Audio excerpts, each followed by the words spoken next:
Hey everyone, I sincerely appreciate your support. If you enjoy my audiobooks, I would be truly grateful if you could subscribe to the channel. And if you'd like to support even further, you're welcome to become a Patreon member, where you can access audiobooks of novels as long as they are freely available on the internet. Your kindness and support mean so much. Thank you. While discussions among the violets were taking place on the surface, not all of them were present. There were quite a few violets lying down with no motivation, some heading out to attend classes mechanically, and others too preoccupied with other tasks to pay attention. Violet number 84 belonged to the last group. Separate from the abduction operation, there were still people stationed in the underground facility. Violet number 84, who had been sleeping in a crevice between the underground facility walls, woke up groggy and was thrown into mental chaos upon remembering the destruction of the school. Before she could recover, she was hit with a second blow, a physical shock triggered by number 2 pulling the trigger in her head, and her thoughts momentarily halted. Ugh. I roughly brushed off an unknown bug crawling on my head and tore open a chocolate bar to shove into my mouth. Soon, it would be time for the shift change. So tired. The scientists here, regardless of day or night, stare at their computers or scribble things on the chalkboard. Of course, since it was morning, these people would probably be heading off to rest soon. The speakers inside the underground facility buzzed with a faint hum. That sound was the preparatory tone played before an announcement was broadcast. Because the research areas were divided into multiple sections, announcements were often made here.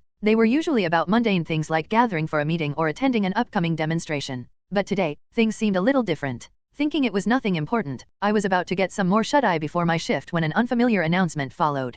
All personnel, move to your designated stations. The September experiment will proceed according to the previously outlined protocol. I blinked in confusion and focused on the voice. Phase 1 initiation. All systems are stable. Observation will continue. A sharp sound echoed from somewhere down the hallway. It sounded like the noisy whir of an electric motor or the screams of thousands of mice at once. This unsettling noise came from the pipes installed in the facility, that is, from the particle accelerator. Phase 2 initiation. Ethereum collision protocol commenced. Energy supply is stable. The sound, which pierced sharply like a scream, suddenly changed into a heavy, wave-like rumble. Then, the lights in the hallway began flickering uneasily. Artificial gate formation initiated.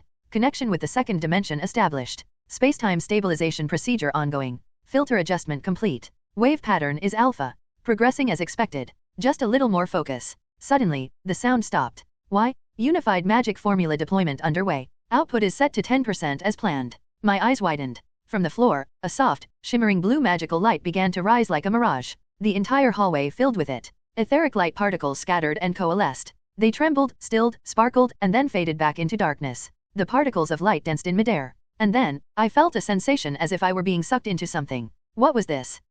No, my body wasn't being pulled in. My body was still within the wall. Then what is this? What's happening? Panicked, I immediately attempted reverse generation. At the same time, I sent a warning to my counterparts outside. Something's wrong, right now, here. But it was too late. A massive mental shockwave, originating from somewhere within the facility, engulfed number 81, us, and me. A clamorous silence enveloped us. A screaming stillness swallowed our minds. A wailing quiet wrapped around our bodies. It grew distant. It disappeared. Where is this? When the violets opened their eyes, they realized we were in a completely white, empty space, like snow. Why is number 81 here? Aren't you supposed to be underground? Yeah, wait a minute. Why is number 2 here? You're supposed to be outside. Looking around, all of the violets, from number 1 to number 102, who had active consciousness, were gathered here. A total of 102 violets glanced around, surveying the area. Where is this? Is this reality? Someone started to speak but quickly fell silent again. Anyone could tell this place was excessively surreal, even at first glance. There was no scent, no sense of airflow. When we felt the floor, there was no texture. It felt as if we'd fallen into an infinitely sprawling blank canvas. Even the use of our inventory was impossible. This situation meant we were in an entirely different world. The fortunate thing was that our consciousnesses were still connected within this enigmatic space. Had our connections been severed, we would have been truly terrified. We wandered the white space for quite some time, but even the laws of physics didn't seem to apply here. I'm back again. Are we possessed by ghosts or something? One violet sprinted in the opposite direction from where we were gathered. She was trying to determine the extent and boundaries of this place. But somehow, while running, she ended up back where the violets were gathered. This is so strange. How long have we been here? I don't know. Maybe about an hour. In this bizarre space, even the concept of time couldn't be distinguished. What's the last thing you remember? No 81 and number 23 were observing the internal experiment. It was pretty chaotic. Have they already completed their plan? Were we swept up in it and killed? Wah! A few saddened violets plopped onto the floor. The other violets tried to explain the situation as best as they could. That can't be. They only started recruiting people yesterday. It's unlikely they're already done. Plus, they said output 10%. I don't know what that means, but it's not 100%, right? Really? Then how long are we supposed to stay here? Well, we don't know. Not knowing anything meant there were no answers. In this monotonous white space, only we were visible. Sitting idly grew boring and tiresome. The violets, now bored, decided to play together. Everyone, take off a button. Our clothes are still intact even in this situation. To pass the time, we divided into groups of 5 or 6 and played a guessing game with buttons. The game was simple, guess whether the button would land heads up or tails up when tossed. Of course, it wasn't the typical guessing game where you hide something in your hand. Since we all shared our thoughts, playing strategic games was impossible. If we wanted to have fun, we had to either work as a team or play games heavily reliant on chance. Number 10 tossed a button into the air. Heads. The button spun silently in the air before landing on the floor. It was tails. The other violets laughed and approached number 10. Come here. Gotcha. Thud thud thud. Arg. Having lost twice in a row, number 10, now teary-eyed, winced as her back was patted. Because the game relied purely on luck, it wasn't uncommon to lose repeatedly. But it didn't matter. Why? Why was it tails? When number 11 lost, number 10, who had been whining earlier, grinned and ran over to smack number 11. Eek. We were so absorbed in the game that we lost track of time. Then someone approached and spoke. Let me join too. Huh. Feeling a nudge on her side, number 15 turned her head and found a small girl standing next to her. The girl wore a white dress and, from her petite size, looked like an elementary schooler. Who are you? The girl shyly answered. I'm Violet. As I quietly observed her face, I noticed she resembled us. She had long, flowing golden hair and red eyes like a rabbit. Was I ever this adorable? How curious. Even the Violet clones who had been focused on the game gradually began glancing at number 15. It was surprising to think that such a small Violet existed among us. Ah, I see. Nice to meet you. I'm Violet too. Violet number 15. What number are you? The mini Violet proudly raised her right hand and held up a single finger. Me? I'm number 1. What was she even talking about? Question marks seemed to appear above the heads of all the Violets. The bewildered number 1 approached the mini Violet. Hey, what are you saying? I'm number 1. Look closely. Number 1 rolled up her sleeve to reveal the number 1 engraved on her left arm. At the same time, the other Violets began to gather around her. The mini Violet shrank back, frightened. Since she was wearing a sleeveless dress, her number could be checked immediately. Where's your number? It wasn't there. Her left arm was completely clean. Why was that? More importantly, I couldn't read her thoughts right now. She wasn't connected to us. Sensing something was off, we surrounded the mini Violet. Though unarmed, everyone clenched their fists, ready to defend against her. You don't have a number. Are you really Violet? Feels like you're not one of us. The mini Violet, who had been glancing around clumsily, suddenly looked at her own left arm and gasped in surprise. It's true. See? So, who are you? As we threatened her with a menacing tone, the shrunken mini Violet slowly opened her mouth. Actually what? Actually, if I had to say, I'm number 0. The mini Violet straightened her shoulders and grinned. Her previously timid demeanor disappeared, and she looked at us with her bright red eyes. The girl, crossing her arms, stared at us with an air of arrogance. Her sudden change in attitude left all of us dumbfounded. Seeing our reactions, she seemed to enjoy it, scrutinizing us with razor-sharp eyes and smirking mockingly. When I met her crimson gaze head-on, a shiver ran down my spine. What was that? Those red pupils, those eyes, they weren't the eyes of a girl. They were the eyes of a snake. The eyes of a predator. Who or what are you? So, number 1, hug me. Self-proclaimed number 0, the mini Violet, suddenly leapt and hugged number 1. Instinctively repulsed, I screamed. What the? Let go? Get this thing off me. Ah, don't you like me? Hug me, hug me. As she wriggled in my arms, I could feel her growing. The other Violets tried to pull her off, but she wouldn't budge. It was as if she was glued to me. She kept growing. She was maturing. Before I knew it, number 0 Violet had grown to almost the same size as me. Suddenly, the space around us began to tremble. Ah, we all fell over from what felt like an earthquake. Even number 0 Violet, who was clinging to number 1, stopped growing, seemingly affected by the tremor. Her form began to dissolve, scattering like bubbles. Ah, I ran out of time. Number 1, no, 1. I'll see you again later. Number 0 Violet lightly kissed my forehead. The space collapsed. All of us fell again. But unlike being sucked in, this time, we were propelled upward. We soared. The Violets opened their eyes, wide awake, in their respective spots. Huh? Why am I here? Violet number 21, who had been attending a class, blinked in confusion. The other students around her were either paying attention to the lesson or goofing off, looking at their smartphones as if nothing had happened. As I focused my mind, the Violet network buzzed with activity, stirred by our abrupt return. Every Violet had returned to reality. Gah, we're back. Violet number 21, who had been carrying Ulrich into the car earlier, looked around. She quickly realized that the rest of us were in the same situation. How long were we in that strange space? An hour. I'll check. Oh, wait. It's been less than a minute. What? But we spent ages in there. It's true. It might have been even shorter. When I checked the clock before we fell into that weird place, the second hand was at the 20-second mark. But now, it's only at 30 seconds. Though it felt like we'd been there for a long time, only a brief moment had passed since we returned. Was the place we were in not part of reality? Do you remember anything from before we left? When number 1 asked, everyone responded one by one. We were playing odds and evens when the space suddenly collapsed, right? Yeah, it was during number 12's turn. Hearing number 10's words, number 1 added her own. That's right. My team was getting ready to hit number 5. What a shame. We all chimed in one by one. That strange space, it must have been some kind of mental realm. It felt like a dream. Other than wandering around and playing a game, there didn't seem to be anything notable that happened inside. But this experiment by the council had made us realize how frightening it was. To think they could incapacitate us, even if only for a short time. It was dangerous. We'd have to leave the minimum number of clones in the school from now on. *****.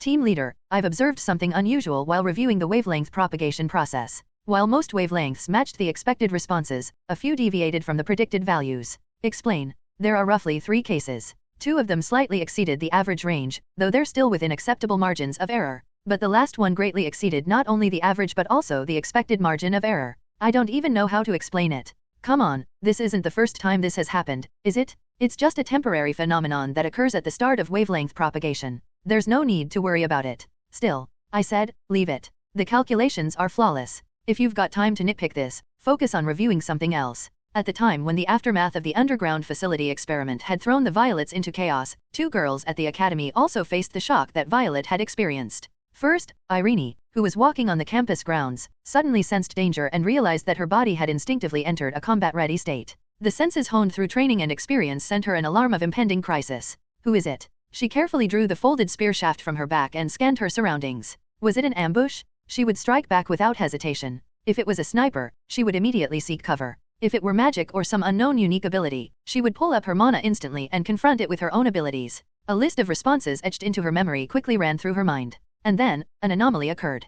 Zing! A piercing noise rang in her ears. Her eyes widened as a strange sensation began to scramble through her mind. She immediately drew upon her mana with full force. This situation felt as though someone was forcibly opening her mind and digging into its most sensitive parts. Magic? What is the intent? She couldn't figure it out, and there was no time to investigate. At this rate, she would be compromised. This was not enough. Judging that mana circulation alone was insufficient to counteract it, Irene immediately activated her unique ability. A small whirlwind swirled around her, and golden mana radiated outwards from her as the central axis. Golden particles enveloped her entire body, invigorating her and sharpening her mental clarity. Although the unidentified force continued to delve into her thoughts, she managed to resist it somehow. Time, which had been stretching like a rubber band, suddenly snapped back into reality. Huff, huff. Cold sweat trickled down her forehead. The ordeal had lasted only a few seconds, but her breathing was as heavy as if she had run a long-distance race, and part of her mana had been depleted. Arno, what was that just now? She barely moved her stiff body to look around. Under the clear blue sky, the wind casually brushed past the shrubs. The students around her walked by as if nothing had happened. Is it just me? Though it lasted only a few seconds, she felt a deep sense of incongruity in that moment. Like waking up from a dream, the memory of what had happened started to fade. The purpose and meaning of the experience vanished, leaving only emotions behind. Before she realized it, Irene found herself wondering why she had reacted so sensitively in the first place. Meanwhile, at the same time, Daphne, who had been listening to a lecture in the front row of the classroom, was also caught in this strange phenomenon. The difference was that, unlike the quick response of Helios Air, her reaction, lacking harsh training and experience, was much slower. By the time she realized what was happening, the unpleasant sense of intrusion had already deeply penetrated her thoughts. Kaya! She let out a short scream in instinctive rejection. Her body, sensing the threat, activated her unique ability. A pale green shield enveloped her body, severing the unpleasant intrusion that seemed to gnaw at her mind. Oh my apologies. Concerned that she might have disrupted the class, she tried to offer an apology. The classroom was as silent as a grave. Was it because of the sound she had just made? Feeling embarrassed by the stillness of the room, Daphne glanced around and almost screamed again. Everyone in the classroom, except for her, was staring blankly into space with lifeless eyes. Every single person, with their heads tilted back, gazed into the void like dead fish, their eyes devoid of life. No way. This has to be a joke, right? Is this some kind of hidden camera prank? After a few seconds, the students and professor, who had been frozen like statues, started moving again. It was as if they didn't remember what had just happened, as they acted as though nothing was wrong. Daphne was bewildered. Was it my imagination? Did I see it wrong? And so, the mechanisms of the human body. Student, we are in the middle of a lecture. Stop using your mana. The professor's reprimand snapped Daphne out of her thoughts, making her realize she was still maintaining her shield. The bizarre sight from earlier left her deeply shaken. She couldn't tell if what she had experienced was real or just a figment of her imagination. Trying to gather her scattered thoughts, she attempted to focus on the lecture, but the strange scene in the classroom lingered in her mind. Did I really see it wrong? Asterisk asterisk asterisk. We violets could no longer afford to take any risks. Having directly experienced that mental shockwave earlier, the threat had become a reality. We confirmed that whatever experiment they had conducted in the underground facility had begun to affect violets in other regions as well. Our unique abilities are no longer untouchable domains. They can be breached at any time. And as someone without any unique abilities, I was just a beautiful girl who could barely wield some mana. I might really die. If that happens, it's all over. Fear gripped me. This was the first time since I had forgotten my name that I had felt such a spine-chilling dread. Leave only the minimum number of personnel and reverse create everyone else. Immediately. Even those stationed in the underground facility. Of course, pull them out. Except for one person left in the dormitory, the minimum personnel instantly dissolved into sparkling dust and vanished. The person remaining in the dormitory now had a singular objective, to steal as many valuable items from inside the academy as possible before the situation erupted. Attendance? Grades from a school that would soon disappear were hardly important. No secret vault here, huh? Guess it's because this is from 5 years ago. Ever since looting the crystal flower, we had been searching for major items inside Polaris Academy. Tragically, there was nothing noteworthy left to acquire in this region after the crystal flower. Even the hidden secret vaults scattered around, which offered cash and miscellaneous items when opened, were absent. If we wanted significant equipment or weapons, we would have to head to the central or southern regions. Even then, it was questionable whether we would find anything there. In fact, Polaris Academy does house a 5-star weapon. A one-handed sword called Blade of Radiant Flames, with decent performance and the ability to perform fire-based attacks. But there was no way to obtain it right now. This item could only be acquired in the game by defeating one of the ghouls. Maybe some student here has it? Still, there were things that could be converted into cash if we searched. For example, equipment or teaching materials. The plan was to wander around at night when no one was around and stash those items into the inventory. This isn't theft. It's a donation to a poor girl in need. Since the academy will soon collapse, all the items here are essentially ownerless lost property. Unlawful appropriation of lost property? That kind of law is too complicated for me to understand. I lay down on the bed with a sense of resignation. I had planned to take a nap, but I couldn't fall asleep. There were too many distracting thoughts. Hearing the sound of the door opening, I peeked out from under the bed. It was Daphne, so I waved at her in greeting and lay back down. Tiring. Exhausting. Boring. How did it come to this? I really am an idiot. If this was how it was going to be, I shouldn't have come to this school in the first place. Rugilin, are you feeling unwell today too? Huh? Oh, no. I'm just a little tired. Not wanting to worry her any further, I forced a smile. Why does Daphne go out of her way to look after me? I've never done anything special for her. From the moment we first met at the dormitory, she had always been kind and considerate. But Daphne's treatment of me went beyond mere kindness. Thinking back, she had become even more attentive after the entrance ceremony, offering me help and being generous in various ways. Even when I raided her snacks, she let it slide. When I accidentally shoved her off the bed, she didn't even get properly mad. And every time I struggled at night, she used her ability to comfort me. Thanks to her, I've been sleeping well lately, with fewer nightmares. Considering the original story's plot, she might just be uniquely kind-hearted. She'll probably survive the academy's downfall. Afterwards, within a few years, she'll establish a small medical relief organization, using her abilities and knowledge to help the sick and injured. Then, during a catastrophic event where a massive gate opens and beasts pour into the heart of the city, Daphne and her organization will save countless lives amidst the disaster. That event will earn her the nickname Saint of Salvation, a title given by the media and the public. She's someone destined for such greatness. There's probably some extraordinary quality about her that someone like me could never comprehend. It's already getting dark outside. As evening approached, Daphne prepared to go out. Oh, right, Rugilin. Did you enjoy the cake I gave you last time? Ah, she must mean the cake I gave her half of before. I recently found out where that cake shop is. Apparently, they've launched a new cake. The name is Pineapple Mango Fresh Cream Cake. Really? Sounds delicious. But why are you telling me this? I have some personal errands to run, so I'll be heading out. While I'm out, I'm planning to pick up a small one. Want to share it with me? I can't eat much since I don't have a big appetite. I'd been craving something sweet, so this was perfect. If she's offering, I might as well enjoy it. Safe travels. I saw her off, already looking forward to the cake. Pineapple Mango Cream Cake. The cake from that shop Levi bought last time was really delicious. Since becoming a girl, I've been addicted to sweet things, so the pleasure of it feels even greater. No matter what, our roommate is the best. I ate an early dinner in a haphazard manner and waited for Daphne to return. I waited. 2 hours passed. She must have a lot to take care of. 3 hours passed. Maybe she's meeting a friend? Perhaps club activities or a group project. 4 hours passed. It was already 9 p.m. Wait, why isn't she coming back? My smartphone buzzed lightly. A message appeared on the screen. It was from Daphne's number. Violet? It's Daphne, right? My luggage is too heavy to carry. I'll send you the address, so can you come help me? The message came with an address. The location was a street just outside the city near the academy. But something felt off. Why is Daphne talking to me informally? An ominous feeling flashed through my mind. I called her number, but there was no answer. I'm the only Violet near the school right now, right? Yes, number 5. It's just you. Use the mana reserves and call in a few more of us. And I immediately rushed to the address she had sent. I passed through the front gate, receiving suspicious looks from the guards, and caught a taxi to head to the city. When I arrived at the alley indicated by the address, there was no one there. Daphne? I'm here. Where are you? I tried calling again, but this time the phone was turned off. Feeling increasingly anxious, I wandered through the alleyways. Suddenly, I heard footsteps behind me. Who's there? Bang? Huh? I felt dizzy. A powerful blow struck the back of my head. My vision went dark. The ground seemed to rush toward me. I opened my eyes. The surface felt too hard to be a bed. Hey, she's awake. Shall we begin? The surroundings were noisy. I could also hear the sound of something being repeatedly struck. It was a bit cold. Although it was September, Academy City was chillier at night than I'd expected. Even though I had dressed warmly, my blurred vision slowly began to focus. I realized I was wearing nothing but underwear. Where is this? Slap?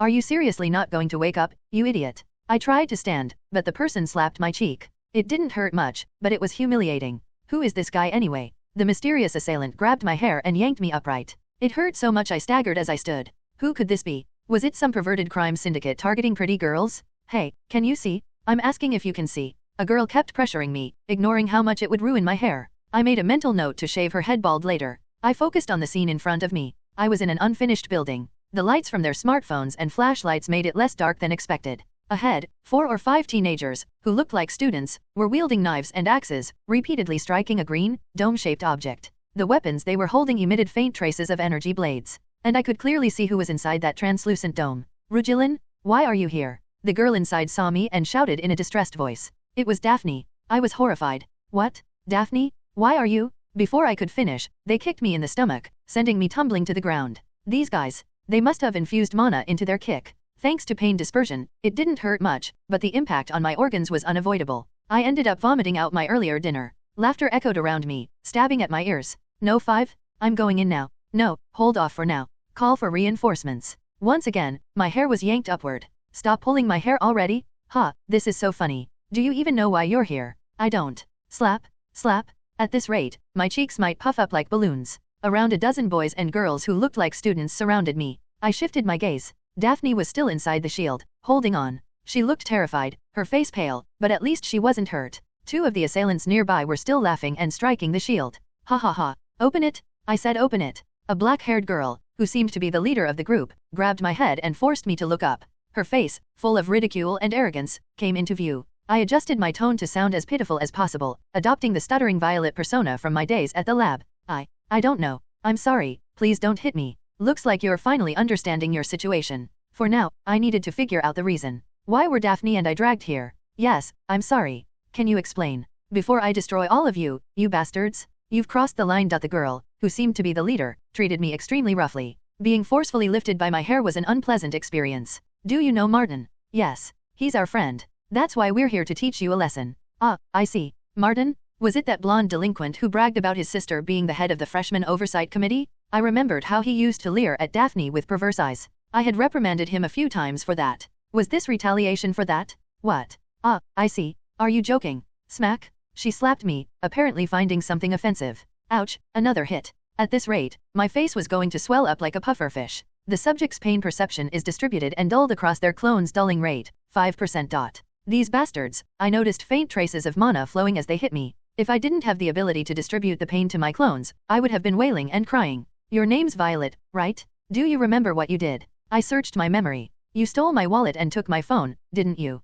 The second time we met, you even stripped me. Though, you left the clothes behind instead of taking them. Ah, I should have beaten him more thoroughly back then. I had been too lenient. I never thought what I did would come back to haunt me like this. Inside the barrier, I could see Daphne, unable to do anything and looking distressed. She was stomping her feet in frustration, but she couldn't approach because the gang members were tapping the barrier with their swords. She seemed utterly exhausted, likely focusing all her energy on maintaining the barrier. The leader tapped my head lightly with her index finger. You're worried about that bitch, aren't you? See, this is what happens when you don't stay in your place. How had they managed to drag her into this? Trying to act noble, huh? She followed us all the way into the alley when I begged for help, saying my friend had collapsed. What a naive idiot. acting all high and mighty because she has some innate ability, Nigerian Nairai. The girl started talking on her own without even being asked. Finally, my questions were answered. If it was Daphne, she'd definitely have helped someone in need without hesitation. These trashy people had exploited her kindness. When she tried to run while maintaining the barrier, we just hit it with sword energy, and she got too scared to move.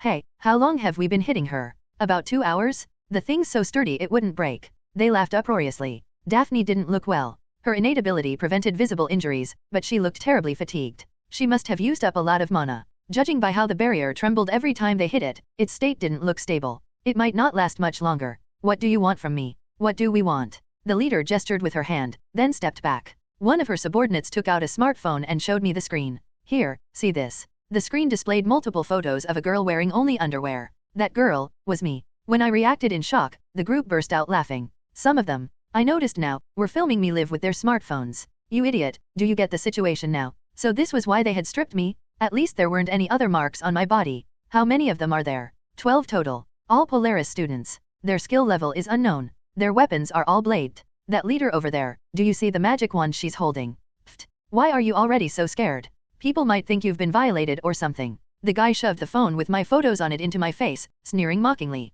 Martin and his sister are really pissed off, you know, if you don't want these to spread all over school. Martin's sister? So she was behind this? The more I listened, the more absurd it became. According to them, I would have to record an apology video and comply with a series of ridiculous demands. Rugilin? No, you can't. Everyone, this is my fault. Please, let me do it instead. Behind me, Daphne burst into tears. Judging by her demeanor, she might drop the barrier and kneel any moment now. Before she could say anything else, I pretended to agree to their demands. I just have to do as you say, right? I'll do it right away. Just let Daphne go. Is that so? Then stand up. First of all, wow, you're really going through with it? Ha ha ha, what a loser. I glanced back at Daphne, who was sniffling. I blinked several times in a row, signaling her to stay still, and subtly nodded my head. Did she understand? She read my signal with a perplexed expression, hesitated, and then gave a small nod. The leader and her lackeys surrounded me, watching as if they were enjoying a spectacle. One of the male students pulled out a smartphone camera. Being turned into an object of ridicule didn't bother me as much as the sight of their malicious faces. It made me want to spit on them.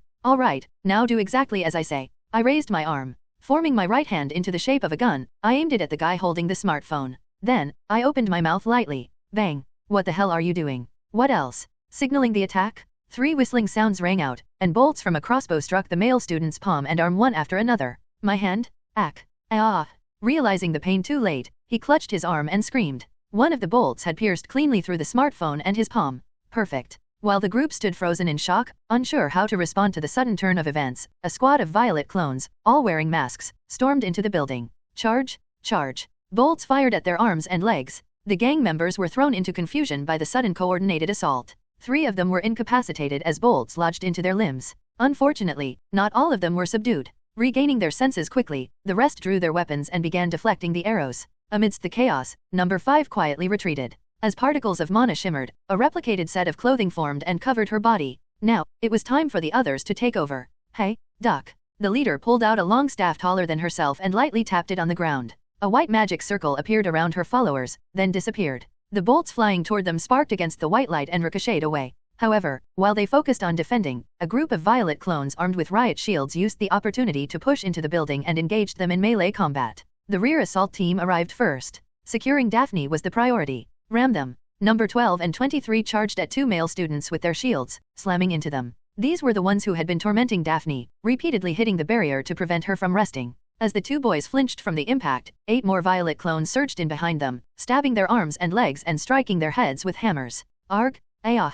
My leg. As the gang members were incapacitated, I ran toward Daphne. Are you okay? We're here to rescue you. Ha, I'm fine. The barrier disappeared, and Daphne staggered as she came out. She barely managed to stand with our support. Now that I got a closer look, she was on the verge of running out of mana. If we had been any later, it would have been a disaster. She was so exhausted that she couldn't walk, so we sat her down nearby to rest. While ensuring Daphne's safety, the other assault teams charged at the gang. Block them, damn it. Get off me, stop it. The gang's resistance was fiercer than expected. They blocked with shields and lunged with swords and spears, causing casualties on our side as well. Compared to the opponents we had faced before, they had some skill. Still, sheer numbers worked in our favor, and we began to overpower them. There were 34 of us here, including number 5, who had been present from the start. We had depleted all our mana and even consumed mana potions to gather this many clones. The gang, now surrounded, struggled desperately, but they didn't last long before collapsing to the ground. The only one left was the leader girl with the wand. We surrounded her. Move. Wah. The leader let out a shockwave, knocking us down, and began to run away. We chased after her, quickly drawing crossbows and aiming for her legs. Ping, ping ping, aik. A high-pitched scream echoed through the dimly lit building. Get lost, damn it, just go away. I could see a bolt embedded in her leg. She swung her wand, firing mana bullets wildly in desperation. 2 or 3 violets were knocked down, but over 10 of us immediately tackled her and pinned her down. Aik. Now, let's settle this with a nice conversation. These bastards weren't just bullies, they had seriously taken photos of me in my underwear and threatened Daphne. If not for the barrier, things could have gone far worse. I intended to repay them for everything they had done to us. Number 5 approached the leader girl with a hammer in hand. Suddenly, another powerful shockwave swept through the area. Had we not subdued her enough? When the girl raised her arm, an intense sphere of flame began to form in her palm. We panicked and backed away immediately. Infused with mana, the initially fist-sized fireball rapidly grew to the size of a bowling ball. Die. In a final act of defiance, she hurled the fireball at us, sending us scattering in all directions in panic. Get down. Run away. As I ducked to avoid the fireball and turned to look behind me, my heart sank. I had forgotten something crucial. The fireball was heading straight toward Daphne. Her terrified face was clear as day. It was too late for her to dodge. No, no. The violets next to her instantly raised their shields and threw themselves in front of her. The blazing fireball hit us directly. A bright green light spread out rapidly but soon faded and disappeared. Boom! The explosion echoed through the building. Number 5 immediately rushed forward and struck the leader girl's head with the hammer. She collapsed and passed out. Alarmed clones quickly ran to the site of the explosion. Shield-bearing number 45 had shattered into pieces from the direct impact of the fireball, and number 27, who had been behind her, was burnt black. Fortunately, Daphne was unharmed because we had taken the hit for her.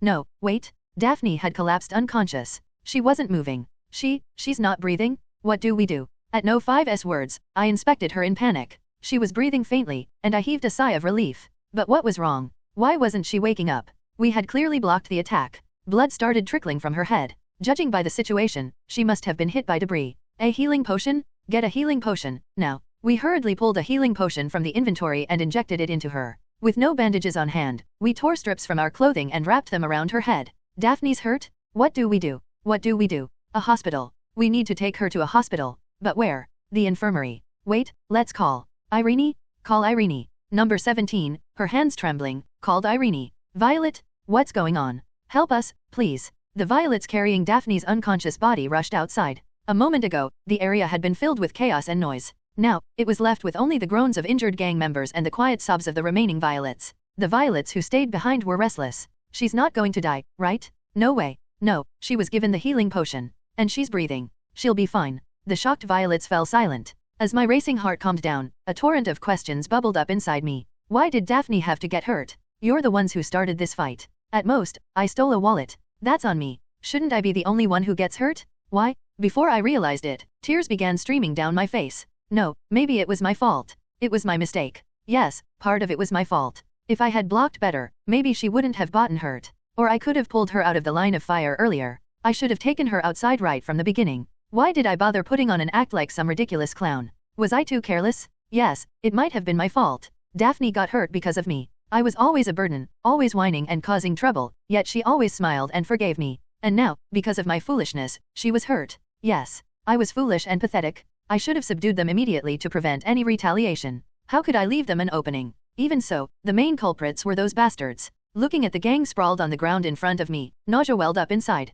I grabbed the leader girl by the hair and slapped her awake. My frustration boiled over, and I screamed. Why did you do it? Why? You crazy bitch? What's your problem? What did I do wrong? The shamelessness of the guy momentarily left me stunned. What did he just say? It felt like molten lava was surging inside my chest. What on earth had he done so well to act like this? My teeth clenched tightly. At some point, my head cleared and I felt calm. I think I finally understood what it meant when they said you become cold-headed when you're too angry. The violets silently gathered the fallen gang members in one place. They confiscated all their phones and sent them to the violet lodging in the central region. Chains and handcuffs were brought out to tie them up. Once the restraining was complete, I began to ask questions. There was so much I needed to ask. You were talking about that Martin guy's sister, weren't you? Am I right? What? I don't know. I didn't say anything like that. The gang leader faltered in his words as he observed my expression. It felt like someone was pushing me from behind, urging me to act. Fine, this is necessary. Shouldn't I teach these scumbags a real lesson, one they'd feel deep in their bones? My head spun. I wanted to cry. I was so furious, so annoyed, I couldn't hold it in. But even in this rage, my thought process was unbelievably clear. If only my mind was murky like muddy water, it would have been easier. But everything I needed to do was so glaringly obvious that it made me feel uneasy. The night air was cold, but it wasn't enough to cool my anger. I couldn't just sit still any longer. I pulled out a handful of recovery syringes that I had stockpiled in my inventory but never used. I'm going to ask you some questions now. I hope you'll answer honestly. Got it? Tell me exactly who ordered this, where they live, and why they did it. Go to hell, you crazy bitch. I swung a hammer at the tip of his finger. Arg? Stop.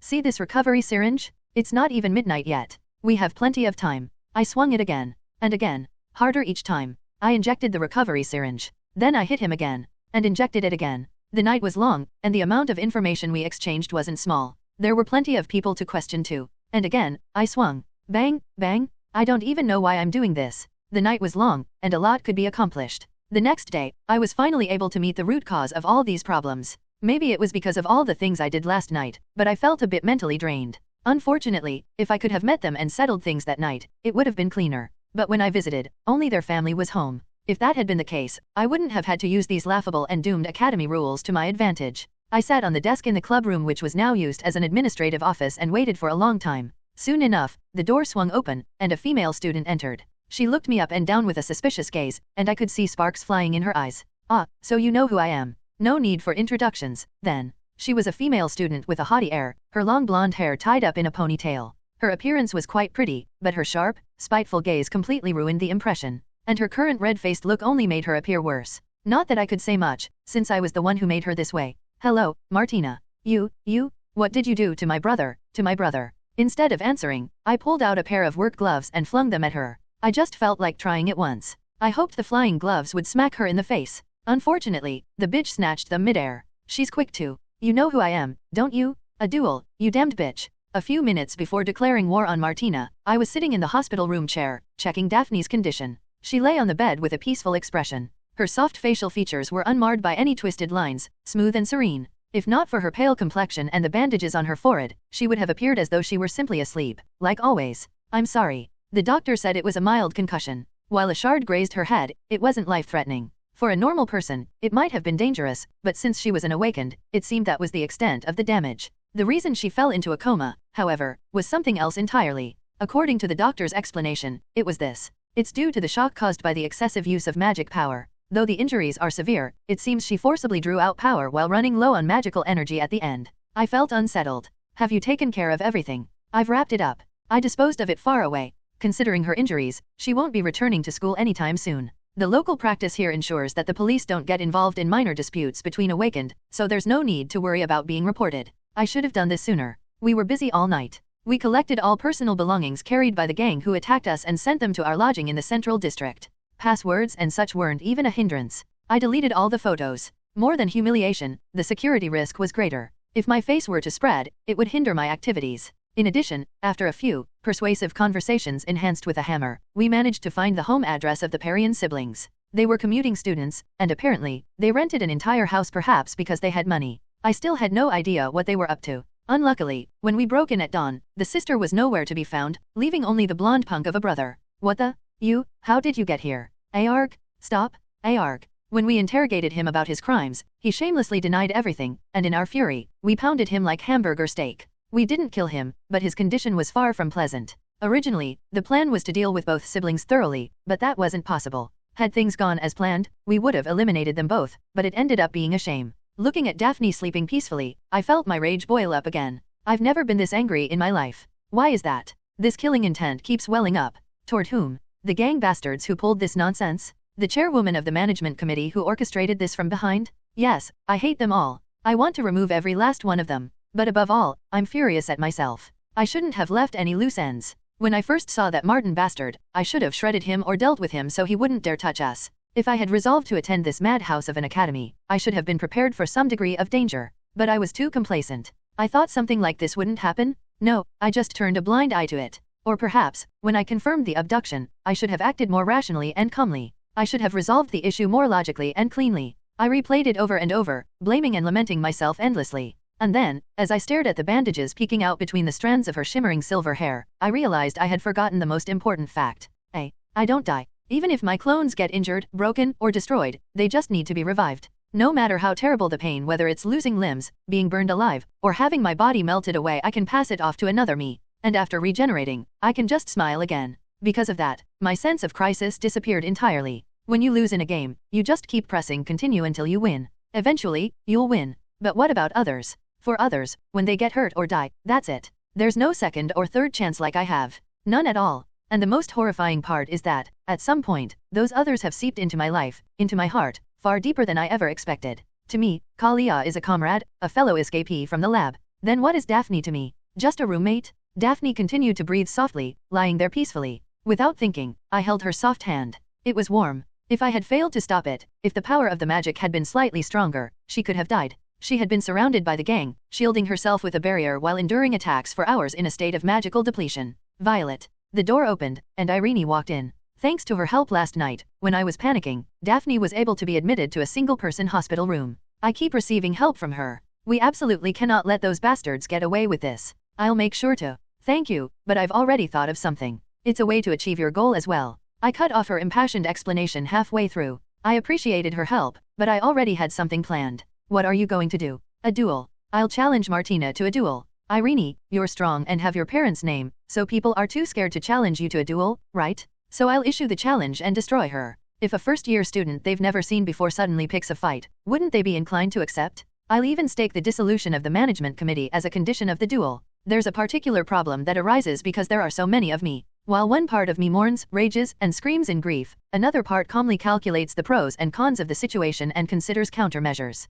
Sometimes, I get chills from what we, as an existence, are capable of. Hearing my words, Irene gasped in shock. Wait, Violet? Are you out of your mind? Martina isn't just another senior who flaunts her age and grade. That woman is. Irene, thank you for worrying about me, but it's already done. What? It was too late to stop me. Someone like Irene, who's an ordinary person, can't comprehend the spatial and temporal simultaneity of us Violets. While I was talking to her, I had already provoked that blonde ponytailed bitch in the management committee room long ago. Asterisk asterisk asterisk. What did you do to my brother? It's a duel, you wretched bitch. Let's crush her. Let's utterly humiliate her. Of course, a duel alone wouldn't suffice. There were still options outside the school for her scheming. Even if I imposed harsh conditions and publicly shamed her, it wouldn't be enough. More drastic measures were needed. Of course. I'll sever her limbs and toss her into the sewer. Root and branch eradication, that's what it's called. An inexplicable murderous intent surged from deep within my chest. Martina, who was holding onto my glove, stared at me with a dumbfounded expression for a moment, then reacted like magnesium dropped into water, a violent chemical reaction. What did you just say? A duel. In the blink of an eye, she grabbed my collar and pulled me right in front of her, growling. Even as I faced her fiercely furrowed eyes, no thoughts came to mind. You're dead meat, you brat. If it weren't for the school rules, I would have already torn you in half. Got it. Why? Planning to kill me? That's a shame. She must have been really angry. I understand. I mean, I did beat her little brother to a pulp and even set fire to their house. I feel a little sorry for the landlord. I don't know who you think you are, but I'll show you exactly what hellish school life feels like. Why not quit now? Sure, your parents will cry blood tears, but... Blood tears? That's fine. My mom's already dead. I killed her myself. And since it's come to this, I'll send you to join her too. While Martina was momentarily stunned by my words, I shrugged my shoulders and calmly added more to provoke her further. I'm sorry about your brother, though. When I broke into your house, only Martin was there. So I turned all his limbs into something soft, like squid tentacles. Should I count what's hanging between his legs as a limb too? Anyway, after beating him up hard, he fainted while screaming, "Sis, help me. You should have been there. You crazy bitch." She raised her fist, ready to punch me. But as her fist rose, Martina sensed something off, quickly let go of my collar, and jumped back. It was the moment when the hidden Violet clones in the room dashed out with weapons drawn. We tried to surround her, but her reaction speed was faster than expected. As soon as the Violets aimed their spears and crossbows at her, she reached for the sword at her side. Clang! Our weapons? We couldn't see it. A few flashes of light flickered in the air, and then the weapons of the nearby Violets broke cleanly in half and fell to the ground. Shocked, I immediately deployed 4 more clones and retreated. Clone technique? It's my first time seeing it in person. Are you the original? Who knows? What does it matter? Someone like you can be crushed by sheer numbers anytime. Though still furious, her demeanor had grown slightly calmer as she pointed her sword at us and stood in a standoff. Wait, that sword. It seems familiar. No, now's not the time to think about that. Martina's presence was sharper than I expected. We pointed our weapons at her in an attempt to intimidate her. After a few minutes of confrontation, the first to back down was Martina. She sheathed her sword and turned her back on us. With this level of skill, what a joke. Hey, where are you going? Her contemptuous gaze swept over us. For some reason, she sneered, as though she found something utterly ridiculous. Was she underestimating us? A duel? Fine. Follow me. You said you were Violet, right? I'll make you regret ever being born. Her mouth really did run too much. This was my third visit to the dueling arena. The first time was when I pushed that jerk who was bullying Levi. The second time was when I watched Irene demolish the members of the student council. And now, this was the third time. The duel procedures were well known by everyone, so the process went lightning fast. Martina's condition was very simple. Total obedience to her orders, literally doing everything she said. In short, becoming her slave. Then I'll do the same? I'll set that as my condition too. No problem, right. Do whatever you want. Since it was the surest way to get revenge, I placed the same condition on her. On top of that, I threw in the dissolution of the student council as a bonus. Are you insane? Do you really think that's possible? So, are we dueling or not? You're not chickening out, are you?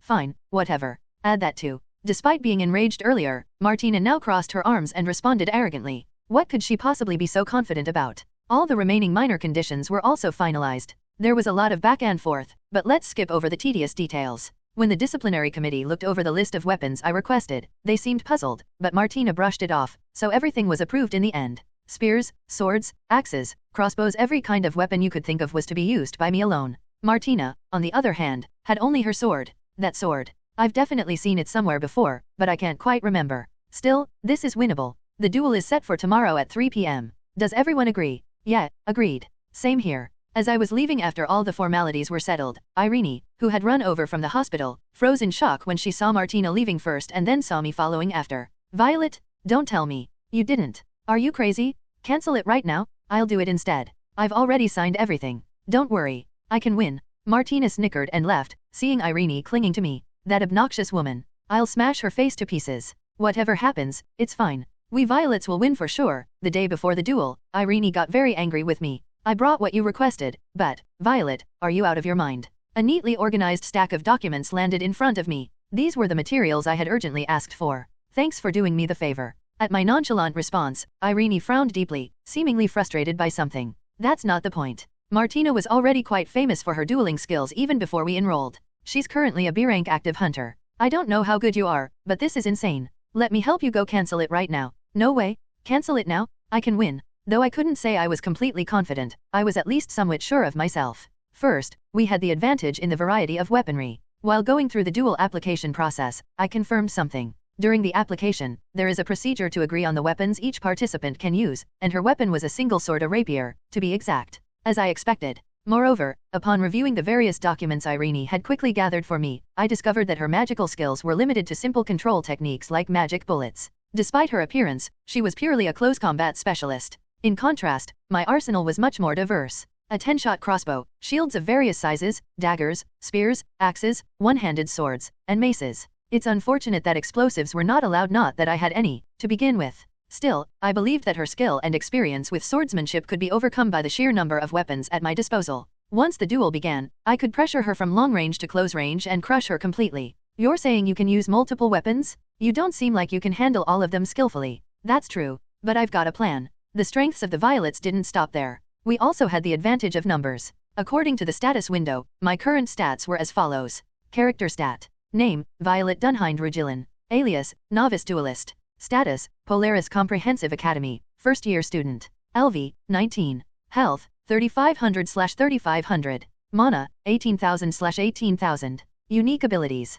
Collective Intelligence LV2. Dynamic Consciousness/Identity Linked Clone Technique LV2. Synergistic traits. Backstab proficiency, increases damage when attacking from behind. Weakling Extermination, increases damage against low health opponents. The number of clones I could create at once was 36. Unfortunately, I couldn't bring in the full 100 I had generated previously. However, there was a workaround for this as well. No one could discern my exact mana reserves, so I could exploit a particular trick. Got the mana supplements ready. Tons of them. I emptied my savings to order expensive mana supplements in bulk. 4 boxes were delivered, with each containing 25 vials of brightly colored liquid. Each vial seemed to restore about 500 mana when consumed, which theoretically gave me an additional 50,000 mana to work with. This allowed me to produce up to 100 clones. With such numbers, I could overwhelm her with sheer force, forming a battle formation to relentlessly pressure her. And lastly, my unique ability had one distinct feature. Your ability relies on clones? If your main body gets targeted, the numbers don't matter. Besides, most skilled hunters can easily break through a battle formation.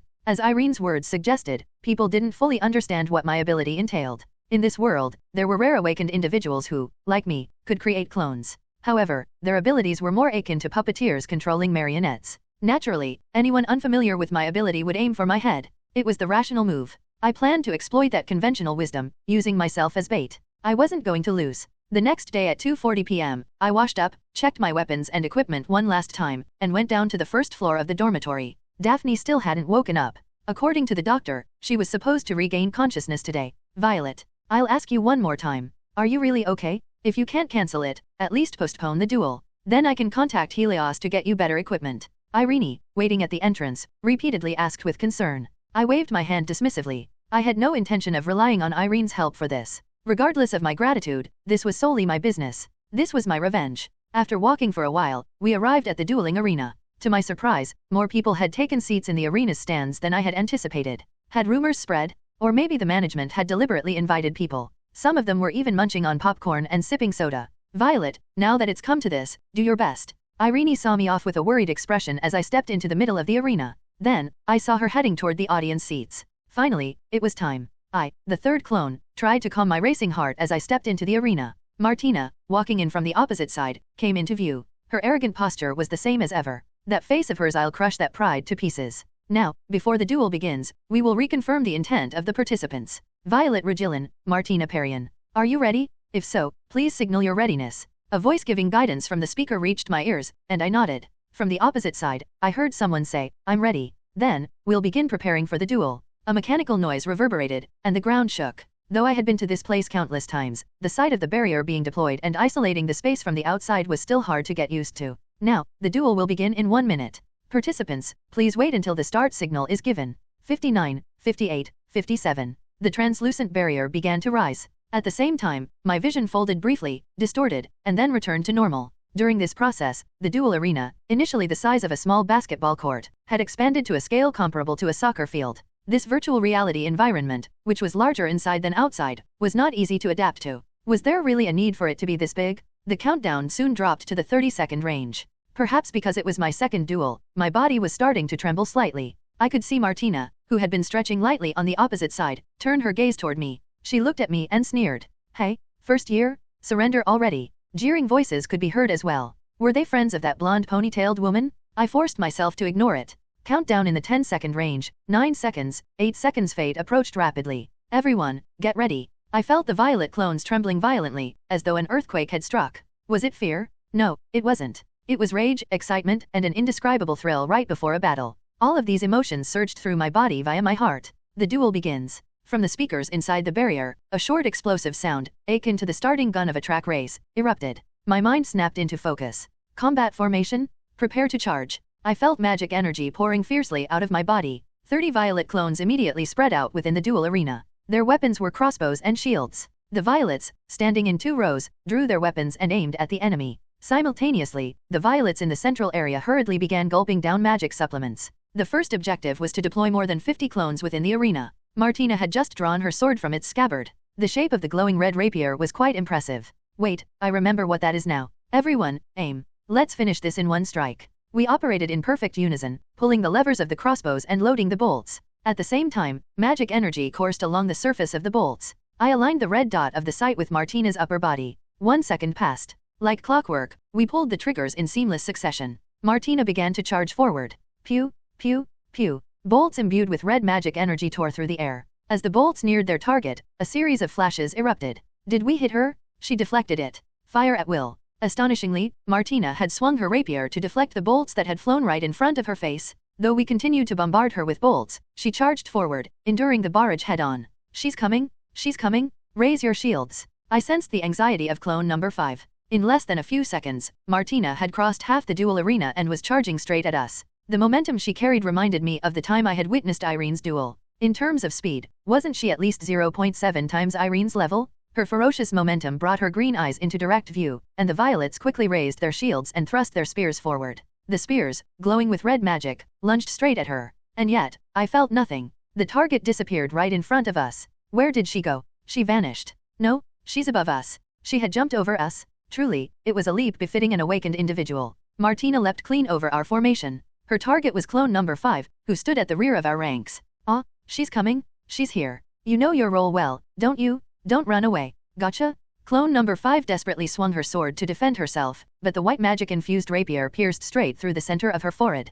Grrrk. Clone number 5 collapsed to the ground. Martina turned around with a triumphant expression, confident in her victory. Ha ha ha, is that all? You put on such a big act, and this is what I get, huh? Martina trailed off, her gaze shifting between the fallen number 5 and the rest of us. The victorious smile she wore faded, replaced by confusion. Yeah, you were expecting it, weren't you? You thought the clones would vanish the moment you defeated the main body. But what now? What the hell? That was the main body, wasn't it? That was my clone. That doesn't make sense. It was clearly. Using the magic I had recovered, I created clones once again. A total of 50. The shield-bearing assault team charged at her. Thanks to our bait, Martina had ended up at the rear of our formation. She was now half surrounded. Clones number 18, number 19, and number 21 turned around, holding suppression shields, and charged toward her. They intended to crush her under their shields and stab her with their swords. This time, we would overwhelm her with numbers. That's how it was supposed to go. Boom. An impossible explosion echoed.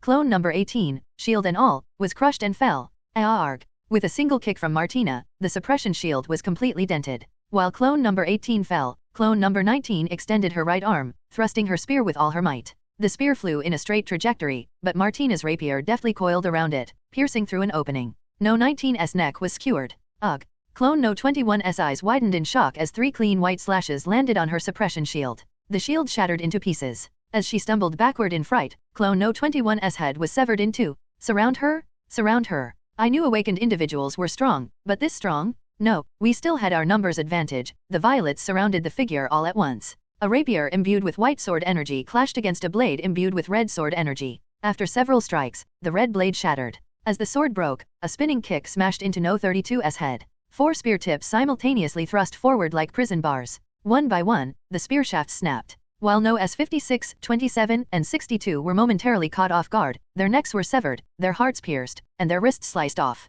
Hold on tight. The violets who had maneuvered around from behind clung to Martina. Sacrificing 2 lives as a stepping stone, number 54 managed to grab hold of her left arm. You bug-like woman? Get lost. Arg. It backfired. Martina effortlessly flung number 54, who was clinging to her left arm. Her strength was comparable to a hydraulic machine. The thrown number 54 turned into an unintentional human projectile, collapsing the formation directly in front of Martina. Martina rushed into the gap created in the crumbled formation, sweeping up the violets who were caught by the impact and sending them soaring toward the ceiling where curtains had been hung. Fire! Shoot her! As she disrupted the formation, the violets scattered in all directions and pulled out their replicated crossbows once again. Friendly casualties were ignored. A storm of indiscriminate crossbow fire erupted, bolts flying everywhere. Violets in the trajectory of the bolts braced themselves for the chaos as they charged at Martina. Their goal was to hinder her movements as much as possible. Ugh. It worked? Martina leapt backward to retreat. Was it the effect of the bolts? Small and large grazes appeared on her cheeks, arms, and legs. Yet, not a single bolt struck her directly.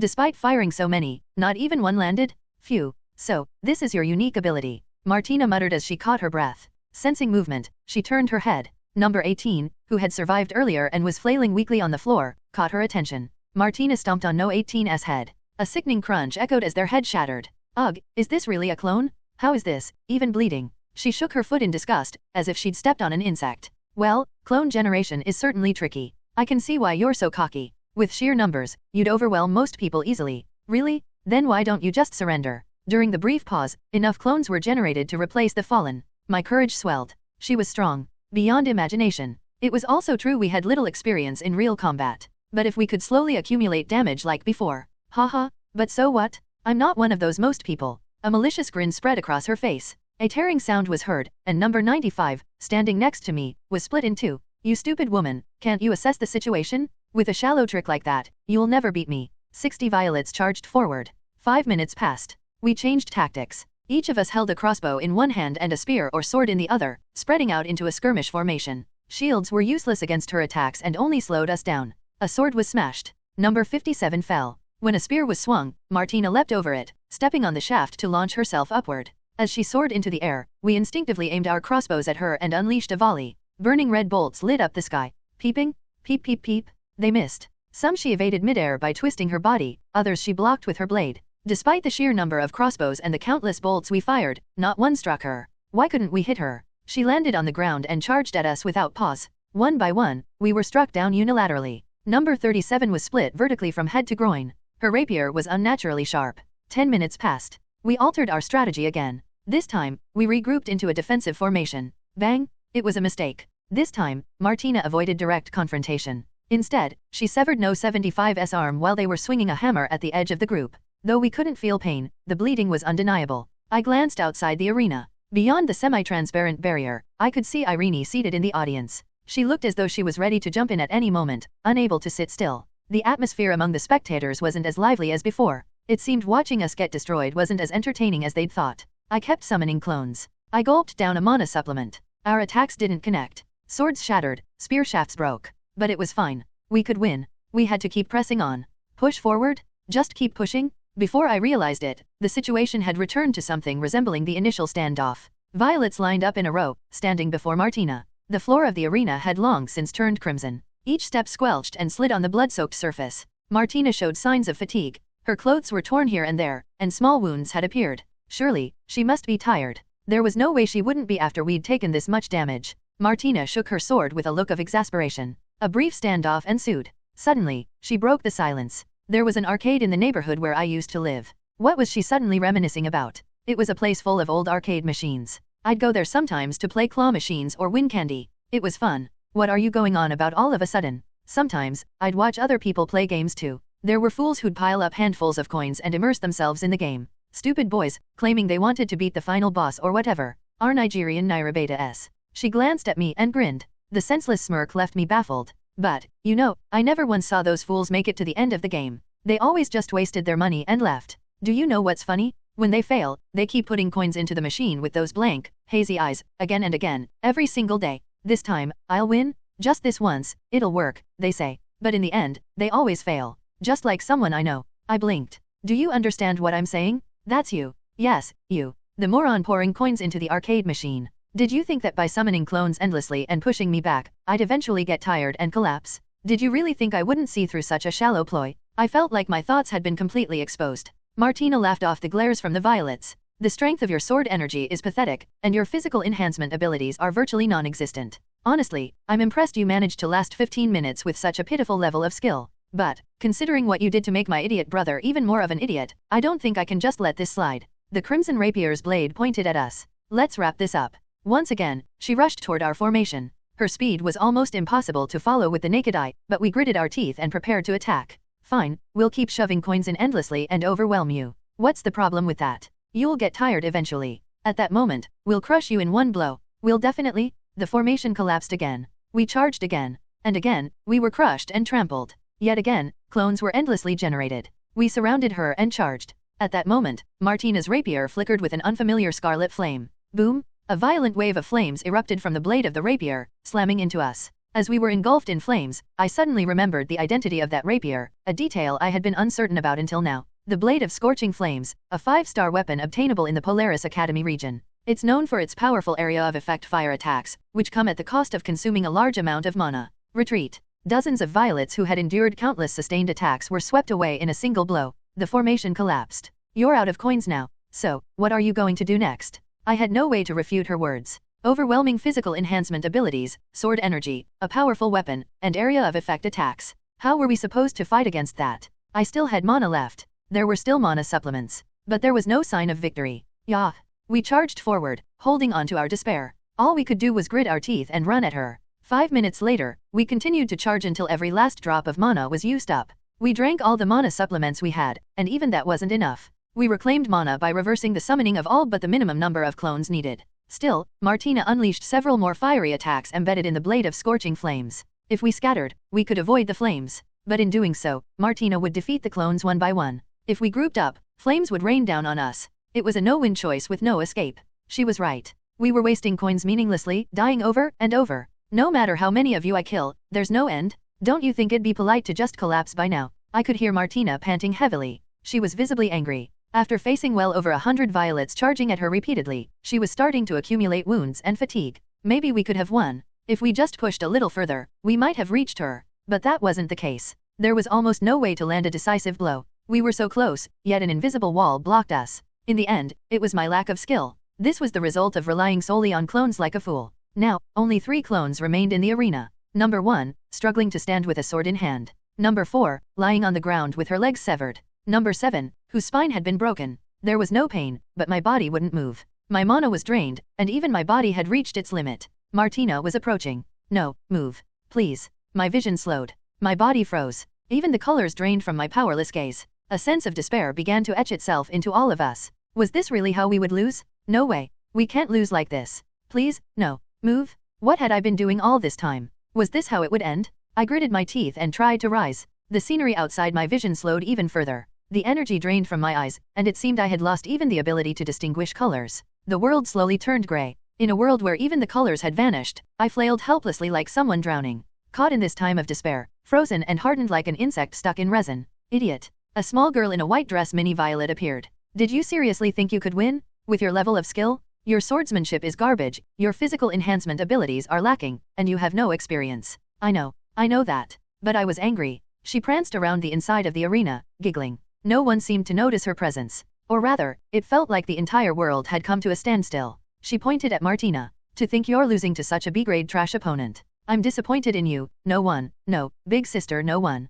Mini Violet strolled playfully toward number 1 with a mischievous grin. How do you plan to win? How do I plan to win? Of course, I want to win. But I was such a fool. Irene was right. I shouldn't have recklessly jumped into this duel. I should have trained a little more, practiced, sparred. But if you lose here, your life at the academy is over, isn't it? You won't even be able to get your revenge. Mini Violet grabbed no one's head and yanked it down. So, I'll help you win. I'll give you the result, so enjoy it. Not that you'll even remember we met. Mini Violet whispered like a devil, then planted a small kiss on no one's forehead. Martina, having gained a moment to breathe, wiped the sweat from her forehead. There was one thing she realized during this duel, it had been dangerous. If she had let her guard down even slightly, if that Violet girl had just a bit more experience in direct combat, Martina would have been cornered instead. Though Violet's abilities, weak sword energy and almost non-existent physical enhancement were poor individually, the endless onslaught of clones had worn Martina down. Like some kind of cockroach. Clones that kept bleeding and regenerating, no matter how many were cut down. Martina sighed in relief once more, knowing her weapon was a treasured artifact.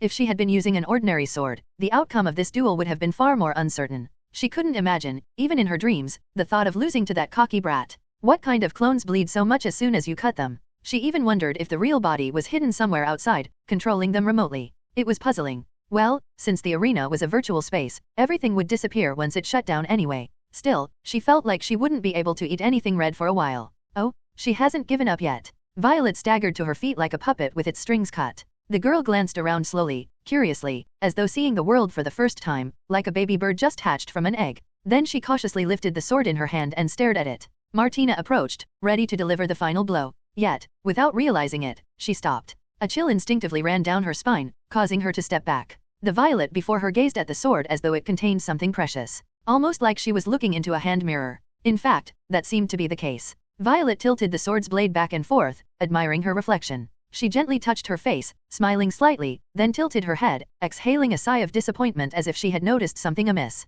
As Violet admired her reflection in the blade, she seemed satisfied at some point and smiled brightly. Has she lost her mind? Martina raised her rapier and swung it at Violet's head. One clean strike, and Violet's head would split in two. The blade came down. Clang! A deafening metallic clash rang out, and Martina staggered backward in shock. The instant she swung her blade, a counterattack came at a speed so fast that even her mana-enhanced vision couldn't track it. Wasn't she out of mana? Annoyed at having her actions interrupted, Violet ground her teeth. With a frown, she glanced around to find the source of the disturbance, finally locking eyes on Martina. When Martina met Violet's blood-soaked red eyes, an eerie chill ran down her spine, as if she were being stripped bare under that gaze. They weren't the eyes of a student. Martina doubted if the girl before her was even the same Violet she had been fighting. Those were the eyes of a ravenous beast. Who? I think I remember. Parts of it? Have I seen you before? Oh, right. Muttering to herself, Violet suddenly smiled, as if recalling something. That's right. It's been so long I almost forgot. Hello, Martina. It's been 5 years. What? What did you say? The girl smiled brightly, filled with the innocence of a child. But it was the kind of innocence brimming with malice, the sort that tears the wings off butterflies, crushes ants underfoot, and throws puppies into ponds. With crimson eyes full of predatory curiosity, Violet stared at Martina like a butterfly she was eager to dismantle. And then, she smiled as if she were a child about to play a delightful game. Shall we play? From the sword Violet held, a surge of murky crimson mana erupted. Irene's heart sank into despair as she watched the duel unfold. As she had feared, Violet was being utterly crushed. When Violet first summoned dozens of clones, Irene had clung to a faint hope, thinking there might still be a chance. But that hope crumbled in an instant, like a house built on sand. The way Violet fought resembled a rabid puppy attacking a wolf. The wolf could easily kill the puppy, yet the puppies, undeterred by the deaths of their siblings, could exhaust their foe by relentlessly charging. Had it not been a duel, the fight might have ended in a stalemate, with the opponent walking away out of sheer exhaustion. However, in a situation where a clear winner had to be determined, the sheer disparity in skill was an insurmountable wall that numbers alone couldn't overcome. No amount of effort could allow bare hands to destroy a tank. I should have stopped her more firmly. I should have kept her from going, even if I had to use force. Irene blamed herself for not doing more to help. After nearly 20 minutes of battle, the inside of the arena had become a bloodbath. Other students who had been watching the duel wrinkled their noses or gagged as they left their seats. The destruction of Violet's clones looked disturbingly human-like. It was grotesque to the point of discomfort. Even Irene, who had grown somewhat accustomed to gore through her dungeon exploration experience, found it overwhelming. And so, the duel neared its end. Anyone could see that Violet was utterly exhausted. She seemed incapable of using her unique ability any further, suggesting her mana was completely drained. No, the monitor showing the inside of the arena displayed Violet holding her sword and laughing maniacally. Martina approached her. A single strike would incapacitate Violet. That was when the unexpected happened. The transparent barrier surrounding the arena began to turn opaque, taking on a milky white hue. The monitor, which had been broadcasting the scene, abruptly went blank, replaced by a connection lost message. Students began murmuring at the sudden turn of events. Irene, equally shocked, stood up from her seat. The flustered members of the disciplinary committee were seen fiddling with the equipment. What's going on? Violet dispelled all her clones except for herself. This provided her with some spare mana. A dark, murky aura, as if tinged with soot, surged from the one-handed sword in Violet's grasp. The force was akin to a small volcano, causing Martina to flinch involuntarily. Violet discreetly moved her left hand behind her back and formed a hand seal. Mana flowed from her, manipulating a portion of the virtual reality system embedded in the arena. She smirked inwardly. The security system here was laughable. With this adjustment, the arena was now completely sealed off from the outside. It would likely hold for about 10 minutes. She retraced the recent events. There had been too many prying eyes. With that Helios girl present, revealing her true self was out of the question for now. And, for the sake of enjoying this rare amusement, it was necessary to block external interference. But why did she need to avoid being exposed? Why was she even fighting? A question mark floated in Violet's mind.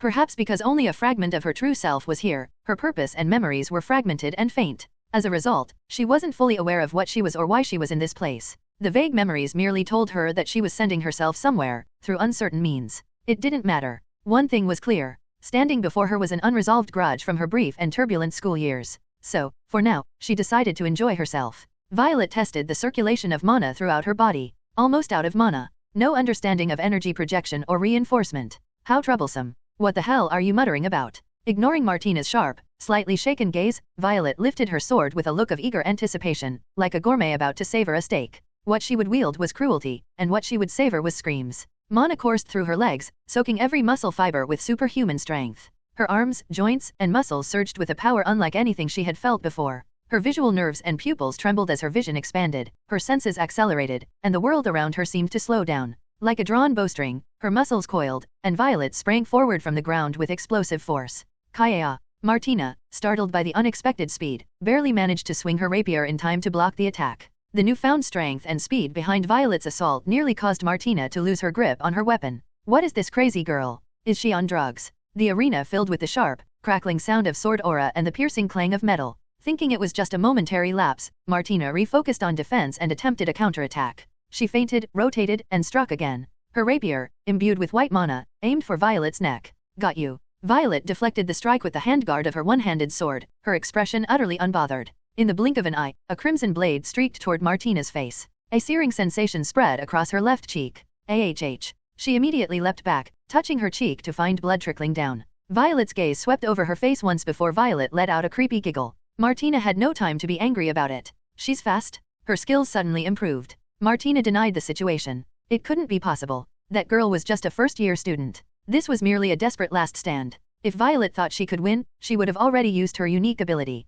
The fact that she hadn't meant she wasn't confident. There was still a chance to turn this around. You can't summon more clones, can you? Hoping to regain her composure, Martina taunted her. Violet tilted her head quizzically. Clones? For someone like you. Violet felt utterly incredulous. Know your place. A mere B-grade hunter wannabe dared to speak to her like this? She had no intention of wasting her precious, magnificent self on such a lowly girl. A trash like her, even if she brought an entire brigade, Violet could wipe them out alone. The fact that the current me struggled against such a common awakened individual meant that she was truly a pathetic existence right now. Violet resolved to finish things quickly before she ran out of time to have fun. One step, then another. Violet dashed forward again like a bullet. What the hell? You? Why did you hide your skills? Me. Amid the storm of overwhelming strikes, Martina screamed in desperation. Now she could hardly breathe.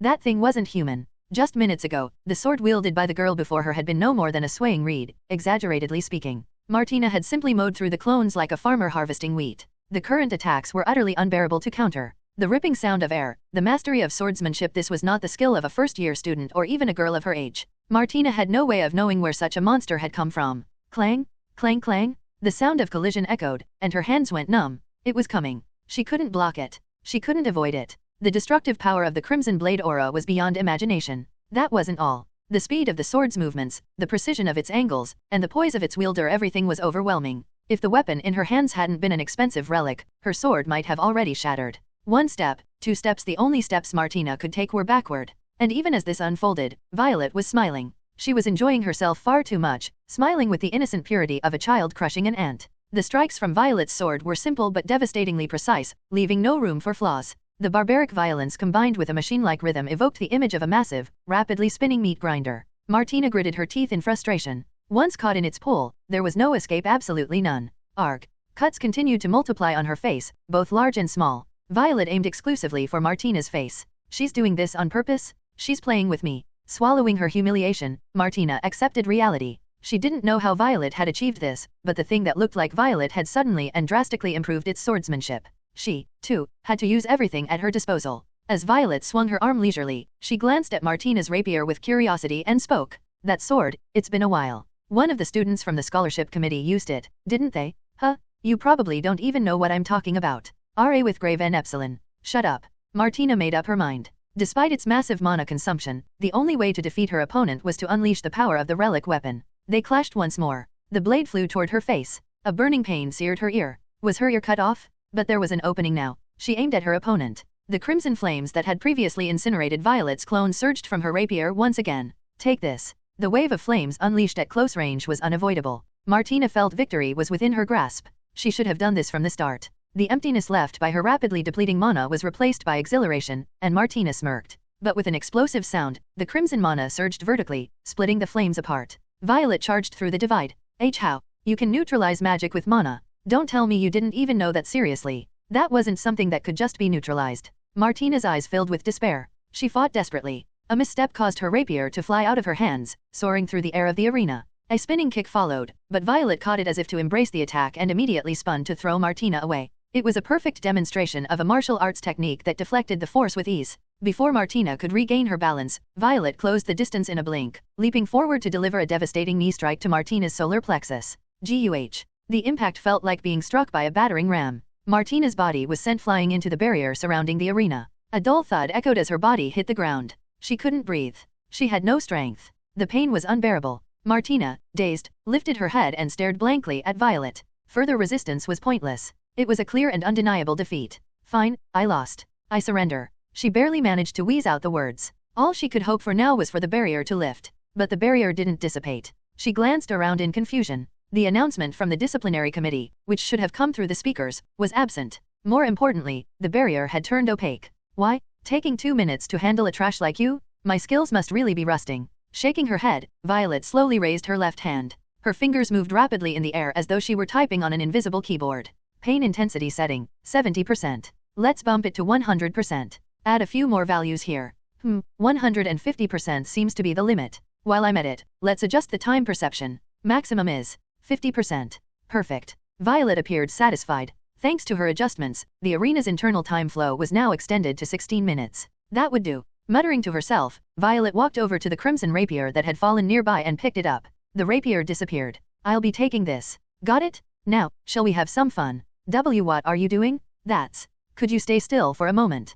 Clones, which had appeared without anyone noticing, grabbed Martina's legs and severed her ligaments. Ack. Aarg. Martina screamed in agony as the searing pain tore through her. The torment didn't stop.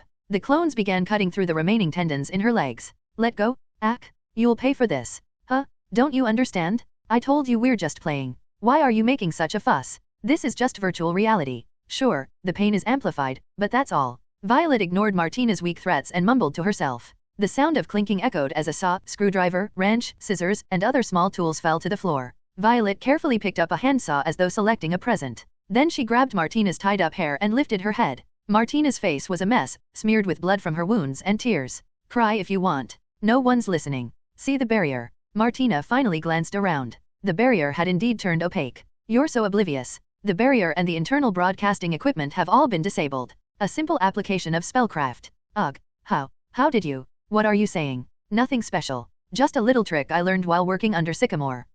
I guess you wouldn't know who that is. Violet continued to ramble. Martina wouldn't have understood a word, but Violet didn't care. This was simply part of Violet's routine before tormenting her victims. This virtual reality training system is outdated. Its realism is incredibly high, but its functions are limited. The scale is too large to use anywhere but in the main building. Still, it was useful for certain missions and operations. For example, the clones began cutting off Martina's fingers with scissors. When interrogating someone you couldn't physically injure. Just like this. Arg? Why the fuss? I told you, this isn't real. Once the barrier lifts, everything will return to normal. Oh, right. As she listened to Martina's screams, Violet seemed to recall something and suddenly smiled wide. A faint memory from the past surfaced, and her crimson eyes glinted with renewed interest. Now I remember. You called me a freak, a whore, or something back then, didn't you? That really hurt. When did I? Don't know. I don't remember it too well, either. When was it again?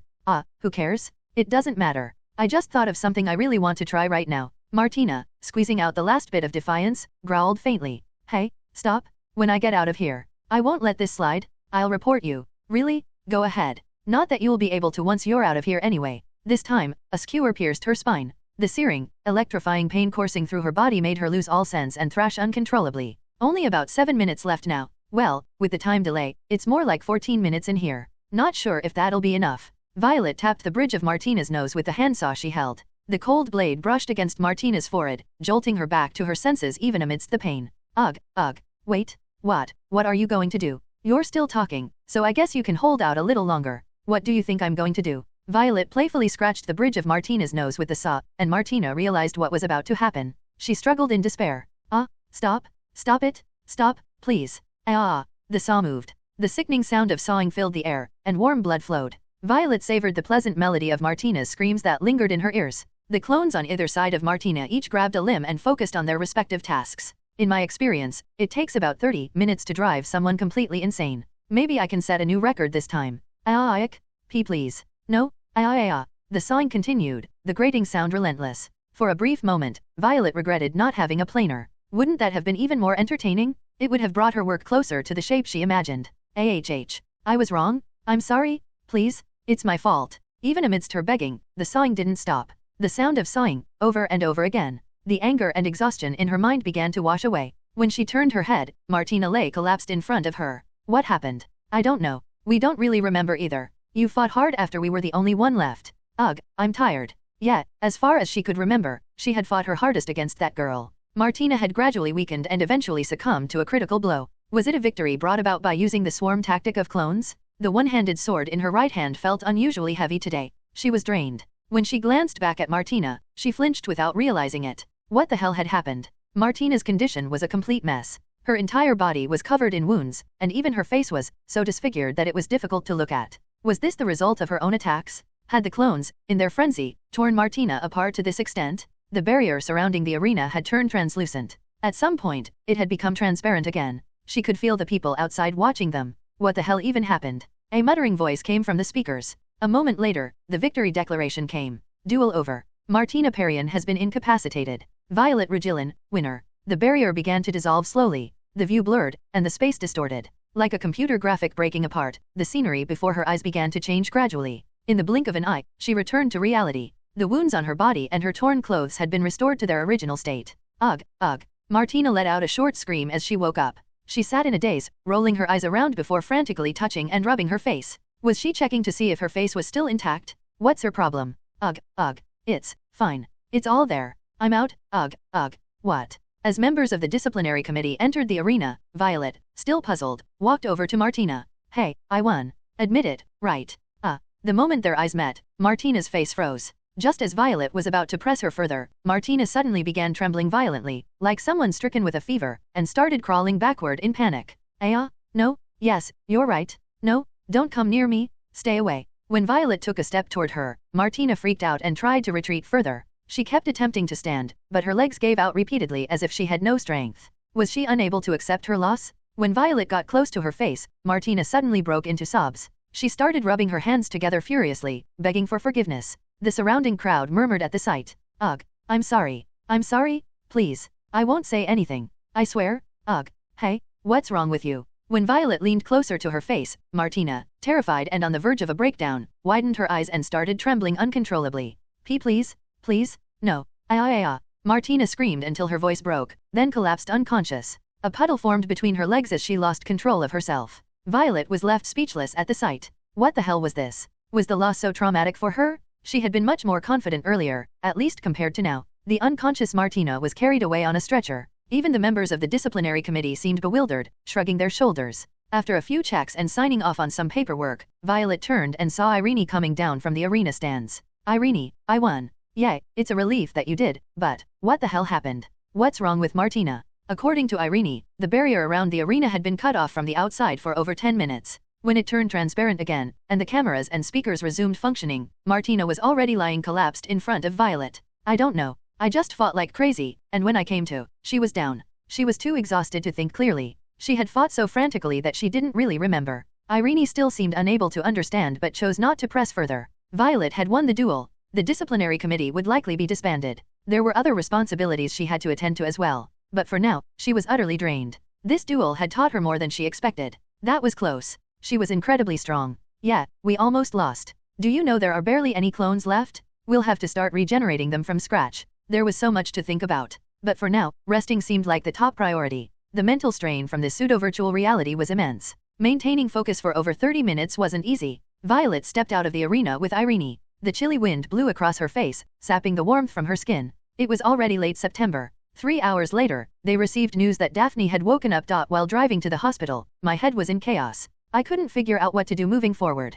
To be honest, I was scared. I didn't know what to do anymore. As the heat gradually drained from my mind, which had been stained with anger and excitement, I faced the cold reality. The victory I achieved in the recent duel was purely by chance. I was simply consumed by rage, blinded by baseless confidence in my abilities, and recklessly charged forward. Wisdom and rationality were thrown out the window. Despite others trying to stop me, I charged ahead only to hit a high wall. All the vows and resolutions I had made previously turned out to be empty, unachievable fantasies. And then, I realized I had been deceiving myself. I had only been preoccupied with escaping reality. In the fight with Martina, I understood my limits. A B-grade hunter wasn't such a special existence in this world. And after all the hardships I had endured, what could I possibly do when faced with stronger beings above me? I had to admit it. I was too weak both mentally and physically. Facing the truth I had been ignoring was unbearably unpleasant and deeply sorrowful, but I couldn't lie to myself any longer. That wasn't all. Until recently, I had been living a meaningless life without any real motivation. I relied on my shallow power and acted thoughtlessly. As a result, someone who lived with me and saw me every day ended up getting hurt.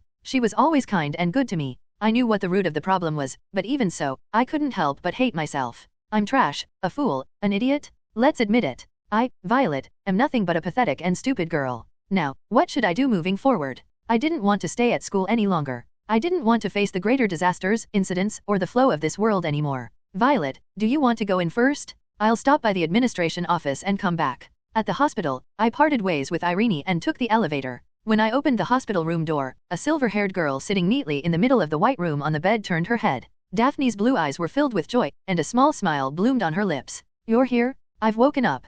Daphne, are you okay? Regillan. Don't worry about me. The doctor said I could be discharged right away. Ouch, my back. Can you help me get up for a moment? Despite having gone through something bad, there wasn't a trace of concern on her face. I should have been happy to see her like that, but I couldn't be. Overwhelmed by emotion, I hugged Daphne tightly. Regillan. I'm sorry. I'm so sorry. For some reason, tears began to pour out uncontrollably. I closed my eyes as I held her in my arms. You must have been through something difficult. How embarrassing. Here I was, acting like a child, clinging to a patient. She gently stroked my head. Can you tell me about it? If it's too sensitive, you don't have to say anything. Well, actually. I slowly opened my mouth. A few hours before Violet visited the hospital, Daphne had a dream. She immediately recognized that she was dreaming. It was a familiar scene, one she had experienced countless times in an endlessly repetitive cycle. This was a childhood nightmare that would never be erased, a terrible curse deeply entwined with her heart, like unbreakable chains. Daphne found herself in her parents' car, waking up during her elementary school years. Beside her, her younger sister was rummaging through a snack bag with a carefree expression. It's this again. It was too vivid for a dream. She could feel the temperature, the textures, even the smells. The familiar scent of lavender filled the car. It was her mother's favorite perfume, which she used so much that its aroma clung to every corner of the house and even her father's car. At that time, Daphne was on an outing with her parents and younger sister. Their destination was an amusement park in the Eastern District. One day, her father had received a small bonus from work, and, coincidentally, her mother had been gifted amusement park discount tickets from her workplace. When those two small coincidences aligned, her parents, who usually had no time or money to spare due to her younger sister's needs, willingly decided to give their daughters a memorable experience, despite their fatigue. What they overlooked, however, was that the road to the amusement park was notoriously congested, even under normal circumstances. Coupled with it being a weekend, the family found themselves stuck on the road for hours. Young Daphne, unable to bear the cramped conditions of the car, grew irritable. Meanwhile, her hungry younger sister, Laurel, turned her gaze to the cookie bag Daphne was holding. Sis, you're not eating that, right? Give it to me. Hey, are you a pig or something? You already ate a ton this morning. Mom gave you some too. Where did that go? I don't know. Just give it to me. Give it to me. Laurel had long since finished the snack bag their mother had given her. Daphne, irritated by her sister's greed, didn't hide her frustration. Ugh, fine, just shut up. Young Daphne tossed the cookie bag at Laurel. The bag accidentally hit Laurel's face, prompting a short yelp. Watching this, their mother grew angry. Daphne, what are you doing to Laurel? How could you throw something at your little sister like that? What? I just gave it to her because she asked for it? She keeps begging for my stuff. While the mother and daughter argued, Laurel, seemingly unbothered by being hit, happily ate the cookies. Hee, yummy, yummy. Present-day Daphne observed the scene and thought, Laurel, my gluttonous, spoiled little sister. You were always sickly as a child. The misaligned exposure to ether waves had messed up your immune system. Mom and Dad were always busy working to pay for your medical bills. Every night, you would cry in bed, and they would rush to your side. Sometimes, when you woke up, you'd secretly rummage through the cookie jar behind Mom's back. During meals, you'd often take not just your share, but mine too. Now I understand. For a child isolated from the world by illness, snacking was your only happiness. After her argument with their mom, a sulking Daphne glared at her sister with resentment. Laurel, seemingly oblivious to her older sister's anger, happily munched away, even licking the crumbs off her fingers. In her sister's arms was a small doll that caught Daphne's attention. It was a doll Daphne cherished dearly. What the? Hey, Laurel? Why do you have that? This? It's mine. Daphne tried to snatch the doll from Laurel's grasp. Laurel held onto it tightly, struggling to keep it. Feeling annoyed, Daphne smacked Laurel on the forehead and proudly reclaimed the doll. Laurel burst into tears. Why Laurel, are you okay? Daphne Grace, what do you think you're doing? While Mom comforted Laurel, Dad, who had been quietly gripping the steering wheel, shouted at her.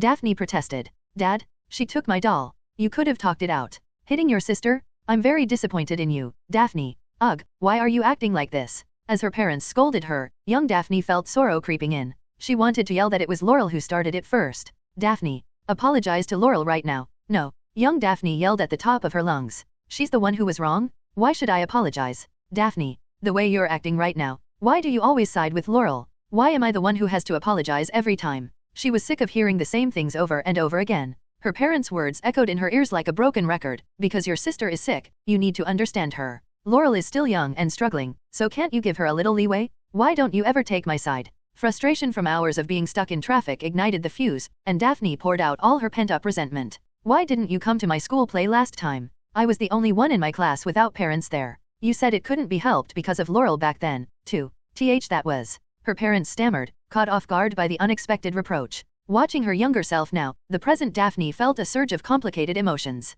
I understand now. Back then, Laurel had to be rushed to the emergency room because she couldn't breathe.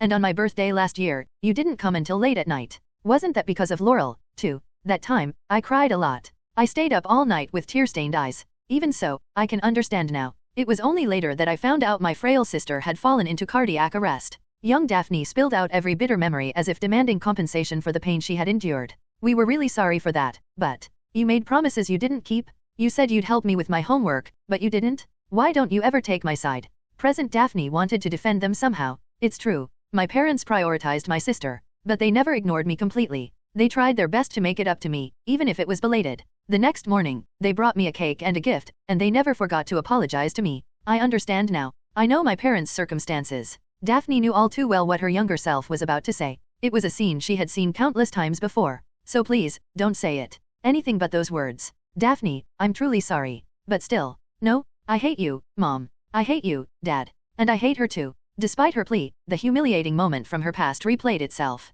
I don't need a sister who's always sick. Why does she even exist? She's so annoying. I wish she'd just disappear. Daphne. Present Daphne felt like covering her ears. The girl, overcome with anger, sobbed as she ran out of the car into the gridlocked traffic. She ignored the calls of her parents, darting between the cars before leaping over a roadside fence and crouching down to hide. She heard her parents' worried voices searching for her as they passed by, but she stayed silent. Sister, where are you? After hiding for a while, a familiar voice made her peek out. Laurel was walking along the road, holding the doll in her hands. Daphne quickly tried to hide again, but Laurel found her first. Like a puppy who just found its owner, Laurel waddled over, only to trip and fall with a thud. Ugh, why you idiot? Why didn't you just stay in the car? Why did you come out here? Unable to bear the sound of her sister crying, young Daphne climbed back over the fence and returned to the road. Sniffling, Laurel held out the doll. Here. I'm sorry. I liked hugging it to sleep, because it's so soft. I'm sorry for taking it. Ugh, whatever. The road is dangerous. Why did you even come out here? Though young Daphne was upset, she couldn't push Laurel away.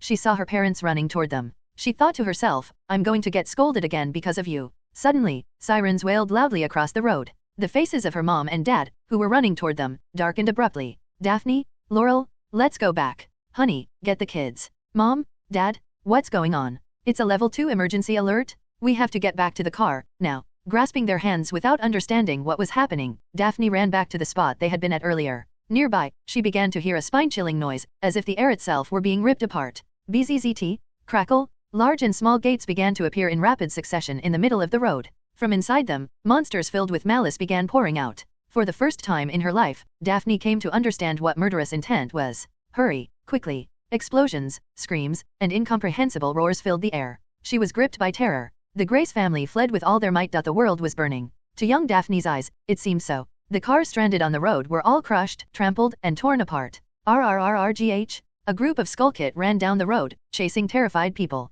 Amid them, felly nuts darted around, flailing their arms like mad cats, shredding victims to pieces. The Growlers used their massive bodies to tear vehicles like paper, hunting down survivors in hiding. In the distance, colossal beasts resembling spiders prowled, firing beams of light that scorched the roads. Take the kids. Hurry. As the cries of beasts drew closer, their father entrusted the two sisters to their mother. Not long after, the sound of snarling grew louder, followed by shouts and screams that were soon drowned out by other noises. The monstrous howls grew nearer. The screeching cries, akin to a cat's wails, echoed closer. Their mother, fleeing while clutching her children, stumbled under something that fell from the sky. Daphne, run! Laurel, you too! Quickly! Mom! Leaving their mother's desperate screams behind, the sisters ran. Tears streamed down their faces. Was it fear, or the terror of knowing they might never see their parents again? In the chaos, Daphne ran without feeling exhaustion.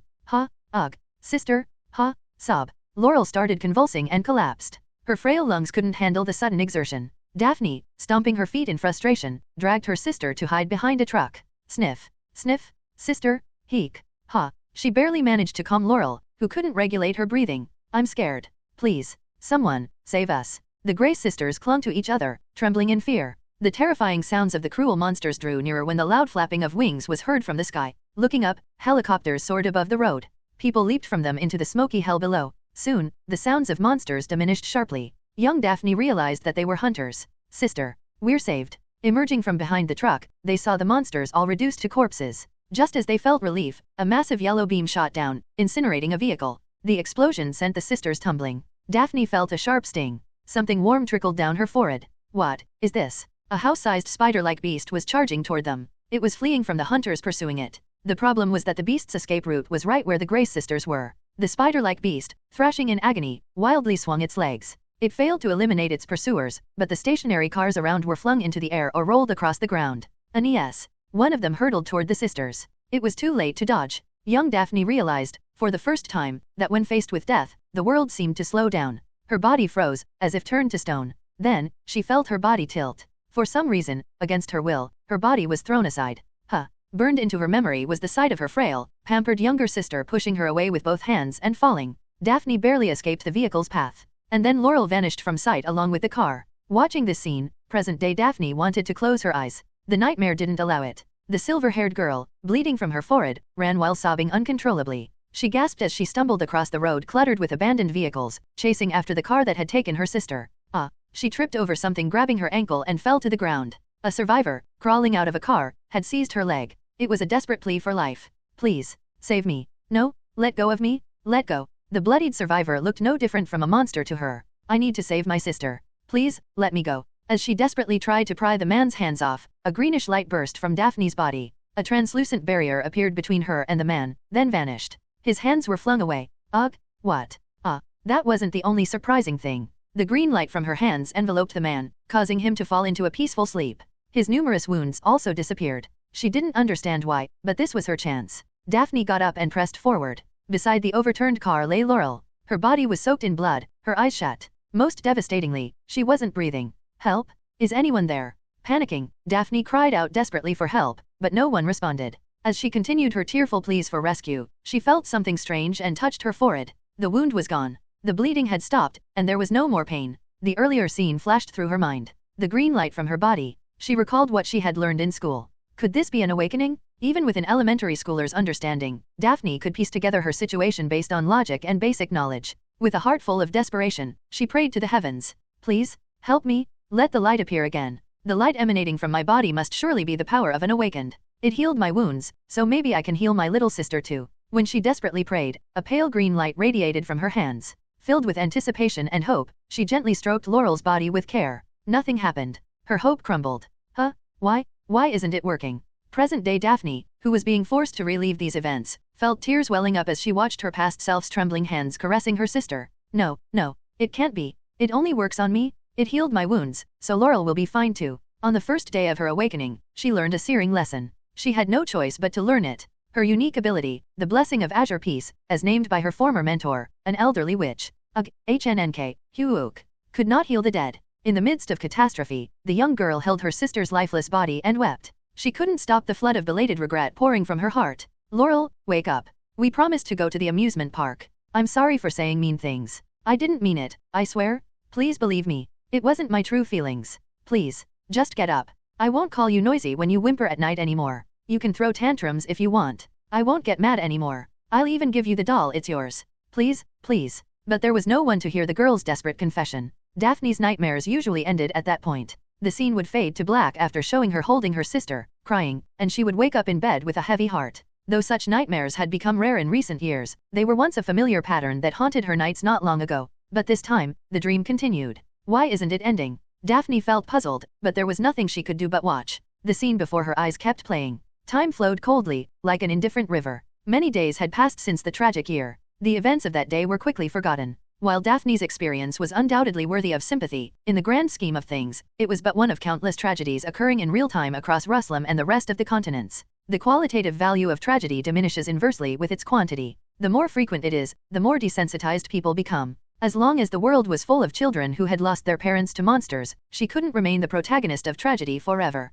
Fortunately, the relative who took her in was a strict yet generous person. As she healed and moved forward, she was lucky enough to receive nearly free training in awakener abilities from a retired elder. Always be respectful to others, and never forget to speak courteously. Your words reflect your dignity and worth. Do you understand? Yes, teacher. The scars in her heart didn't disappear, but the empty spaces left by the pain were gradually filled with resolutions that matured over time. Daphne made up her mind. I'll use my abilities to help people, no matter what. She resolved to prevent others from getting hurt. She didn't want to witness tragedy repeat itself ever again. Having decided on her path, all that remained was to move forward. She diligently prepared for admission to an Awakener Academy through constant, sincere effort. Her target was Polaris Comprehensive Academy. It was a school renowned for its long-standing tradition and strict discipline. While her abilities qualified her for admission to other prestigious schools, something instinctively told her that Polaris was the right choice. Eventually, she passed the entrance exam and enrolled with top-tier grades. Thanks to scholarship benefits, her burden of student loans was somewhat alleviated. 1 week before the entrance ceremony, while unpacking her things in the dormitory, the door suddenly flew open. Observing the scene within her dream, Daphne felt perplexed. This is the first time I met Violet, isn't it? A golden-haired girl with an innocent demeanor entered the room. Her striking ruby-red eyes left a vivid impression. It was her roommate, Violet. Hello. Violet's eyes widened in astonishment as she looked at Daphne's face. Wow, you're so pretty. Her past self had been flustered and didn't know how to respond, blushing shyly. Time moved forward again, bringing her to the day of the entrance ceremony. In this situation, where I was retracing even the memories of my first day at the dormitory, Daphne began to wonder how her dreams had brought her here. Could it be me? She recalled hearing that when someone was on the brink of death, memories of their past would flash through their mind like a panorama. What had she been doing before she started dreaming? I was kidnapped. And then, she got caught in an explosion. Daphne seriously wondered if she was in a near-death experience. She wasn't scared of dying. After losing her family, she had become somewhat indifferent to the concept of death. Knowing it could come at any time, she no longer perceived it as a special disaster. More importantly, there were hardly any people in the real world who would miss her. Yet, somewhere in her heart, she felt a sense of regret. No, was there truly no one? Regardless of her will, her memories kept replaying. Are you feeling unwell or something? No, I'm fine. I'm healthy. Ihihi. Violet, her clumsy and unpredictable roommate. The time before the entrance ceremony flashed by quickly. They ate sandwiches together, talked a little. Short and awkward as it was a bit enjoyable to look back on. Revisiting memories was fun. Suddenly, Daphne thought of someone while looking at Violet's figure. The memories before her eyes shifted rapidly. This scene, the entrance ceremony day. She remembered it vividly. During the freshman welcome party, a monster had intruded. To her surprise, a girl who looked exactly like Violet, wielding a hammer, broke through the window. She later learned it was Violet's clone. In emergencies, the most important thing is to guide the escape route. She borrowed the hammer from Violet and widened the space, smashing the remaining glass and covering it with clothes to prevent scratches. This would allow others to escape safely. As she stepped back with Violet to catch her breath, the wall exploded, and an intermediate-level monster, Kronos, emerged. The gigantic crustacean, wounded and staggering from the students' attacks, focused its final desperate energy into its mouth, preparing a concentrated magical attack aimed directly at Daphne and Violet. Stay calm, as trained. You can do this. Despite her fear, she maintained composure and activated her unique ability. The blessing unfolded, and a powerful barrier was erected. The deathly breath attack collided with the barrier, scattering harmlessly. Although it caused some collateral damage to the surroundings, no one was injured. Ha, ha, thank goodness. I managed to block it. Relieved, Daphne caught her breath. For the first time, her ability had protected someone. My efforts weren't in vain. Barely containing her joy, she took a step forward. Kaya! A scream from behind made her turn around. Violet had collapsed. Just as she moved to rush over, something fell from the sky. With a heavy crash, Violet's figure was crushed under a massive, white object that had fallen before Daphne's eyes. Her eyes widened in shock. An uncontrollable shudder coursed through her. The day's disaster overlapped with a past tragedy. A monster's attack, her fleeing family, and her sister struck by a car. The past she thought she had buried resurfaced, stabbing her heart like a dagger. Kaya! She screamed and ran. This time, I'll save her. But again, she was too late. There was no need to check for a pulse. Violet had been killed instantly by the air conditioning unit. Even so, she poured out her magical power again and again. No, this time she could save her. She had to save her. Nothing happened. Daphne realized she had failed once more. She hadn't known Violet for long, but those moments were enjoyable. Her kind and cute roommate Daphne hadn't been able to save her. The old wound deep in her heart, thought to have healed, reopened, unleashing a torrent of regret. No, Rugilin? This time too. She had trained and practiced for moments like this, yet she was utterly powerless. Sniff, heek. I'm sorry. Even now, I couldn't do anything. Please forgive me. As Daphne helplessly held the girl's lifeless body, a miracle occurred. Kong. The girl, thought to be dead, let out a brief groan and sat up. Daphne's memory recalled the girl's words about her unique ability. So, this is Miss Rugilin's clone, her unique ability, right? That's probably it? I'm not sure, but it must be. So that's what it was. Though she didn't fully grasp the situation, one thing was clear. The girl Violet wasn't dead. By the time she regained her senses, Daphne found herself hugging Violet tightly, crying her eyes out. Thank you for being alive. From that day on, a part of Daphne's heart, which had always been empty, began to fill without her realizing it. Amid the purposeless memories replaying, the present Daphne came to an important realization. Miss Rugilin resembles my younger sister, an unpredictable and unstable personality, with a large appetite. Yet she wasn't greedy. Look, Daphne, I brought some delicious food. Especially her obsession with sweet treats, her childlike innocence, and her pure nature. Sorry, it wasn't me who ate it, it was my clone. I was just so hungry. When Violet stole her snacks, she found it impossible to get angry. I understand. She must have been so hungry to do that. Watching Violet eat the snacks deliciously reminded her of someone who loved sweets and had a big appetite. And when she saw Violet crying in her sleep out of pain and fear, she unconsciously thought of Laurel as a child, searching for their parents in bed. She couldn't ignore such a pitiful cry for help. That's why every night, she used her healing abilities over Violet's head to take care of her. At the time, she acted purely on impulse, but looking back now, she understood why she did it. That's right, I might have been overlapping Ms. Rugilin with my younger sister.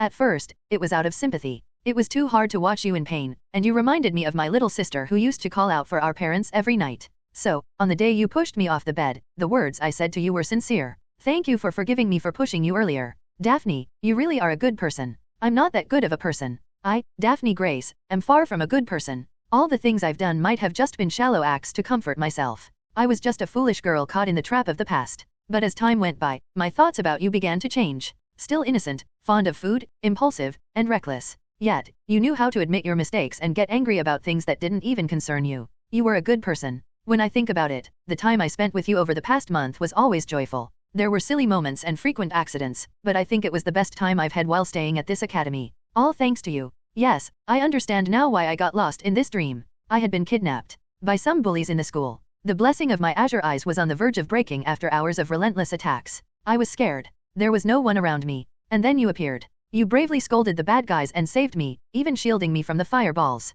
Am I dead? Or did I just faint? If I'm dead, I hope you don't blame yourself. You were so brave. My one and only friend. Violet. Thank you so much. At some point, Daphne's reminiscence started to blur. The world around her began to turn white. She realized it instinctively this was the end of the dream. She came to her senses, opened her eyes, and looked around. It was a hospital room. Back to the present. Daphne gently patted Violet's trembling back. At this moment, Violet wasn't the playful, mischievous schoolgirl. She was merely a helpless, frightened, and exhausted girl. Violet, who had been seeking comfort, slowly began to explain to Daphne what had happened while she was unconscious. Well, actually, she recounted how, with Irene's help, she had taken Daphne to the hospital, how she had flipped out and challenged Martina to a duel, and what had transpired in the duel. She didn't bother to mention the messy details of how she dealt with the Parian siblings or the gang. Daphne hugged Violet tighter with sympathy. How difficult it must have been, how scary and painful. It must have been really hard for you. Come here. Thank you. Violet slowly withdrew from Daphne's gentle embrace.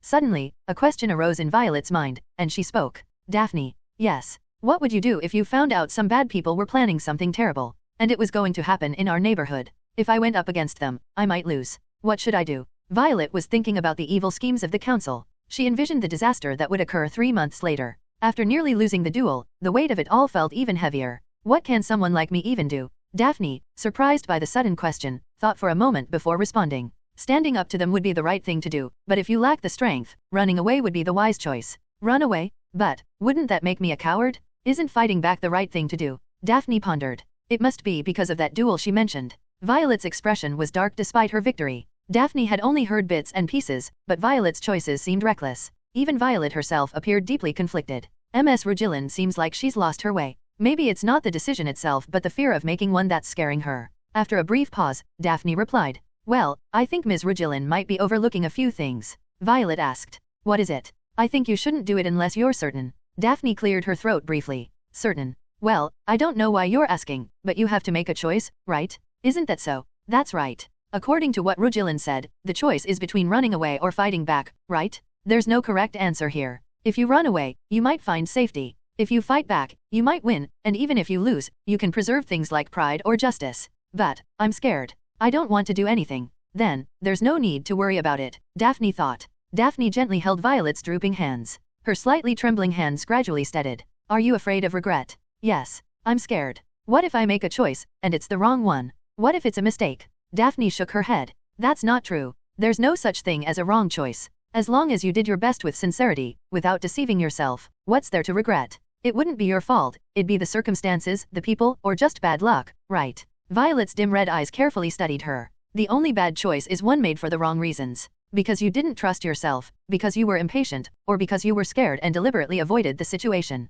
Daphne smiled softly. In that sense, Rugilin doesn't seem like someone who would make a wrong choice. Rugilin is brave enough. If there was even a hint of hesitation, you wouldn't have come to save me, right? Isn't that so? That's because it was something I could do. But still, I told you, if you think you can't do it, you can run away. What's wrong with that? Just, if you choose to run, run with confidence and with all your might. I don't quite understand. But I don't want to end up regretting it. Daphne continued speaking calmly. Do you remember when I said my family passed away? Actually, my family died in a beast attack. What on earth is she saying? Violet looked at her in surprise. Daphne's blue eyes gazed momentarily into the distance. But just before that, I had a big fight with my parents and said terrible things to my younger sibling. So, as a child, I was lost for a long time. I often caused trouble for my relatives, skipped school, and locked myself in my room all day. I thought it was all my fault. No. Violet thought about it. Daphne had such a past. Over time, I got better. But until I entered this academy, I had the same worries you talked about. Then, my mentor, the one who helped me harness my unique abilities and magic, said something to me. She spoke quietly but with strength. Raise your head and face regret boldly. Whether it's something you did wrong or not, you have to carry it. Life is full of regrets no matter what you do, so you have to learn to live with them. I still feel sorry for my parents and my younger sibling, but I can't throw away that regret. It's entirely mine, after all. So, Violet, whatever choice you make it wholeheartedly and confidently. You might regret it. Violet quietly opened her mouth. If that happens, I'll be by your side. I'll help you. You're asking about the duel you fought recently, right? Oh, that's... Exactly. That was way too reckless. Let me point out something else you missed. Why didn't you ask anyone around you for help before rushing into the fight? Violet felt embarrassed. Right, was there really no one around who could help me? Irene offered to help, and I foolishly refused. Why didn't I think to ask Kalia? At the very least, I could have gone to Instructor Frederick for advice. You're right. That was my mistake. Exactly. Next time, ask for help from the people around you. Don't just focus on moving forward or backward. When you can, look to the side. I'll be there. Looking at Daphne's gentle smile, Violet felt the heaviness in her heart dissolve. I'm your friend, after all. Hearing those words, Violet silently repeated the word friend in their minds. Yes, at some point, Daphne wasn't just a character in a story anymore. She wasn't just someone close. She was a friend they could talk and laugh with. I see. Why didn't I realize it? The dark clouds in Violet's mind seemed to lift. Thank you, Daphne. You've been a great help. Don't mention it, Rugilin. Feel free to talk to me whenever you need help. Even amidst her gratitude, Violet felt a slight awkwardness. Is this what friendship feels like? Wait, Daphne, are we really friends? Yes, of course. Then why do you keep calling me Rugilin? That's something strangers say to each other. Daphne appeared flustered at the unexpected point. It's just a habit of mine. Does it bother you? Call me Violet? Just Violet. Violet pouted, and Daphne reluctantly opened her mouth. Miss Violet. No, that's weird too. Can you drop the honorifics? Violet. That's it. The Violets rejoiced. Daphne cautiously spoke again. And, though it's late, I'll say it now. About saving me when I was captured. Thank you, Violet. The door creaked open carefully. A girl with purple hair slowly walked in. Hey, are you still talking? I'm not interrupting, right? No, it's fine. I was just about to leave. Looking at the two girls in the hospital room, Violet came to a realization. We came to a realization. In our lives, some people have become so close that they can't be separated from our hearts. The determination of the awakened Violet slowly gathered, becoming forged like a blade, sharpening. Daphne was right. Let's move forward boldly and without regret. Up until now, it was nothing but a life of running and fleeing, avoiding and reluctantly fighting when cornered. Growing complacent like that, we ultimately faced near defeat. Even now, Martina's words echoed in my ears. You keep feeding coins into the machine with those dull eyes, again and again, every day, saying, I'll win this time. This time it'll work. But you always fail. Just like someone I know. You, dumbass. The one mindlessly pouring coins into the arcade machine. Yeah, she wasn't wrong. I had lived without a sense of urgency. But I won't run away anymore. I'll stand and fight. The Violets have just made a resolution about what we need to do. This insane academy, the impending catastrophe, it's not someone else's problem for me to run away from. Because my friends are here. This isn't a game. It's a full-fledged reality. So, we must grow stronger. There's no time to waste now. Based on the information we previously gathered, the time limit is 3 months. Let's train and prepare. Let's secure every 4-star relic or weapon we can find. Even single-use event weapons are worth searching for. Though it might be a bit inconvenient since this is 5 years prior to the main timeline, the knowledge in my head will definitely help. We need more magic, more weapons, and more power, and a large quantity of gasoline and explosives. We also need more numbers than we currently have. Even setting aside the student council president, the chairman, and the people around them will be far stronger than Martina. A mere 100 won't be enough. We need enough Violets to cover the entire school. So, we can't afford to stay complacent any longer. I won't die. I'll train myself to death if I have to. It's time to embrace that advantage, no matter how painful it is. For what purpose? The unified will of the 109 Violets came together like a sharp sword, aiming at a single goal. It's all for one purpose. To destroy the academy. To utterly demolish Polaris Comprehensive Academy, leaving not a single stone behind. Burn the ruins and salt the earth. Sorry, Irene, but there's no way to normalize that academy. From its foundation up, everything is rotten. It's clear even to me. It's destined to be destroyed in the experiments soon anyway. In that case, wouldn't it be better if I brought it down first? It's better if only the bad guys die, rather than everyone in the school turning into ghouls. So, let's grow stronger, strike first, and destroy the academy, both tangibly and intangibly. The board of directors? Kill them. The student council? They're all part of the same gang. Wipe them out completely. Take down anyone else who gets in the way. Destroy all experimental equipment and dispose of the data. Since the facilities are underground anyway, burying them completely wouldn't be a bad idea. Of course, anyone would think this is madness. Right now, it's beyond my means. I don't have that kind of power, and even if I did, there's a chance I'd end up making the entire Academy City my enemy. I'd be branded as a terrorist. But I refuse to bow to those obnoxious bastards. It's not for justice or morality. It's just that those damned people are there, and I want to get rid of them. So, what should I do after tearing down the Academy? After Polaris fell, Irene transferred to Aegis Academy. We'll transfer to another academy too. It's simple. I'll transfer to another school with my friends, leaving behind the corpses and wreckage. Maybe it'll be sooner, or maybe later. The key is to grow quickly before their project is completed. Guys, I have something to confess. I decided to tell the truth about the school to these trusted friends. Meeting the puzzled gazes of the two girls, I resolved once again. The time limit is 3 months. Let's go, let's run. Burn ourselves out and break as we sprint forward. After wandering aimlessly, the violets have finally found the path we must take. Once again, I declare to myself, let's destroy the academy. If you step out from the main road near the hospital and turn into 2 alleys, you'll find a small hotel named Memory Trail. The exterior was worn out, and the staff at the lobby were not just indifferent but outright unfriendly, yet it had everything necessary. Most importantly, there were almost no people around. You couldn't even see any guests. This was why I and the 2 other girls chose this place for our meeting. Unlike open spaces like cafes, a private venue felt more suitable for discussing confidential matters. Of course, we didn't forget to take a few security measures. All clear? I didn't find anything suspicious. Good job, No 31. The first thing I did after entering the room with Daphne and Irene was to thoroughly inspect the interior. Unit number 1 casually took a seat while the other violets roamed around the room. They used hidden camera detectors and bug scanners that had been hastily bought a few hours earlier, sealing up any suspicious-looking holes with tape. It reminded me of overly paranoid so-called human rights activists, but there was no other choice. Watching the violets busily moving around, Irene's mouth hung open in shock. Daphne, having spent a lot of time with me, wasn't too surprised by the presence of another clone in the room, but it seemed to be a novel experience for Irene. Wow, Violet, I felt this during the duel too, but your control over clones is incredible. It's nothing special. Nothing special? Most people can't do that? Clones formed through magic or unique abilities require an extremely high level of focus. That's why their movements are usually unnatural. Wait, they can even talk. Irene seemed to misunderstand something. Since I planned to explain later anyway, I didn't bother clarifying for now and just brushed it off with a casual laugh. What about magical energy? Is there anything detectable? I checked. There's nothing significant being sensed. Solstice, did you find anything? Not really. I don't feel anything either, but then again, I can't use magic. Daphne scanned the surroundings using a simple magic spell to detect energy, completing all necessary checks. Of course, advanced magic or unique abilities could easily bypass these measures, but to counter that, we'd need a high-security sealed room in the first place.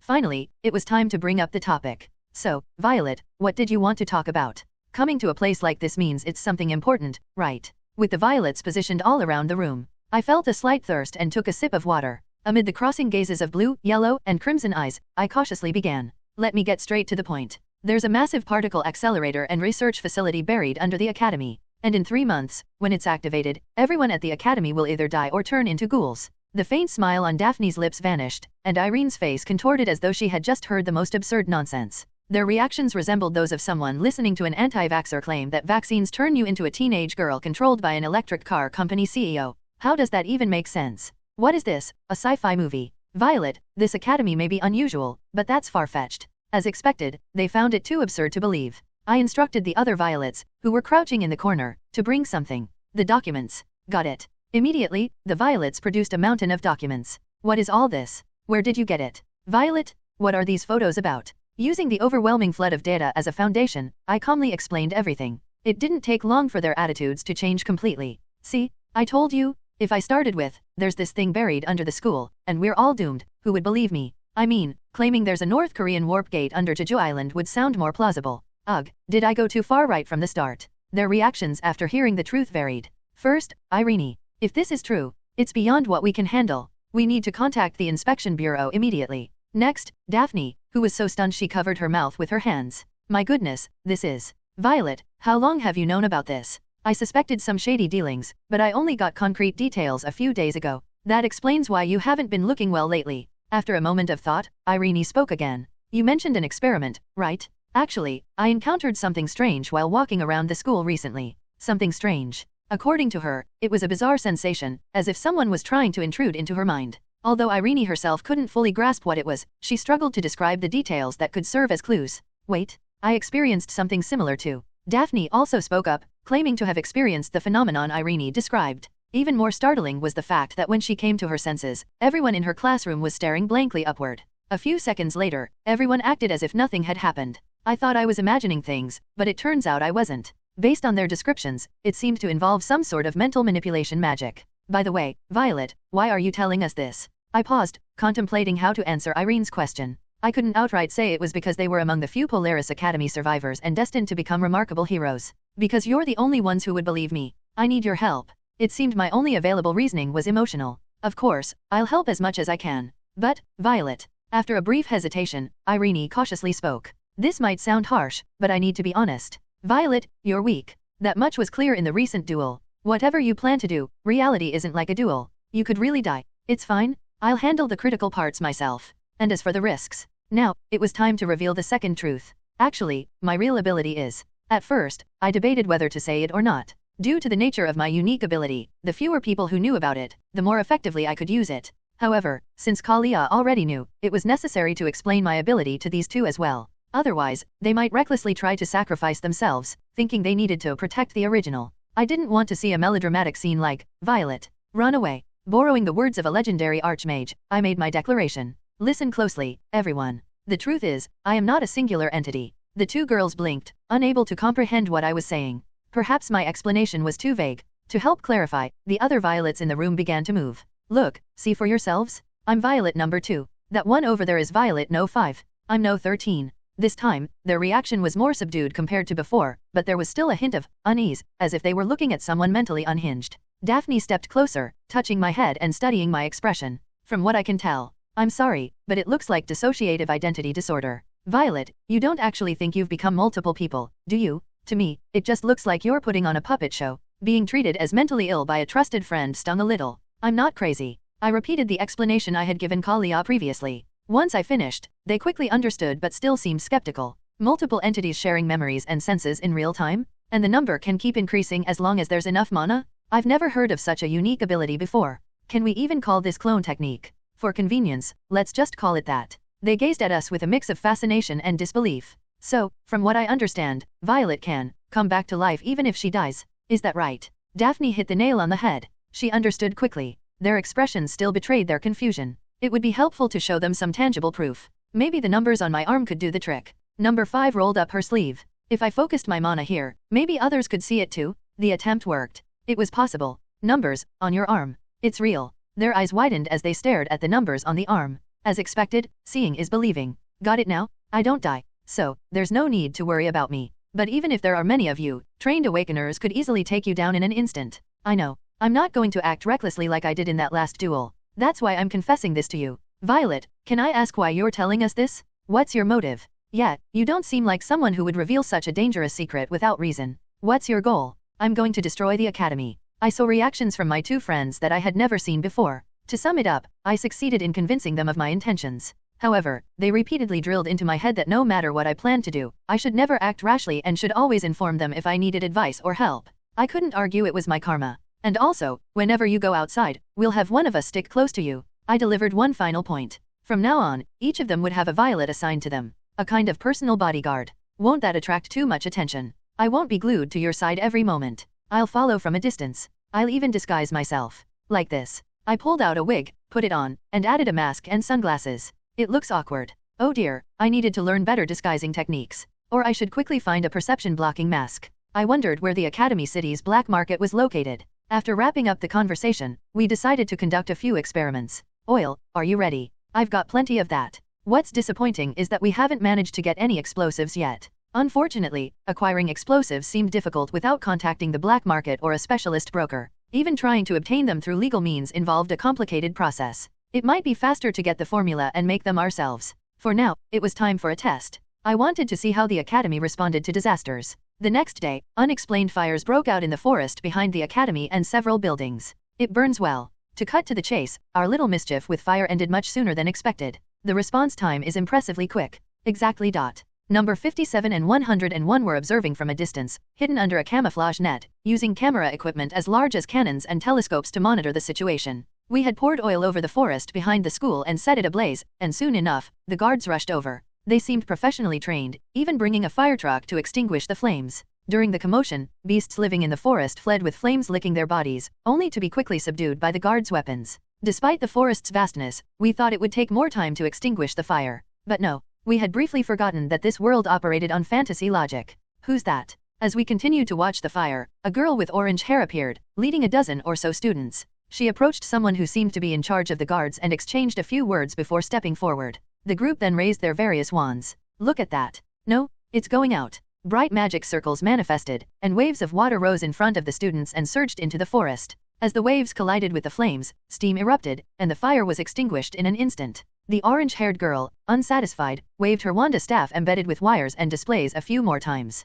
A whirlwind of pure white snow rose and swept through the forest. Reality was no match for magic. More magic? Just like that flame sword? It's so unfair. I hate magic. After all the effort we put into dousing the place with oil. Meanwhile, the fire in the building we had ignited was also quickly brought under control. What once emitted black smoke now only released steam. The sprinklers activated almost immediately, and similar magical measures seemed to have been employed. We kept an eye on the scene. A familiar face appeared, the student council president. He had lined up several students and was speaking to them with a grave expression. Get the listening device ready. We tuned into the audio from the headset to find out why he was so angry. I clearly told you that those facilities cost more than your life is worth. How could this happen? Speak up if you have a mouth. I'm sorry, but when we arrived, it was already charred. Slap. A student attempting to explain was slapped. Nearby, piles of complicated machinery lay half-burned and scorched. No wonder. Even though we set fire to an unoccupied building, people suddenly rushed inside, and now it made sense. You know what I hate the most, don't you? No excuses. I'm sorry. I'll just, ugh. One of the students began gasping for air, clutching his throat as if suffocating. The student council president was strangling him with telekinesis. For someone who looks like a pampered brat, he's got quite the temper. He definitely doesn't have a girlfriend. If he does, I bet he hits her when he's bored. I'll bet my chocolate bar on it. Please, stop. That's enough, Crocell. Let him go. As we continued to watch, the orange-haired girl from earlier intervened. Surprisingly, the student council president released his grip and let the student go. Lyra, no, vice president. You seem to have been busy. My apologies earlier, president. But I think handling this emotionally was wrong. The members are sufficiently remorseful. Isn't that right, everyone? Now, move along. Yes, we're sorry. The students hurried away. The girl, addressed as vice president, exchanged a few words with the president before disappearing behind the building. You didn't contact me for weeks. What's the reason? It wasn't that I didn't want to. I couldn't. The chairman sent me on an assignment. Their voices faded. In the end, our first test was disappointing. The fire was put out too quickly. Although it was just a trial run, if we really wanted to burn down the school, we would need more simultaneous and intense firepower. The violets busily opened boxes, transporting vials and chemical supplies inside. The first thing the awakened violets did was secure more bases by pooling their resources. In addition to their existing facilities, they needed more buildings for barracks and workshops. True to the saying, don't put all your eggs in one basket, they found cheap, dilapidated structures far from their current barracks and secured them. Amid the commotion, number 2 started explaining earnestly. I found out who that girl was. She's definitely the vice president. Her name, Lyra J. Veleston. She's in the same grade as the president and specializes in magic. I can see that. She was holding a wand. In this world, wands serve 3 main purposes. First, they act as antennas to spread mana more strongly and widely. Second, they function as blunt weapons for self-defense. Third, they serve as detection devices or carry various accessories and occasionally double as selfie sticks. When I thought about magic, only bad memories surfaced. I recalled being knocked down by a wind spell in front of a convenience store or having my entire squad vaporized by a flame attack in a previous duel. The academy teaches magic, but unfortunately, the first-year professor focuses only on tedious theory. Practical sessions are rare. Magic. I need to learn it someday. For now, though, I decided to focus on physical training, leveling up, and acquiring weapons. That's why we secured this warehouse. It was located in such a remote area that the surroundings were barren plains and shallow mounds, with half-dug pits scattered around. There were no houses nearby, and the roads were far away, making it perfect for firing guns and blowing things up. Once the inventory and transported furniture and materials were organized, the violets began their work. The goal was to produce explosives and incendiary materials. To counter firefighting systems and magic, we needed something hotter and more dangerous. We mixed gasoline with sugar, thinner, and other ingredients from books and the internet. After bottling the mixtures, we tested their effectiveness. The bottles exploded with a light puff, flames flaring briefly before dissipating. It's not as powerful as I thought. On one side of the workshop, the violets ground potassium nitrate, charcoal, and sulfur in a mortar. Following instructions from the materials, they also mixed nitric acid and sulfuric acid to create something. Then an accident happened. Whoa, look at me, I'm on fire. Water? Get water? Where's the extinguisher? While testing a Molotov cocktail, one of the violets caught fire. The bottle had slipped from her hands, causing the accident. Although the pain was dispersed among the clones, the stench of burning was awful. Possibly due to the sugar, the fire felt sticky and clung to her body. Violet number 67, who had been doused in sugary gasoline and turned into a flaming candied apple, collapsed to the ground. Other violets rushed to bring water and extinguishers, but number 95 stopped them and drew a crossbow, aiming it at No 67's head. There was no point in saving her. She had third-degree burns, and regeneration would take time. Euthanasia was the only solution. Thwip! The bolt struck No 67's head, extinguishing the flames. Her body disappeared. Be more careful, everyone. We've already lost one person. And look at the workshop, it's full of flammable materials. One mistake and we could blow this entire place up. Number 6 chimed in. At this rate, wouldn't it be faster to just buy finished products? There's a black market around here, isn't there? Or maybe there's another way. We've already got other teams looking into the black market. Kalia and the Brotherhood are exploring options, but construction-grade explosives are hard to find. Although specifics would be discussed at the next Violet meeting, we needed 3 types of dangerous materials: military-grade bombs, demolition explosives, and incendiaries. The first was for killing people. The second was for blowing up the school. The third was for burning everything. From today's test, we realized that simple oil wasn't enough. We needed something that couldn't be extinguished by water or snow. Ideally, we'd use alchemical substances with Ethereum, crafted with magic. But those were out of reach. While Molotov production was temporarily halted, we tested the black powder bombs we had made. Some exploded satisfyingly, but others were duds, fizzling out or quietly smoldering. Today's results were disappointing. Despite following books and guides, the outcome was unsatisfactory. Being a liberal arts student is tough. How long had I been asleep? When I opened my eyes, I found myself in a white space, a mental world that had surfaced when we were swept up in an experiment. We looked around, and Mini Violet came hopping toward us. She leapt into No 1's arms. Big sister No 1. Whoa. Number 1 was startled and fell over. You seem busy these days. You're that. I remembered. This was the same Mini Violet we had encountered when trapped in a strange mental world during an experiment. We were about to say something in surprise, but she pressed a finger to her lips. Instantly, we couldn't speak. It felt as if our mouths had been taped shut, and our lips refused to part. My, how rude to be so startled by such a cute little sister. But then again, you don't remember me in the real world. She snapped her fingers, and only then could we speak again. What are you? Who are you? Is that really so important? Mini Violet rose off of me, clasped her hands behind her back, and spun around as if dancing. You're Violet, and I'm Violet. That's all you need to know for now. I haven't fully arrived yet, though I'm slowly making my way. But in the end, you and I are both beings called Violet. The young girl stopped her playful prancing. She slowly approached us, her presence paralyzing us as if we'd turned to stone. Need some help? Things don't seem to be going too well. What? What are you talking about? You're asking because you don't know. Her tone shifted from that of a pouty child to a mature adult. She scolded us with an intense demeanor. Idiot? Moron? What are you, a medieval alchemist? Black powder? Really? Are you going to start using matchlocks next? And sugar? Burning sugar in gasoline? Are you making candy? Someone might mistake you for a student protester. She flailed her arms comically, shouting slogans like, "Murder school? What nonsense? Explain yourself, Valifor. Apologize, student council." Her mockery made my blood boil. Enough? What am I supposed to do when I don't know anything? Faced with my outburst, Mini Violet winked mischievously, her expression brimming with amusement. That's exactly why your adorable little sister has come to you. Mini Violet nestled into No 45's arms this time. Though number 45 tried to pry her off, she clung like glue. Violet, the pure, beautiful, and adorable sister from Polaris? One day, you'll grow into the most beautiful woman in the world. She began humming a tune, burying her face in No 45's chest and fidgeting playfully. Even more mature and elegant than that saint. Oh, it's been so long, I got carried away. Sorry? Hee. When she looked up, her mischievous crimson eyes reflected my flustered expression. So, I'll lend you a hand. Why? The tiny girl giggled lightly. Because I want to see things go up in flames?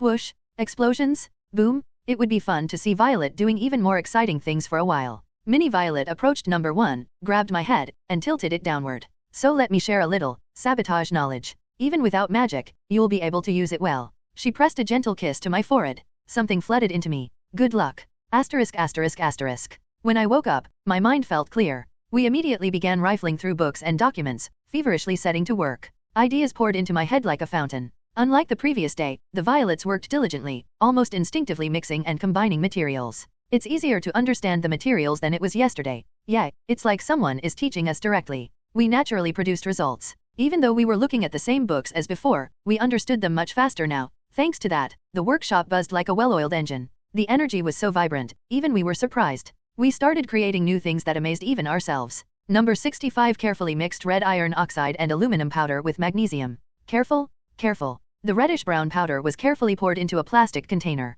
A stray spark could cause disaster. Meanwhile, other violets continued their work. They filled a plastic drum with gasoline, adding various chemicals, rubber, styrofoam, and metal powders. As they stirred the mixture, it felt like watching witches brew potions in a cauldron from a storybook. We ordered more materials to make up for shortages. Individually, each ingredient was mundane, but together they could yield destructive results. Even so, we still had much to learn. Drawing on the scattered knowledge from pre-reincarnation movies and books wasn't enough yet. When's the fertilizer coming? We need to upgrade the equipment too. It'll arrive the day after tomorrow. We need more funds. Finally, we tested our first creation. Using a mannequin as a target, we set it ablaze. Brilliant flames and flashes erupted, confirming our success. Victory. This was just the beginning. What is the most important thing in a fight? Some might say it's having a good weapon. Others might emphasize training and skill. There are those who stress mental strength and willpower, while others might point to the support of adequate supplies. However, to implement all of these, a plan is necessary. Acting without a plan is like plunging into a jungle without a map and compass or trying to cook without a recipe. So, on the day I created 2 amazing elixirs, I immediately sought out Irene to introduce my grand plan. Violet, so what's the plan you've come up with? Let's blow up the school. What? With an excited expression, I explained Plan B. The gist of Plan B was simple. The moment we had enough explosives ready, we would detonate the entire school and bring it down. If possible, we'd do it when all the members of the student council and the board of directors were gathered in one place, and boom, we'd bury the underground facilities too. Her reaction was immediate. Are you feeling okay? Hearing my creative and grand plan dismissed as a product of madness, I couldn't help but feel disappointed. I didn't think your declaration to destroy the school was meant literally. Then what else could it mean? I thought it meant removing the board of directors and other abnormal elements, exposing and punishing all the unethical activities and conspiracies happening in the school, not erasing the school itself. What are you even saying? I guess her thoughts were a bit different from mine. To be fair, when I first talked about revealing the truth, I had glossed over the phrase destroy the school as just punishing bad guys. At this point, convincing Irene of an all-out kill and burn plan seemed impossible. Even though it was the fastest route, objectively speaking, my idea was something only a terrorist would consider.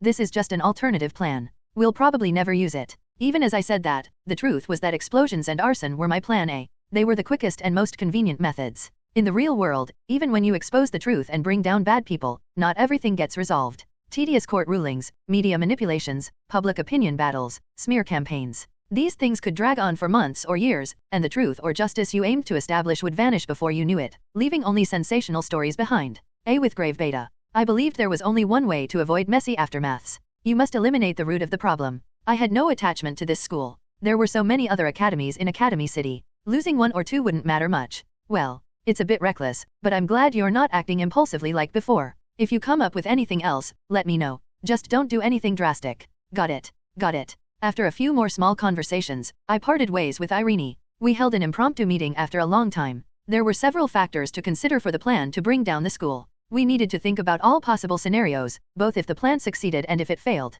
If we rush in recklessly like last time, we'll be in big trouble. So, have you found anything? I have. I found a smuggling broker. I'm not sure if they're legit, though. Violet number 90, who had been wandering shady alleys and red light districts, had achieved an interesting result. I can't begin to describe how hard it was dealing with thieves, perverts, and gangs. A ship, or an airship. Both. Airships are a bit more expensive, though. Interesting. It wasn't certain if this was genuine, but perhaps we could use this route later to smuggle weapons or supplies from the continent outside Academy City Island. They underestimated us because of how we look, but their explanation was quite reasonable and detailed. From what I heard, it seemed that teenagers like Violet's age and their parents often crossed over to Academy City illegally in pursuit of dreams of success. It's understandable. Academy City is the most technologically advanced area, home to the most powerful clans and corporations. Above all, it's relatively safe. Sure, sometimes gates would open, and beasts would rush out, but compared to the situation outside Ruslam, it was considered relatively mild. If only we could get military-grade equipment. We don't have much money.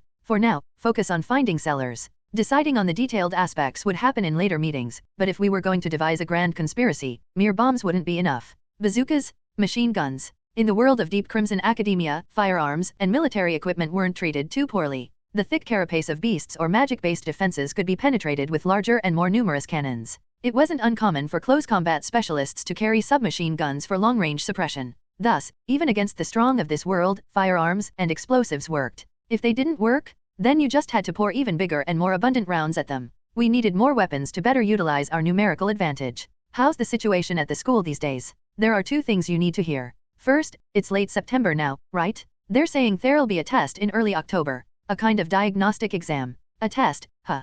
Did we really need to do well on it? Maybe we'll need grades when we transfer out? I think it'd be better than bombing it. But we haven't studied at all. Does that matter? When our minds briefly became chaotic with thoughts of studying and tests, Violet number 64 answered nonchalantly. We'll just cheat. Aha, true. We could just open calculators, books, or computers and use them as references. For Violets, every test was essentially open book. With that, one worry was resolved. And the school has another unexpected variable. Check the memories. After reviewing the memories of the school Violets, we tilted our heads. What's this? Martina's run away. To be precise, she's gone missing. She went to the disciplinary committee over a duel issue, but she hasn't shown up at school since the duel day. She definitely ran off. That's strange. Did she hide because she didn't want to fulfill the conditions of the duel? For now, regardless of her intentions, the freshman management committee disappeared. The problem was, we couldn't use the condition that would have made her our slave. Too bad. She's not the only one who disappeared. Her younger brother, the one hospitalized, also vanished shortly after his recovery. Why did that brat run away too? Up to this point, I didn't understand. Something felt suspicious. Could those delinquent siblings be plotting an evil plan to retaliate against us? If so, we should sell them to a monster hunting vessel or toss them into a dungeon. Let's track them down as much as possible. Got it. I'll pursue them to the best of my ability. Was it so humiliating to get beaten by a first year? Thinking back, their behavior was strange. Right after the duel ended and the veil lifted, he looked at me like he'd seen a ghost, wet his pants, and fainted. Were our Violet swarm tactics that terrifying? Afterward, the gazes of other students shifted a bit. Those who didn't know me didn't care, but people who had interacted with me even slightly or were in the same first-year classes, and even some senior students, began to look at me with a mix of reverence and guarded fear. Our performance was that impressive. We'd better avoid duels and live quietly for a while. The school-related reports concluded. Beyond that, we continued discussing various issues. What happened to that graduate student we caught last time? He tried escaping a few times, but we kept catching him. Now he's staying quiet. Wasn't he a doctor? Not just a graduate student. That Ulrich guy we caught last time had seen our faces, so letting him go felt risky, and we locked him in our dorm room. He was innocent, and it was true we weren't exactly in the right either. So, we tried to provide him with the best welfare possible, except for the freedom to leave. Excuse me, young lady? Student? Ugh, you all look alike, so I don't know what to call you. Anyway, I really won't say anything. Just let me go. Sorry? That's not possible. I'm just here to deliver today's lunch menu. Pick one. Sigh. Fine, give me the creamy pasta with bacon. Sparkling water for the drink. Got it? I'll be back in 30 minutes. The discussion on welfare led to a brief talk about Ulrich's treatment. Can't we involve him in our plan? He's an intellectual. A doctor, no less. I'll think about it. It had its merits, but I wasn't sure if it was right to involve an ordinary person in our school-destroying plan. Even pulling my friends into this was already risky enough. We also discussed minor plans, including dungeon hunting, securing funds, training, and leveling up. Some points were decided, while others were postponed. After the discussions, we resolved to live diligently. Starting tomorrow, we'd be busier than today. Before us lay a grueling 25-hour no-rest training session. When you're busy with everyday life, everyone occasionally has such a thought. It'd be great if I had more than one body. Especially when assignments pile up or work overwhelms you, you desperately crave someone who could do your tasks for you. There's so much to do, so much you want to do, but only two hands. In the end, you can't do everything. But I was different. If I had the will, I could do anything. In this reality where dreams had become possible, our efforts weren't limited to building bombs or crafting trivial plans. Currently, I was training in two places simultaneously. First, at the Academy's indoor training hall, Violet number 24 was getting pummeled by instructor Frederick. Standing before me was a pitching machine usually used for baseball practice. I was frantically dodging the high-speed balls it launched. Focus? Do you think the ball's just going to avoid you on its own? Run. Ugh, ack. I focused all my magic into my body and ran madly in every direction. At the same time, at a private training ground located some distance from the school, Irene was charging fiercely at Violet number 65 with her sword. Clang, clang, arg.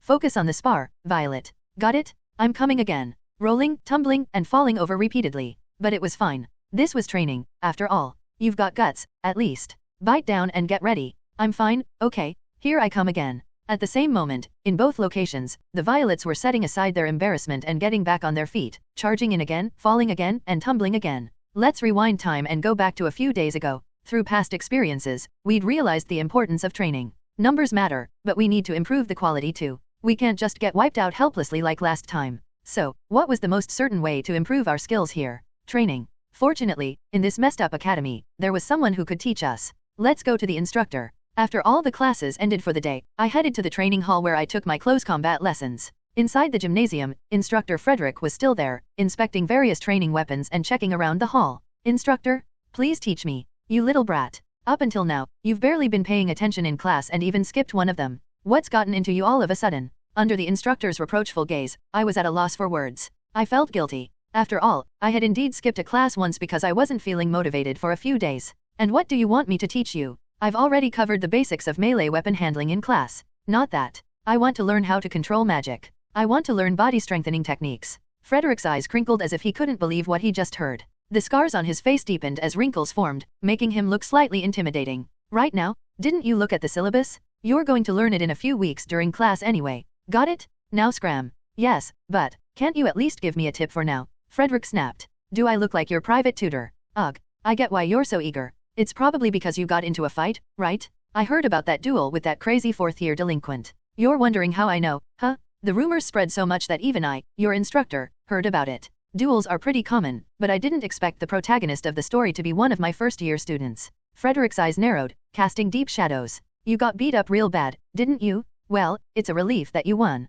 But, brat, you think the world's easy just because you've got an innate ability? You pulled out some sword energy and thought you could smash through anything blocking your path, didn't you? Tisk, tisk. And let me tell you, body strengthening is on a whole different level from just emitting magic. If you try to learn it clumsily, you'll ruin your muscles and nerves. It takes at least a few weeks of practice to even start getting the hang of it. Just learn it when everyone else does during class. Most importantly, I'm an instructor. I can't spare extra time to give you special treatment. It wouldn't be fair to others. Got it. I was at a loss for words. I'm sorry. At least you know to apologize. Now get going. It's getting colder out. I was rejected flatly. As expected, trying to push my luck didn't work. It was unreasonable to begin with. Frederick returned to his small office inside the gymnasium. Should I learn from someone else? I am not sure. Unfortunately, Irene didn't have the ability to teach someone else. She was smart and talented, but being smart and being able to teach were completely different matters. Look, you just have to channel your magic this way and send it over here. What's so hard to understand about that?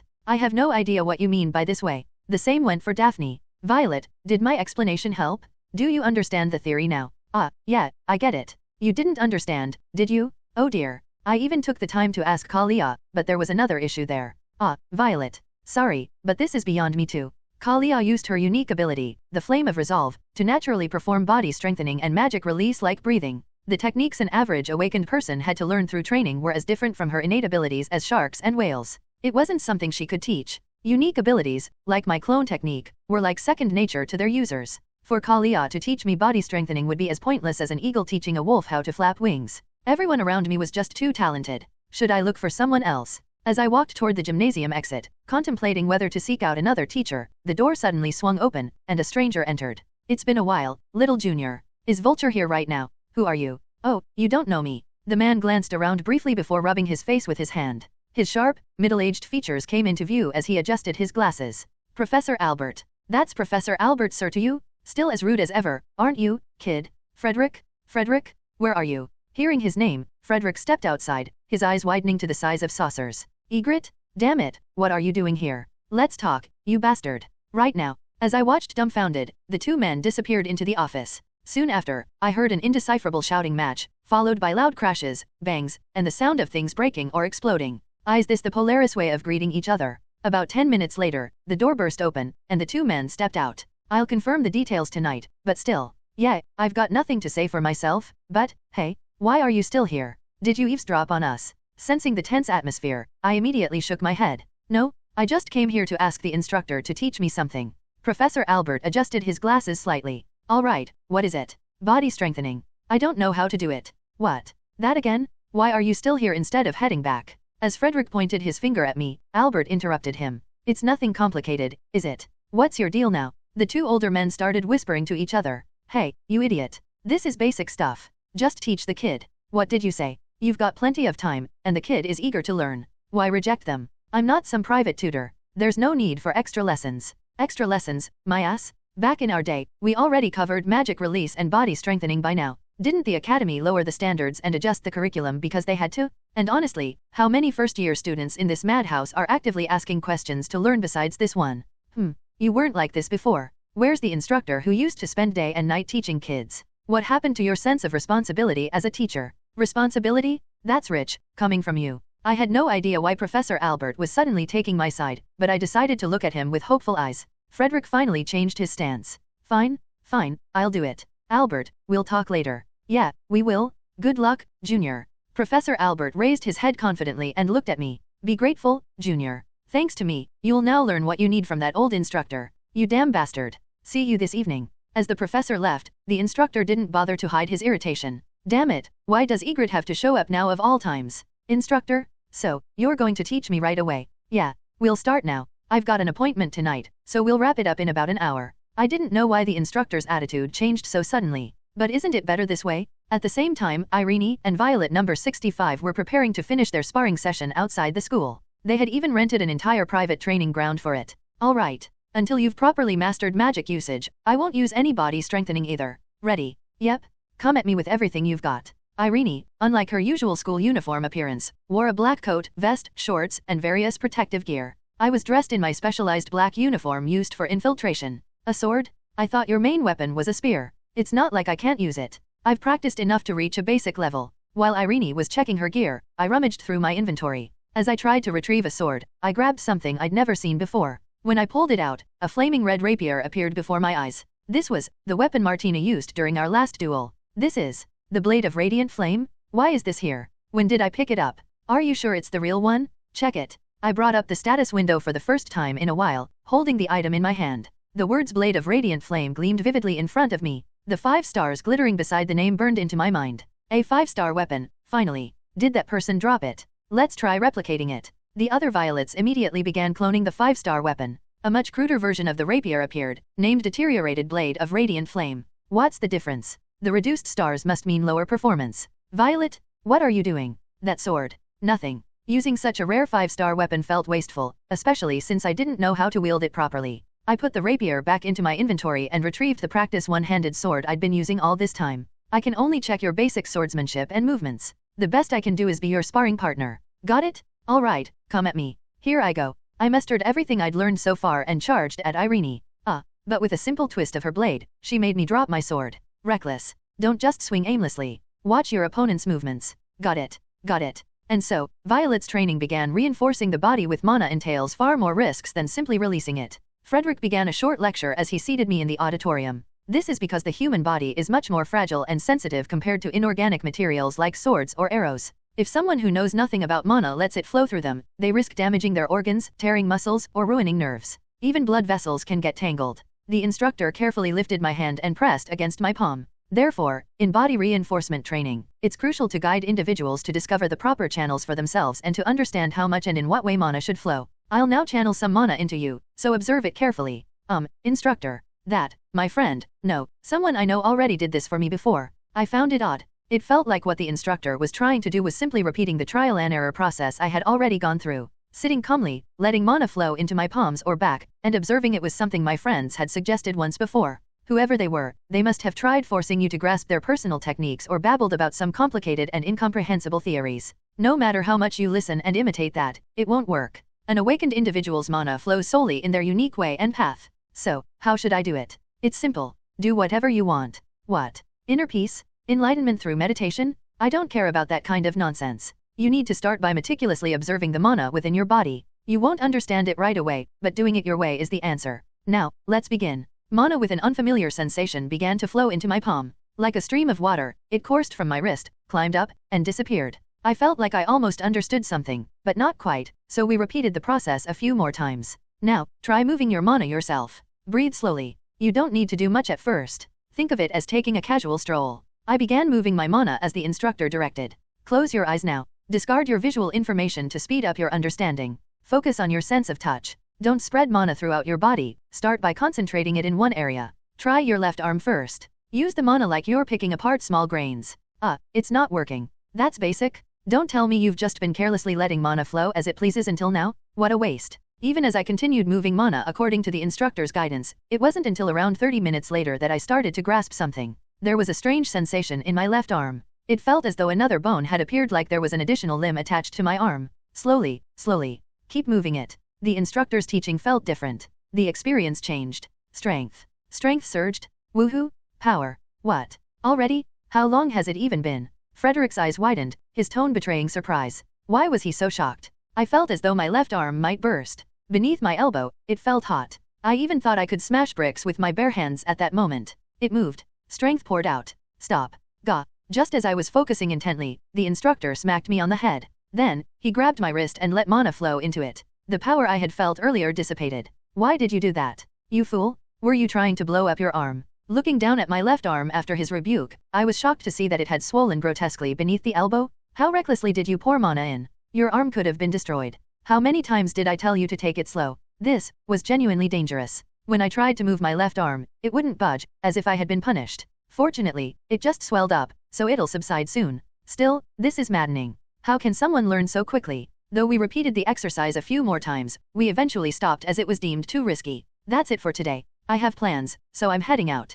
Can I come again tomorrow? Sure. I stepped outside, bathed in the light of the setting sun. I reviewed today's training. Despite the instructor saying my progress in body reinforcement was fast, I wasn't satisfied. It could be faster. Isn't there a way to improve in just a day or two? Frustration bubbled up. The villain's plans were set to unfold in 3 months, and I was still stuck in place. The same applied to combat training. Violet, it seems like you're not lacking in the basics, but you're too aggressive. I told you, I don't die. My wrists and arms have been blown off a few times, after all. Hearing my response, Irene's expression soured. That's the problem. I understand now why your movements are so reckless and rushed. Start thinking about preserving your body while moving. What's the point of surviving and not feeling pain if you can't land a proper hit? You need to be able to hold your opponent down, even just a little, to make proper use of your unique ability. And to do that, you have to pay attention to defense too, with a cute newbie. Her words helped me understand why I had been pushed to the brink of defeat in my last duel. Every critique she offered made sense. As we lay in our quarters, we reflected hard. But realistically, there was no way to improve significantly in just a few days. Or maybe there was one. There were many of us, weren't there? Right, why didn't we think of this before? Let's try it right now. After dinner, the many violets scattered across various locations sprang into action. Let's start with body reinforcement training. Dozens of clones, stationed at our quarters outside the school, sat down and began channeling mana into their limbs, moving them one by one. Our idea was simple. Handling magic recklessly is dangerous. It could even kill you. But we don't die. Any injuries can be erased through reverse regeneration. Therefore, dozens of us simultaneously tried various methods to discover the optimal way to enhance the body. Only a few minutes into the training, injuries began to appear. No 78's arm swelled grotesquely before twisting completely. My arm. Soon after, several clones collapsed, writhing in pain. The causes were straightforward: breathing difficulties, body paralysis, and heart attacks.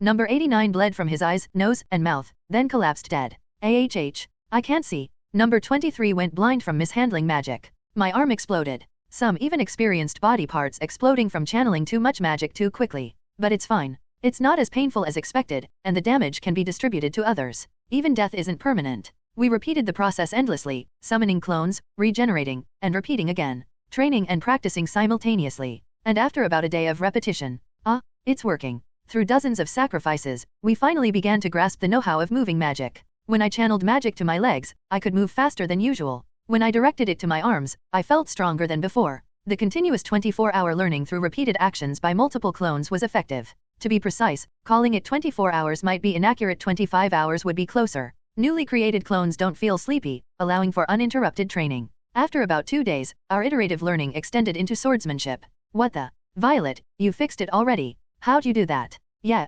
Irene was right. It works if I focus. While 2 violets swung swords and moved in the school gym and private training grounds, the violets at home mimicked their movements. From the outside, it might have looked like they were swinging swords into empty air. But I could feel it. Something within me was rapidly accumulating. Albeit slowly, my movements were becoming more precise. Ugh, my legs swelled up again. I've lost feeling below my waist. The duration for which we could use magic to strengthen our bodies gradually increased. Mistakes resulting in injuries became less frequent. If one person didn't have enough training time, then 10 would train. If 10 weren't enough, 100 would train together. From those 100, we would select the best results, replicate, revise, and repeat. 3 days passed like that. Look at this. Standing before Instructor Frederick, I moved magic throughout my entire body. Magic quickly spread through my body muscles, joints, and all the places it needed to be. It permeated the necessary parts, supported the weak points, and stabilized everything. Magic flowed into major organs and sensory organs like my eyes and ears, stimulating them. When I took a step, the world slowed down. When I turned my gaze, I saw things I couldn't perceive before.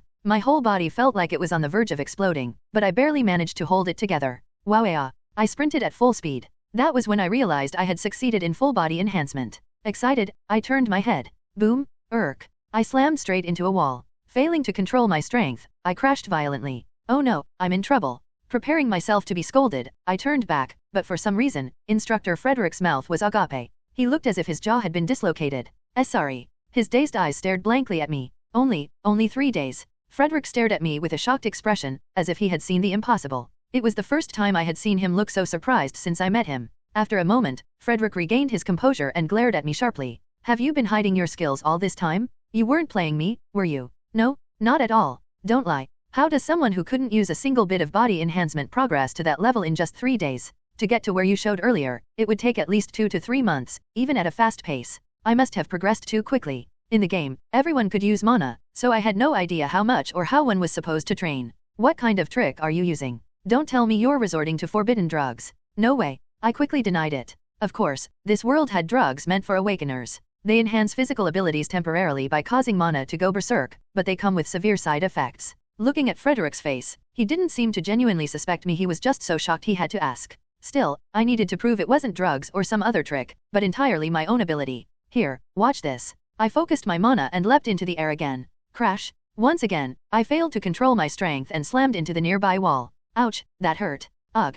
I staggered to my feet, nose bleeding. Frederick shook his head. Fine, seeing how you can keep activating it consecutively and handle it, I'll admit it's your own skill. But this, and your mana burst ability from before. Really, this is. Frederick moved his mouth a few times, unable to finish his sentence, and finally muttered, fast. Too fast. This is just. Really? Haha. I laughed like it was nothing, but I finally understood why Frederick was so surprised. Violet's growth rate was abnormal by any conventional standard. It's weird. All we did was train hard all night. There are surely others better than us out there. That's considering people with only one body. Oh, right. Now that I thought about it, our training method was incredibly effective. But explaining it to Frederick was tricky. Doing so would mean revealing my true ability, which was inconvenient. Maybe I should just act like a genius? That might surprisingly work. Honestly, I just tried, and it worked. Do you really think that makes sense? I guess that's not convincing either. Frederick spent the next while testing me with various things. He had me catch falling sticks multiple times, lift heavy objects, and measure my movement speed with a stopwatch.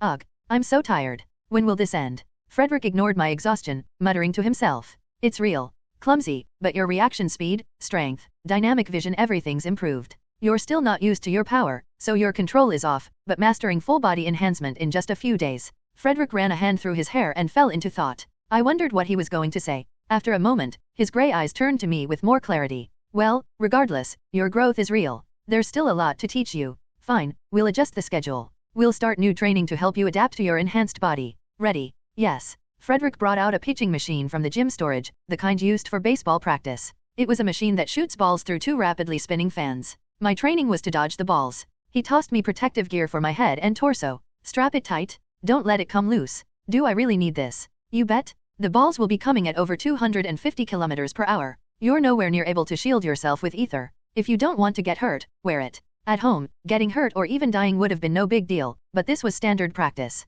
I put on the helmet, various guards, and goggles. Got everything on. Frederick had me stand in a narrow rectangular area marked on the gym floor. From now on, I'll shoot balls at you. Your job is to dodge them without stepping out of this rectangle. This is basic training. Under no circumstances are you to step outside. Got it. The space inside the rectangle felt smaller than I'd expected. Wait, can I even do this? Alright, here we go. With a thwack, a ball shot out. I immediately focused my mana on my eyes. The world slowed down, and I could see even the smallest specks of dust floating in the air. I could see the ball spinning rapidly as it came toward me. Now I just had to dodge. Easy enough, right? My body wouldn't move. Oh no, I had focused so much on my vision that I hadn't enhanced my other physical abilities. Arg. The ball hit me. Thanks to the protective gear and damage dispersion, it didn't hurt, but still, it was disappointing. You couldn't dodge that? Again. The next ball came, and I dodged it only to step out of the rectangle. You idiot! Don't focus only on what you see. Loosen your body, and this time, we're doing it consecutively. Thwack, thwack, thwack.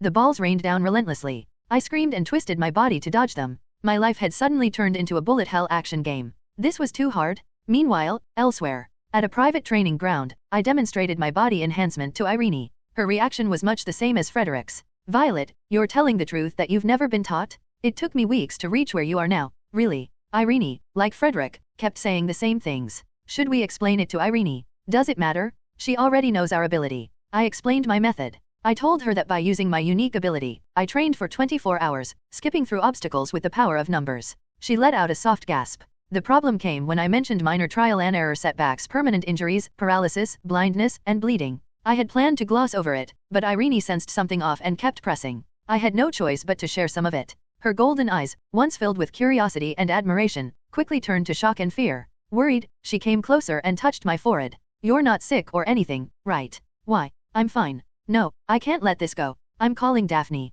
I'll tell her your condition isn't normal and to come help immediately. Why are you acting like this? I'm not crazy. Irene looked like someone trying to stop a drunk coworker from driving. I didn't see what the big deal was. Violet, even if your unique ability reduces pain, injuring yourself dozens of times to optimize mana usage is insane. That's not normal, it's madness. But it's fast. Without it, I wouldn't have progressed this much in just 3 days. Before she could argue further, I activated my mana and started hopping around the training ground at high speed. See? I got faster.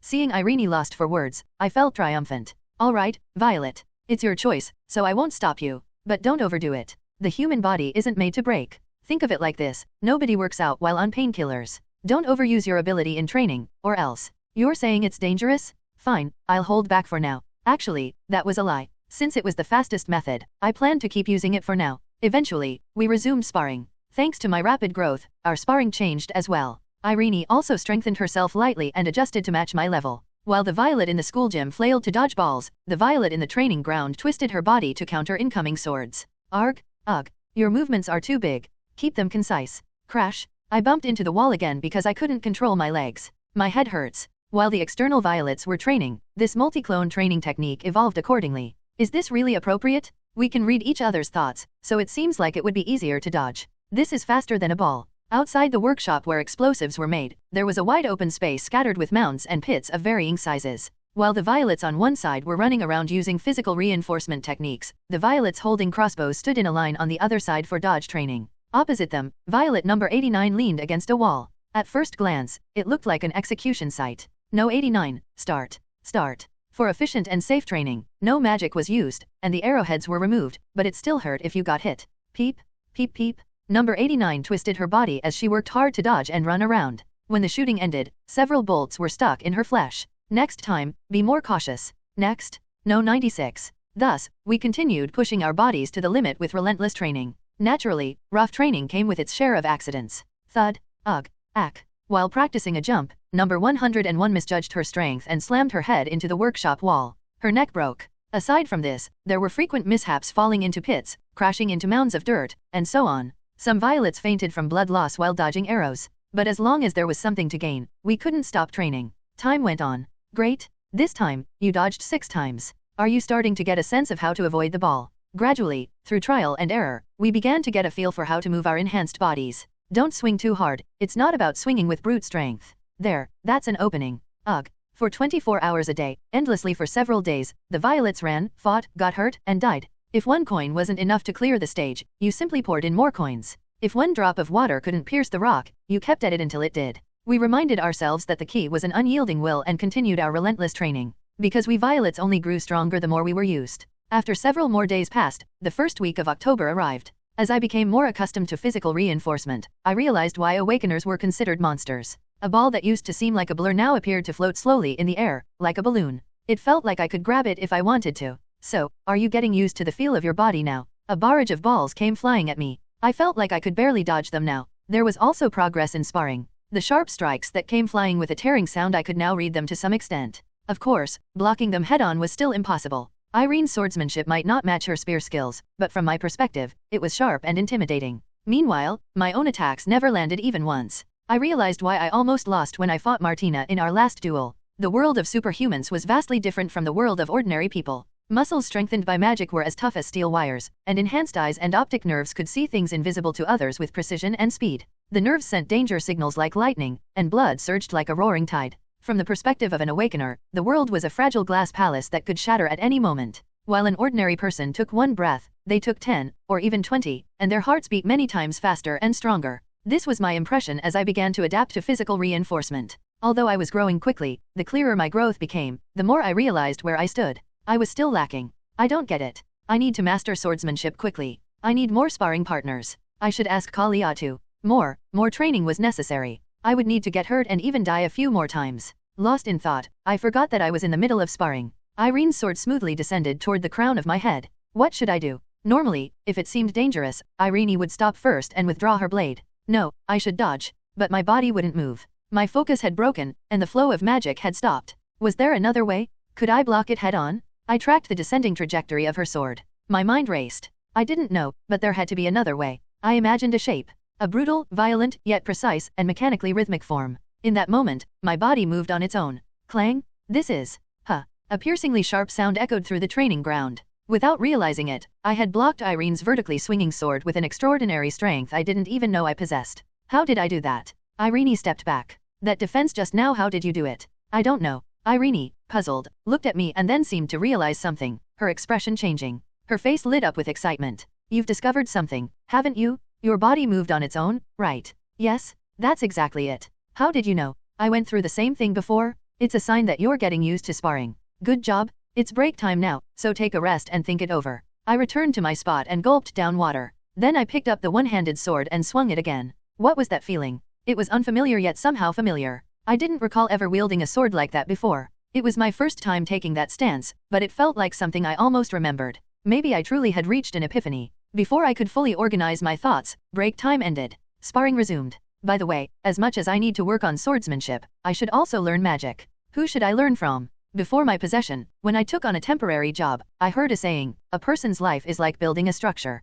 A building's materials, size, and shape are determined by its purpose, the surrounding environment, and conditions. In arid regions, houses are built with flat roofs. Conversely, buildings in tropical areas with heavy rainfall have steep roofs. The surrounding environment also influences the types of construction materials available. When building beams, fences, or walls, what you use depends on the local circumstances. You wouldn't construct a bamboo house in the Arctic. Similarly, a person's life follows the same principle. The materials for building the self differ depending on whom one meets and where one exists in society, and this affects the scale of the life built. Of course, designing the structure and deciding how to use it is up to the individual. So, what kind of structure are we violets destined to become? Lower your arms? You were the one who asked to learn various weapon techniques? Raise them up. Ugh, I have no clue. If we compare ourselves to buildings, violets are like rapidly constructed structures, gathering all sorts of random materials from the surroundings. While we have a rough idea of the final appearance, the requirements keep piling up, and we continue to gather diverse resources. Oh, you're suggesting group combat practice this time?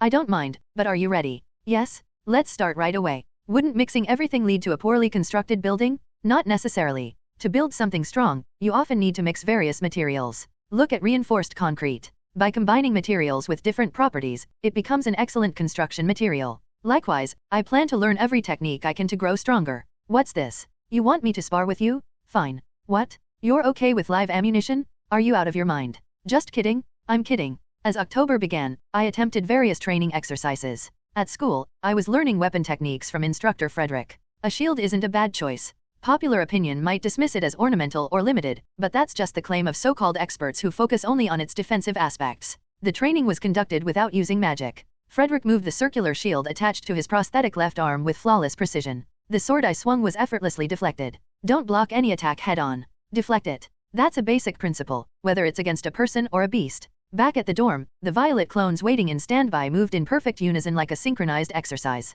They all focused on the visual and muscular feedback transmitted from the field clones, swinging their weapons. Yes, like that. Just like now, you can also use it to counterattack. You're sharp today. At the same time, in a private training ground, an armed violet squad applied their newly learned shield techniques in real time to fend off incoming spear blades. Clang, arg. Irene charged forward with a gust of wind. By channeling magic into the shield and timing her enhanced body's movements carefully, she defended. Blocked? Whoa. Or not. I failed. Cancel that? A group of 10 violets charged in. The violet-haired girl among us fought like a lion. She claimed to be holding back, but her attacks were still as fierce as a storm and as overwhelming as a tidal wave. To deal with such a strong opponent, we needed to move as one. When defending, we retreated in sync. When attacking, we thrust our swords together. Of the 10 strikes we launched, one landed on her body. The blade was immediately repelled by her magical barrier, but for a fleeting moment, I saw Irene flinch slightly. Got it. While celebrating, we were all knocked down by a wide sweep of her spear. Violet, are you really okay? Even if you're just a clone. Keep going. In the central region, inside an abandoned factory, Violet number 102 was locked in a life-or-death duel with a taller girl. You said not to hold back, so I won't. Got it? Sigh. I must be crazy for agreeing to this. Thanks for granting my wish, Kalia. Here I come. While Kalia hesitated, I circulated magic through my body, coiled like a spring, and leapt forward. At the same time, flames erupted around Kalia's body. I mimicked Irene's earlier sweeping spear technique, aiming for Kalia's waist. The spear slashed through empty air, shattering the ground where she stood into flying debris. Kalia leapt up, kicked off a nearby wall, and closed the distance between us. I quickly switched weapons to a sword and counterattacked. She used the surrounding pillars and structures as footholds, moving with acrobatic brilliance like a breakdancer. What kind of bouncing ball is she? I can't see. Focus on defense and look for an opening to counter. I confronted her wild swordplay head-on. After exchanging several strikes, an opening appeared. As her sword clashed with mine, I twisted my wrist slightly, altering its trajectory. Kalia's sword, gripped in her right hand, was knocked off course. Seizing the moment, I drew a hammer with my other hand and swung it. Victory! Suddenly, a dark gun barrel was pointed at me. I had forgotten about the magnum revolver in her left hand. Ayek! Bang! Bang! Bang! Thrown off balance by the small explosions, I was kicked along with my shield by Kalia. I had overlooked her primary weapons, a one-handed sword and a gun. That was my mistake. Looking at the battered shield, I realized that if I hadn't immediately pulled another shield from my inventory to block, it could have ended there. The rubber bullets bouncing on the ground were still ablaze. As I quickly rose to prepare for a counterattack, Kalia, her face pale, threw away her weapon and ran toward me. Are you okay? Why are you coming over? Aren't we still sparring? I'm sorry. It's become a habit to use my unique ability, and I shouldn't have added flames to the bullets. Are you sure you're fine? No problem. Let's keep going. You know I don't mind taking a few bullets. No, this won't work. I can't use the gun anymore. Even when I try to hold back, it turns out like this. Kalia, sensing something off, holstered her revolver and prepared to fight again. After that, Kalia earnestly participated in my sparring sessions, though her attacks seemed less intense than before, possibly due to the earlier incident. It seemed it would take more time to have sparring sessions with friends that felt like real combat. We kept experimenting, learning various things, and diligently focused on training. Still, it felt like something was missing. What could I have overlooked? While pondering this, I was walking through the school grounds when I saw a male student with blue hair. That face, like a light novel protagonist, it was Lucian. I didn't expect to see that 4-star mage again after so long. Since we were in different departments and the campus was vast, we rarely crossed paths. Despite being one of the playable characters in the main storyline, we were complete strangers for now. As I walked past him, he glanced at me, flinched, and stepped back. You're the one. The red-eyed girl who defeated a 4th-year senior. Violet, right? You must be here to challenge me. What nonsense are you talking about? Don't play dumb. Why else would you be standing before me? If you're thinking of dueling, I'll accept. No, you're the one blocking my way right now.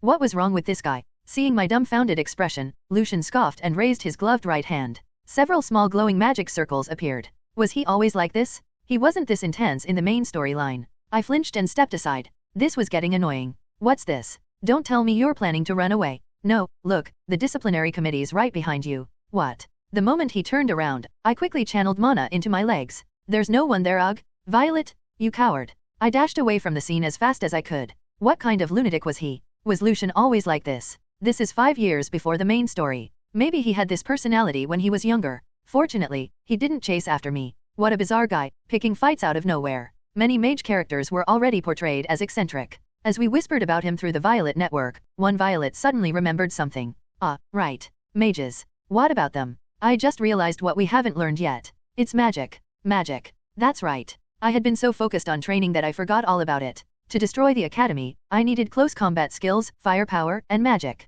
I was diligently honing my close combat skills and working hard to secure firepower. By the way, that thing made from fertilizer, did it work out? It wasn't just successful. It's incredible. I nearly got caught in the workshop, though. To access military-grade firearms and other threatening weapons, I had to rely on the black market or leverage my shallow knowledge of game lore. While progress was being made, it would take time. The only thing left was magic. The problem was, who could teach me? I decided to seek out Daphne first. Her strength lay in her powerful unique ability, and among the people I knew, she was the only one capable of using magic. You want me to teach you magic? Well, the magic professor is a bit eccentric. Sure, I'll help you however I can. Daphne readily agreed with a bright smile. And so, after school, they say magic, according to theory, works like this. Do you understand? Let's try moving your mana now. No, I didn't understand a word of that. This isn't working. Daphne was smart, but I wasn't. So, I had to rely on other Violets, each taking a sentence to analyze the material until I barely grasped the meaning. After a long struggle, I couldn't even start to get the basics of magic, let alone use it. Honestly, even if I learned it, there was a problem. An awakened individual's abilities stem from their personal imagery. As far as I knew, Daphne excelled only at support magic. Considering her gentle nature, her proficiency in offensive magic likely only reached a basic level for self-defense. I wondered if there was anyone else around me who could teach magic. There was one person. You mean that senior of ours? Let's try asking the instructor to contact them. Through instructor Frederick, I barely managed to meet Professor Albert Former again. I already had the phone number the instructor gave me before, but I thought it would be more effective to ask through him rather than contacting directly and demanding to be taught. My choice turned out to be correct. Let's meet tonight, just a few hours from now. Here's the address. Thank you. What's with the thanks? If you're that grateful, why not pay for a private lesson or something? Here you go. Where did you even pull out this wad of cash? No, forget it. I was just joking anyway. As the sun began to set, I rode for a long time in a truck driven by another Violet. We arrived at the location indicated by the address. Beneath a street lamp in a quiet park with a small lake, a middle-aged man with a sharp, irritable face was tapping the ground impatiently, looking displeased. This is already the third time we've met. Professor, are you really going to teach me? Thank you so much. Why are you so excited about something that hasn't even been decided yet? To show some courtesy, I handed him a few bottles of neatly packed juice. Instructor Frederick had refused, saying he didn't like sweet things, so I was curious about the professor's reaction. What's this? Put it away. I'm busy. In Ruslam, there wasn't a culture of exchanging juice gift sets. That bastard Vulture. Always playing childish games. Fine. Take a guess as to why you're here. It doesn't seem like a class. Is it a test? Correct. You don't look smart, but you're quick-wit. The professor pulled out a short stick and swung it. The folded stick extended into a long staff. He swung the staff again and traced symbols in the air with his left hand. You don't need to answer, just listen. I agreed to meet you because of a request from an acquaintance, but I've already gauged your level. You're pathetic. Then why did Instructor Frederick ask you to teach me? Shut up. I don't teach just anyone. You don't think someone who was once a tenured professor at an academy would teach for free, do you? I was confused. Then why did he make such an unreasonable demand to the instructor? It was surprising that the instructor even went along with it. Was it some kind of whim? Around Albert, waves of shining magical energy repeatedly spread out and vanished. Professor Albert stepped onto the lake and walked towards the center as if it were solid ground. When I was a professor, I conducted diagnostic evaluations near the Academy's lake to weed out fools like you. It just so happens that this place resembles that area. It's quiet, and no one's around at night. Just in case, I've set up a few soundproof barriers nearby. Magic circles overlapped one after another, gradually growing larger until they covered the entire lake. Soon, a complex geometric pattern surrounded the lake, forming a barrier. The test is simple. Break through this barrier and cross the lake to reach me. You have 1 hour. I panicked and stomped my feet. Wait, how am I supposed to break through that barrier? A short, clear sound rang out, and a complicated puzzle made of glowing orbs appeared before me. The purpose of this test is to assess your judgment, application skills, and numerical reasoning ability. Magic isn't necessary. Use any means to break through the barrier. The moment I saw the puzzle in front of me, I had a gut feeling. This was a magical formula. Magic is the process of manipulating ether to alter the physical laws of the world. It's on a completely different level from simple physical enhancement. Its appearance was intricate and dazzling. It looked like multiple abacuses made of jewels, intricately intertwined. The glowing beads, connected by complex lines and circles, resembled a mix of a rush hour puzzle and the Königsberg bridges blended with 3D chess. If you fail to pass, I won't teach you. Now, begin. Wait, I don't know how to use magic. Short chimes echoed in succession. Above the magic circle, the words 1 hour appeared. The countdown had begun. Asterisk asterisk asterisk. Professor Albert sat calmly on the lake, watching Violet's actions with interest. This is a problem only advanced students could solve. The barrier's formula couldn't be broken just by manipulating magical power. Magic was peculiar in that it couldn't be used without a strong foundation in numerical reasoning. Even basic mathematical knowledge required a deep understanding of geometry and topology. What Professor Albert didn't know, unfortunately, was that Violet was a liberal arts student and hopeless at math. Violet fiddled with the formula, touching and moving the jewel-like beads, before making a tearful face. The professor chuckled as he watched the scene. Despite his threats about not teaching, he had no intention of refusing the request from an old colleague. This test was purely meant to evaluate that kid's level. In truth, there was a part of him that was curious. He recalled the phone conversation he had with Frederick. I'm not forcing this on you just because I want you to teach the brat. Do I seem like someone who'd play such tricks, Albert? This rookie, this Violet, has potential beyond imagination. Potential? Are you sure? She broke through the beginner level of physical magical reinforcement training in just 3 days. Even managed to perform full-body reinforcement, albeit clumsily. You're not mistaken? No, you've always been precise about these things. Now that you say it, I'm a bit intrigued. Albert couldn't help but feel that his friend was trying hard to suppress his excitement. 20 minutes had passed. A now frustrated Violet fiddled with the formula, even cupping her hands like a magnifying glass to examine it closely. Good grief, does she think this is some neighborhood padlock? Albert clicked his tongue. If he ended up taking charge of this foolish girl, there would certainly be no shortage of things to teach. At least, it wouldn't be boring. As the counter on the barrier reached 30, Violet scanned her surroundings. Albert sensed a surge of magical movement from her. Dozens of girls identical to Violet began appearing one after another. That's not magic. Is this the unique ability Frederick mentioned? Fascinating. That alone is worthy of research. Armed with tools, the violet clones began digging into the ground beneath the barrier. Well, I did say to use any means necessary, but this is absurd. His earlier words were more offhand than serious. More importantly, the barrier was spherical in shape. Even if they dug, every path beneath the lake would be blocked. With 25 minutes left in the test, the girls abandoned their tools upon realizing the structure of the barrier. They drew weapons, and crimson blades of energy flared up in succession. Before long, the increasing number of violets began assaulting the barrier with wild abandon. One girl even took up a crossbow and started firing. It's meaningless. That foolish girl. Even if she keeps attacking with such inadequate force, the barrier will simply absorb the magical energy. With around 15 minutes left, the magical energy of the violets depleted, leaving them panting and collapsing onto the ground. Violet dispelled a few of her clones. The remaining clones and the original crouched in silence, glaring at the barrier. She doesn't seem to have given up, though. Is she waiting for something? In the distance, the sound of engines roared to life. A strange feeling prompted Albert to look around. Led by a truck, 3 large and small vehicles with flashing lights raced toward the barrier. When Albert peeked at the drivers, he finally understood what Violet had been waiting for. What kind of lunatic is this? Is she planning to tackle the barrier physically? To destroy this barrier with brute force, she'd need something like the Federation's artillery. Half in disbelief, Albert shook his head. In his entire teaching career, he had never seen a student attempt something like this. Crash, crash. The vehicles slammed into the barrier, one after the other, shattering upon impact. The attempt to use the truck and cars as battering rams ended in failure, leaving behind 3 wrecked vehicles. A furious Violet shouted incoherently and kicked the barrier repeatedly. Gritting her teeth, she backed away. What now? Is she running away? Albert's expression twisted with disappointment and contempt. With about 5 minutes left, Violet returned. This time, her clones carried an assortment of large and small black objects. Groaning under their weight, they began burying the items in the holes they'd dug around the barrier. Suddenly, Albert's years of experience screamed danger. Focusing his magic-enhanced vision, he observed the scene. His face turned pale. The suspicious metal containers, connected by wires, came in various shapes and sizes, but they were undoubtedly. Those are improvised explosive devices. Albert shouted in horror.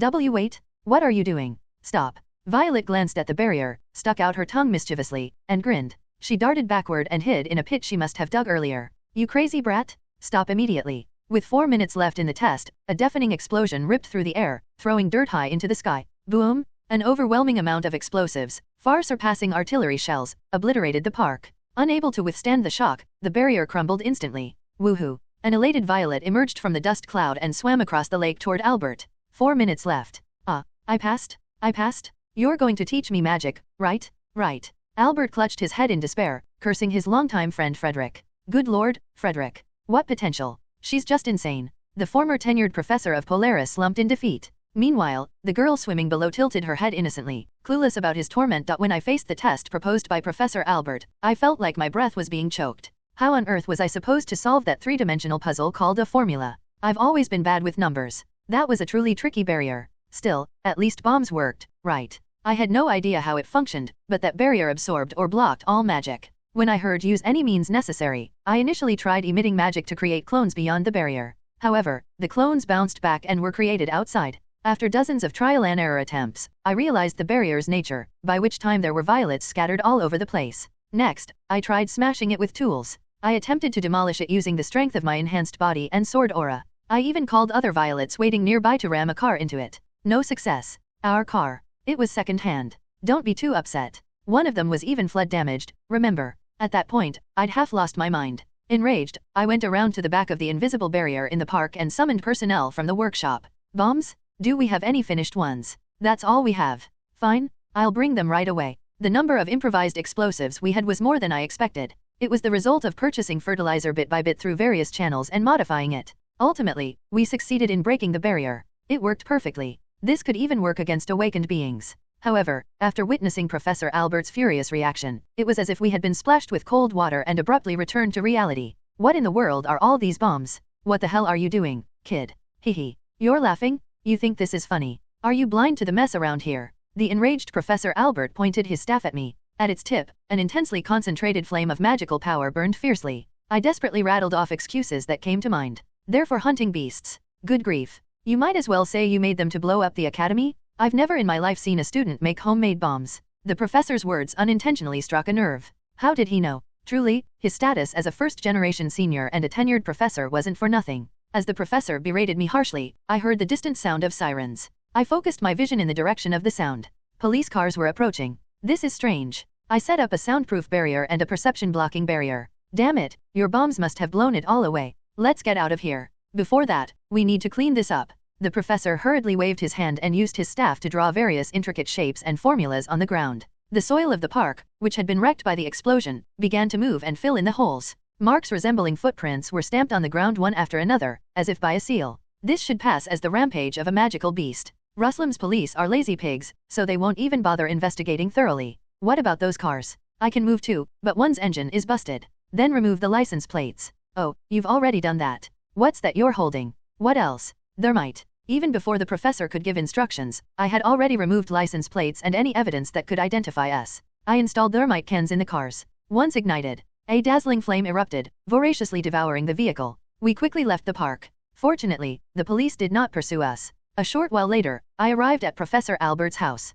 Having visited the place once before with Irene, it felt somewhat familiar. The hallway of the house was as dark as ever. That vulture bastard, did the trauma from back then make him lose his mind? What was he thinking, sending such an insane girl? The professor grumbled as he reclined on the sofa and lit a cigarette. What, you got a problem? This is my house. No, not at all. More importantly, I passed the test, so you're going to teach me magic, right? Albert adjusted his glasses and exhaled a puff of smoke. That bomb, and your unique abilities. Well, it seems like you've got your circumstances, so I won't ask further. But, with a casual wave of his hand, a large hand emerged from the floor and dragged me forward. Eek. I don't know what you're thinking, but don't act recklessly like today again. Understood? Yes. It's late today, so go home. Classes start tomorrow. The schedule's up to me. No tardiness allowed. Now, off you go. The next day, some violets were sent flying into the air by Irene's spear. Other violets crouched down after clumsily getting hit while practicing their ether defense abilities. Yet another group of violets experienced minor mishaps, like setting themselves on fire while making rocket candy in the workshop or passing out after recklessly charging at Kalia and getting hit in the solar plexus. As for me, Violet number 107, I enjoyed a peaceful morning and arrived at Professor Albert's house. But isn't Albert not a professor anymore? Well, he wants to be called that, so whatever. In the living room, a large blackboard was set up. Your first-year magic instructor is some no-name idiot. Before we start classes, let me ask you this, what is magic? It seemed the professor wanted to challenge my preconceived notions from school. Unfortunately, I had been asleep during those classes and didn't know much. Instead, I recited a concept mentioned in the game's main storyline. Manipulation of physical laws using ether. Half right. If that were true, then any act of utilizing ether would be considered magic, wouldn't it? Albert snapped his fingers, and streams of light composed of magical power appeared before my eyes. The lights intertwined, creating a dazzling illusion of white and yellow hues. A figure of a person running with a sword came into view. That's an overly broad concept. Physical enhancement or magic emission abilities grant powers that transcend human biological limits.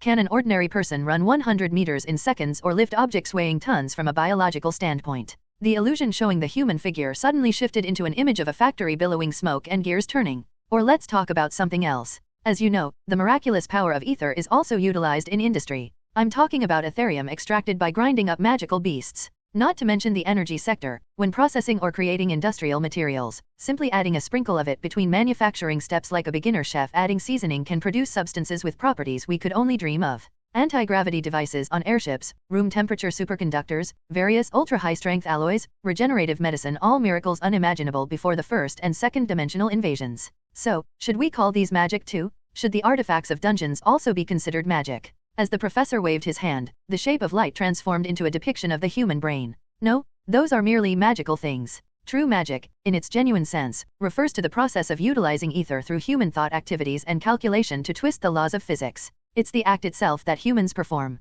To discuss the concept of magic academically, we'd also need to examine historical, cultural, and social traditions. Ah, this is something I knew. The setting that traditional rituals and magic customs from centuries before the magical beast's invasion influenced today's magic. But this isn't history class, so there's no need to delve that far. Now that you understand the definition of magic, let's start the practice. After the brief introduction, we moved into the actual practical session. I began operating magical power as the professor instructed. First, let's start with the simplest illumination spell. I knew this too. In the game, it was the most basic level of magic. A spell that creates small spheres of light that can float in the air or attach to nearby surfaces. This isn't working well. I tried hard while wishing, please, just work. Do you think magic is some god that grants wishes just because you beg? Aether doesn't simply move according to your desires. You need to gather your will and control it like tethering and dragging something that wants to stay still. If you keep at it, you'll experience an awakening. Awakening? What could that mean? I continued operating magical power while imagining the shape of a glowing sphere. At some point, a small abacus-like shape made of sparkling jewels intricately intertwined appeared before me.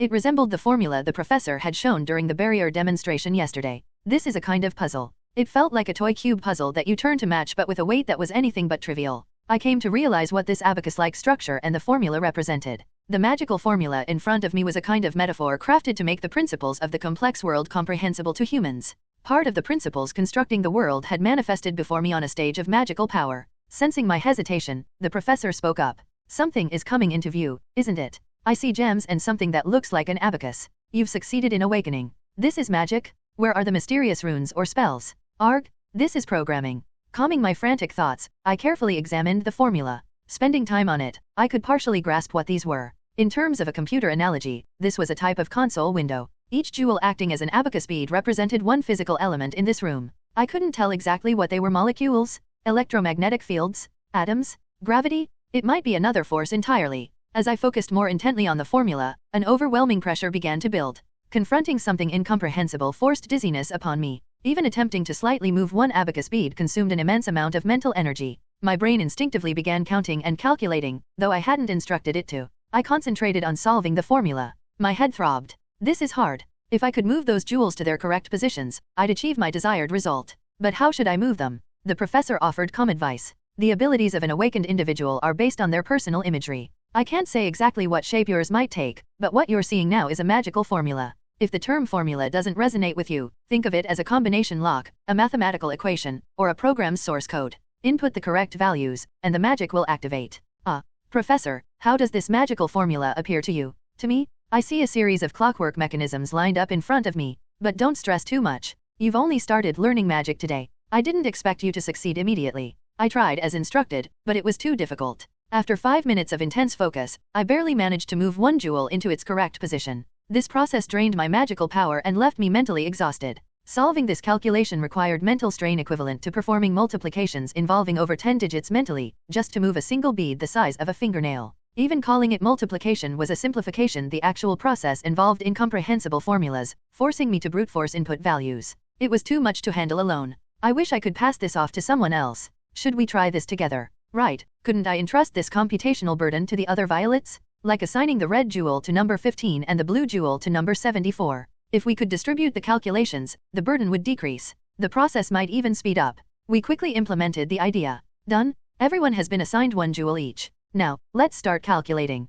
The formula required a total of 5 jewels to be moved. By assigning one jewel to each person, the computational burden lightened, and the formula began to operate smoothly, like a well-oiled machine. Magical power flowed to its correct locations, and the hazy shape became more concrete. The jewels started moving slowly. Our ability to share thoughts applied even to magical calculations. Let's bring in more people. Anyone idle, get to work. Difficult calculations? Just keep inputting values until it works. When the brain feels stuck, use more brains. More violets meant more computational power. The previously stalled formula unraveled like flowing water. It was working. I could finally see the path forward. Still, it seems like too much for now. That's enough for today. Just as Albert was about to conclude the day's lesson, a sphere of light appeared before my eyes. You actually succeeded. The professor's eyes, magnified behind his glasses, widened to the size of lanterns. Albert tried to maintain composure, but I could clearly see his astonishment. My approach had succeeded. If one person couldn't handle it, why not share the load? We did it. After pondering deeply, the professor brought several thick books and set them before me.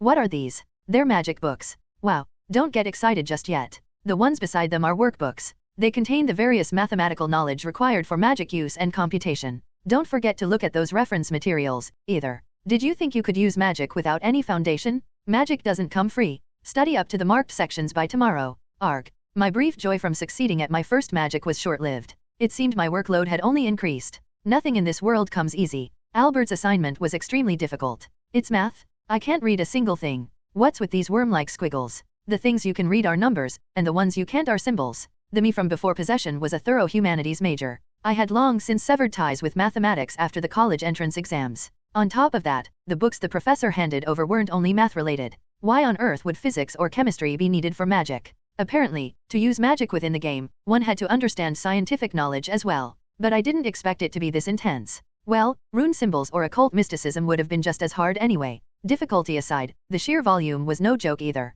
Wasn't there a way to study more comfortably? How about assigning one page per person? Great idea. Let's start copying the book right away. I decided to use the method I had employed when I first used illumination magic. I printed out the book's pages and assigned one page to each person. How about printing a few more pages? There's no need for only one person to read each page. That's a good idea. If multiple people overlap, it'll be easier to memorize. Before bed, we went over the book. Looking at us study, I felt like some kind of computer. The work of the violets could be likened to a form of grid computing. It's a bit exhausting, considering we operate 24/7. If there were more of us, we could distribute the workload further. As I thought, we need more numbers. 100 isn't enough. You do know that makes us easier to discover, right? We're already on thin ice. The violets, having gathered their wits, were diligently active. Most of them focused on studying, training, and earning funds, but even those with other roles remained busy. Do we really need to make rocket candy? We could substitute it with a recoilless rifle or a rocket launcher. That's because we can't acquire those right now. Just shut up and mix the sugar.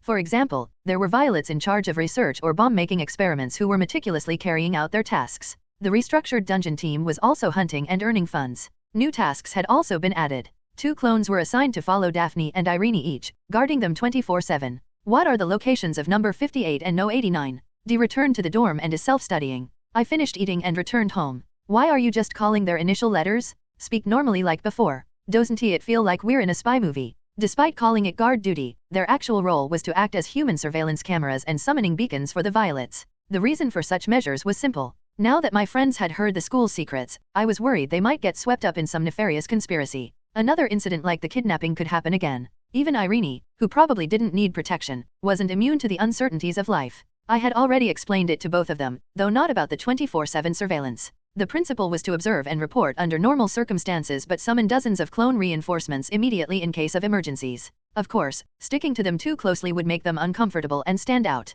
Thus, we followed them from a moderate distance while in various disguises. The makeup techniques Daphne had taught me were being put to great use for camouflage, albeit not in their intended way. However, violets who frequently operated externally were at greater risk of exposure. Considering the world's civilization level was about the 21st century, they could be captured on CCTV, smartphone cameras, or black boxes. Even so, there would eventually be a limit. As of now, there were about 130 violets. Including the personalities floating in the violet network without physical bodies, the number exceeded 200. The more we grew, the higher the probability of exposure. Better disguise technology was needed. It was time to move to acquire perception blocking equipment. A few days later, I finished training early and moved to another region. The destination was CIRC Leave, a small city at the junction of the central, western, and southern districts. The streets in October, when the sun clocked out early, were chilly. Violet walked through streets filled with tawdry lights and the heat of desire. Careful to avoid drunkards or drug users picking a fight, I pulled my hood low and cautiously headed to an alley behind a building. I sniffed a few times and scrunched up my nose. Thanks to the smokers exhaling acrid fumes in every alley, the passageways reeked of something worse than cigarettes. I had personal reasons for visiting this red light district. Don't forget the objective. The primary goal is to secure a perception blocking mask, but the secondary goal is establishing lasting connections with intermediaries or black market dealers. People who can procure artifacts, elixirs, high-performance firearms, and illegal equipment. This makes me feel like a mafia member. Currently, the problems facing the violets weren't limited to security and concealment. There was also a severe shortage of mana.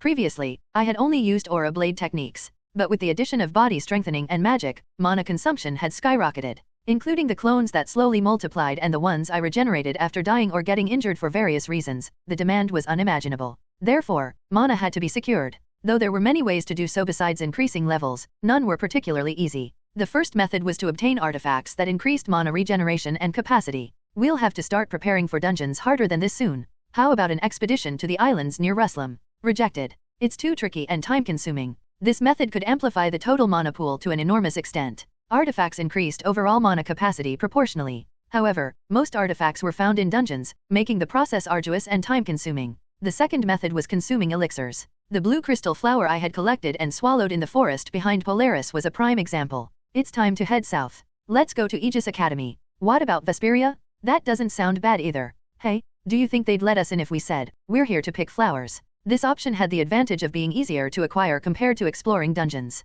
In the main storyline, aside from Polaris, elixirs were relatively located in safer areas. I didn't necessarily need blue crystal flowers. Mushrooms glowing in various colors or blue luminescent stones were among other elixirs available. These often appeared in auctions hosted by clans. With luck, they might also be found in black markets. However, choosing the elixir route meant facing unexpected obstacles. Namely, societal hurdles. In the main story's first act, the number of blue crystal flowers was roughly 40. After accounting for the 10 flowers I had consumed, about 30 remained. 12 were at Aegis, 10 at Vesperia, and the remaining 8 were scattered around Ruslam. Given that the game had turned into reality, the numbers could vary, but that was still unknown. Polaris Academy was foolish enough not to know about the existence of such precious elixirs, leaving them abandoned in the forest. A proper academy wouldn't do that. Aegis Academy carefully cultivated blue crystal flowers in well-maintained greenhouses and forests, while Vesperia Academy painstakingly nurtured them in underground gardens. In the game's main storyline, the protagonist's position as a supervisor for the Inspection Bureau, ties with the academies, and heroic deeds allowed them to freely consume elixirs.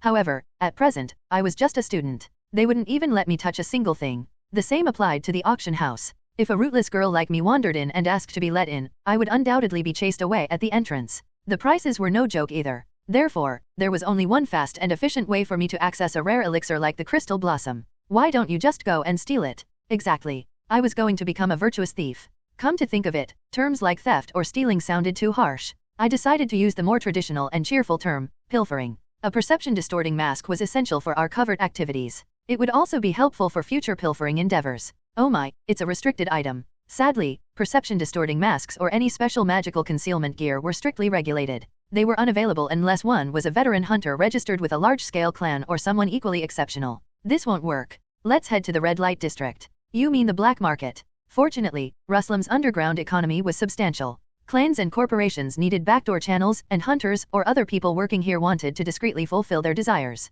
If there was demand, supply would inevitably emerge. Conveniently, Circle Cliff was a city positioned at the intersection of various regions' boundaries. It was a political gray zone where clans' jurisdictions overlapped ambiguously. It seemed intentionally left as a buffer zone. This was also why Stygian Lane, Polaris' largest entertainment district and a significant location in the main story, was located in Circle Cliff. Even the 4 great clans would merely observe and take minor profits from this place. It was a suitable area for those with jobs they couldn't easily confess to their children to conduct business. Smugglers, brokers, fixers, gangs, and other dishonest people thrived here. Turning my head, I surveyed the surroundings. Indeed, it was a sight befitting the largest entertainment district in the area. Beneath the decadent and mysterious flashing lights, scantily dressed men and women solicited customers on the streets. From the windows of gambling houses of all sizes, cries of laughter, sobs, and shouts intertwined with loud music. People, intoxicated by the peculiar heat pervading the streets, came here to chase an unattainable dream for a night, throwing their money around. While some fortunes were determined by a few coins, immense funds that could decide life and death flowed without a hitch. This was Stygian Lane. The atmosphere, as dreadful as it was, suited a neighborhood crawling with gang members and life's outcasts. I'd better wrap things up quickly and get some sleep. Ready anytime, boy. Soft girls waiting 24/71234-414-5423. Freshly furry skull kit feelin' it miscellaneous. Is your sister's true identity an armed helicopter? Code ME 64-24. Flyers, armed with provocative phrases and images, stuck to and peeled off my shoe soles with every step. After walking for about 5 minutes, I spotted a small 4-story building. It was a contact point I discovered through an anonymous mobile messenger from the dark web. I had spent some money uncovering this. Of course, the anonymous man I met through the messenger was merely a broker connecting me to another broker. For an actual transaction, I needed to meet in person. Was this the trading spot? From the outside, it looked like something straight out of a comic depicting a Yakuza office.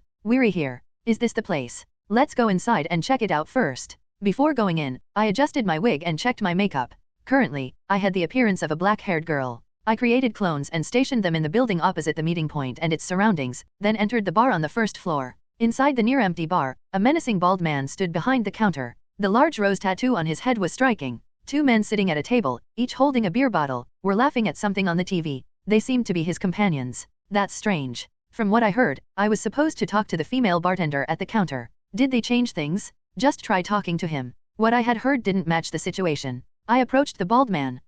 It's a starry night. A kind sister? I'd like to order. What? As the bald man looked puzzled, I continued. A gin with butter mixed in, on the rocks. Black label, please. What the hell are you talking about? Why didn't he understand? This was different from what I had expected. Before coming here, I had learned a few code phrases for the transaction from the broker's broker. For example, a starry night and a kind sister signaled the desire to initiate a deal. The bartender was supposed to hear this and respond with, "What would you like to order?" The phrases I used after were also code. Butter mixed in gin referred to illegal magical equipment. On the rocks meant wanting a quick deal, and black label indicated interest in purchasing in bulk. Additionally, until the main discussion started, all conversation had to be conducted in code. But this guy didn't understand a word I said. Was I in the wrong place? The bald man, after rolling his eyes fervently, suddenly slapped his forehead and exclaimed, "Ah." Then, He burst into laughter. Aha, now I get it. I thought you were spouting gibberish. You're here for a deal, right? Not knowing what he meant, I answered affirmatively for now. All right, follow me.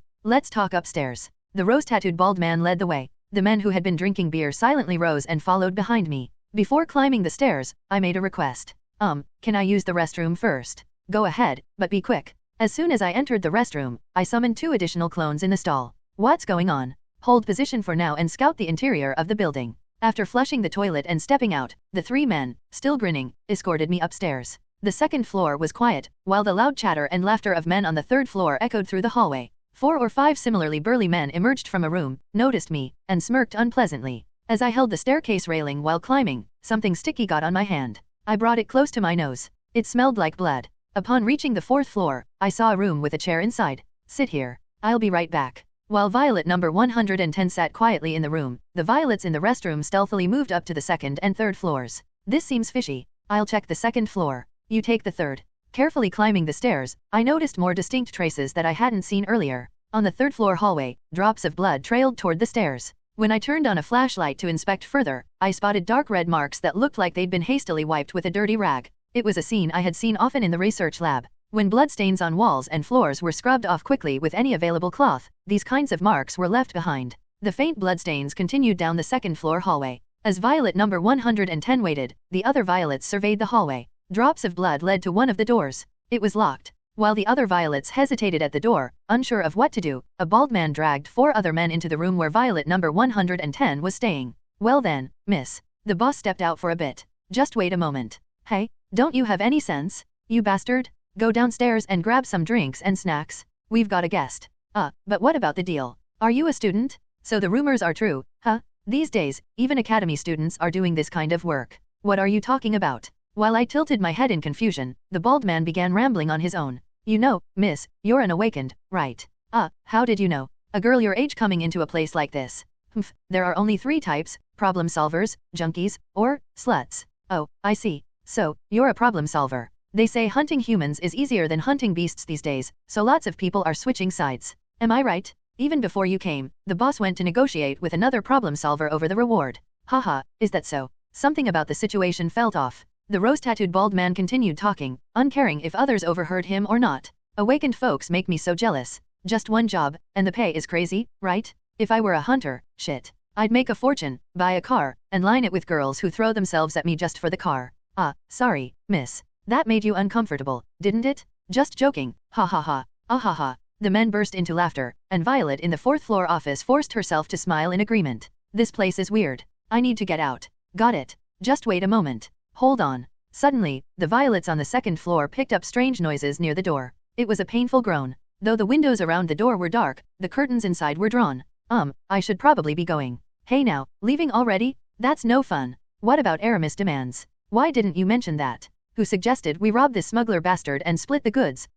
My mind snapped back to clarity. Talk about bad timing, what a mess I'd gotten involved in. Right, yes, you're absolutely right. But before we continue, can I just use the restroom? Sensing something suspicious in my demeanor, the rose-tattooed bald man narrowed his eyes. Hey, didn't you just go to the restroom earlier? What's the deal? Weren't you sent here by Aramis people? Without a second thought, the Violets on the 2nd floor generated another clone beyond the door. The Violet clone that materialized inside the room opened her eyes wide at the scene before her. A woman dressed as a bartender and 3 or 4 other men were tied up, covered in blood. Tape had been placed over their mouths. The captives desperately shook their heads when they saw the Violet clone. Boss, earlier this woman said something about buttergin or whatever. Isn't that their code word? Oh, damn, Jimmy, you're pretty smart. Hey, you. They don't sell drugs here, so what did you come for? The rose-tattooed bald man grabbed my shoulder tightly, and his men surrounded me. Yes, that's right. I came here to make a deal with someone. So, could you please just let me go? Then I guess you're not an awakened. Doesn't look like you're a junkie either. No, I don't know anything about this.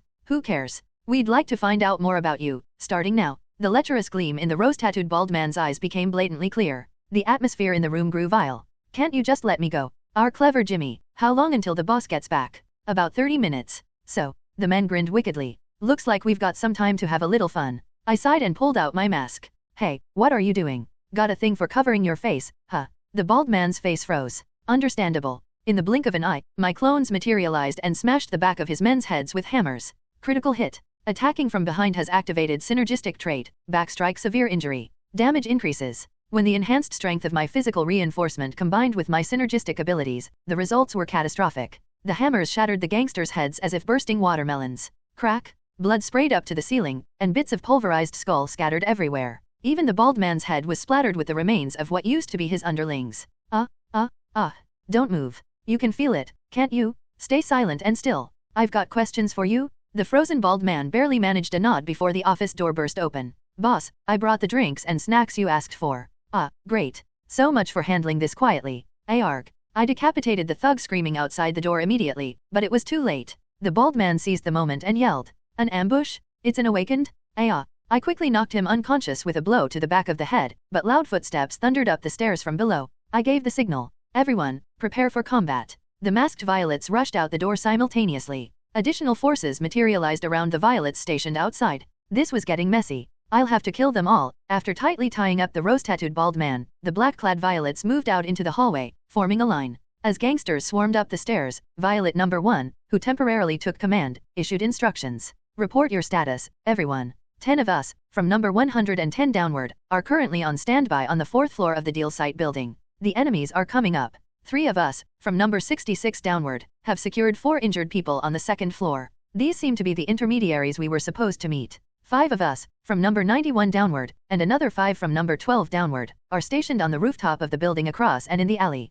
We're ready to fire. This was a kind of self-suggestion. While we don't necessarily need a commander since we're all equal, the act of giving orders helps us review the situation collectively. Can you see clearly? About 5 of them are coming up now. Number 66, who was observing from the opposite side, shared her field of vision with us in real time. The building we were in was a small office space with windows on the right side overlooking the outside and doors leading to offices on the left. Most of the gangsters on the 3rd floor, still trying to grasp the situation, wandered out in confusion, but a few sharp ones began rushing up the stairs, visible through the windows. No need for covering fire. Let's deal with them directly and head down. The hallway was only wide enough for 2 people to pass side by side. The violets, armed with round shields and one-handed swords, formed 2 lines and headed for the stairs. Nikki, sir, are you okay? 2 of the fastest gangsters entered the hallway but froze at the sight of their comrade's headless corpse. Damn it, are you cops or what?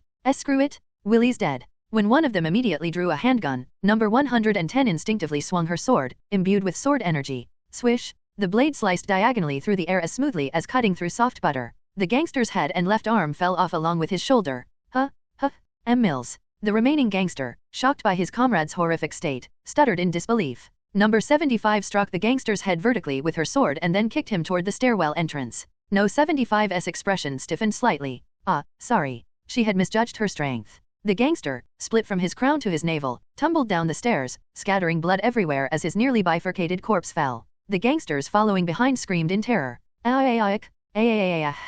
Screw this, it's an awakener, an awakener. As the violets stepped into the stairwell, the gangsters, realizing the situation, pulled out guns from their coats. Bang, bang, bang. In their panic, the gangsters fired wildly while retreating, their gunfire echoing noisily in the stairwell like beans being roasted. The violets in the lead immediately switched their round shields to riot shields and advanced downward. Clang, clank. The handgun bullets struck the magic-enhanced riot shields feebly. As the violets descended cautiously, the gangsters, facing heavy resistance, retreated into the 3rd floor hallway. Call the boss? He's with the fixer, isn't he? Call him, quick. They're coming, they're coming. Rat-a-tate-it, rat-a-tate-it. The violets descending the stairs encountered intense gunfire and grumbled briefly. Ugh, they're firing like crazy, even though they know it won't work. Number 75, annoyed, pulled a bullet out of the skin on her left arm. The gangsters, now armed with submachine guns, sprayed bullets chaotically. Some stray rounds struck the violets on the shoulders or legs. Under normal circumstances, these would have been debilitating injuries, but things were different now.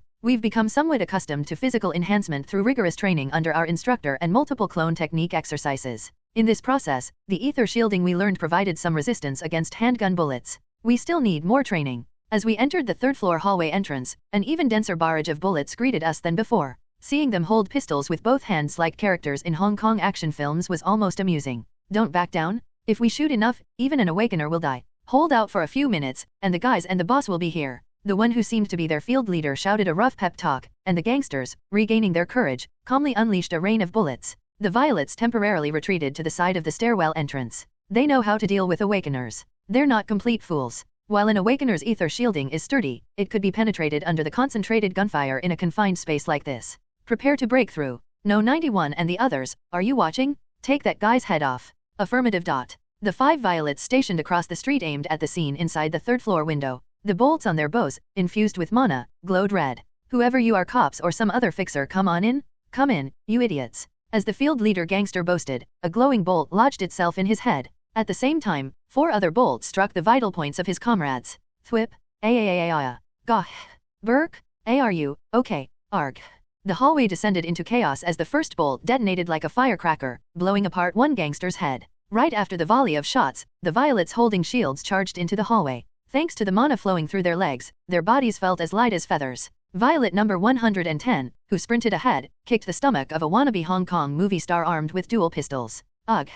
The man flew across the hallway. The scarred man next to him aimed his submachine gun at No 110's head. It was too late. Number 75, who had been following close behind, sliced off the scarred man's arm with her sword. Before he could even scream, her blade seamlessly pierced his heart, and she retreated. Wrists flew off, necks rolled on the floor, and torsos split in two. I was the one doing this, but from an objective standpoint, this wasn't a battle, it was a massacre. Arg. The gang members, who had lost their will to fight, began to flee. Run. Mom, mommy. Knives and hammers embedded themselves into the backs of those running away in tears. We leisurely walked after them, hunting them down. Critical hit. Attacking from behind activates the synergy trait, back assault. Damage increases. A few terrified gangsters locked themselves in a room, bolting the door. The ones who were too late to enter screamed and clung to the door. It? Open the door, you bastards! Open it! Let me in! Don't leave me! Save me, you idiots! I said open the door. Sorry? You'll have to die instead of me? Sorry. The men, desperately pounding on the door, sensed our presence and turned their heads toward us. Despair filled their eyes. Please, spare me. We sighed briefly and swung our swords without hesitation. Clearing away the bodies, we turned to face the door. After a few strikes of demolition using sword energy, the office door was shredded into pieces. Please spare us. We were wrong. The men hiding inside the room turned to look at us and desperately tried to escape through a single window. A few swift sword slashes later, silence returned. Damn it. As I was scanning the room, a man suddenly charged at me from a corner holding a machete. To my mana-enhanced senses, the man's movements felt as slow as a jellyfish. Number 75 easily grabbed the man's wrist. Arg. I simply tightened my grip, and the man screamed in pain, dropping his blade. This was the difference between an awakened and a non-awakened. Should we kill this one too? No, we need to keep a few alive for interrogation? What's the point of killing them all? When number 1 scolded us, we nodded, knocked the man unconscious, and tied him up. We gagged his mouth with a rag and dragged him back to the 4th floor room where the rose-tattooed bald man was. The hallways of the 3rd and 4th floors were a mess, smeared with blood and littered with corpses. I wasn't sure how we'd explain this to the building's owner later. How are those people doing? We treated them with healing potions on the spot and did some first aid. But they looked terrible. I can't imagine how much they were beaten. While some of the violets cleaned up the interior, others had already escorted the bound brokers out of the building. No 66, about 3 buildings to your left from that position, there's an unmanned hotel. Head there and wait for us. Oh, right, have you talked to those people? The unmanned hotel? Got it. As for talking, I tried, but they fainted before we could say much. They'll need to go to a hospital eventually, even if it's not urgent. If Daphne were here, she could heal them. It's a shame she isn't. Don't be ridiculous. If Daphne saw us right now, she'd bawl her eyes out and scold us to no end. That wasn't an unreasonable assumption. The scene alone, with blood staining the ceiling, walls, and floor, was horrific, and our blood-splattered appearances were downright filthy. How many are there in total? Excluding the 2 on the 4th floor, let's see. 1, 2, 3. About 15. We searched the rooms where they had stayed and collected various items like weapons and phones from the bodies. Suddenly, urgent news came in from number 12, who was waiting in the alley. Attention, everyone! Some vehicles are approaching the deal site. How many? About 7, and 3 of them are large vans. That's dozens of people in total. Emergency? About 20 people are coming down the alley from the opposite side. They're armed. Reports came pouring in from all sides. Looking out the window, I saw that vehicles had already surrounded the building. Under the glare of the bright headlights, armed people disembarked and moved around. Number 98, who had been guarding the prisoner on the 4th floor, urgently woke up the rose-tattooed bald man and the captive. Hey, a bunch of people have shown up outside. Are they your guys? The captive smirked. Of course. The boss has arrived. You're all finished now. We knocked him out again with another hit to the head. The situation was clear. In the short time we had, we exchanged ideas quickly. Number 1 spoke up first. Let's retreat. If we reverse generate now, we can leave without any trouble. Number 2 hesitated for a moment before opposing. That's an option, but we've already killed these gangsters and rescued the brokers. It's only right to see this through since it's our mess. But why? They're strangers. We're just customers here. Why does it matter what happens to them? I don't care. These gangsters deserve to die. Did you see the way they looked at us? They were going to do something vile. We've already come this far. Let's finish it and leave no loose ends. The violets each passionately shared their opinions.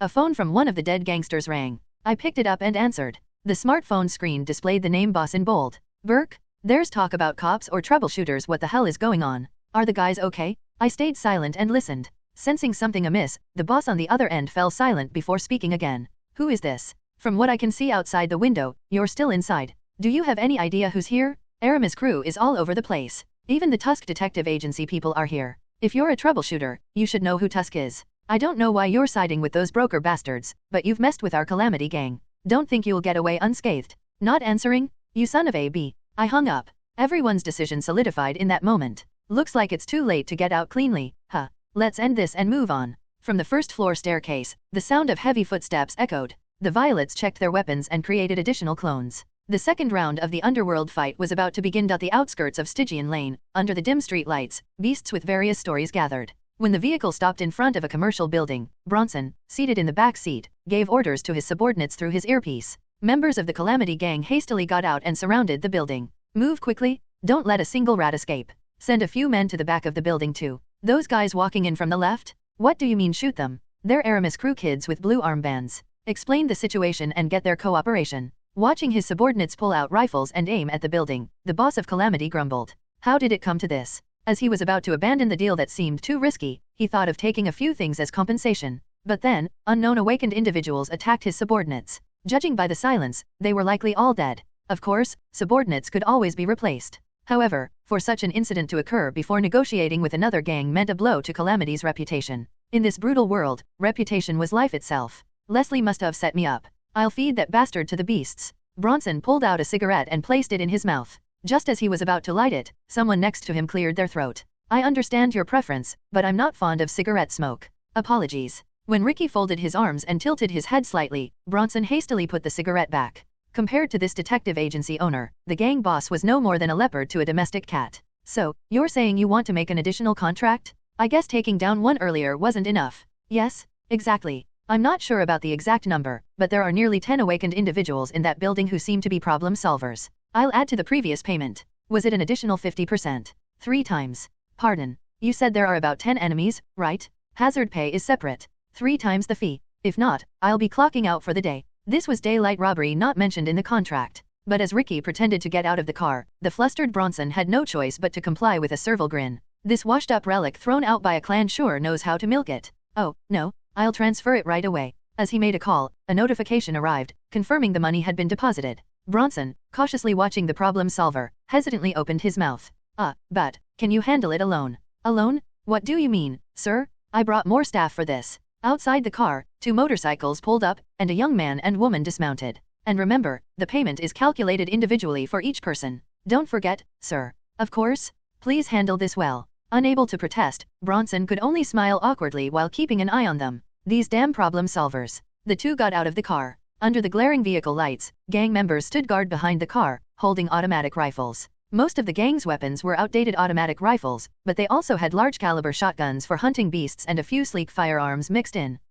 These are standard combat rifles from the Federal Army? They're the latest models, and it took some effort to acquire them. We also brought armor-piercing and anti-beast rounds. All you folks have to do is clean up afterward. Ha ha ha. Ah, I see. Trying to restore his bruised pride, Bronson bragged. He held a large hunting rifle in his hands. Ricky nodded and whispered a few words to his staff while glancing around. They brought high-powered weapons for a gang. They must have seen something. Their rifles are plastered with unnecessary attachments. Still, considering they brought decent ammunition, they have some sense. Ricky mentally upgraded the gang's competency rating by 1 level. Their preparation for ether shielding was commendable. However, they hadn't accounted for high-speed motion suppression barriers or combustion interference fields, which was unfortunate but forgivable. A group of young gangsters wearing blue armbands squabbled with the Calamity gang before swiftly heading toward the building. They were the Aramis crew, a self-proclaimed problem-solving group mainly composed of young dropouts from academies. Hey, where are you guys going? We agreed to take it slow. When Calamity members tried to stop them, the youngsters responded with middle fingers.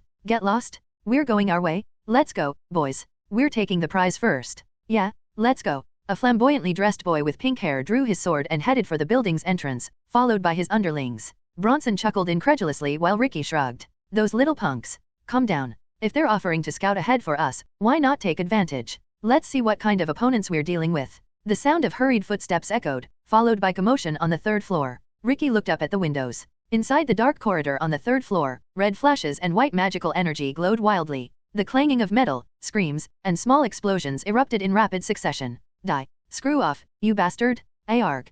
Kaya. The angry shouts turned into screams in less than 30 seconds. The fight's aftermath shattered the windows on the third floor one after another. Impossible? I'm from Aegis? Arg. A louder scream pierced through the window as something fell onto the car's hood from the third floor. A pink-haired head rolled onto the ground, drawing everyone's shocked gazes. Bronson commented nonchalantly. Macau, that junkie dropout, finally bit it after showing off. Tisk tisk. The glowing magical energy in the darkness faded, and even the screams subsided. As everyone focused on the third floor, a bloodied boy stumbled out from the first floor door, running desperately. I don't want this anymore. Save me. A red beam shot out from the third floor window, severing the boy's head mid-sentence. As expected, even if they're just students, taking down that many so easily proves they're no amateurs. Shall we begin? We'll take the side route. Keep the line open and stop firing when I signal. That's when we'll enter. Understood. Fire. Click. Tata-tata-tata. As Ricky gave his orders, Bronson sighed briefly and instructed his subordinates. Rifles pointed at the third floor unleashed a barrage of gunfire.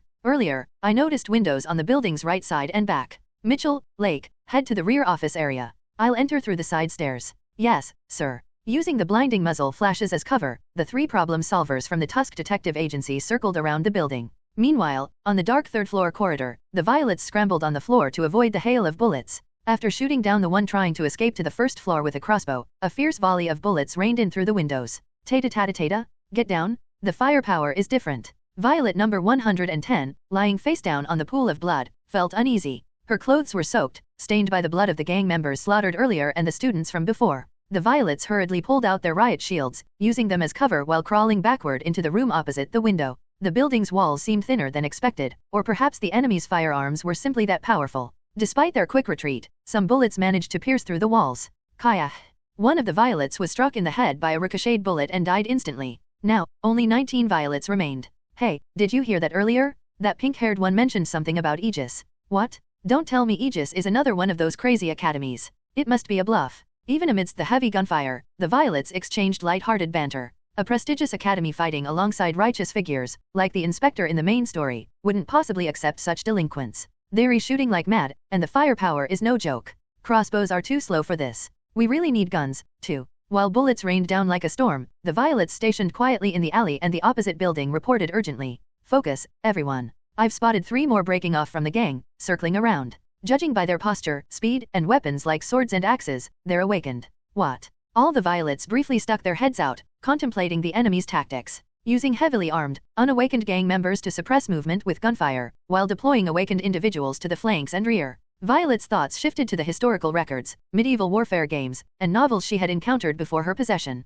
Though the execution was different, this was unmistakably the hammer and anvil tactic. The Violets assessed their own strength objectively. No matter their skills, these hardened underworld enforcers could likely slaughter 1 or 2 Violets with ease. And this office building was far too cramped to leverage their numerical advantage. They needed to leave the building. Back at the temporary headquarters in the dormitory, Violet number 1 issued new orders. Office team, grab the submachine guns we picked up from the gang earlier. They've got decent firepower. Rooftop team, prepare Molotovs and stand by. Will 15 be enough, or should we prepare more? Got it, I'll add a few more. Oh, and there's something unusual about the weapons they're carrying. Want to see? Through the Violet's eyes, they observed a tattooed, bearded man firing a long, sleek-looking rifle. Even compared to the cheap rifles held by the other gang members, this one appeared expensive and formidable. Isn't that a weapon used by the Federal Army? There are also guys carrying huge shotguns. Target them first? Alley squad, block the expected escape routes. Understood. Oh, and the awakened ones are waiting outside now. Looks like they're planning to come in. 6 of the Violets, lying low to avoid the gunfire, cautiously began repositioning. We don't have a choice. Number 75, hold them off inside until we wipe out the gang. Use additional magic if needed. Right then, the gunfire stopped. From the alley, the Violets noticed the awakened individuals stepping back slightly, preparing to leap forward. There was no time to hesitate. Now, attack. At the rear of the Calamity gang, Violets who had been lying in wait on the rooftop suddenly rose. Most of them aimed their crossbows at the gang members' exposed backs, while a few held Molotov cocktails. The Molotovs were fitted with a simple device that ignited upon impact, eliminating the need for wicks. The sound of bowstrings snapping was followed by glowing red lines streaking through the air. Molotovs arced silently through the air. Ugh. Guh. Arg. What the Johnny? Are you okay? Boom. The synchronized volley caused gang members armed with rifles and shotguns to collapse, while flames erupted atop the vehicles surrounding the building. Hot. It's so hot. Scream. The gang members engulfed in flames writhed on the ground. Some tried rolling to extinguish the fire, but it only spread as the ground caught alight. The Molotovs contained a special adhesive incendiary from a workshop, burning fiercely for minutes. Bronson, who had been observing from the rear, managed to escape the Violet's focus by sheer luck. Damn it! Fall back! Everyone fall back! There are more behind us! Fire! Shoot them! Suddenly, dozens of black figures jumped down simultaneously from the rooftop and third-floor windows. A series of soft thuds echoed as they landed lightly. Small-statured individuals encircled the Calamity Gang. What the hell is this? One gang member trembled at the sight of the mysterious figures. Their black masks and doubled-up goggles gave them an eerie, lifeless appearance. In unison, the group of strangers unsheathed their single-handed swords, which began glowing red with magical energy. Without leaving a single gap in their formation, they charged, leaping over the burning vehicles. Rat-a-tat-a-ta! As soon as they cleared the vehicles, their submachine guns in their left hands unleashed streams of bullets. Gang members sprayed blood as they fell. The blades, glowing with magical energy, slashed through enemies in an orderly, mechanical fashion, like machines in a factory. Fall back! Shoot! Shoot! Damn it! Boss, there's too many of them? Too many? Arg. The gang retreated, firing wildly, but the Violets advanced like dancers in perfect synchrony. The distance was too short, the gang could barely fire a few shots before their heads were lopped off. Methodical slashes painted crimson arcs through the air, while the rooftop Violets continued sniping any who attempted to escape. Some reinforcements from the alley also joined to block key exits. Bang! Violet number 54, who had been mechanically stabbing a gang member in the chest, had her head blown off. This small success belonged to Bronson, one of the few surviving gang members still resisting. Ironically, his success was thanks to the Violets' decision to keep him alive. The Violets managing the battlefield had marked him for capture. Rooftop team, stop. Don't shoot the guy with the hunting rifle. Judging by his clothes and how he's giving orders, he's an officer. Capture him, no matter what. Why you freakish monsters. The Violets turned their heads in unison to stare at him. The sheer synchronization sent shivers down Bronson's spine. Another deafening blast echoed as Bronson's large-caliber beast hunting rifle tore a gaping hole in Violet No. 32's chest. Frantically breaking open the chamber to reload, his trembling hands fumbled, causing him to drop the bullet. A bolt was lodged in his arm, jutting out grotesquely. Ugh. He questioned whether his opponents were even human. Beneath the black masks and goggles, there was no trace of emotion, only an unsettling inhumanity. What are they? Killer robots straight out of a movie. Groaning in pain, Bronson tried to flee but was soon captured and pinned to the ground. Looking around, he realized that none of his comrades were left standing. Only the eerie black-clad figures surrounded him. A thunderous noise shattered the air. The sound came from the third floor, where the remaining windows exploded into shards. This is number 75. Including me, 6 are dead. They're coming down. The warning came as 3 awakened individuals leaped down from above. The sound of their landing thudded heavily. Whoa, that's a lot more than 10 people, huh? Ricky, carrying a large axe, joked with a slightly startled expression as he regained his composure. The Violets turned their gaze toward him with their robotic precision. The unnerving synchronization made the troubleshooters step back involuntarily. Ricky's eyes, scanning the Violets, met those of Bronson, who had been subdued by the black-clad figures. Bronson closed his eyes in despair. Damn it, it's all over. That guy will probably run away too. The Violets moved forward, weapons in hand, as Ricky and his staff approached. Mitchell, what do you think? Should we retreat? No? Their movements were precise and their attacks were intimidating, but they're manageable. Lake, your thoughts? I don't know where they're from, but cutting them down was satisfying. Ricky twirled his glowing glaive as he walked toward the Violets. Bronson asked weakly. Why? After taking so much payment. Why, you ask? Sir, my principle is to always honor contracts with my clients. I need to give what I'm paid for. Guys, what's our additional assignment? At Ricky's question, the young man and woman behind him answered. The extermination of the target. And our company motto. Even if it costs us our lives, we honor our contracts. Ricky grinned confidently. Well understood. Let's go. In the late-night alley, amidst burning cars, the 3 problem solvers charged forward. Fueled by pride, they dove into the pitch-black mire. Although we died, we successfully delayed them for a short while. Currently, number 75 and 5 other Violets had returned to the network and were actively reporting their weapons, characteristics, and points of caution. Mitchell, close the gap. That woman, she's holding a hammer, right? It's not a hammer, it's a magic staff. Her specialty is electricity. Seems like she's immune to magnetic magic. Watch your footing. A short-haired woman with brown hair swung a peculiar long-handled hammer through the air. As we scattered backward, a small circular magic circle appeared where we had been, unleashing electricity that swept across the ground. Tisk, she missed. The woman charged through the electrified ground. If the hammerhead hits you, you'll feel a paralyzing shock, so block with the shaft. She also uses spinning kicks often. Right after blocking the attack, number 65 ducked hurriedly. The woman's leg swept over his head like a whirlwind. Immediately after, number 65 was sliced into 4 pieces and rolled across the ground, cut down by a green-haired man who descended from above. Lake, You're late. What? This isn't even that bad. The guy with the dual swords over there. The power can be blocked with a shield, but he's insanely fast. The thing attached to his right arm is a crossbow. The man with dual swords suddenly extended his right arm. Number 56 ducked, narrowly avoiding the bolt that grazed his right ear. He retaliated by swinging his shield, forcing the man to jump back.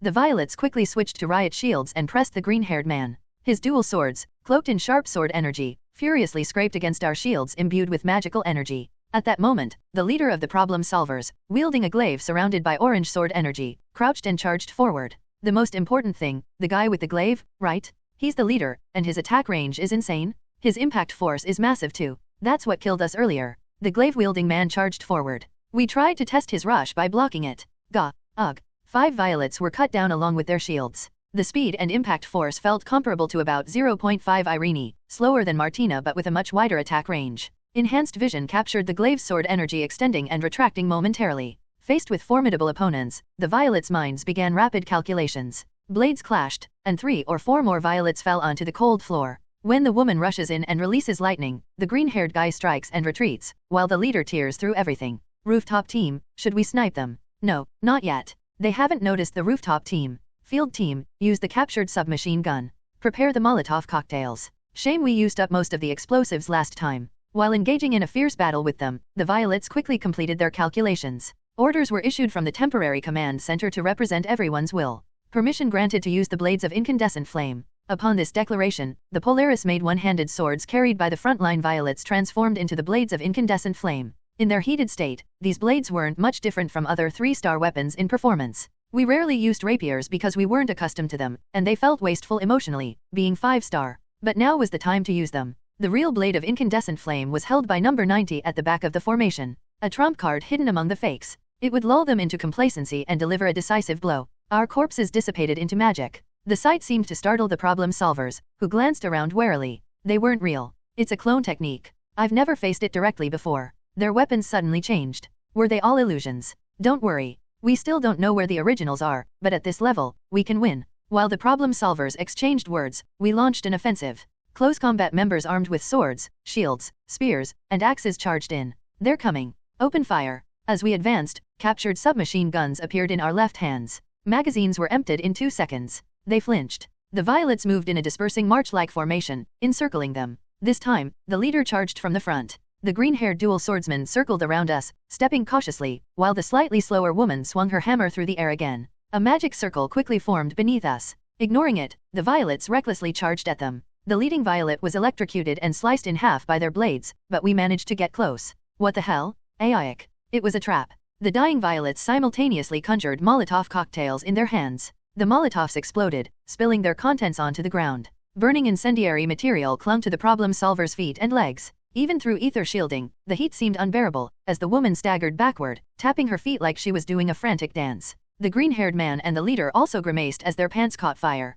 And behind the self-destructing violets, a formation armed with riot shields closed in. This is driving me crazy. Just die already. Why are there so many of you? The woman swung her hammer wildly in desperation, while the green-haired man furiously slashed at the shields with his dual swords. From behind the dense shield wall, gaps suddenly opened, and over 10 spear tips extended outward. The leader deflected them, but the woman with the hammer was pierced by 3 or 4 spear tips in her stomach. The green-haired man also took a hit on his arm. He tried to retreat but was slowed by his injuries. Let's try the strategy we learned by getting beaten by Kalia here. We dodged his bolts and blocked his blades. As the man searched for an opening to escape, he extended his right arm again. At the same time, No 34's hand produced a loaded crossbow. The man's eyes widened. Ping, ugh. Number 34 and the man died together. The bolt ignored his ether shielding and pierced cleanly into his heart. Damn it, should I have just run away? The last remaining leader chuckled helplessly before stealing his expression with determination. He began swinging his glaive furiously once more. Violets armed with rapiers charged in like moths to a flame.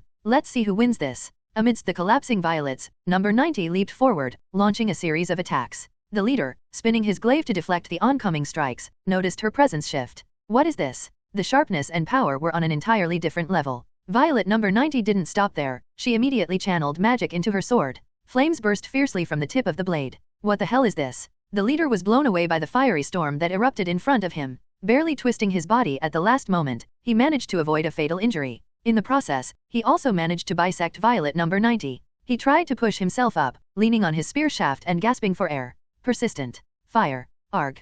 The rooftop snipers showed no mercy, pulling the triggers of their crossbows. It was only after multiple bolts pierced his body that the troubleshooter leader finally collapsed. It's done. We've taken them all down. Although, it seems a few survivors remain. Let's clean up quickly and head back. Even amidst the chaos of battle, it appeared that the gang's officer-level member was still alive. Ugh, this is a nightmare. While one group of violets dragged him and the other prisoners away, others quickly gathered loot and withdrew. Dawn was breaking before anyone noticed. By morning, after everything was settled, the streets were a wreck, and there was plenty of work left for us. While the violets interrogated the prisoners and moved to raid the gang's base and office, we transported the unconscious intermediaries to the hospital. It's done. They should wake up soon. The hospital, matching the desolate environment of Stygian Lane, accepted anyone without question. It was a place that didn't care who walked through its doors. Even as unidentified figures in black masks carried in multiple injured individuals, the staff merely gave a quick glance before diagnosing them. There was even an awakened healer using healing magic. As we waited, the first to open their eyes among the injured was the bartender woman.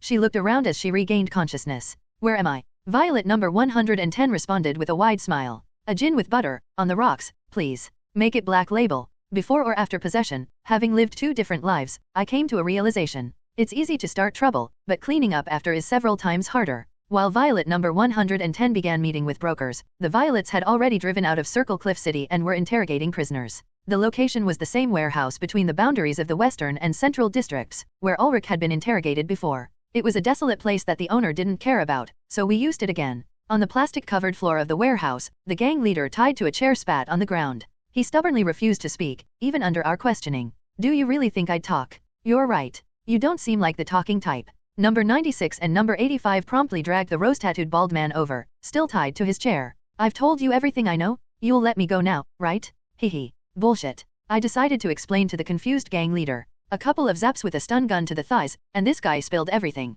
The gang leader's expression darkened. It's over, it's all over. Contrary to the leader's grim demeanor, the rose-tattooed bald man chuckled and babbled away. Haha, you'll let me go now, right? Right. Cut the nonsense. Haven't you realized yet? There's no way you're walking out of here. Not long after, Violets armed with rifles entered the warehouse. The gang leader closed his eyes slowly, as if resigning to his fate. Meanwhile, the rose-tattooed bald man's eyes widened in panic. He began thrashing against his bindings, struggling violently. Wait, I told you everything. I never said I'd let you live. You bastards. The Calamity Gang won't let this slide. As the bald man raged, the silent leader finally spoke. Idiot. Why do you think they asked for something like the vault password? Our base must have already been raided. That's right. We just wanted to check if there were any other survivors besides you. We've already tracked down your home addresses. You madman. The gang leader, named Bronson, muttered bitterly, as though deeply resentful. From what I've heard, you don't seem like you're hired by those brokers. This is the first time we've seen you. Why are you going this far? Even in this hellhole, there are supposed to be rules. I shrugged. We don't have any personal grudge. If that rose-tattooed idiot had just let us go, we wouldn't have done all this. What? I briefly explained the events leading up to the fight. Realizing the gravity of his actions, the bald man turned pale, as if he had only now understood what he had done. The leader glared at the bald man, gnashing his teeth. Nikki, you horny bastard? Didn't I tell you not to pick fights and just let them leave if they were here for business? Boss? I didn't know it'd turn out like this. Truly, there were no personal feelings involved. Still, considering how badly my friend had been injured, I couldn't afford to leave any loose ends. Anything that could cause problems had to be eliminated. The time to finish things had arrived. The Violets aimed the captured rifles at the back of their heads. Sensing the end, the bald man howled and struggled desperately, while the leader lifted his head with a resigned expression. Spare me? I told you everything? I even helped you? Please. Hey, shut up. If you're going out, at least go quietly. By the way, anyone got a cigarette? Or at least a drink? I don't smoke, but here. I unscrewed the lid of a metal flask I'd taken from a gang corpse and poured its contents into his mouth. Please? Don't you need someone to deal with clients? I know them well, spare me? Hurry up and finish this. I don't want to hear him whining anymore. Number 70 stepped outside the door, and 2 gunshots echoed. The warehouse fell silent. While the Violets enthusiastically looted the gang's vault and secured various items, Violet number 110 had started talking to the awakened brokers. What? Excuse me, but who are you? And why are you here? Is this not it? Then, a whiskey with butter, no ice. The brown-haired bartender woman glanced around cautiously before placing her index finger to her lips, signaling for silence. Did I get the contact code wrong? No, that's not it. Are you here for business? Thanks for the help, but could you wait until our manager wakes up? This isn't the right place to talk. Okay, got it. Before long, others we had brought along began regaining consciousness, one by one. Oh, what's going on? Why are we here? I thought it was a dream, but it's real. We're alive. 2 people stood up, and finally, a middle-aged man in a casual suit rose to his feet. He looked around before locking eyes with me. His unfocused eyes regained clarity within seconds. Ayana, can you move? It's sore, but I can walk. The doctor here did a good job. What about the manager? I'm fine, Mark. Let's move quickly. Kashian, you two get up. The man, referred to as the manager, briefly conversed with the other brokers. Sorry about this. This isn't a good place to communicate. Could we move to a safer location for a more relaxed discussion? Are you sure you're up for it in your condition? Sure or not, does it matter? This place isn't exactly safe either. One moment. The manager took out several phones from his pocket, inspecting them briefly before grumbling that they were useless. He tossed 2 of them into a trash can. I escorted the limping group out of the hospital. We immediately got into another car driven by a different Violet. This way. Yes, turn right twice after going down that way. Following the manager's guidance, we crossed the morning-lit streets of Sturgeon Lane. 2 blocks away, the aftermath of last night's chaos came into view. Several cars were still emitting smoke, and bodies were being recovered and loaded into vehicles. Guards from small clans, wearing armbands, were arguing with the belatedly arrived police. Oh my, look at the front of our office. Hey, isn't that the Calamity Gang's car? While the other brokers exclaimed nervously, only the manager seated in the front passenger seat remained calm. He kept glancing at his smartphone screen while stealing looks at me. Eventually, we arrived at a safe house. The moment we stepped into the living room, the manager's demeanor abruptly changed. I don't know who you are, but thank you, Solver. Please spare us. I've been informed by my contacts. In less than a day, both the Calamity Gang and the Aramis crew have vanished without a trace. Their bases have been completely burned down. The 3 people behind, who had been bewildered by their boss kneeling and clinging, seemed to notice something as well, and belatedly knelt down. I was so taken aback that I momentarily forgot what to say. Everything was handled by the client, the solver. Am I right? Truly impressive.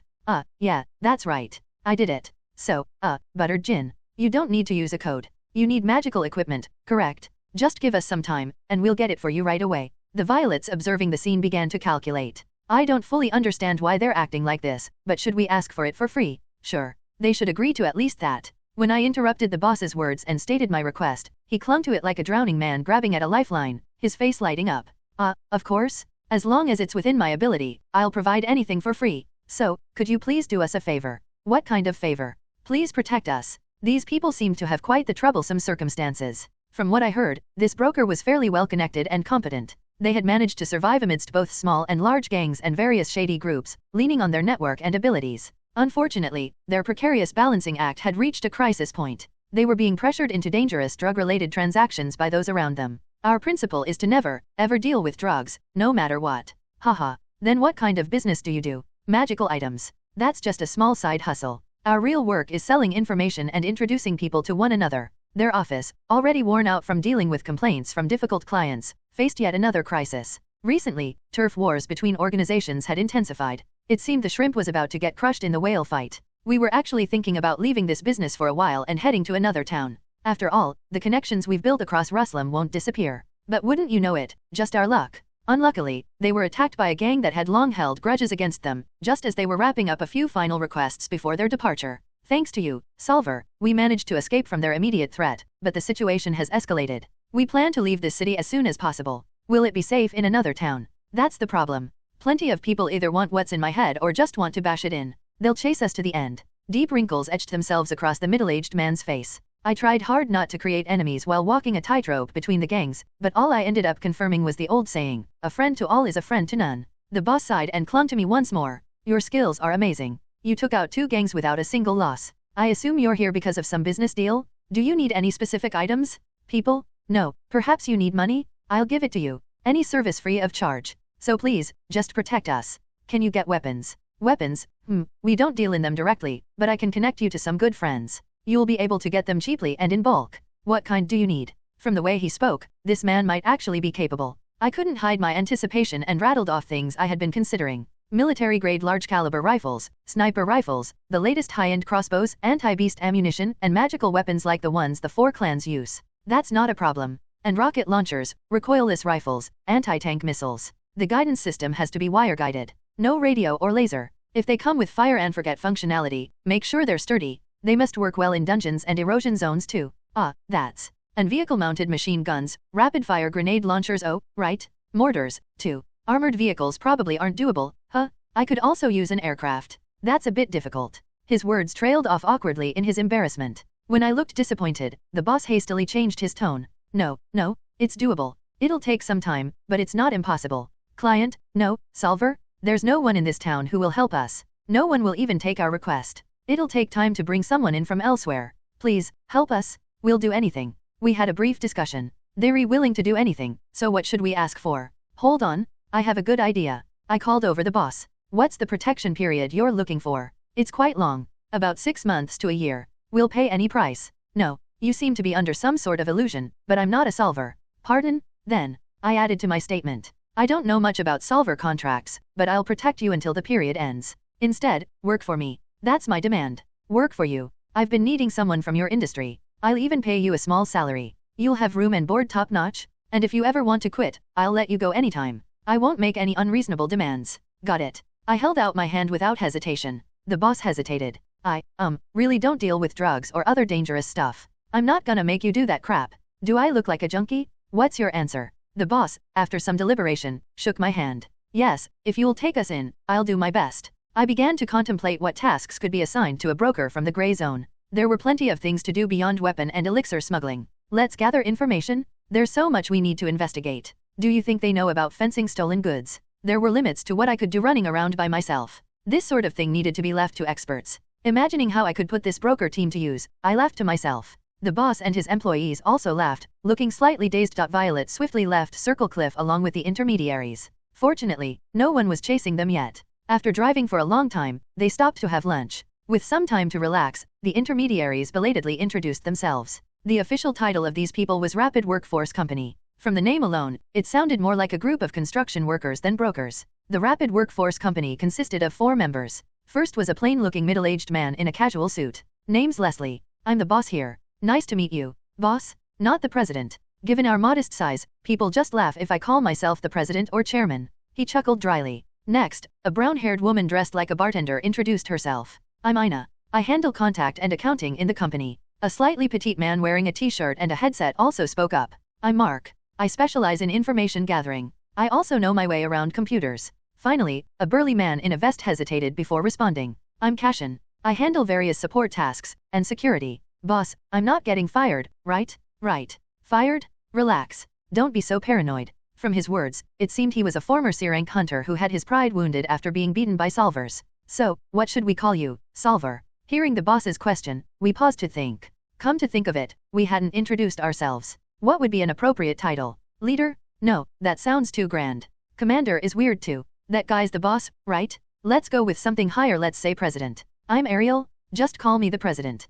Understood, president. After finishing our introductions, we resumed our journey toward the central district. By the afternoon, several suspicious cars began tailing us. Motorbikes wielding blades also appeared. Shoot. Pew, rat-a-tat-tat. Arg. Naturally, we destroyed them every time. Bringing some cars from the gang's lair turned out to be a wise decision. The motorbikes chasing us were peppered with bullets and bolts from the escort vehicles, crashing into the roadside. The intermediaries watching this were impressed. Wow, that was a smart move. Once we reached the central district, no one followed us anymore. The next morning, I headed to the place where they were settling in. The Rapid Workforce members had set up relatively close to our base. I had intentionally ordered them to stay near Violet's barracks. Get me some perception blocking equipment quickly. Preferably masks. Understood. We'll secure it as soon as we settle in. Though they didn't know it, I couldn't fully trust them yet, so I planned to monitor them 24/7. Even now, Violet clones were already stationed around their location for surveillance. For now, I'd test their connections and information gathering capabilities by assigning them a few tasks.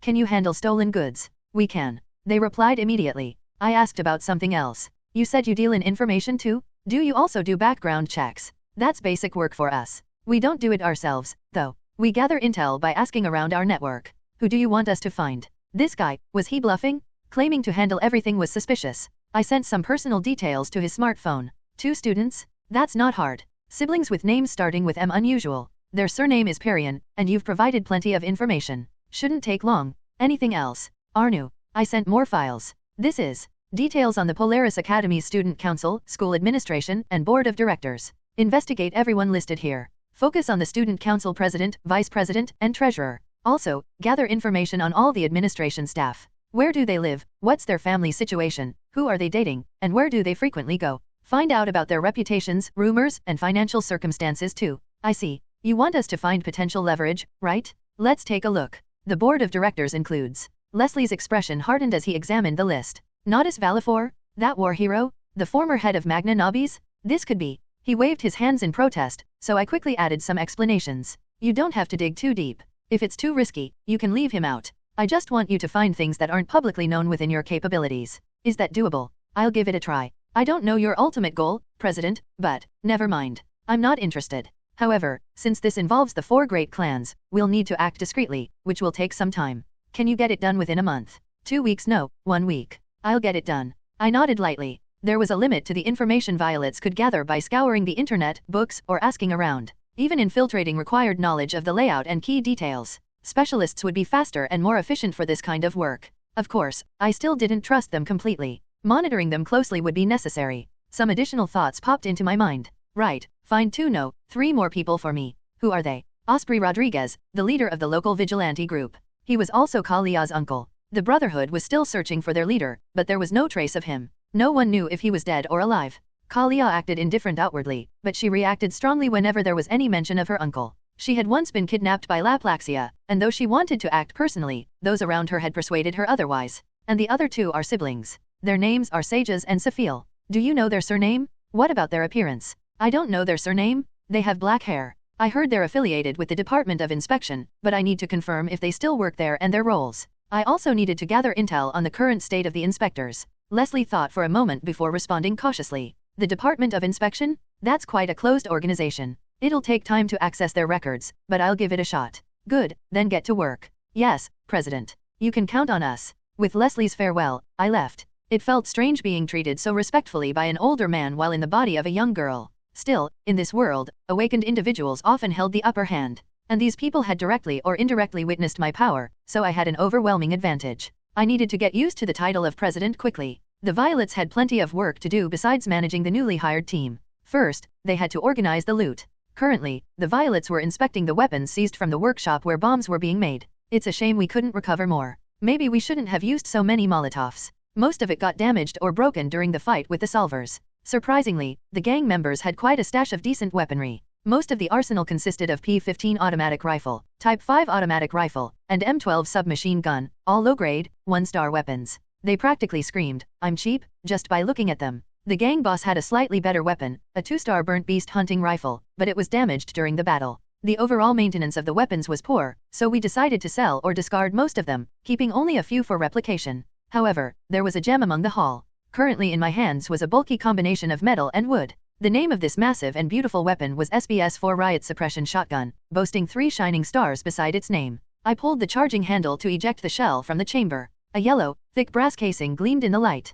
4-gauge? What does that mean? It means it's super powerful. Look at the shell, it's thicker than our fingers. We lacked a proper projectile weapon for close combat, so I planned to test this out later. I couldn't help but wonder what it would do to beasts or people. But the real treasure was something else. A sniper rifle. It's not just a sniper rifle, it's a battle rifle. It can go full auto. In front of the Violets lay 3 futuristic, gray rifles. Various types of accessories were attached, such as scopes, tripods, vertical grips, laser sights, and elongated silencers. The name of this item was the FSR-15 assault rifle, and out of the 6 the gang had, we barely managed to salvage 3. It was a 4-star weapon. 4 stars? Carrying it for a long time without reinforcement made my arms ache. The bullets were longer than the length of our hands, similar in size to the rounds of a medium machine gun I saw during my military service before reincarnation. Bang! To test its power, I set up a mannequin outside the workshop and fired. The sound was quieter than expected. Every component moved as smoothly as flowing water. The recoil was gentle. However, the noise and power were 2 separate matters. The mannequin's upper body shattered with a deafening crash. How did we even beat those gang members? No wonder they could pierce through walls so easily. It was chilling. If something like this hit me directly, I'd turn into a violet donut. I tried cloning it once, and the result was similar to when I cloned the Blade of Blazing Flames. So even 4-star weapons degrade when cloned. What a waste. The FSR-15 assault rifle turned into a shoddy FSR-15 assault rifle. Outwardly, it looked identical, but there must have been differences. Should I try shooting it? I went outside and aimed at a distant mound of dirt. I loaded a round into the chamber and pulled the charging handle. Unlike the original, the operational parts had become stiff, and the handling felt significantly worse. The trigger pull was dreadful. The scope no longer functioned properly. Bang! Black smoke rose from the muzzle and chamber. The bullet missed its target. Ow! My shoulder hurts. Just like when I cloned the Blade of Blazing Flames, equipment above a certain grade experienced a noticeable drop in performance when duplicated. Even the displayed grade in the status window dropped by 2 stars. The blade of blazing flames lost its flame attack ability, and the assault rifle became a crude counterfeit. Bullets and explosives also don't clone well.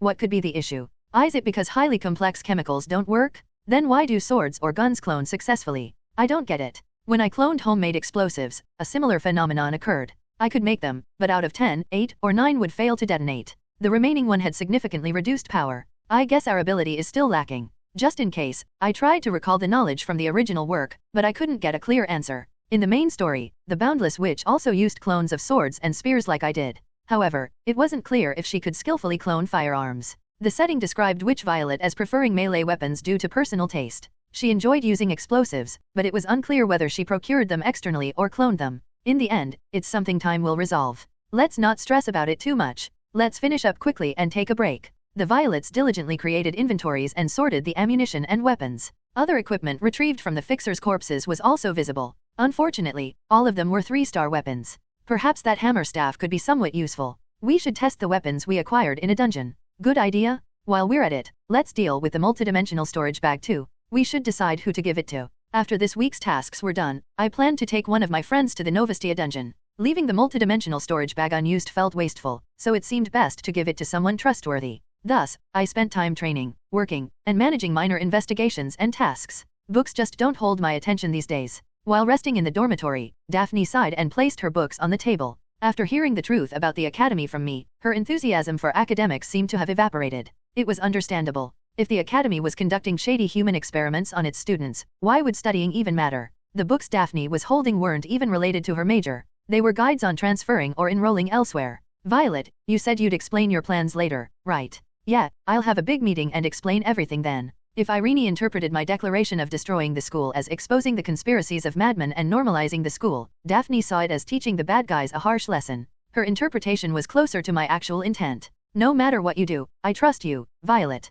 But please, don't do anything too dangerous. Okay.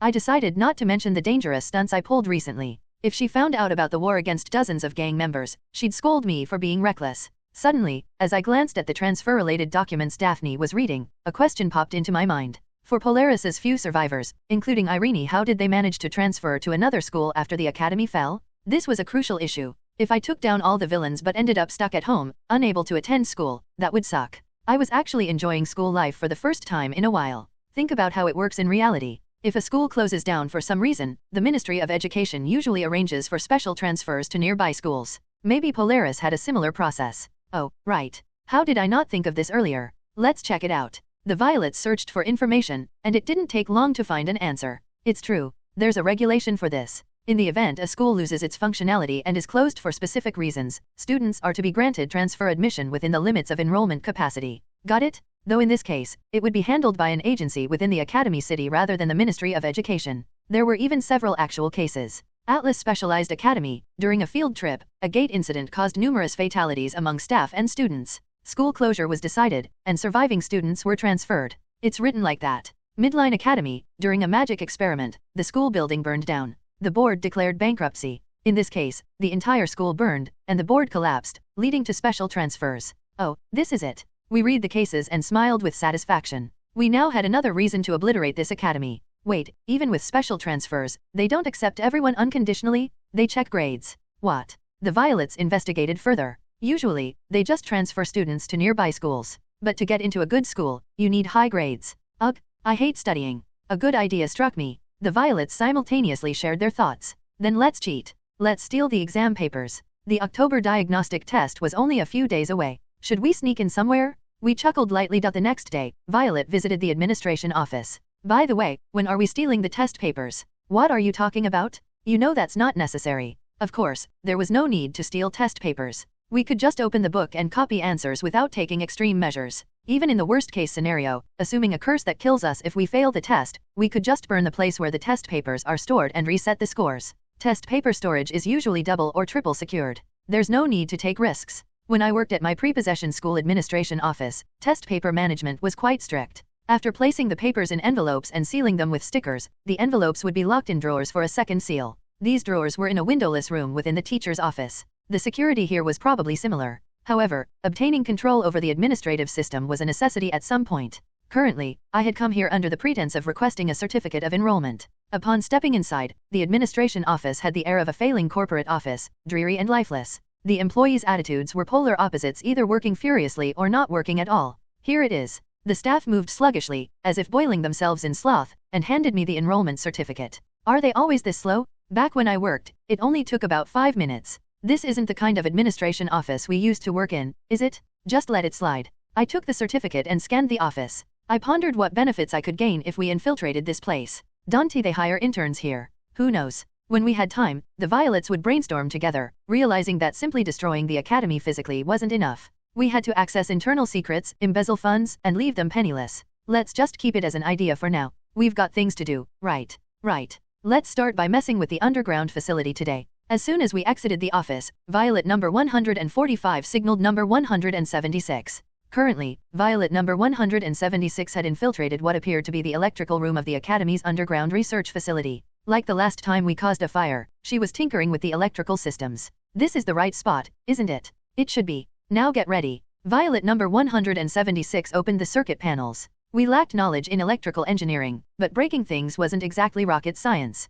Begin. A water bottle appeared in No 176's hands. She moved between the panels, splashing water liberally. Sizzle. In no time, small plumes of smoke rose from various points, and sparks erupted inside the panels. The overhead lights flickered violently before plunging the underground facility into darkness. How's the reaction on your end? Hee. Listen to this? They're going nuts. Number 176 shared the auditory perception of number 186, who was monitoring the researchers. We couldn't hold back our laughter.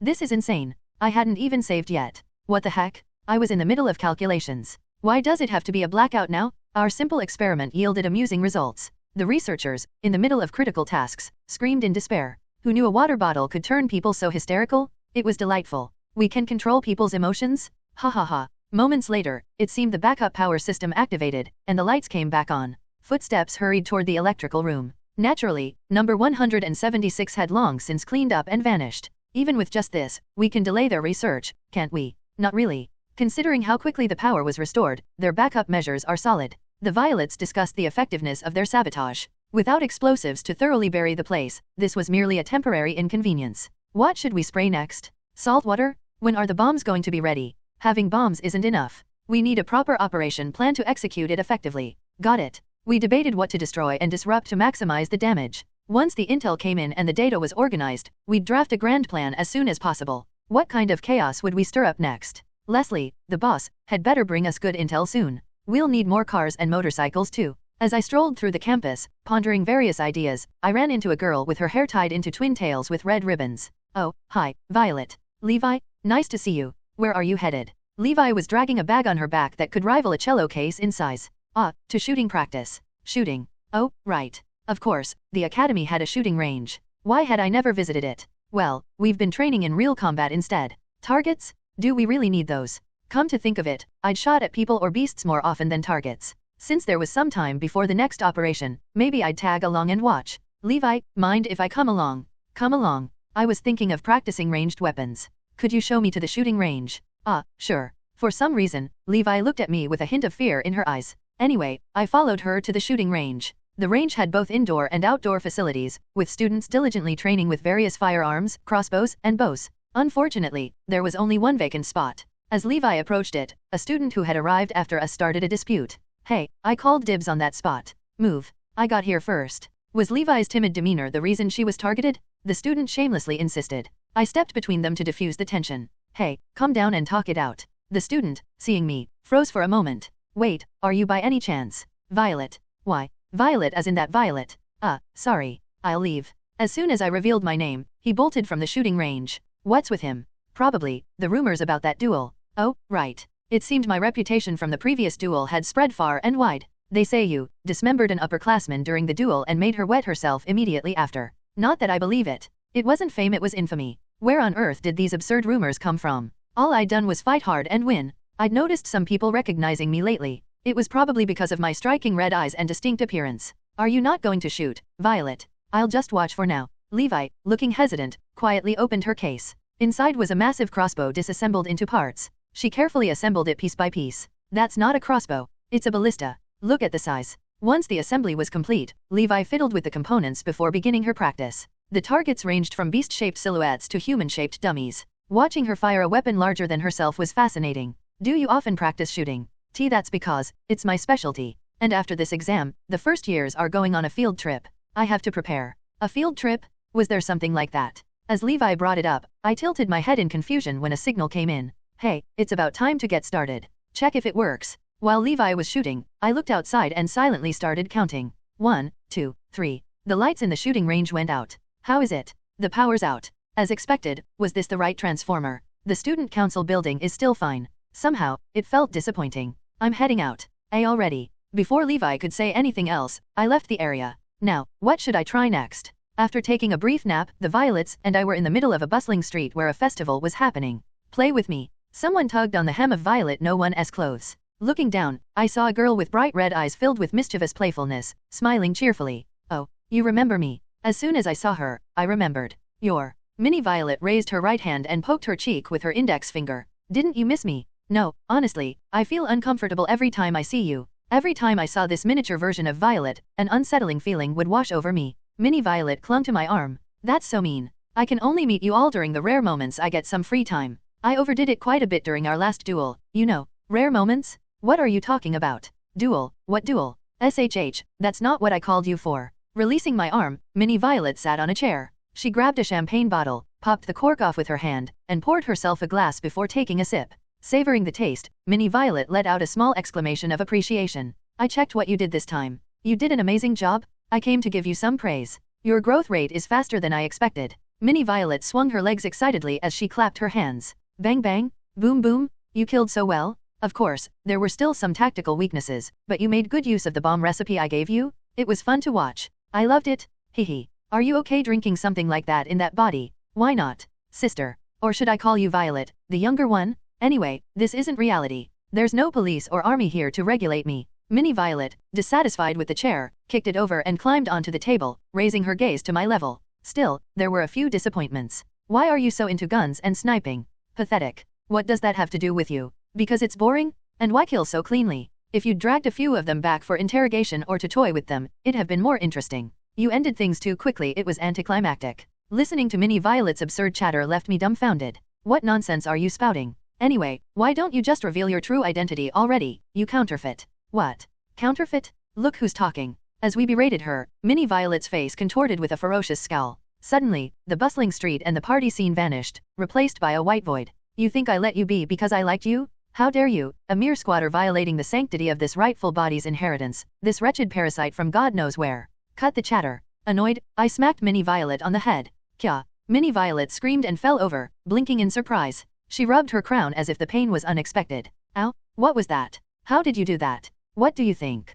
It's called a physical conversation. This doesn't make sense. Is it because your growth rate is so fast? She shot up to her feet. I'll figure out the reason later, but you've made your choice by laying hands on me, haven't you? As the little girl swung her arm, we were swept away as if by a storm, flung far into the distance. Wah! While we lay sprawled out, Minnie Violet stormed over, fury written all over her face. As she stopped before us, all eyes were on her. Time's up already? I'll see you again later, you damn wretch. Just wait. Minnie Violet turned her back to us, muttering as she disappeared. On her left arm, I glimpsed what looked like numbers etched into her skin. My vision gradually blurred. That felt like a bizarre dream. By the way, did you hear what Levi said? A field trip. Are we heading to some dungeon or something? What kind of school has so many things going on? It's exhausting, I agree. We don't have time to bother with such trivial matters. After the sparring session ended, Irene wiped down her spear and examined it under the light. Her spear was a high-end piece of equipment that could be adjusted for length and disassembled for portability. Of course, compared to 5-star equipment or exclusive gear obtained through special missions later on, it was just a crude toy. Besides, as you know, the first-year field trip takes place in the Chloris Great Forest, which is managed by the Academy. It's not even an external dungeon. Who knows what kind of tricks they might have pulled inside. They might have set weird traps to kill students, like during the entrance ceremony. That makes sense. Wait, the Chloris Great Forest? Wasn't that place locked so no one could enter? As I listened to Irene speak, the name sounded familiar. If you're talking about the jungle dungeon near the Academy, you're right. It was closed off because it wasn't profitable. The Academy board usually keeps it shut, only allowing access during field trips or experiments. The Chloris ruins were a dungeon that also appeared in the game. There were 2 reasons I hadn't sought out this dungeon before. First, the difficulty was high. Most of the beasts that appeared were still low grade, but from here on, mid-grade beasts showed up frequently. Considering how we struggled against creatures like Scrax or Felinit a few weeks ago, there was no reason to attempt it. Second, the entrance was sealed off with a heavy gate. I had been curious before and tried sneaking in just to take a look, but my clone technique didn't work to bypass the walls. The gate was riddled with complex mechanical devices meant to disrupt intrusion. The moment my clone materialized inside, it was shredded to pieces. If you enter a black hole, your body stretches like spaghetti, they said, and we looked just like that. Crossing the gate left the lower half of my body numb. It was such an unpleasant sensation. One violet clone only made it through with her upper body. For about 10 seconds, I saw the lush jungle, and then everything went black. But now, at our current level, the place was enticing because there were so many useful items in that dungeon. The jungle inside held valuable herbs and items that could fetch a good price, even if not the rare crystal flowers. Most importantly, it had ruins that promoted rapid growth and treasure chests containing rare artifacts. Irene, let's go there. What? Why all of a sudden? I got information from a source. I left out the details of the source and explained to Irene why we had to go there. A ruin that drastically enhances awakened abilities? If that's true, we must go. But there's no way the Academy board doesn't know about this. I only found out recently myself. Irene couldn't hide her surprise at my explanation. It was understandable. Even though they didn't have status windows, people in this world understood the concept of growth. In the Deep Crimson Academia, the level concept wasn't just a game mechanic. Awakened beings in this world could absorb some energy from ether-rich creatures upon their death, enhancing their own abilities. Of course, growth rates and absorption efficiency varied from person to person. Some people grew significantly after killing just a few beasts, while others barely advanced despite piling up corpses. Ordinary people didn't even have a chance. But certain individuals grew differently, like Irene, a hero standing before me. Then let's team up and go there together. If I was going, there was no reason to go alone. It was better to grow alongside my friends. Especially since Irene's unique ability was a wide area buff, which synergized perfectly with me. Sure, we can do that. But Violet, what? You can't freely choose your teammates for the field trip. Huh? What do you mean? According to the rules, field trip teams are assigned randomly under the supervision of instructors. Teams must have at least 3 members. I asked the other Violets to look into the matter for me. The answer came back quickly. It's true. They say it's to promote teamwork among students. Looks like we'll be stuck doing group projects with strangers. This was a problem. I couldn't monopolize the benefits with just my friends. Seeing my sulky expression, Irene seemed to think for a moment and then had an idea. Oh, but students in the top 5% of the diagnostic test scores can designate one person to accompany them. I'll pick you, Violet. How about that? Wow, really?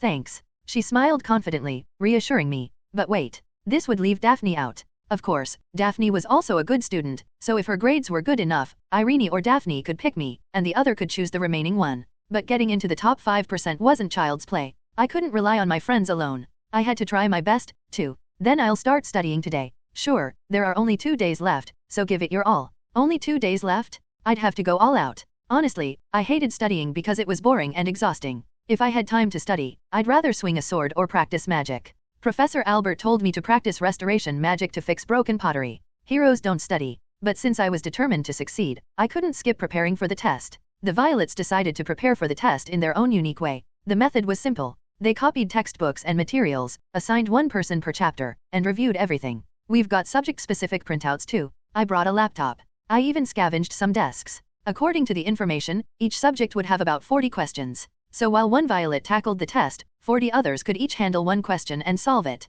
This way, we wouldn't run out of time. Alright, let's start the test. Start. We didn't just prepare materials, we conducted rehearsals, too. One Violet sat at the desk and examined the test questions, while others gathered around with chapter-specific materials. They frantically flipped through the materials, checked underlined sections, and found the correct answers. Ring! The alarm rang. The Violet submitted the test. When we checked the answers, all but one were correct. Wow, it's easier than I thought. However, the problem lay in mathematics. No, I only recently figured out what quadratic equations are. This is a curse. We didn't know how to handle this. Despite Professor Albert's relentless drilling, there was still too much to learn. The Violets brainstormed, but no clear solution emerged. Was there no better way? Just give up on math and let your friends carry you. No way. My pride won't allow that. Amid our clamorous discussion, one Violet slipped away from the commotion, carrying a basket filled with frozen food, drinks, potato chips, and comic books as she headed outside. What's that? No 140. This? It's what Teacher Ulrich ordered. Oh, right.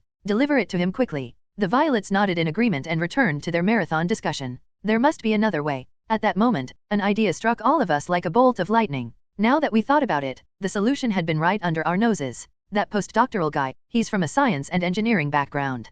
Wouldn't he be better at math than us? We shot up from our seats. A little while later, we entered a room. Ulrich, who had been sitting on an old sofa playing video games with a vacant look in his eyes, widened them in surprise when he saw us. What is this? Miss Violet clones, did I do something wrong? No, mister, can you take a look at this and solve it? Please solve it. Just solve it. The Violets shoved a workbook in front of him. Startled, Ulrich adjusted his glasses and carefully examined the book. This is high school level exam prep. It's a bit tricky, but not too hard. But why all of a sudden? We're going to present 40 questions of this level the day after tomorrow. Can you solve them? This level isn't hard, but why do you need me to solve them? They look like school exam questions. Ulrich tried to probe further with a suspicious tone, so we quickly cut him off with an offer. You've been frustrated all this time, right? Is there anything you want? We can give you anything except freedom. You're not short on funds, are you? What's the use of money if I can't go out? Even when I do, it's just a stroll around the neighborhood. By the way, is Gordo doing okay? Could you bring him here? Gordo was the name of Ulrich's old dog.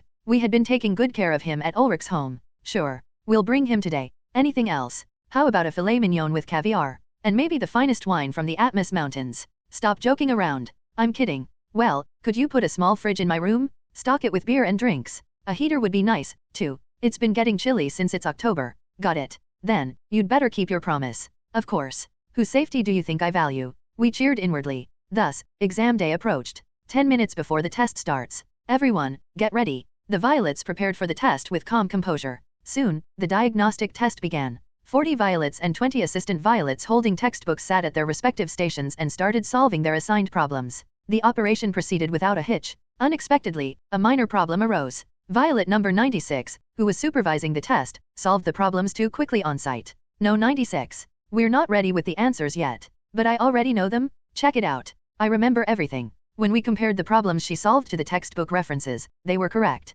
But why was she so quick? After scouring the Violet network, we found the answer. We already memorized the study material. We went over the references so many times for the rehearsal that we memorized everything. Indeed, dozens of Violets had pored over the textbooks repeatedly, engraving the material into the Violet network as a collective memory. Unintentionally, we had ended up studying. Even the toughest obstacle, the math exam, was resolved. For someone who had completed a doctorate, high school math was child's play. I was thinking about having the new Grand Cheese Bacon Burger large set for lunch today. Is that okay? Why settle for just a cheeseburger set? I'll get you steak. With wine. Then I'm in. Armed with a scientific calculator and a computer at his side, there was nothing to fear. When the on-site Violets examined the math problems, we copied and delivered them to Ulrich, who effortlessly provided the answers. Thus, the diagnostic test concluded without any issues. 3 days later, the results were announced. In a traditional school, you'd imagine a huge scoreboard on a bulletin board listing rankings from first place down. But in this modern age, there was no such display. It was just a diagnostic test, so the scores were announced individually.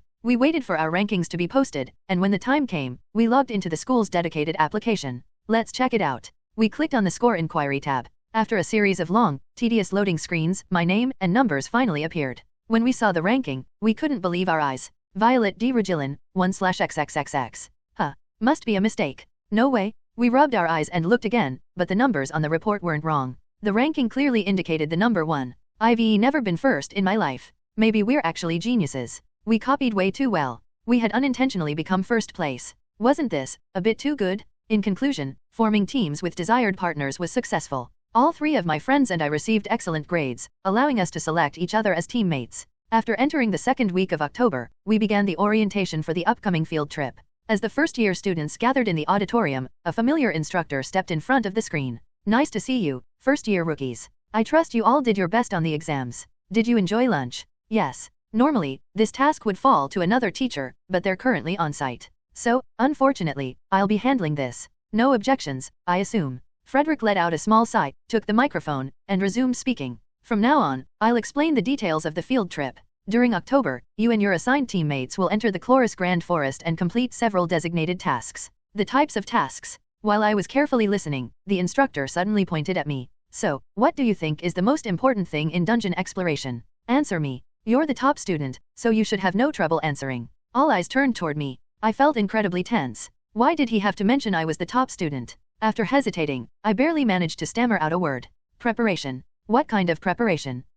Learning about and understanding the enemy. Not knowing what else to say, I blurted out anything that came to mind, but the instructor nodded as if satisfied. Correct, at least partially. What I'm about to explain is related to that. You need to understand the characteristics of the otherworldly regions within the dungeon and the traits of the beasts you'll encounter there. He slowly began explaining the dungeon's features, terrain, and vegetation through a presentation. So far, it was all things I already knew: jungle-like terrain, multiple levels with gentle slopes, mostly low-tier beasts with some mid-tier ones, and hot weather. Some of you may have already experienced combat, while others haven't. In battle, many factors are critical: experience, skill, and strategy. Each is utilized differently depending on the individual. The lights in the auditorium dimmed, leaving the room dark. What matters is how you impose your methods on your opponent while avoiding falling into their rhythm. The wars between humans and beasts have followed a similar principle. Although I'm no historian, I can summarize the essence of these conflicts as who can force their way of fighting onto the other. The projector turned on, brightening the screen. So, to emphasize the importance of staying sharp and focused, we'll watch footage of veterans who faced beasts during the first dimensional invasion, long before any of you were born.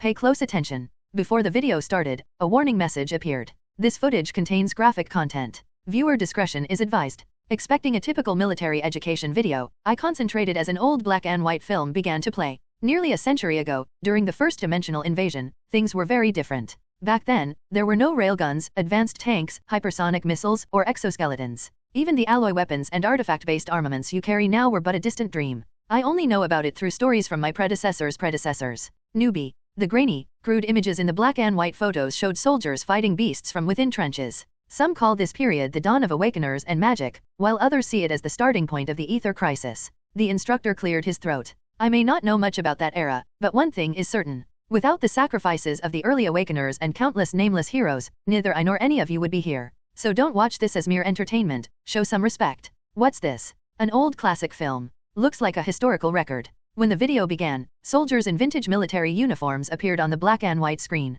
Seeing their rough, rugged appearances, I couldn't help but think of a moment in Earth's history: the end of World War I. In the games, it was only mentioned in passing, but it's real. I heard the first invasion happened a long time ago, but I didn't think it was this ancient. I'm not showing you this for fun. There are hints in this video about what to watch out for in the dungeon you'll be visiting. Focus. As the blurry footage sharpened, the video started in earnest. The camera panned over a dark, undulating mass approaching from beyond the horizon. Despite the low quality, I immediately recognized the mass as a horde of beasts. The camera shifted to a closer view, revealing layers of barbed wire and sharp stakes piled high in front of the trenches. Ta-ta-ta-ta-tang! Machine guns installed in the trenches fired rounds, and soldiers shot their rifles. Even through the grainy visuals, the desperate resolve on their faces was evident. However, the beasts broke through every attempt to stop them, advancing all the way to the trenches. The soldiers resisted with all their might. They weren't awakeners, and they fought like that. The scene shifted to show clunky tanks rolling forward, accompanied by soldiers wielding submachine guns resembling crude steel pipes. The tanks, belching steam, unleashed fiery attacks that scattered or killed the beasts.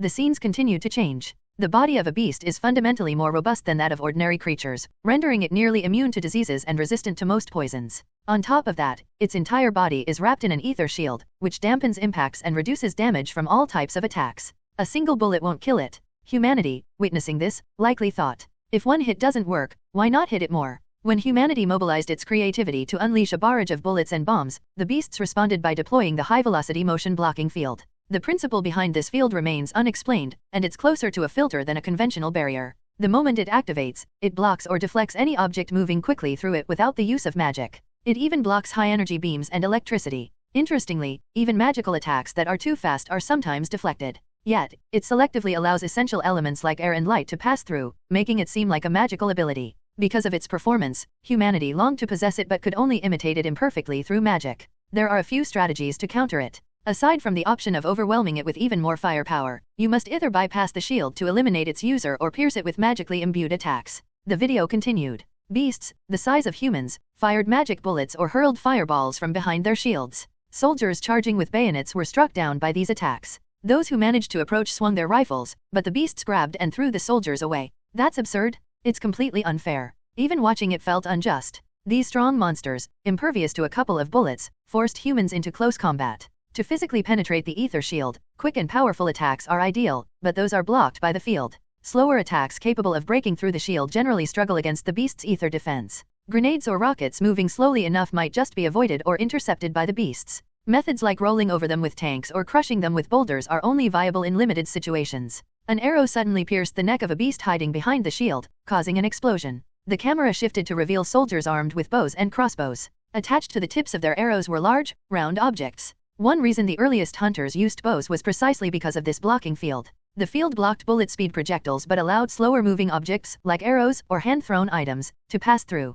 Using this concept, people initially shot arrows coated with deadly poison or tipped with explosives. Some even resorted to tossing grenades into the shield's interior. As Frederick spoke, he pulled a small crossbow from his back and released a burst of magic. The arrow shimmered white as it was imbued with magic. Of course, once the use of magic became widespread, people began shooting magically imbued arrows and bolts. Like the ether shield, the field cannot block magic-laden attacks. The tradition of hunters using bows and crossbows originates from humanity's struggle to counter this field. The magic imbued in the arrow dissipated. The auditorium lights came back on, and the instructor addressed the students in a booming voice. I mentioned there was a hint about the dungeon in this video. What do you think it is? Irene raised her hand and answered. I think it's the blocking field. Correct. In the Chloris Grand Forest, there are beasts that can deploy such blocking fields. Moreover, they operate with intelligence, just like in the video. But don't be afraid. The Chloris dungeon is a low-yield area. In other words, there aren't many beasts, and they're mostly weak ones. Most importantly, instructors and hunters will be on standby at the site.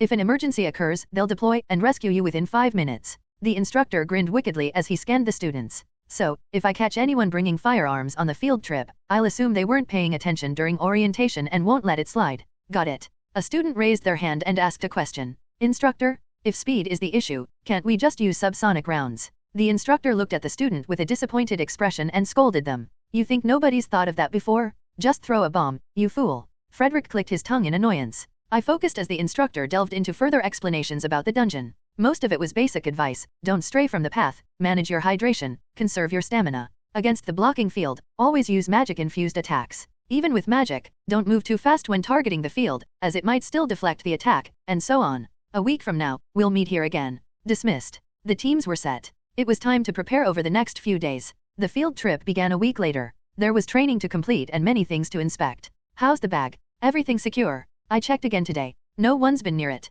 Currently, the Violets were in the Novostia Canyon for final weapons testing. If we wanted to strengthen our abilities, we needed to operate in larger territories. Setting difficulty aside, there are many places where we could earn more than here. There's no chance the place will get raided, right? Not at all. That relic site is only accessible by activating a specific gimmick. Judging by the responses, it seemed the dungeon's owners weren't even aware of its existence. If they had known, it wouldn't have remained intact in the main timeline. We scanned our surroundings. It's hard to believe, but this used to be a city where people lived. Isn't that just how dungeons are? As the instructor mentioned, Novostia Canyon had been a major city in a nation before the invasion. During the war, it was eroded into another dimension, disappearing entirely, only to reappear later as a dungeon. Novostia wasn't alone. A significant portion of this planet's continents had already been eroded into other dimensions, either disappearing beyond the rift or becoming dungeons. Had the Federation not built barriers, mobilized armies to hold off the beasts, and dispatched clan hunters to destroy gates and halt expansion, the world would have perished long ago. Still, it doesn't seem like this world is on the verge of collapse.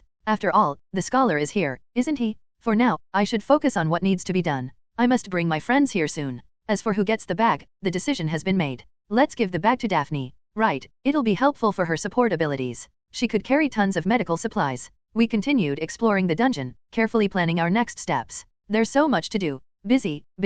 During the remaining time, we carefully reviewed the situation once more. Primarily, we revisited the knowledge related to the dungeon. Ugh. A zone accessible to people? What does that even mean? It means areas where entry is possible. Inside the dungeon, it wasn't just the beasts that hindered human movement. There were various natural formations, obstacles, and strange phenomena that occurred within the dungeon. One misstep could result in being doused with hundreds of degrees of boiling metallic vapor or falling into a pit filled with hazardous materials. Scouting is definitely important. Let's send out an advance team. At times like these, I believed deploying clones was the best option. That way, we wouldn't have to go through the trouble. It would also save us the time spent searching for a safe path. Eyes the explanation over. Since it's an incredibly rare artifact, they were convinced. Let's bring it over quickly. We decided to promptly execute what we had planned. The goal was to give the inventory to a friend. A few days before the field trip, Violet's armed squad was advancing through the Grey Ruins. 1, 2.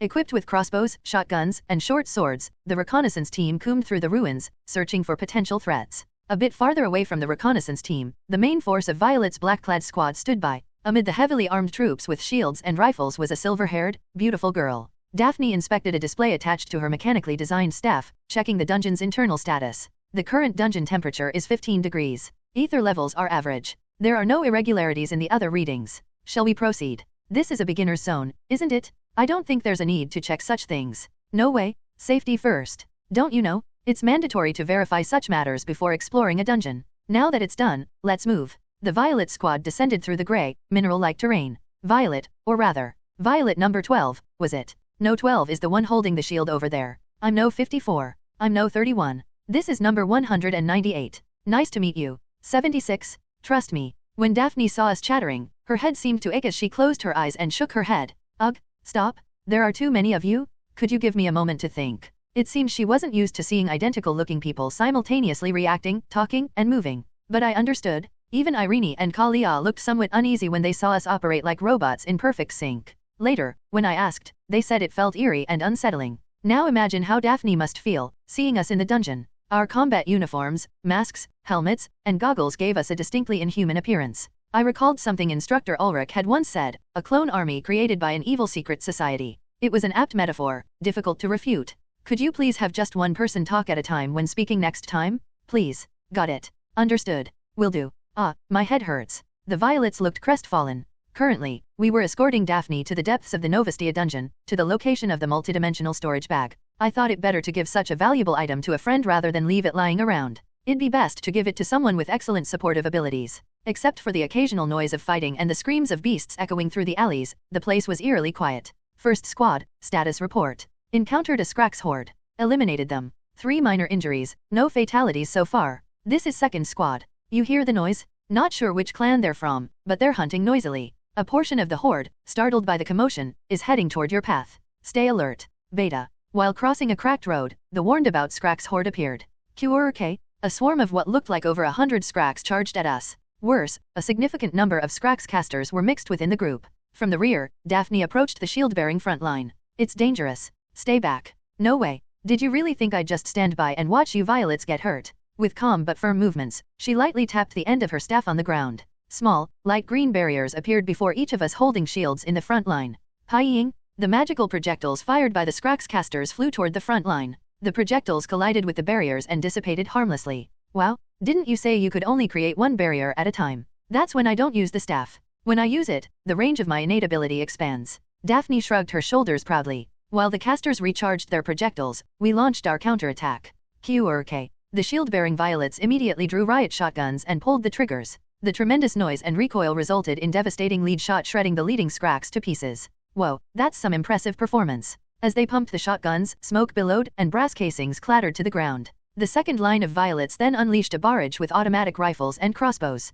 Tata-tatang? Ha-ha, die. The Scrax swarm turned into a pulp before they even got close to us. Bullets and bolts pierced the heads of those attempting to flee, dropping them instantly. Kayahu. Victory for human civilization. The Violets were ecstatic. With Daphne's support and overwhelming firepower, we smoothly progressed deeper. Gruar. Beast spotted? 5 growlers. Massive, muscular beasts with humanoid shapes charged toward us, leaping over rooftops. They hurled chunks of concrete at us. Stay alert. Normally, we would scatter in such a situation, but now it wasn't necessary. Daphne quickly deployed a shield.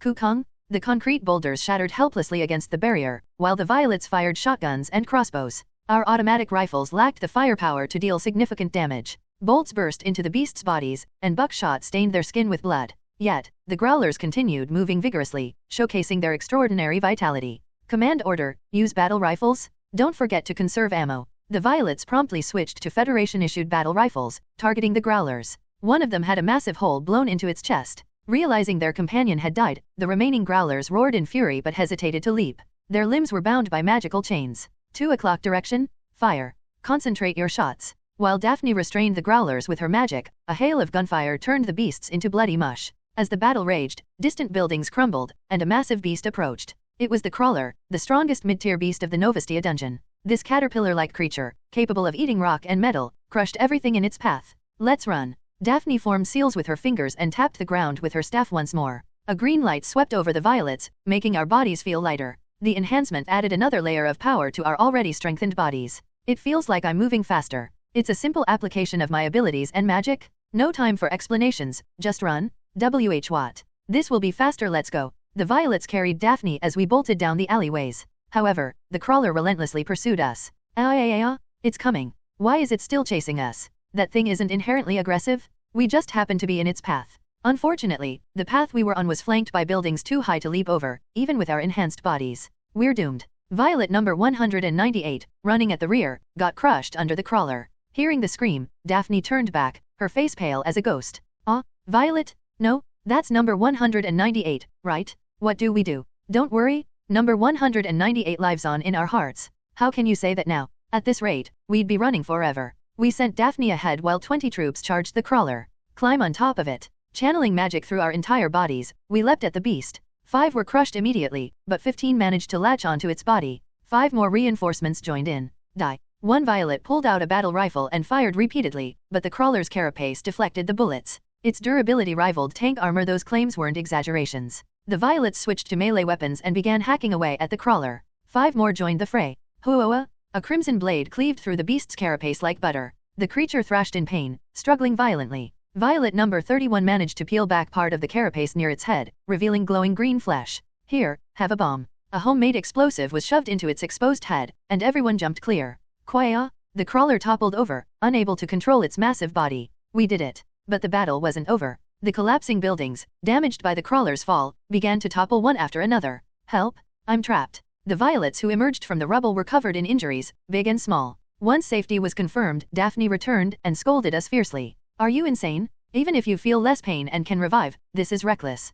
Hehe, but we won, didn't we? That's how we Violets operate. Daphne frowned, looking on the verge of tears. Reluctantly, she struck the ground with her staff. Oh, feeling stronger already. A healing light enveloped the Violets at the scene, restoring our strength. Feeling refreshed, we stood up. Fighting together like this revealed the incredible synergy between Daphne and us. Healing, support, protection all applied on a large scale to the entire Violet squad. In less than an hour, we reached the deeper regions where the inventory was located without further trouble. Fast, efficient, and effective. The adventure ended without any major mishaps. Deep within the Novestia dungeon, in a remote building, there was a dark basement. This place, once devoid of even cockroaches, was now bustling with people. Daphne descended into the room, filled with blue magical lights and white electric ones. The Violets had already opened the floor and pulled out a hidden bag. This is the artifact. That's right. It's one of the rarest artifacts, even in Ruslam or, no, in all of Trist. Daphne carefully lifted the bag. After a moment, the bag glowed and scattered into white particles, which flowed into her body. Her blue eyes darted around, startled. Let's see, how about this? She muttered a few words and picked up a nearby stone. The stone in her hand vanished and reappeared several times. My goodness, a personal subspace? This is an incredible discovery. How did Violet know to come here? Well, I have one of these too. As a demonstration, I pulled out several guns. She nodded in understanding. No wonder I always wondered how you managed to carry all that equipment. We smiled confidently. Now we don't have to carry heavy things anymore. How about that? Thank you, for something so precious. She trailed off, overwhelmed with emotion. After a moment, she tested the bag's features, marveling at its capabilities. You can retrieve any item at will. The capacity is beyond imagination. It seems bottomless. Of course, though the volume and weight you can pull out at once are limited, you could fit a car inside if you dismantled it. Hearing my words, her bright blue eyes sparkled with excitement. Oh, I hadn't thought of that. That means you could deliver massive relief supplies and build shelters even in isolated regions inaccessible by vehicles. A walking relief camp. As expected from someone destined to establish a medical volunteer organization, her thoughts immediately went to practical uses for the bag. And, once again, thank you, Violet, for giving me something like this. Daphne gently embraced number 58 at the front. But I'm sorry. Huh? For what? For making you get hurt, even killed, multiple times because of me. Like what happened to number 198 earlier. Oh dear, it seemed Daphne had taken the earlier fight with the crawler to heart. One of the Violets at the back stepped forward and rolled up her left sleeve. It's okay, I'm alive. See this? Do you see the number? Did you forget? Even if we die, we come back. Don't worry about it. Seeing the resurrected number 198, Daphne's expression subtly shifted. Oh, right. It was the same during the entrance ceremony. Her face resembled someone biting into a fish-shaped pastry advertised as having real fish inside, only to find it actually did. Are you okay? I'm telling you, we don't really die. Our minds just transfer into the network. Once we're given a new body, we come back. Still, shouldn't you at least try not to die? This is our tactic, you see. It's become a habit now. Besides, hardly any of us died today. Seeing our cheerful demeanor, Daphne's eyes slightly crinkled. Soon, her reaction grew more intense, and the Violets realized they had made a mistake in their choice of words. Hardly? What does that mean? No, I just meant we work well as a team. A Violet stepped back, only to have Daphne grab her by the shoulders. Tell me honestly. In the end, we confessed. Those piercing blue eyes made it impossible to lie. Originally, about 5 to 10 of us would die a day. Oh no, but that was in the past. These days, our equipment is better, and we've improved, so it hardly happens anymore. Really, don't worry. Daphne let out a small sigh and hugged me again. All right. If that's Violet's choice, I won't try to stop it. Her jewel-like eyes, filled with concern and regret, gleamed with newfound determination. But at least while I'm around, I won't just let you get hurt. What? Mark my words. Even if you're hell-bent on dying, I'll save you no matter what. Got it? No, really, it's okay if I die. It's not okay with me, and I'm a support role, remember? A healer? Don't push yourself too hard, just keep me safe. Fine, fine. Faced with her firm declaration, we could only scratch our heads and agree. As we stepped out of the building, preparing to leave the dungeon, every part of my body ached. Ugh, this again. The violets wobbled slightly. This sensation was the pain shared through the distributed pain capability from other violets. Seeing our discomfort, Daphne tapped her staff on the ground. The pain vanished. Ah, thanks. That's much better. That's what happens when you overwork your body. Where is it this time? This? Oh, it's not our body. Daphne tilted her head at the violet's response. As she pondered, she slowly spoke. Just one question. What are the other violets outside this dungeon doing right now? Well, they're dungeon diving with Irene, trying to get their teamwork down. Why? With Irene? Huh. It's not something dangerous, is it? We answered her intuition with silence, and Daphne clutched her head, realizing the situation. Oh, my goodness. Hehe. While the violets roamed desolate ruins to deliver a precious artifact to their friend, a bit farther away, in the central western dungeon, a girl with violet hair and a squad clad in black uniforms were walking through a forest. This is Team Novestia. Command, come in. Currently, V squads are escorting D to the target point. This is Command, confirmed. The team accompanying I has also passed the dungeon entrance.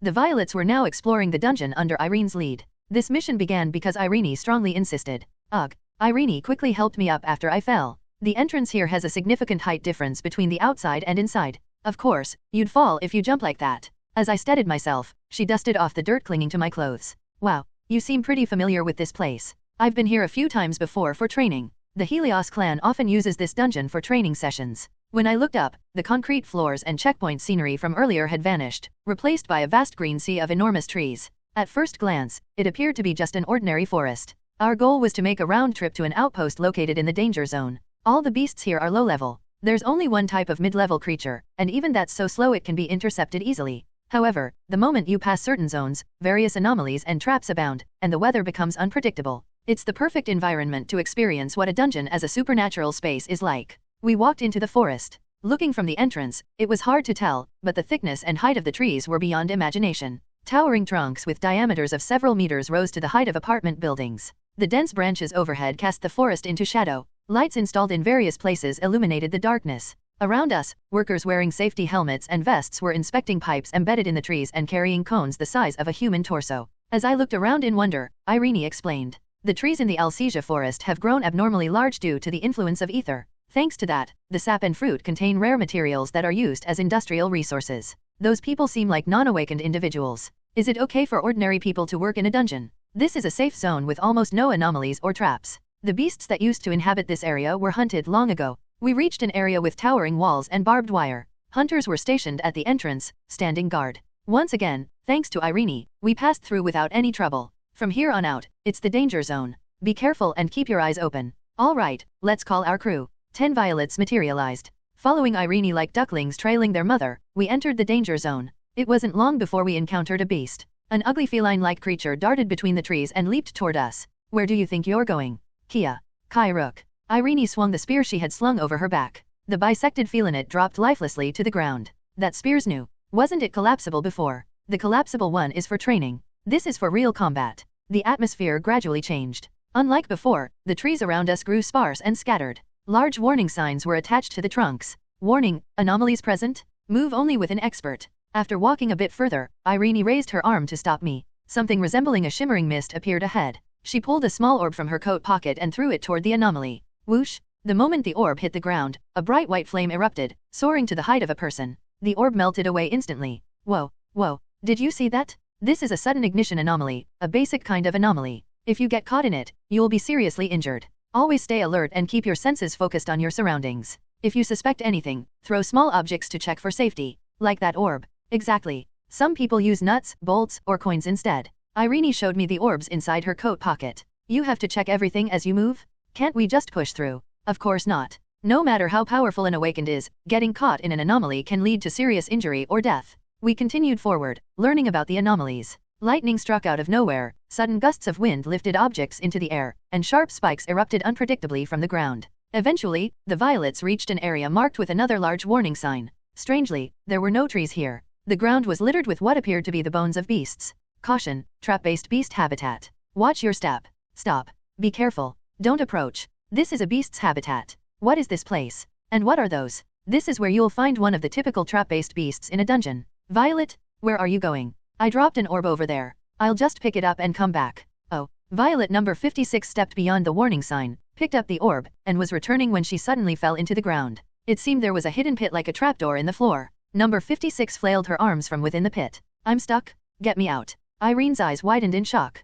She rushed toward number 56, trying to stay calm. Violet, stay still. I'll get you out right away. What is this? It's a mermillion? A beast that burrows and hides in pits. Don't move recklessly, or you'll provoke it. Then pull me out faster. Hurry. Mermillions are sensitive to vibrations and noise. You have to pull slowly. No, stop. The violets rushed over and yanked number 56 with all their strength. But an immense force held her down, preventing her from being pulled free. Then, something even stranger happened. Guys, something's wrong? I can't feel my lower body. A sense of numbness spread below my waist as if anesthetized. Hearing this, Irene's face turned pale. What? What did you just say? I can't feel anything below. No way. A crunching sound echoed, and the force binding her legs disappeared. We managed to pull number 56 out of the pit. The relief of saving her turned to horror in an instant. We were all horrified. No 56. Your legs. Her legs were gone. The ground trembled, and barbed tentacles shot out of the pit, grabbing number 56 again. We abandoned her immediately. There was no way to save her after she had lost her lower half.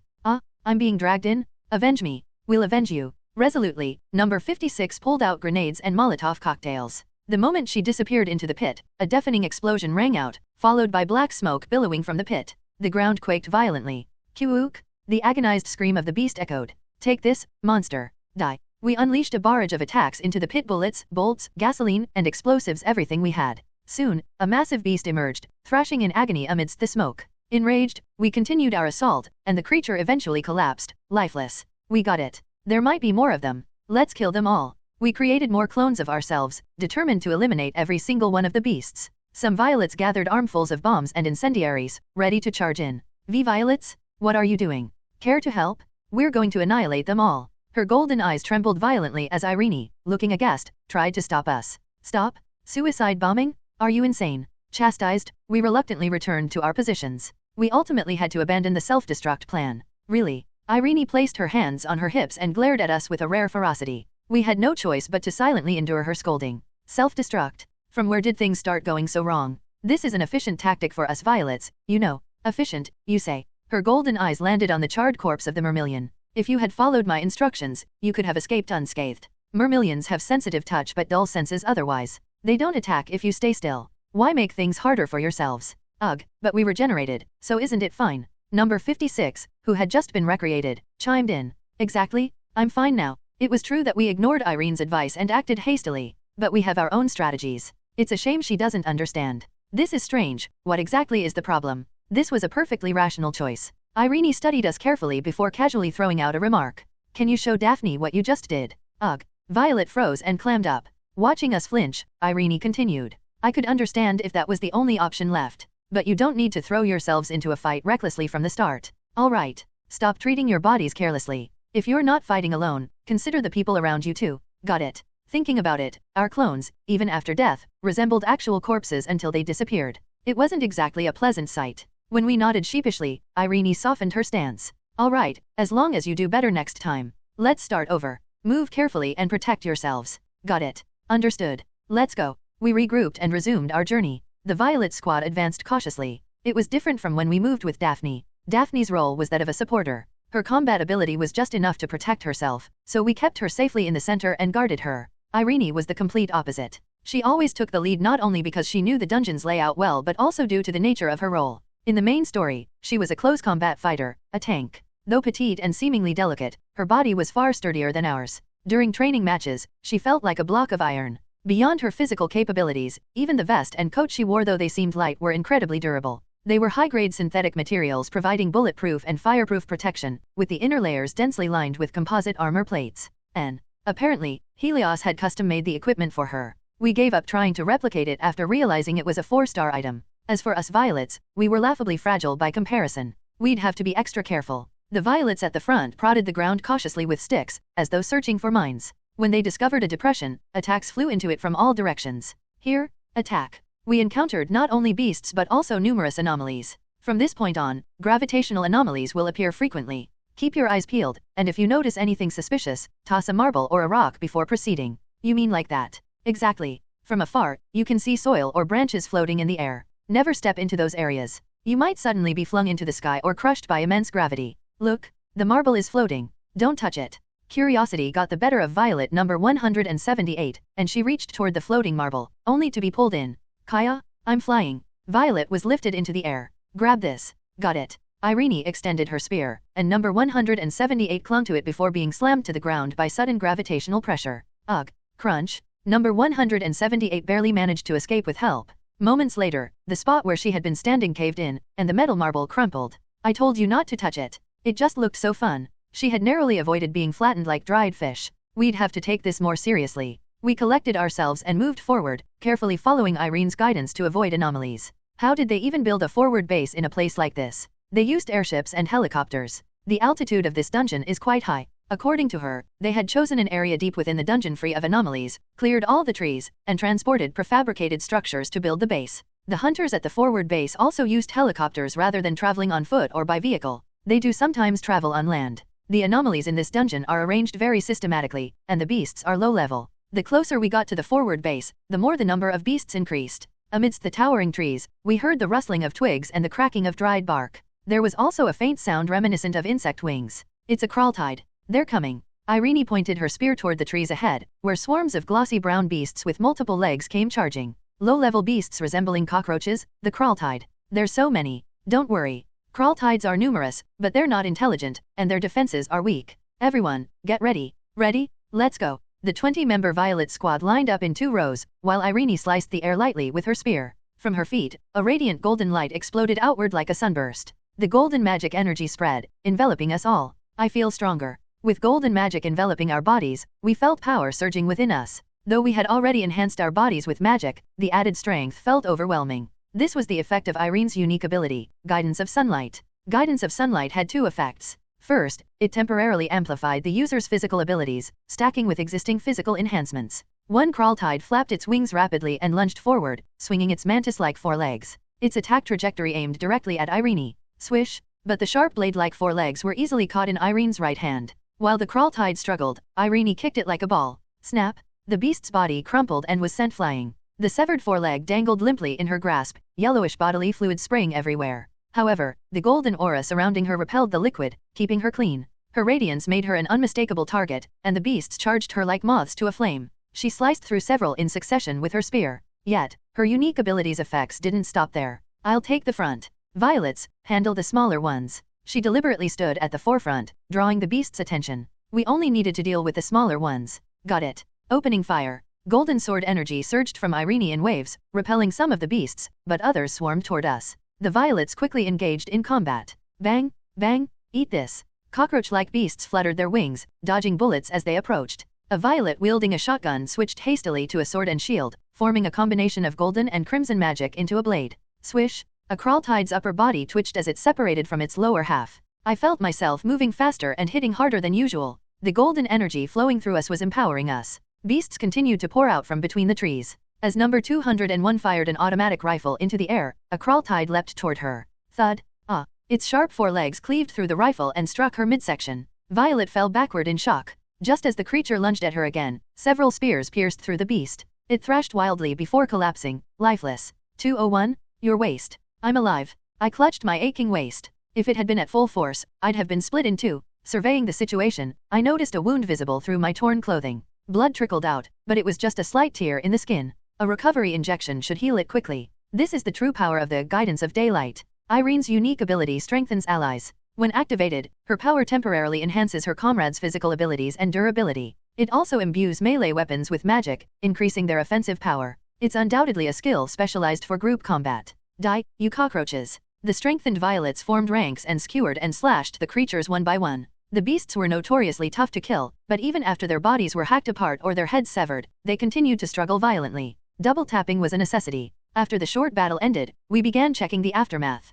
How's the situation? Is anyone injured? We've got 2 minor injuries, but no fatalities. Thanks for using your ability. Don't mention it. We're a team, right? She turned and walked toward us. The ground around Irene was covered in the dismembered bodies of insect-like beasts, writhing and oozing fluids. Ugh, so gross. It's amazing that Irene doesn't seem scared of things like this. They're disgusting, but you need to get used to it. Crawl tides are like scracks, they can thrive in any environment. You'll probably find them in the chloris forest we're heading to as well. But they look like cockroaches. Aren't they gross to you? I pointed to the creature's glossy, brownish exoskeletons and hairy legs. There are much nastier beasts out there. But yes, they are cockroaches. The academic community believes these creatures are cockroaches mutated after being corrupted by ether. Ugh. I hadn't noticed during the fight, but now they looked absolutely horrifying. Cockroach monsters? Really? Even if directors Cronenberg and Howard teamed up to create a VR bug horror game, it wouldn't be as terrifying as this. The violets in the command center exchanged their opinions as they observed the field. We should increase the production of incendiaries. Should we get flamethrowers too? No, let's just learn fire magic from Professor Albert. Irene, watching us squirm at the sight of the crawl tides, made a casual remark. Violet, are you scared of cockroaches? No, I'm not scared, I just hate them. They're way too big. Irene burst into laughter. That's what being scared usually means. No, it's not. I'm not scared. As we bickered, we eventually arrived at a clearing where the outpost came into view. The outpost was a small fortress made of reinforced concrete blocks and containers. A small helicopter was visible on the rooftop. We've reached our destination. That's the outpost. It's smaller than I expected. Well, it's called an outpost, but it's primarily used to monitor potential threats approaching the safe zone. She gestured lightly. Let's head back now. We've covered the basics, and you must be hungry. I'll treat you to a meal. Yes? I'm starving? Me too, me too. The violets chatted excitedly. As we turned to leave, the loud roar of an engine came from above. Through the dense branches, a white object flew by. Is that the helicopter from the outpost? It really is. Irene's face stiffened. A helicopter evacuation? From the outpost? Why? The sound of a siren blared in the distance, toward the safe zone. Violets, how's everyone's stamina? We're fine. Why? She slung her spear over her back. There's usually only one reason why outpost personnel evacuate. A mid-tier beast has appeared. Oh no, this is bad. But mid-tier beasts in this area are slow. Let's hurry back. Understanding the situation, the violets sprinted at full speed toward the safe zone. After dispelling our clones and returning to the safe zone, the white helicopter we had seen earlier landed hurriedly in the clearing. Hunters rushed over and began bombarding the apparent commander with questions. What's going on? Why didn't you report this? Sorry? The wired network was cut off. It's a crawl tide nest. Evacuate immediately. Workers nearby, realizing the situation, calmly put down their tools and began heading toward the exit. Unbelievable. I was planning on working overtime today. All right, everyone, stop working and move quickly. It's not our first rodeo. Judging by their calm demeanor, this seemed to be a common occurrence. We followed the others toward the exit. Suddenly, the shimmering blue entrance of the gate warped into a chaotic swirl of inky darkness. The gate's been blocked. What's happening? Panic spread as people screamed in confusion. It was understandable. That phenomenon occurs when a warp gate malfunctions. Entering it would mean becoming lost in space-time. Irene, faced with this unexpected situation, was visibly shaken. What's going on? The Alcesian forest is known for its spatial stability. I've never heard of the gate being blocked here. What do we do? Are we trapped? Talk about bad luck. We came for training and ended up in this mess. From afar, rustling noises grew louder among the trees. There was a sound like flapping and buzzing, getting closer. Violet turned her head. Focusing my magic on my eyes, I saw a rippling brown wave between the trees. Great, just great. Realizing the situation, Irene's golden eyes wavered. These were the same creatures we had just fought earlier. We were now face to face with a swarm of hundreds of crawl tides. Through the trees, we could see legged forms carrying large, hive-like structures. Eek! It's a cockroach flad. The violets watching the scene screamed in unison. The scene before us was like a nightmare, a hellscape straight out of someone's worst fears. Cockroaches were everywhere. Gross. Why are there so many? The sight of the glistening, chitinous wave nearly made us violets lose our minds. Just as our heads began to spin, Irene snapped us back to reality. We're trapped. We'll get out soon. Once a dungeon connects to the outside world, it can never fully shut down. Structurally, it's bound to reopen eventually. I know that, but look at this. There are so many of them. Gate stabilization work will begin soon, and the clan's strike force will arrive. Let's head to the shelter. Following the direction Irene pointed, I spotted a sign that read shelter with pictograms indicating the way. Workers in uniforms rushed in the direction the arrow pointed. In dungeons where workers labor long hours, it's standard procedure to set up at least one shelter. We followed the arrows to the safety zone, only to recoil in shock at the sight of the so-called shelter. Is that really a shelter? The violets doubted their eyes. Expecting a reinforced concrete bunker or a sturdy steel structure, what we saw instead was a crude hideout beneath a shabby camouflage net. Diagonally buried containers poked their doors out of the ground. Are dungeon shelters usually built like this? Of course not. No way. This can't be standard.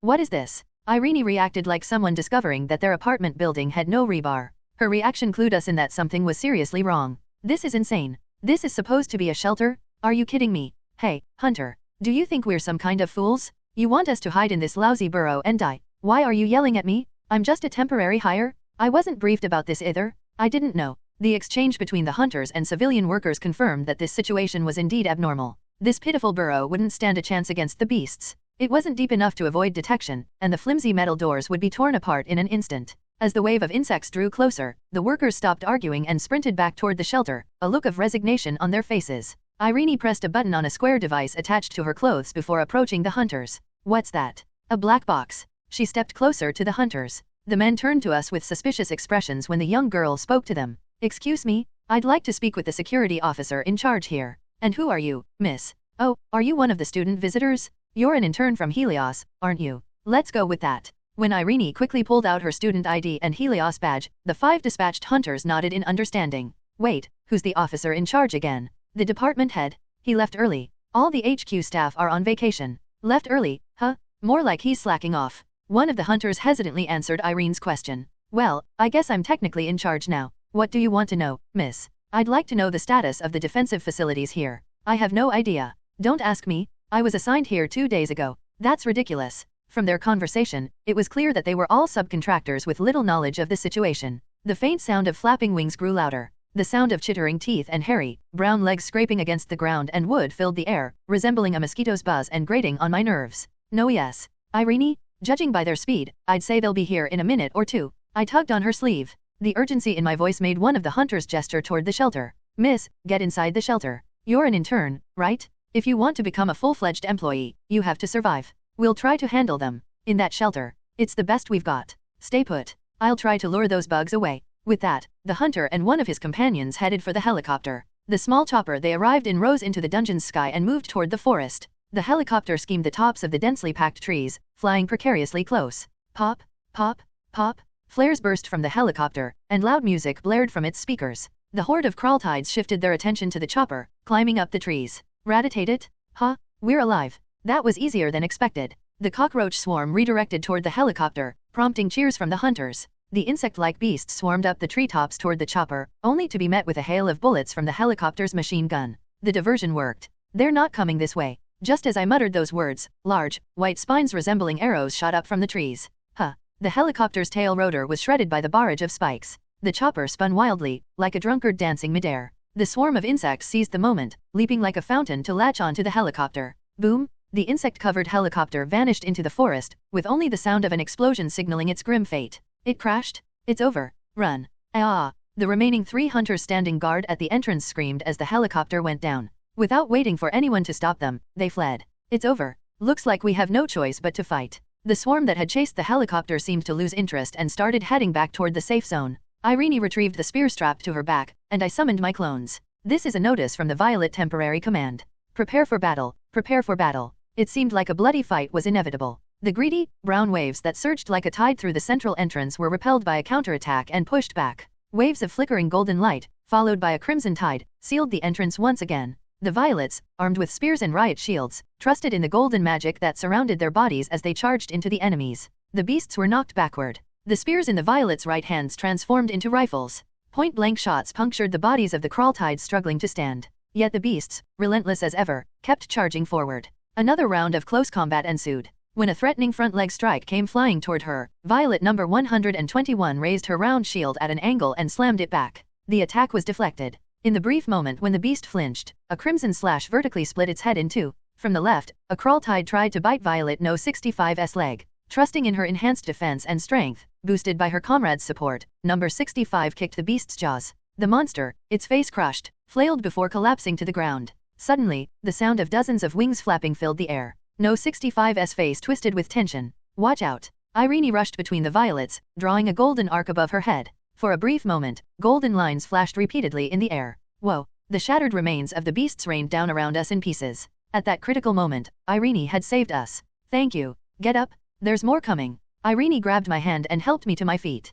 While the Violets held the front line, Irene played the role of a firefighter. Earlier, she had served as a shield to block the entrance, but whenever she saw the violets facing their greatest danger, she would dash in like a cavalry charge and shield the most vulnerable positions with her own body. Thanks to her, we'd managed to counterattack several times. Behind us, I could see the relentless tide of insects surging forward. I'm going to use a bomb. Got it. Fall back first. After adjusting the detonator on our improvised bombs, we hurled them in front of the creatures charging toward the central entrance. The moment the beasts swarmed in, the bombs exploded. Boom! Debris shot into the sky. The Violet squad remained unfazed and continued their bloody battle with the creatures. Despite Irene's buffs, the stench of burning protein and the sticky yellow fluids continued to torment us. For 30 minutes, this continued.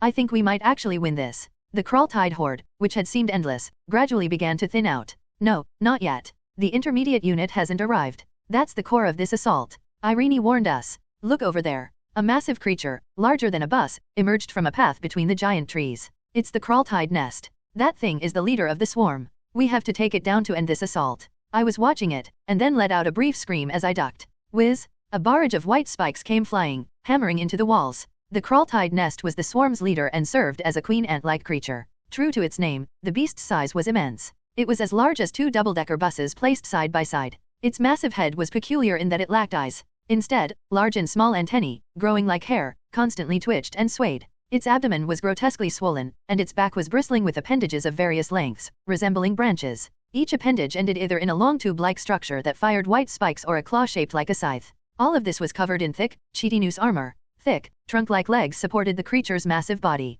On the nest's back, other insects were perched like a mobile fortress, keeping watch on their surroundings. The violets opened fire. Their bullets ricocheted harmlessly. Even enchanted crossbows and combat rifles seemed ineffective against its enormous body. Those weak attacks won't work. That monster's defense isn't low. More importantly, its brain isn't in its head. It's in the middle of its body. Then what do we do? If you can pierce deep into the nest's sides or the lower center of its body, you can disable it. That's where its brain is. Otherwise, do we have a weapon capable of blowing its entire body apart? I shook my head. While we had explosives, there wasn't enough to take down something of that size. The belly looks soft. Can't we just stab it? It's huge, after all. It's tougher than it looks. Besides, the abdomen doesn't house any critical organs, just its egg sacs. Focusing my gaze, I saw the nest's swollen abdomen jiggle. Blowing it up seemed like it would only lead to worse consequences. We must bring it down, especially because of those egg sacs. Our only current option is to get close and strike its weak point. Disgusting as it is, there's no choice. Let's do this. As the tide of cockroach-like creatures continued to surge, we prepared for a desperate charge.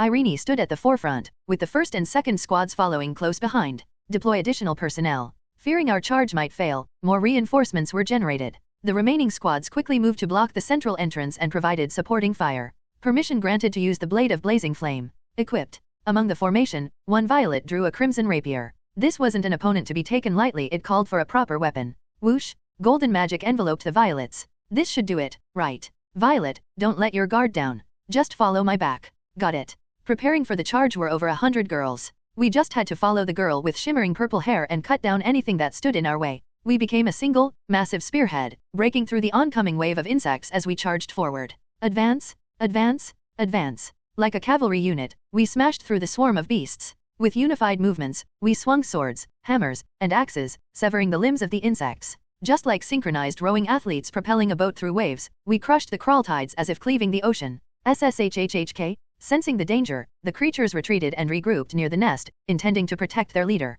The nest turned its body to face us directly. Whiz, whiz, whiz, the tube-like appendages on its back aimed at us. White spikes rained down an attack similar to the one that had taken down the helicopter earlier. Several violets were struck by the incoming spikes and collapsed. Irene, conscious of our losses, swung her spear, deflecting the oncoming projectiles one after another.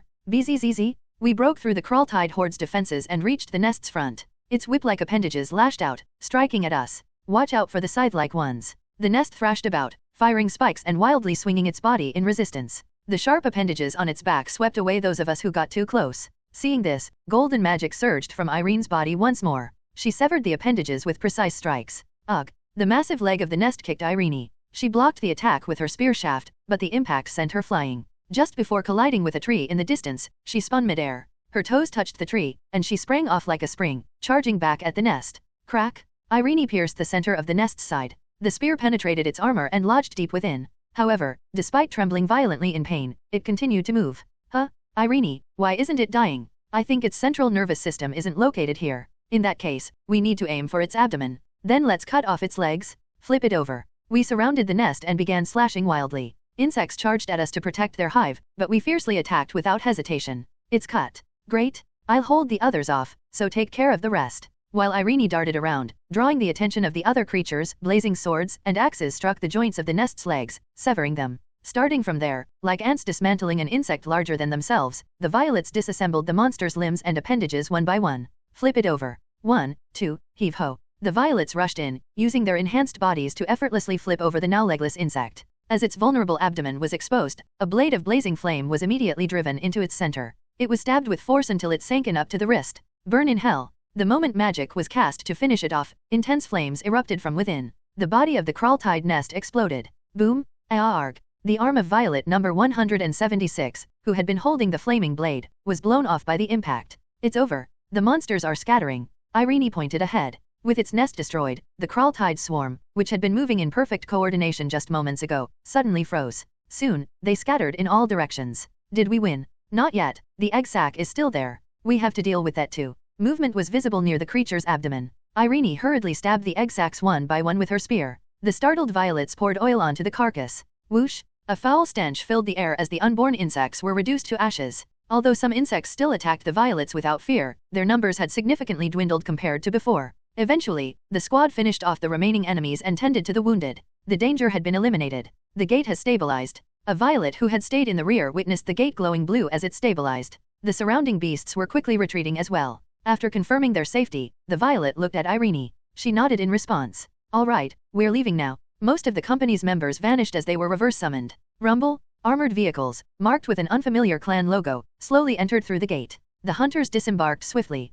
Some of the vehicles didn't stop, driving down the central path piled with insect carcasses and heading into the forest. Their machine guns roared, hunters used fire magic, and swords slashed to finish off the remaining beasts. You sure took your time getting here. Still, it's finally over. Irene exhaled heavily and wiped her forehead. She slumped down under a nearby tree. I sat down next to her and pulled out 2 bottles of water, gulping them down. Good job, Violet. I don't know how things ended up like this, but at least it turned out well. I'm hungry. You're treating me to food, right? Yeah, I'll buy you anything. Irene, who had taken the water bottle I handed her, quickly emptied it as though her thirst had just caught up to her. It's been such an exhausting and grueling day. I'll have to make her buy dozens of pizzas later. The fight ended, and we immediately prepared to head outside. Found it? The blade of fiery flame. Our precious red rapier, which had been blown away due to the explosion caused by using its flame discharge, was stuck in the ground nearby. Fortunately, this valuable equipment was intact without a single scratch, true to its 5-star quality. As soon as we recovered the equipment, we headed for the gate. I'm alive. Couldn't you have come a bit sooner? We re-entered the safe zone. Workers were outside the containers. Thanks to us holding off the bugs, no one seemed to be injured. On the other hand, all the dispatched hunters had been found as corpses, as they had fled into the forest instead of heading to the shelter. But, as with everything in life, it seemed things wouldn't end so neatly. No sooner had the incident concluded than the workers started quarreling with the people from the clan. I focused my magic on my ears and listened closely. Perhaps you didn't understand, but as per regulations, you're responsible for all the costs of the damaged sap extraction equipment. Why should we compensate for something those damn bugs destroyed? You abandoned the equipment just because a few bugs showed up. Regulations clearly state you're supposed to retrieve and transport the equipment. This is a clear case of negligence. Negligence, my ass. Should I read out the safety regulations to you? The rule is to drop everything and evacuate when a crawler's boss appears. How do you expect us to carry that heavy equipment when an entire swarm of crawler-tied, along with their boss, is rushing at us? They were arguing over who was responsible for the destruction of the sap extraction equipment. The gate got disrupted, a mid-tier monster appeared, and the shelter was such a joke that we were almost all killed. Your security forces didn't even show up. Quite the exaggeration. You keep changing the subject. A mid-tier monster, you say? A crawler-tied nest appeared, so how are you still alive here? Huh, I wondered what they were talking about. The destroyed nest we had taken down was right in front of them. Were they blind or just insane? That's because some young girls saved us. Anyway, we're not working under these conditions anymore. You rule stickler, you know failing to ensure safety is also a breach of contract, right? Our union is canceling the contract and withdrawing, so deal with it. Young girls? Ha, old man, lying just to avoid paying compensation isn't cool. I saw it with my own 2 eyes. What the? The clan representative pushed the union representative, causing the man in work clothes to fall backward. Can I step in for a moment? For what? What are you planning to do? Irene slowly walked between the 2 men. If you're going to cancel the contract, you'll need to pay for everything and cover the penalty fees. Wait, who the hell are you? Excuse me, could I have a word with you? The clan representative, who had been acting aggressively, looked down at her arrogantly. However, when Irene pulled out her ID card and showed it to him, his expression changed. The two of them went into a temporary structure nearby. A moment later, Irene emerged from the building, leaving the trembling man behind. She walked over to the union members and handed them a contact number. The issue has been somewhat resolved. If they start giving you trouble about the contract, contact this number. What the? Wow, I thought you were just a student. I don't know who you are, but thank you. You'll be blessed. We left the gate amidst the workers' gratitude. I asked Irene, what did you say to him to make his attitude change like that? They were planning to cover up the appearance of the mid-tier monster and dump all the responsibility for the equipment damage on the contracted personnel. So, I pointed out the poor condition of the shelter, the incompetence of their internal hunters, and the inadequate state of their defensive facilities, all of which could be blamed on the clan. Apparently, she had also hinted at this using the prestige of Helios. Pitrose Resources is a small clan that has worked with Helios several times. I implied that if word got out about how they manage dungeons like this, it might hurt their chances of future contracts with Helios. Since she couldn't take direct action due to the current clan situation, it was mostly bluffing, Irene explained, continuing her explanation. Of course, the real key lies elsewhere. Irene pointed with her pale finger to a square black device attached to her coat. Oh, a black box. Yeah, that guy, even though he's a hunter himself, didn't recognize that this was a black box. I guess he barely works in the field. Unluckily for them, while real-time communication was impossible, appropriately shielded recording devices could still function in dungeons. She let out a light laugh, clearly pleased with herself. I showed them a bit of the footage and explained that my companion and I had dealt with the crawler-tied nest. You should have seen how his shameless expression changed. With clear video evidence and multiple weaknesses laid bare, the opposing clan had been cornered. Moreover, the person pressuring them was a powerful hunter who had taken down hundreds of beasts. They decided it was better to quietly settle the matter than to keep insisting there had been no mid-tier monster attack. Irene had achieved another outcome as well. Checking her phone, I saw a considerable sum of money deposited into her account. That's your share. I split it 7:3, you get 7, I get 3. Wow, what's this money for? My eyes widened in surprise. They paid us for dealing with the mid-tier monster in their stead. Honestly, it's more like hush money. If word got out about their poor dungeon management, it would hurt their reputation. Well, whatever the reason, we earned money for our hard work. By the way, is it really okay for me to get so much? 7 parts, I mean. Of course. Without you, I couldn't have handled that many monsters alone. If I were by myself, I'd have spent the whole time running until the gate opened. She reassured me that it was a fair share, encouraging me to feel confident about it as she walked ahead. After wrapping up everything, we quickly exited the dungeon and made our way through the city center of the mid-region. Do you want to come to my place? You mean the house near the school? No, my real house. It's nearby, and I need to grab some things. Ah, she meant her family home. This was a chance to see Irene's house. What kind of place would the home of the Princess of Helios, the future head of a clan, be like? Maybe it's some kind of mansion. Who knows? It might even be a palace. In conclusion, it was undoubtedly luxurious. An hour later, we were in the mid-region. As we stepped out of the elevator, we were greeted by the glittering city nightscape through the darkened living room's floor-to-ceiling windows. Wow, it's huge. Welcome to my home. Irene's house was a penthouse that looked like something straight out of a drama. The view of Academy City from the top floors of a skyscraper was stunning. Mind if I let out my clones? Go ahead. You don't even have to ask. As she gave her approval, dozens of violets poured into the house from the entrance. Let's go in. Wow. Using their cloning and transmission abilities, the violets quickly changed into comfortable training outfits and entered the dimly lit living room. Bare feet touched the cool marble floor. True to the game-like world-blending Japanese subculture, the houses in Academy City required you to take off your shoes inside. It was peculiar. We clung to the windows, admiring the view outside, while some of the violets explored the penthouse under Irene's guidance. The interior was spacious and stylish, but there was no one around. Apparently, apart from occasional cleaning visits, no one ever came here.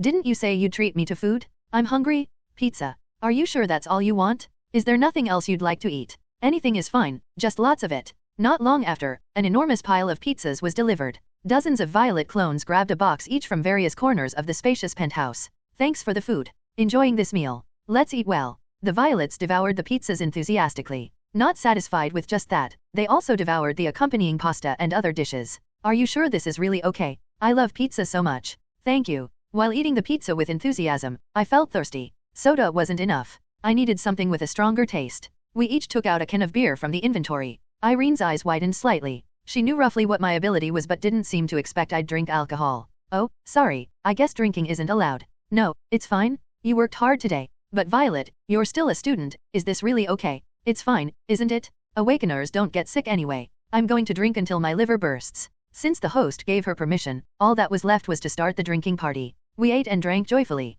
Watching us gulp down the alcohol, Irene started to say something but then stopped. While we drank, Irene only sipped on some juice. Seeing her like that made me feel a little guilty about drinking alone. Hey, didn't Irene like alcohol too? Did she? I don't know if she likes it, but she drank a lot. I rummaged through the memories of the main storyline and its settings. What did Irene like? I remembered that she often drank this. I took out a crystal bottle filled with amber liquid from the inventory. Irene, would you like to try this? Her amber eyes sparkled with curiosity. Irene took the bottle I handed over, curious, and opened it. The moment she uncapped it, the smell of alcohol wafted out strongly. Her eyes squinted slightly in reaction. What's this? Ugh, this is alcohol. Huh, didn't you like this? Hearing my words, she looked puzzled. She waved her hands in denial. Why would I? I don't drink alcohol. Especially not something this strong. It would only interfere with my training. Really? My bad. It's just. I felt bad about drinking alone. I vaguely glossed over the situation. It seemed that Irene's preferences were different now compared to 5 years later in the main storyline.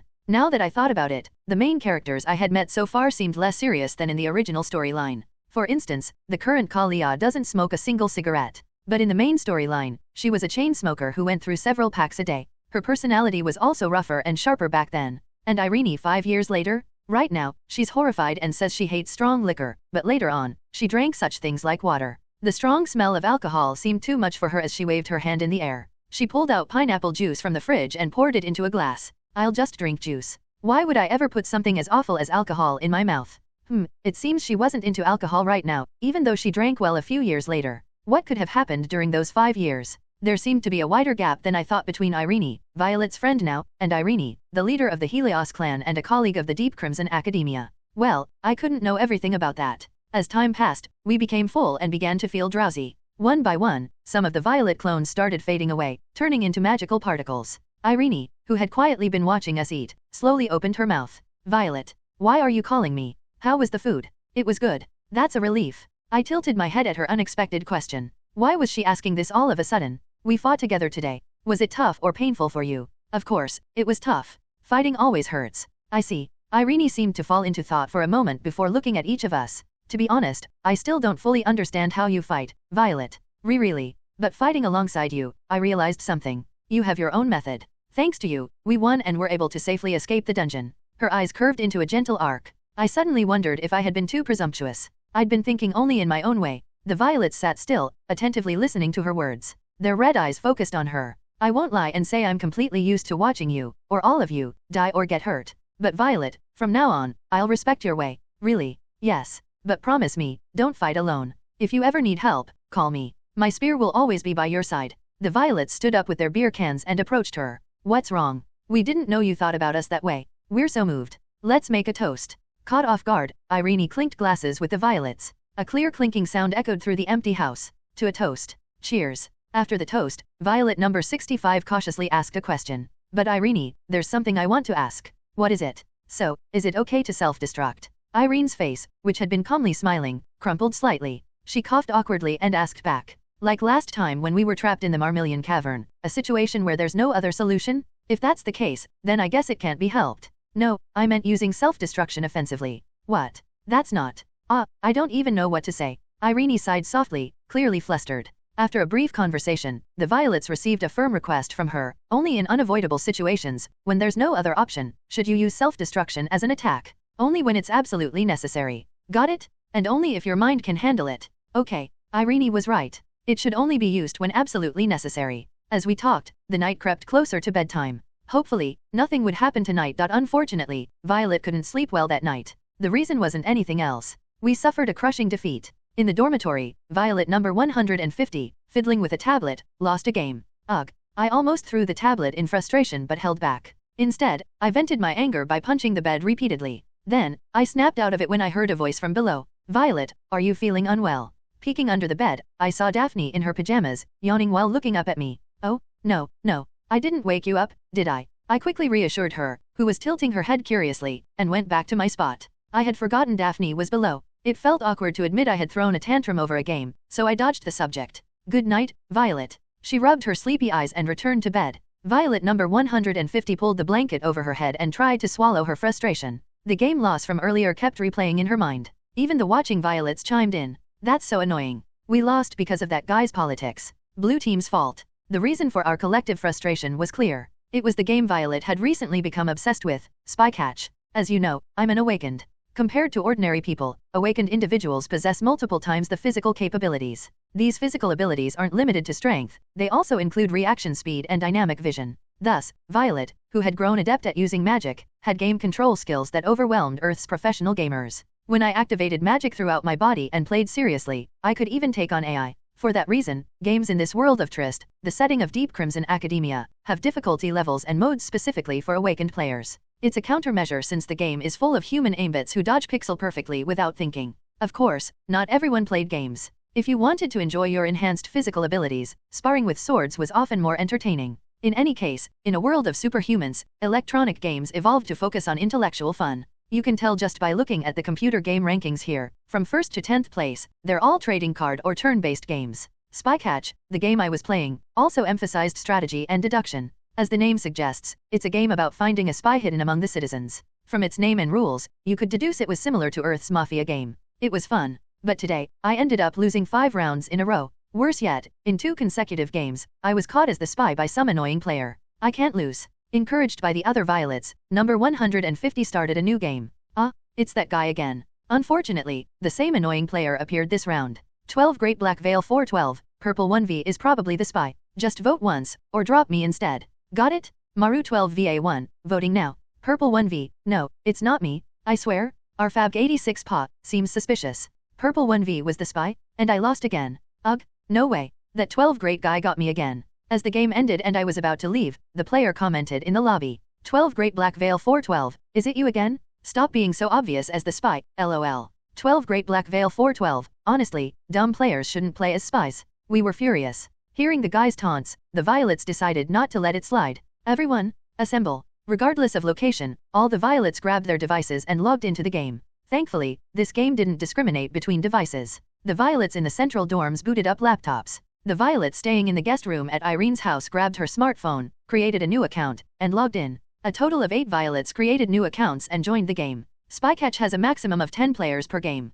After multiple attempts, more than half of us managed to join the same room. With 5 of us, we could easily sway the majority opinion. Fortunately or unfortunately, the annoying player was in the room. None of the Violets were spies this time. We initiated a vote shortly after the game started. Let's eliminate him. He's definitely the spy. Purple 1, hey, everyone, do you see blue? Blue's the spy. 12 Great Black Veil 412, what nonsense is this? Of VAFT 123, yeah, sounds shady, based on what he's saying. Courtui 123456, if you're a citizen, let's vote unanimously. 12 Great Black Veil 412, are you crazy? ZXCVBN, voting in agreement. Swept up by the Violets' persuasion, other players also voted in favor. The guy was eliminated. 12 Great Black Veil 412, you trash? 12 Great Black Veil 412 was not the spy. Unfortunately, he wasn't the spy. But since 5 Violets weren't spies, it meant the spy was among the remaining players. In other words, if we eliminated everyone else, we'd catch the spy. Just press the agree button. Got it. Got it. With that annoying player out of the way, everything went smoothly. We voted out every other citizen before the spy could make a move, securing a win. We should have done this sooner. Let's keep doing it next time. After savoring a single victory following a streak of losses, we couldn't stop. The Violets continued playing with multiple accounts. 5 wins in a row. With such perfect teamwork, the other players were helpless. Sometimes, one of the Violets ended up as the spy. In those cases, the citizen Violets worked together to protect the spy Violet as much as possible. That guy keeps stirring things up. I'll assassinate him next turn, so number 52, take 1 for the team. Got it. Avenge me. By playing through the night as a team, we secured a clean 10-game winning streak. Let's keep doing this from now on. Good night. The Violets drifted off to sleep in high spirits. The next day, I received a message. Boss, the items you requested have arrived. Boss, please contact me at your convenience once you see this message. Boss, finally, the equipment I had been desperately waiting for was here. The perception-disrupting devices crucial for our activities had arrived. I had asked for several, if possible. Make sure to wear your wig, and don't forget to put on makeup the same way as last time. Violet number 200 donned a pitch-black wig and thick makeup, just like when visiting Stygian Rain, and headed to meet the brokers. There was no need to reveal her true appearance immediately. Was everything quiet last night? Any suspicious activity? There weren't many people coming and going, and nothing strange happened inside. Number 120, who had been observing the office from a nearby rooftop, responded. These brokers came from the underworld. They couldn't be fully trusted, so the Violets had been covertly monitoring them 24/7. Some idiots tried to pull something stupid, so I dealt with them. These gangsters sure are persistent, sending people all the way here. It seemed Leslie, the boss, wasn't lying about being on bad terms with the gangs. Thugs sent by gangsters occasionally came to the central office, attempting to stab people in the gut. Most of them were unawakened, but one time, a C-class hunter-level awakened troubleshooter showed up, requiring us to handle it quietly. As I entered the office, the waiting boss greeted me with excessive enthusiasm. "You're here, boss. Good morning. Care for a cup of tea?" "No, let's get straight to the point. The items." The boss placed a box on the desk. Upon opening it, I saw a variety of equipment emitting faint magical auras. These are perception-disrupting devices sourced from a workshop associated with a clan. While I couldn't secure the mask-shaped items you were looking for, their performance is guaranteed. Please test them, and let me know if there are any issues. After testing their performance, I found the quality decent. They were usable right away. Thanks to my all-purpose status window, I could instantly assess the quality of these items. 3-star quality? Perfect. This should make it impossible for anyone to figure out who we are. Satisfied, we took all the perception-disrupting devices with us. Since they were essentially gifts from these guys, it was better to take everything. Do you have any updates on the people I requested information about? The process is going smoothly. Just a little more time, please. Got it. Although I couldn't fully trust them, seeing how they handled things, I decided to raise their trust rating in my mental status window by 1 level. After confirming a few details, number 200 left the office. This should do. Violet checked her status window. It was necessary to take a look to decide on the next steps. It's been a while. Let's go through it carefully. Character stat. Name, Violet Dunhind Rugilin. Alias, Pest Control Specialist. Status, first-year student at Polaris Integrated Academy. LV, 30. HP, 4400/4400. MP, 40100/40100. Skills and knowledge. Polaris Standard Hunter Swordsmanship LV2. Ether Emission and Manipulation LV2. Basic Magic LV1. Explosives Crafting Skills, LV1. Unrevealed Technique. Unrevealed Combat Style. Unique Abilities. Collective Intelligence LV3. Dynamic Consciousness/Identity-Linked Clone Technique LV3. A new ability has been added. Synchronicity Traits. Backstab Proficiency, increases damage when attacking enemies from behind. Weakling Extermination, increases damage when attacking opponents with low health. Our power had increased significantly, and our magical reserves had reached an astounding level. The massive extermination of cockroaches had resulted in an incredible boost. Levels. What was the max level in this game again? Was it 85? 90? My memory is hazy. It was patched during the prologue of the second season. The notable aspect was the unique abilities. A new one had been added.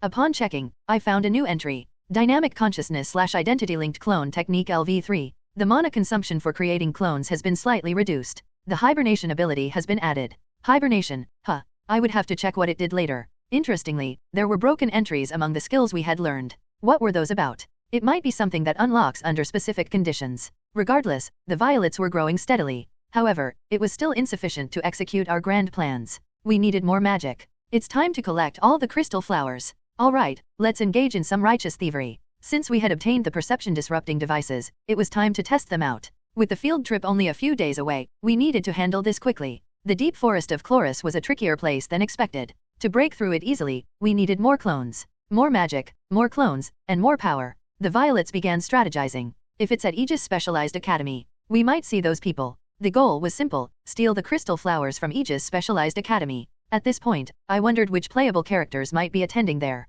I was curious. The warm sunlight welcomed Violet number 212 as she arrived in the Southern District on a high-speed train. Savoring the sunlight, Violet number 212 pulled a hot dog from a vending machine and took a bite. The Southern District is new to me. Oh my, it's a robot. Even though I had only traveled a few hundred kilometers, the cityscape was vastly different. If the Western District resembled a modern European city, this place looked like the futuristic cities depicted in science fiction movies. Delivery drones flew across the skies, and neatly designed robots rolled around the streets. Violet roamed the streets as if she were at home, fully immersing herself in what could be a glimpse of humanity's future on the planet Trist if they had never encountered beasts. Though this was my first time visiting, many familiar places popped up as I wandered around, making me slap my knee and exclaim, "Ah, here it is." Stores, restaurants, street trees, and decorations, each and every one seemed like something I had seen before. Look, that's the restaurant. Certainly, even this street feels familiar. It was understandable. This was a location I had wandered through endlessly in a game. As Violet number 212 walked the streets, her gaze fixed on a particular direction.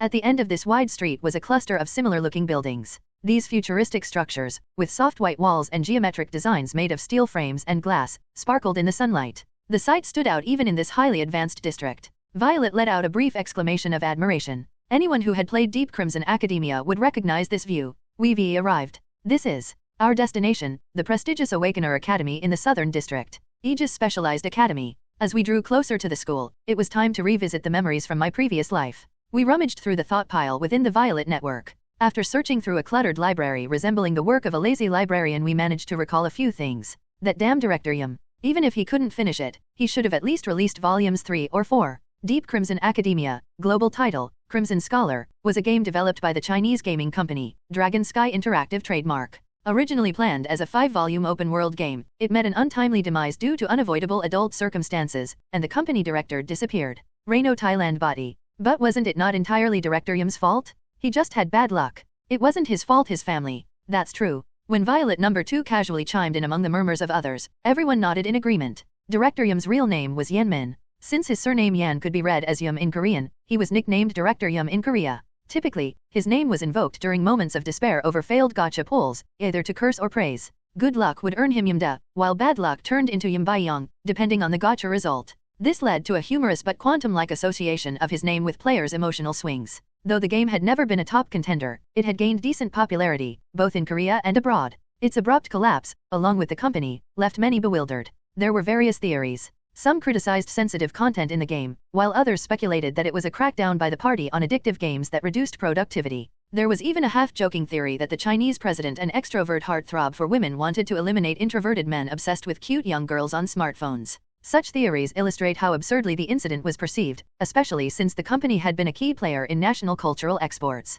Of course, the real reason lay elsewhere. The downfall was largely due to the Yahung Group real estate scandal, which involved the chairman of the conglomerate and Directorium's father. The aftermath of this massive scandal was enough to bury the otaku indulgences of a second-generation chaebol beneath the mighty currents of the Yangtze River. We don't know much beyond the prologue of Volume 2, but we know Volume 1 well enough, don't we? That's good enough. That's true. Honestly, even if we knew more, it wouldn't change anything. After all, we aren't students of this academy. Some of the characters haven't even enrolled yet since this is 5 years in the past. As I organized my thoughts, I made my way toward the front gate of Aegis Academy. The Aegis Specialized Academy was one of the main settings in Volume 1. It's also where Irene transferred to after the Polaris experiment blew up her previous school. Didn't someone named Lucian come here too? Yeah, that's right. As I approached the main gate, I noticed students coming and going. Perhaps because it was such a prestigious school, even their uniforms looked modern and sophisticated. Do you think we'll see him? He's the student council president now, isn't he? He's the president, so it might not be easy to meet him. We whispered to each other with a mix of anticipation and doubt.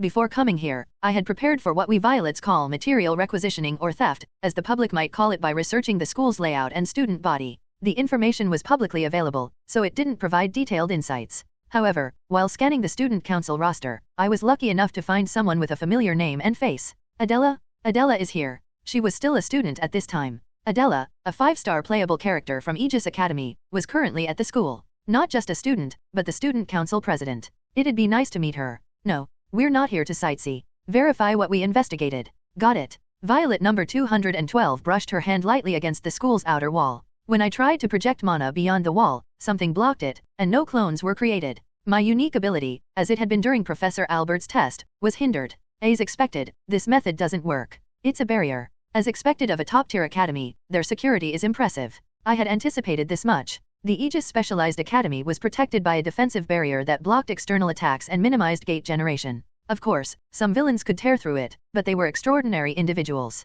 Both my memories from before possession and current knowledge confirmed this. Would the journey of the Violets toward the crystal flowers end like this? No, it wouldn't. Every security system always has a weakness, and sometimes, entering through the front door is easier than climbing over a wall. We'll be late. Hurry up. Listening to the urging voices of my other selves, I headed toward the crowd gathered near the main entrance. There, a guide holding a placard was waiting for the visitors. Most of the participants in the tour were young students. There were also quite a few kids who seemed slightly younger than me. All right, we're departing soon. After ensuring everyone had gathered, the guide handed out visitor name tags. Aegis Academy operates group tour programs for outsiders, often attended by tourists or prospective students aiming to enroll. Using this method, I could enter with confidence. Entry complete. Good, now create a clone as soon as there's an opening. Feigning the role of a harmless girl, I successfully passed through the stern gazes, inspections, and surveillance systems of the security guards. When I activated my magic-imbued vision to observe my surroundings, I could see a complicated web of formulas and streams of magical energy intertwined everywhere.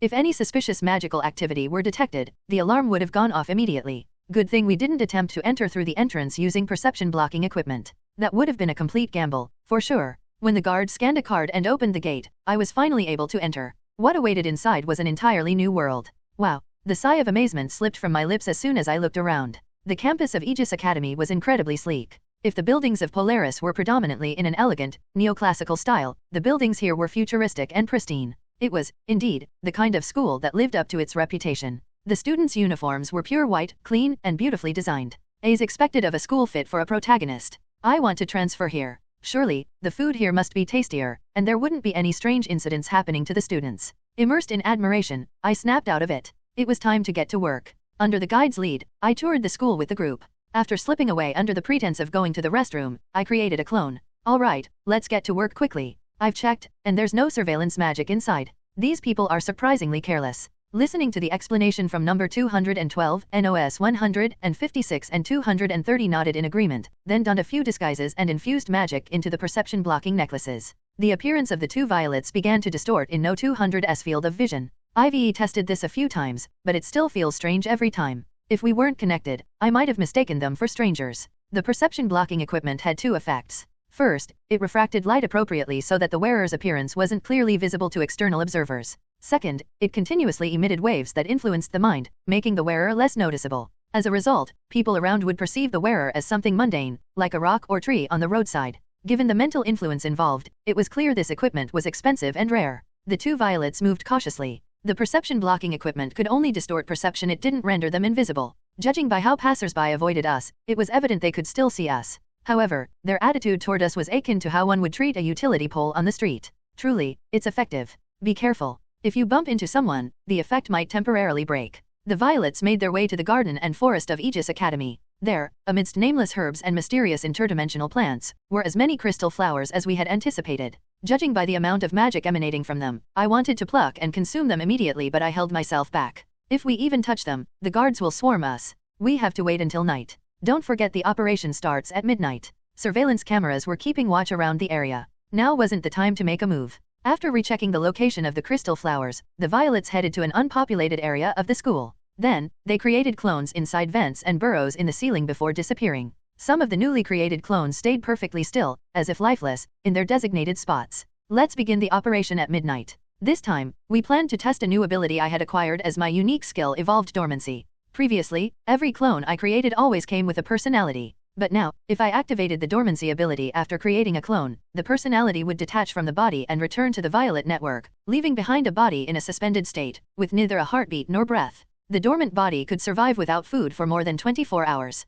Of course, if necessary, I could return the personality to the body immediately and monitor its condition. If used wisely, I could create and store numerous bodies in reserve. While the supply requisition team waited, Violet number 212 continued the tour with the guide. Since most of the participants in the tour were young students, they looked around with eyes full of admiration and awe. During the tour, a female student approached the guide and spoke. Since they're just young students, would you like me to guide them personally? Oh, there's no need for that. After exchanging a few short words with the guide, the girl began walking toward us. Who on earth is she? Looks like a student here. As the participants murmured curiously, the girl approached with a graceful and composed stride. When I saw her up close, I couldn't help but be awestruck once again, just like when I first saw Daphne. Wow, she's beautiful. Perhaps hearing my words, she came closer to me. I flinched for a moment. This girl, it's her? What are the odds of running into her here? With an expression full of curiosity, she walked up to me and silently stared at me for a moment. Did I do something wrong? While I was pondering, she smiled softly and spoke. Oh my, how adorable.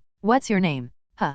Caught off guard by the unexpected question, I was left dumbfounded. My first encounter with the student council president of Aegis Academy, Adela, began in quite an unusual way. Adelaide Clarissa Novena Cascadia was the student council president of the Aegis Awakener Academy. She was known as an outstanding student with a stellar reputation within the school. Senior Adelaide took the top spot again this time? She's so amazing, no matter how often you see her. Excellent, Adelaide. Your performance during the long-term exploration was so impressive that even I had to admire it. Truly befitting of the descendant of a noble family. At school, she consistently achieved top marks in both practical and theoretical studies. As the student council president, she demonstrated exceptional leadership. Her dignified demeanor and kindness left a deep impression on many people, though there was the minor issue of her receiving an endless stream of fan letters and gifts, regardless of gender, to the student council office. Meanwhile, she did not neglect her duties to her family. During numerous unexplored dungeon expeditions and incursions into eroded zones, Adelaide achieved outstanding results, drawing the attention of her family's elders and solidifying her position as the next head of the Cascadia family.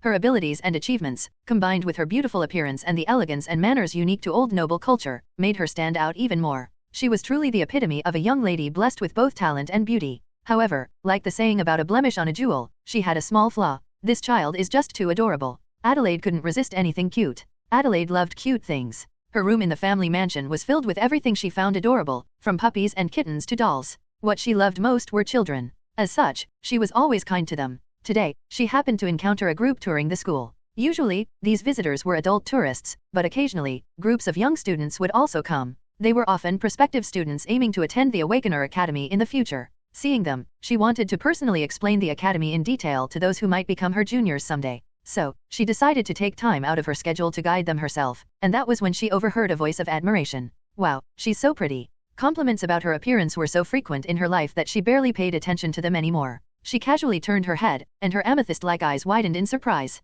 She stood frozen, captivated by the sight of a girl. Adelaide couldn't suppress the corners of her mouth from curling up when she saw Violet. How could there be such an adorable girl? Despite her modest clothing, the girl was irresistibly cute. Her slightly vacant gaze, her small mouth slightly ajar in awe, her elastic-looking cheeks that seemed like they would stretch if pinched, her ruby-red eyes, it was all perfect. Alpha New Thailand body. Her height was a bit tall, which was a pity, but considering her age, it was understandable. Adelaide felt an uncontrollable surge of interest in this doll-like girl. Oh my, how adorable. What's your name? Irene. Violet hastily blurted out her friend's name as an alias. Unaware of this, Adelaide softly murmured the name Irene to herself several times before smiling brightly and continuing her questions. I see, Irene. May I ask you something? Are you an Awakener? Yes, I am. Caught off guard, Violet answered without thinking. Adelaide's heart leapt with joy. An Awakener? She didn't seem to have enrolled in the academy yet, which meant. Is that so? Then, do you have a specific Awakener academy in mind? What do you think about Aegis Academy? Oh, that, Adelaide momentarily lost herself in imagining this adorable girl wearing the Aegis uniform. The thought of such a child becoming her junior was appealing. If such a lovely girl were to become my junior. Oh dear. Adelaide snapped out of her reverie, realizing she had gotten carried away. She quickly composed herself, masking her embarrassment, and resumed her usual poised demeanor, correcting her posture in front of the watching group. My apologies, everyone. I seem to have forgotten to introduce myself. I am Adelaide, the president of the Student Council at Aegis Awakener Academy. A century ago, before the interdimensional invasion and the formation of a unified world government under the Federation, the world was filled with various kingdoms, republics, and empires. Naturally, there were also nobles and royalty. The rise of capitalism and the advancement of the citizen class had diminished the power of the nobility, but what ultimately removed them from their thrones were the interdimensional monsters. Young noblemen who joined the military as officers, seeking honor, were devoured by beasts, leading to the extinction of many noble lineages. Those who survived often lost their lands, which were consumed by the otherworldly incursion, leaving them destitute. Yet, a few noble families managed to endure through the turmoil. This was because they had the fortune of awakening. These nobles took up swords, just as their ancestors had centuries ago, and organized private armies to fight against the monsters. After the interdimensional invasion, their efforts were rewarded. Using the power of ether as a lifeline, they secured a place of authority in the New World Order. Although the ranks of nobility were no longer officially recognized after the world united under the Federation, the weight of their traditions and history still held significance. I would be honored to personally guide you. Would that be all right? And now, before me stood a descendant of one of these noble families. It was an unbelievable coincidence to encounter a true noble lady here. The visitors who joined the tour were initially surprised to see the student council president introducing herself, but their surprise soon turned to joy as they followed Adelaide's lead. After all, what better opportunity could there be than a personal tour from the student council president? I always thought I might meet her someday, but I never expected it to be here. Exactly, she's a real noble. Who would have thought we'd run into her on the street? In terms of Earth, before my reincarnation, Adelaide's family would be akin to European royalty or slightly lower in rank. Although social class had long since disappeared in this world, purely in terms of historical context, Adelaide's social status would far exceed mine as Irene. She was now eagerly explaining the geography, history, buildings, and education of the school. Though the content was long, her explanations were engaging and easy to understand, making time fly by. But something felt odd. This noble young lady kept glancing at me. While she diligently fulfilled her role as a guide, her gaze frequently shifted my way. Hey, I think she's taken a liking to us. Adelaide keeps looking at number 200. Why did you thoughtlessly blurt out that she was pretty? As the Violet clones whispered among themselves, they quickly realized the answer, though they weren't entirely sure. Adelaide likes cute kids, right? Wait, could it be? No way. Did she fall for us? Not romantically. She probably just finds us cute. Objectively speaking, we Violets are certainly attractive girls. From what I know about Adelaide as a character, she had a fondness for children because they were cute. She was particularly enraged when the Boundless Witch took children as hostages. Soon after, I had the chance to speak with her in private. While passing through the school cafeteria, Adelaide suggested we take a break, offering drinks to the tour group. As everyone sat down to rest, she carefully approached me. Irene, what do you think of our school? It's wonderful. I gave her a brief and straightforward answer. She believed I was a young awakener preparing to enter the academy, but my comment about the school being impressive was genuine. Aegis was, in many ways, superior to Polaris. The buildings, the academic atmosphere, the facilities, everything. If you haven't decided on an academy yet, consider Aegis. While our history may be shorter than other academies, the professors are excellent, and the students are all wonderful. Plus, our facilities boast the most advanced technology in the academy city. Oh, that sounds great. As I spoke with Adelaide, time flew, and the break was almost over. Though brief, it had been a pleasant conversation. Above all, Adelaide was beautiful. She felt as generous-hearted as Daphne. Why isn't our school council president someone like her? Aegis is definitely the right academy. Compared to Polaris' sly and violent parasitic brother, Adela was 100 times better, kind to strangers and generous at heart. That guy deserves to die. Time passed, and soon, the tour was over. It was time to part with the visiting students, and Adela greeted each person individually. I hope today was a valuable experience for you. Take care. You said you're aiming for Aegis, right? I hope we can meet as seniors and juniors next time. When it was my turn, I could feel Adela's violet gaze warmly looking at me. Irene, whichever academy you choose, that's your decision. I respect your choice. But, yes, I'll aim for Aegis. After receiving her farewell, I headed toward the school's front gate. As I walked, she quickly approached me. If you have any further questions about admissions, feel free to contact me here. She handed me her contact information before stepping back. Having the Aegis Student Council President's contact info wasn't bad at all. A long time had passed since I parted ways with Adela. When night fell, the academy was engulfed in darkness. Although some lights remained in the offices of students training autonomously, professors, and the central library, one by one, they started going out. When the time came, the hiding violets revealed themselves. As their consciousness entered their dormant bodies, the previously lifeless forms regained their vitality and began to move naturally, as if nothing had happened. We owe Adela a lot. Thanks to her, we got to learn so much about the academy's structure and facilities. The violets immediately applied adhesive and camouflage cream to their faces, then attached thin masks. Over those, they donned hoods and goggles. Although their faces felt stifled, this was the best method to ensure our identities remained secure. Finally, they wore perception-disrupting necklaces and channeled mana through them. Now, if someone saw us, we'd appear as black-clad, unidentifiable figures in combat suits. Mission start. The violets dispersed to their designated areas. The main team headed toward the gardens and the forest. To be fair, Aegis Academy's forest was more like an arboretum. First, some violets carefully cut the power lines near the garden and forest to avoid detection. Crack! The lights within the garden and forest quickly went out, leaving the area pitch black. At the same time, another violet infiltrating the academy's perimeter poured oil into a trash can and set it ablaze.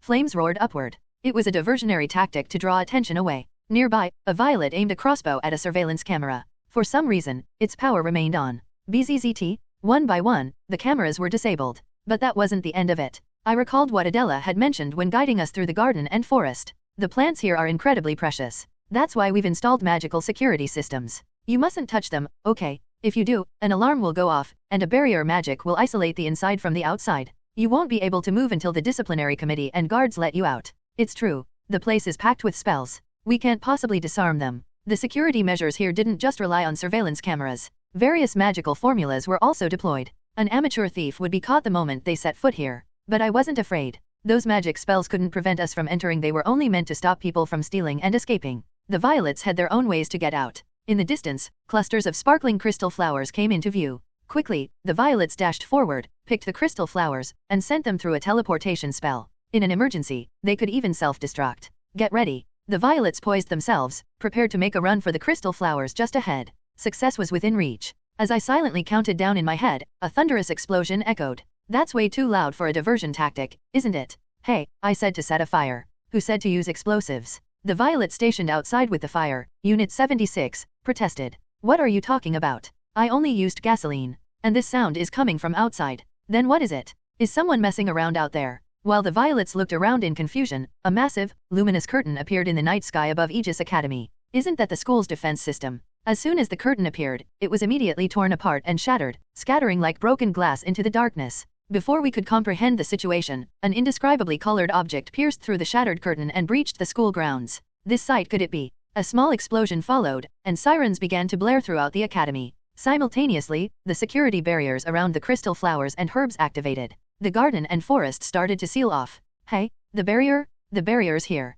Panicked, the violets rushed inside before the barriers could fully close. What on earth is going on? Frantically, we plucked the flowers and stuffed them into our inventory. Meanwhile, the commotion inside Aegis Academy only intensified, showing no signs of settling down. It's like they say, when the crow flies, the pear falls. Of all days to decide to steal, something big had to happen. The barrier would only shatter for one reason. Someone was attacking the academy. They succeeded in approaching the crystal flower, but the violets were swept up in a suddenly changing situation and became trapped inside the barrier. What on earth is happening out there? The external team members reassured the agitated violets. Come on, get a grip. We don't know what's going on, but it has nothing to do with us. Really. Violet number 123, stationed outside the barrier, shared her vision with the others. The commotion was happening in the central area of the school, far from the garden and forest. According to Adela's guidance, that area housed the student center, central library, and faculty building. Let's focus on our task. Hurry up and pack. The violets trapped inside the barrier quickly gathered the flowers and reversed the creation process. Nothing was left behind. We've secured everything. Number 123 and number 43, withdraw quickly. Got it. Wait a moment. What are you doing? Why aren't you coming? The two violets standing guard outside caught sight of crimson flames erupting. Let's check this out before we go. Something's not right. What's the problem?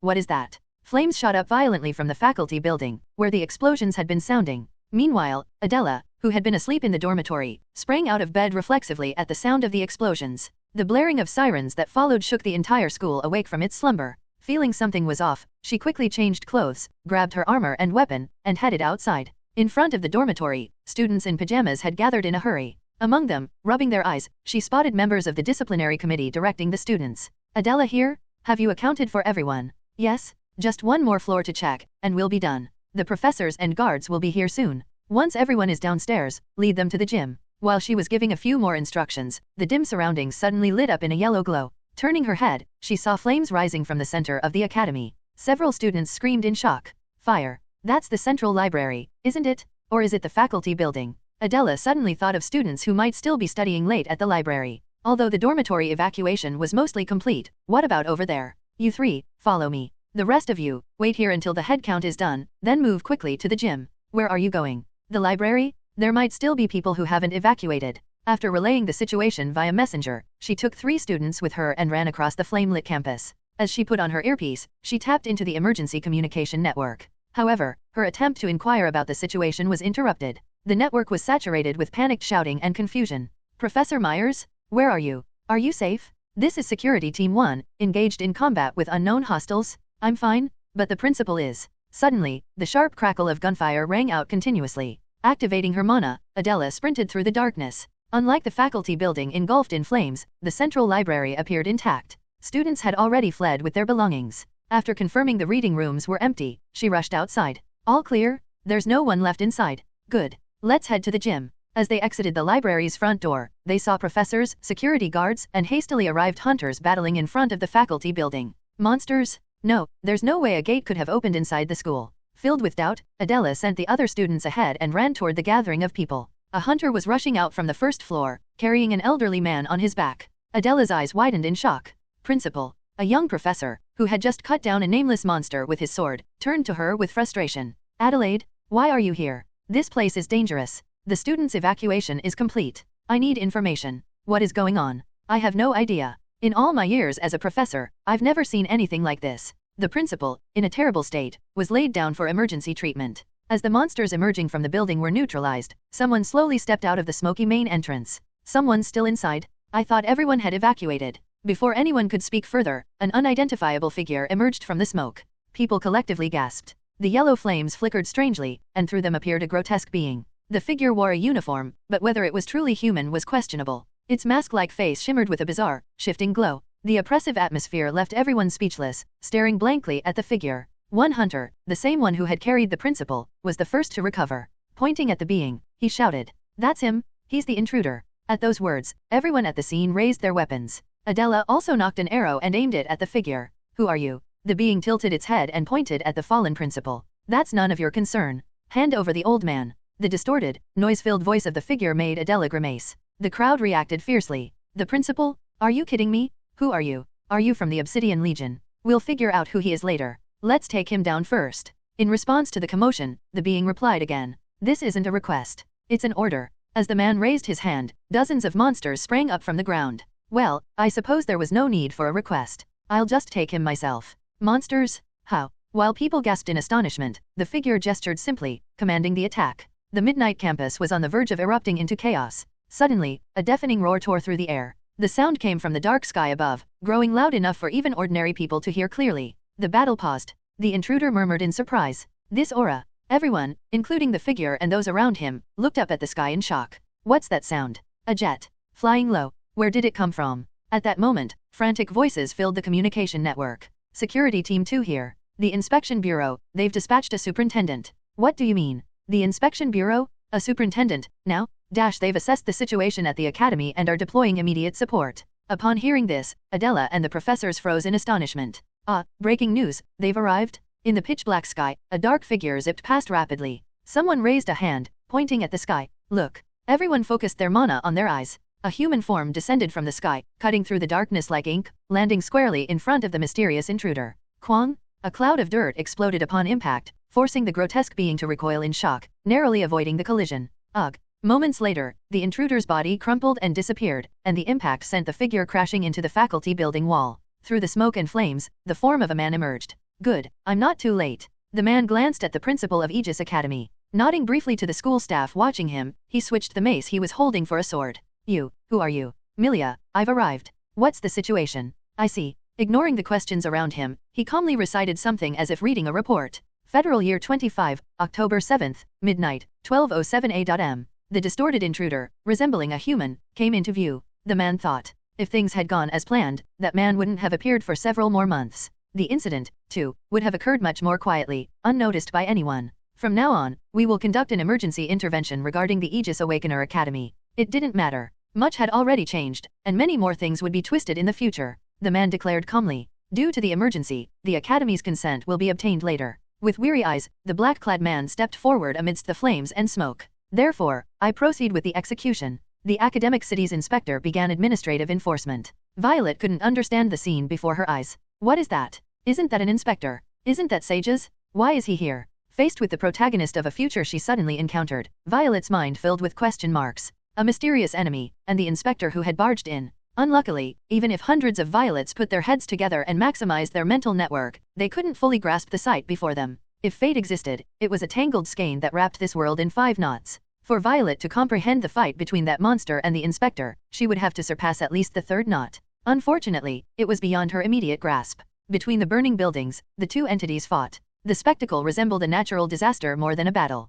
Every slash of their blades cracked the ground, and every movement summoned whirlwinds. Their movements had already surpassed the speed of sound. As the beasts guarding the front lines vanished in an instant, the monster summoned new entities to encircle the inspector. The inspector extended his hand into the empty air, and the barrel of a massive Gatling gun, as tall as an adult male, appeared smoothly. A long ammo belt stretched to the ground. Gripping the gun with one arm, he unleashed a barrage of fire on the approaching enemies. The armored monsters were obliterated, leaving no trace of their forms. Damn it! Realizing his actions were merely a stalling tactic, the monster formed hand seals and initiated an incomprehensible ritual. A rain of metal descended on the monster's location. The high-speed projectiles bounced off a grid-patterned barrier. It was a high-speed motion disruption field. The Gatling gun in the inspector's hand disappeared. A complex, dark crossbow appeared in his right hand. A beam imbued with blue magical energy pierced through the barrier. The monster immediately disabled the barrier and dodged. The beam, like a shark pursuing its prey, relentlessly tracked the monster. The monster's left arm was pierced. While it flinched, a merciless axe strike tore its body apart.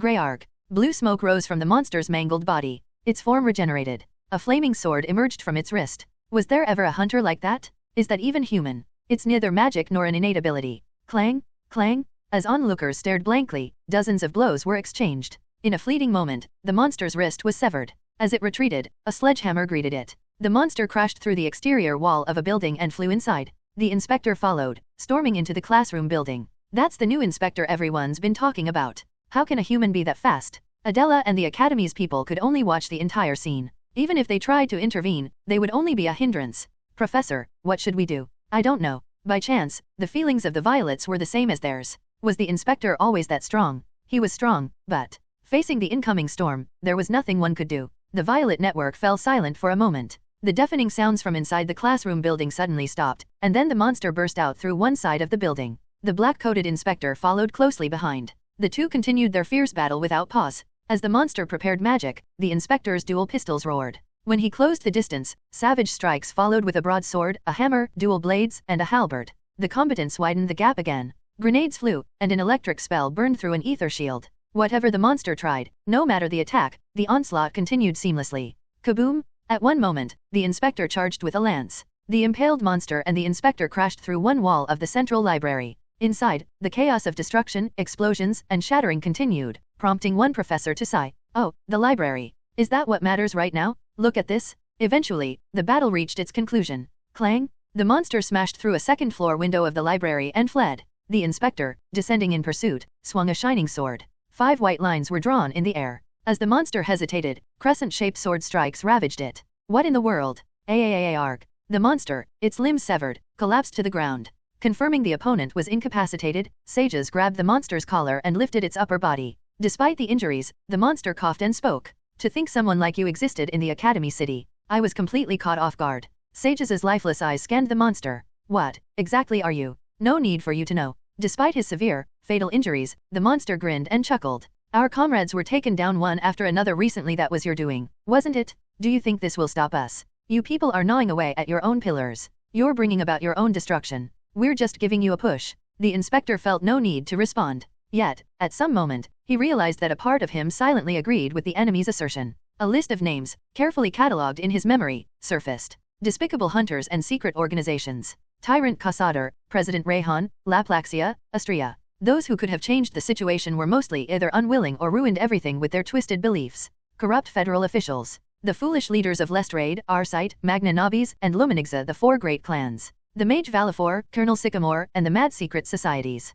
And then, that name that had left an indelible despair, Violet. The boundless witch. The past of an unfulfilled future struck him suddenly. Grinding his teeth, he suppressed his rising anger. It doesn't matter. What? Letting go of his grip, the inspector allowed the monster's upper body to fall to the ground. I will ensure it doesn't come to that. Before the monster could respond, its vision filled with the sole of a black combat boot. Its head shattered like a biscuit and evaporated, releasing smoke like dry ice. A fit of severe coughing overtook him. Hastily covering his mouth, he saw blackened blood on his hand. Realizing he had pushed himself too far, the inspector wiped away the evidence unnoticed. The academy staff approached at last. Ignoring their barrage of questions about the new inspector, he turned his head. A dignified blonde student gazed at him with violet eyes full of doubt. It's been a while, Miss Adela. This is our second meeting. You were the one who helped us before. I never imagined you were the new inspector. Adela's gaze moved to the monster's corpse beneath the inspector's feet. What exactly is that? It is a person. And yet, not a person. What does that even? I cannot explain further.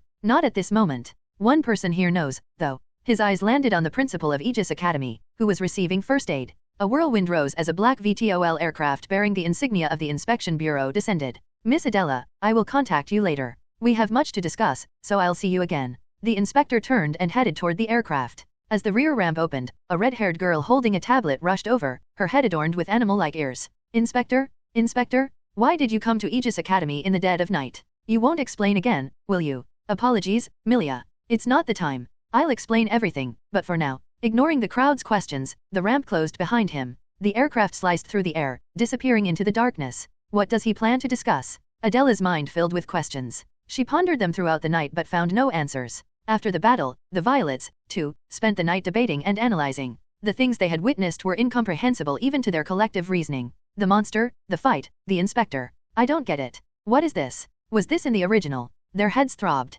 Still, they took comfort in the benefits they had gained and gradually fell asleep one by one. At least we collected all the crystal flowers, right? Whoever that monster was, let's thank him. One way or another, the plan had succeeded. Nothing directly harmful to the Violets had occurred. However, one thing was clear. Even Violet could discern this truth. On that night when the Aegis Academy suffered an unanticipated attack, Violet encountered a fragment of the future. There was one more thing Violet hadn't known. The aftermath of the Academy's attack was enormous. The faculty concealed the identity of the intruders, but they couldn't hide the fire that swept through the classroom building or the central library's partial destruction. In the end, the Academy attributed the damage to a gas explosion and experimental failure. In this process, the disappearance of the crystal flowers from the garden and forest went unnoticed. For Violet, it was a stroke of good fortune. A strong and powerful morning dawned. Our Violets woke up and prepared breakfast in their own ways. The Violet in the dormitory headed to the cafeteria with Daphne, while the Violet living in the central district went to Kalia's house for breakfast or toasted some bread. Others opted for instant noodles or just cereal, showcasing a variety of choices.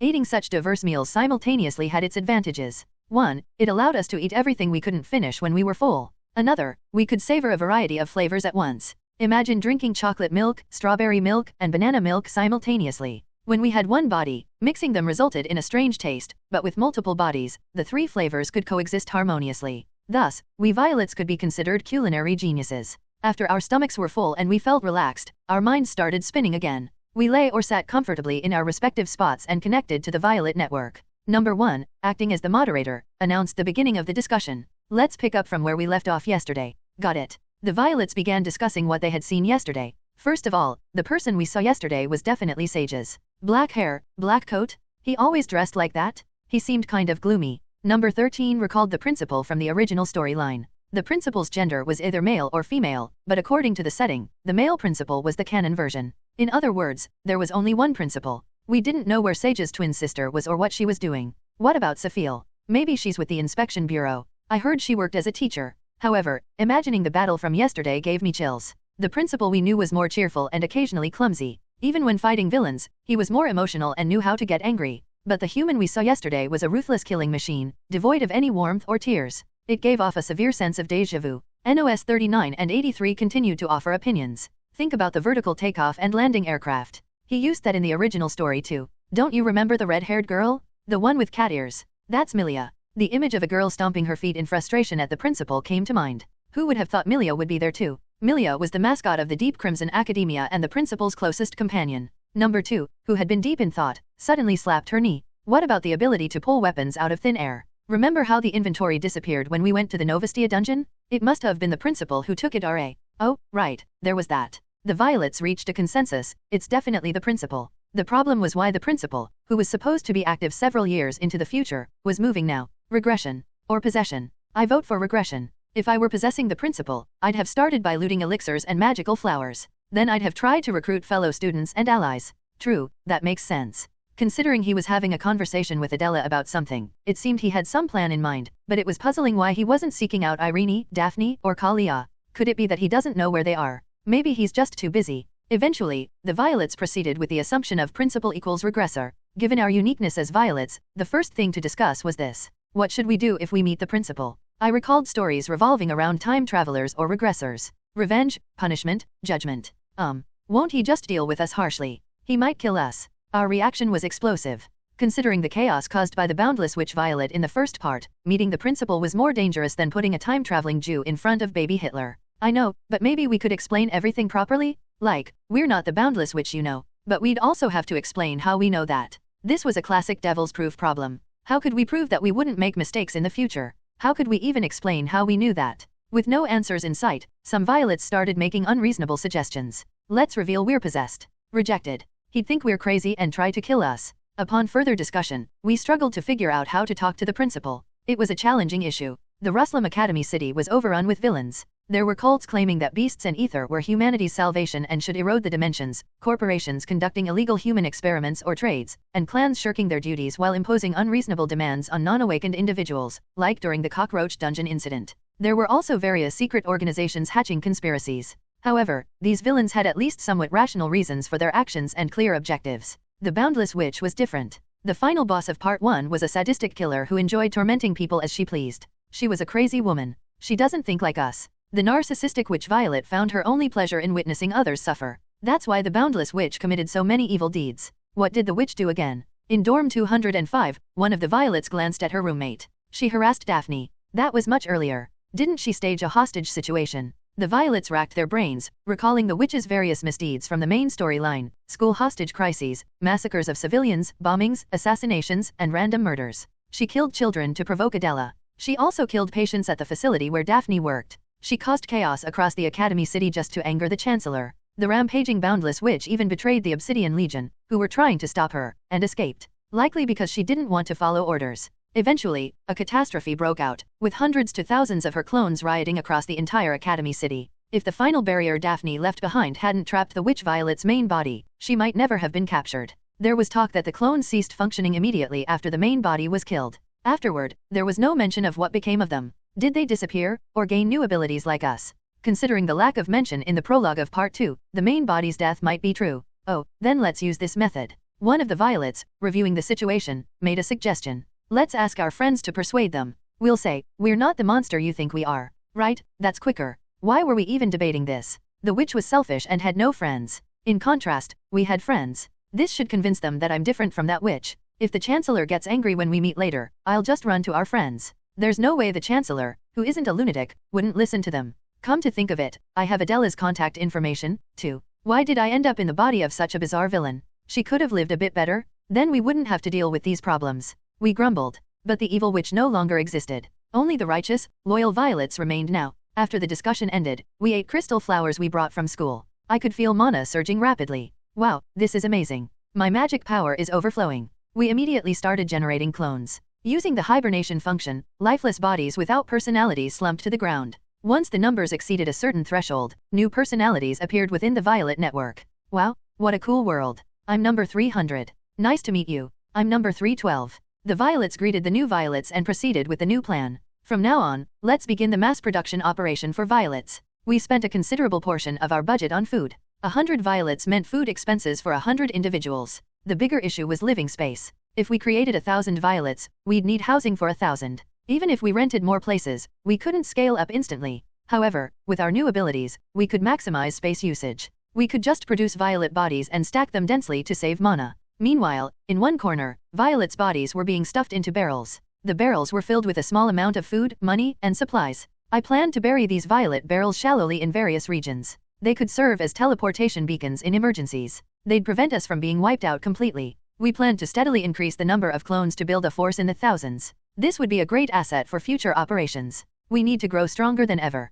Look at the Chancellor, so incredibly powerful. Our strength lies in our numbers. Let's expand quickly. One major reason we were rushing the plan was the inspiration we felt after seeing the Chancellor. We were still lacking. On the other hand, the fact that even the Chancellor struggled against us gave us some confidence. We trained, studied, and devoted ourselves to practice. As time passed, the day of the field trip approached. Let's go. Experience points, artifacts, treasure chests. We can do it. Finally, the time came to enter the Clovis Great Forest. Before leaving for the Chloris Forest, we did some preliminary preparations. Violet, along with the two girls, began a meeting. According to Irene's explanation, there were a few tasks we needed to accomplish. The tasks we need to complete during the field study are twofold. First, we have to venture deep into the dungeon and retrieve a designated artifact. This was something I had already confirmed during the previous orientation and through various handouts. According to the explanation, the instructors had hidden various fake artifacts in specific locations within the dungeon. It would take several hours on foot to reach them. How long will it take to get there?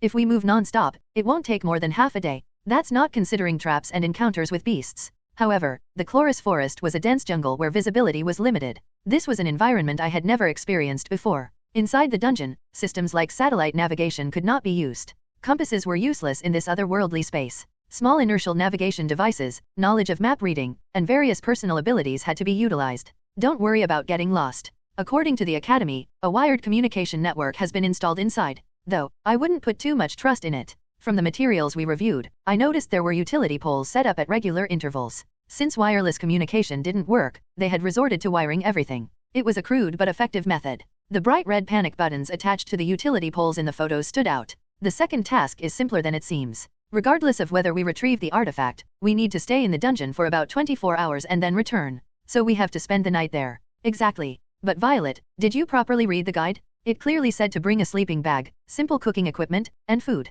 What do you think that means? Irene scolded me. Ugh, embarrassing. In any case, the task wasn't just about finishing the treasure hunt by finding the designated artifact. We had to spend a night in the dungeon, no matter what. Thankfully, the Academy didn't expect students to camp out in the middle of the jungle without any protection. The map showed locations of safe zones that had been pre-installed throughout the dungeon. These were barren areas equipped with various magical wards, barbed wire, and automated turrets to deter beasts. However, if we didn't want to sleep on the bare ground, we'd need to bring tents, food, sleeping bags, and other supplies ourselves. Then we need to reach the ruins quickly within 24 hours. While Irene was drafting the itinerary, Daphne, who was sitting beside her, took over and asked a new question. Violet, how long will it take to reach the ruins? 24 hours is plenty? The location where the fake artifact is hidden happens to be adjacent to the hidden entrance to the ruins. The Chloris Forest field study operated on a schedule, with a fixed number of teams entering and exiting on designated days. Therefore, we needed to reach the depths within 24 hours, activate the ruins to enhance our strength, and also search for treasure chests.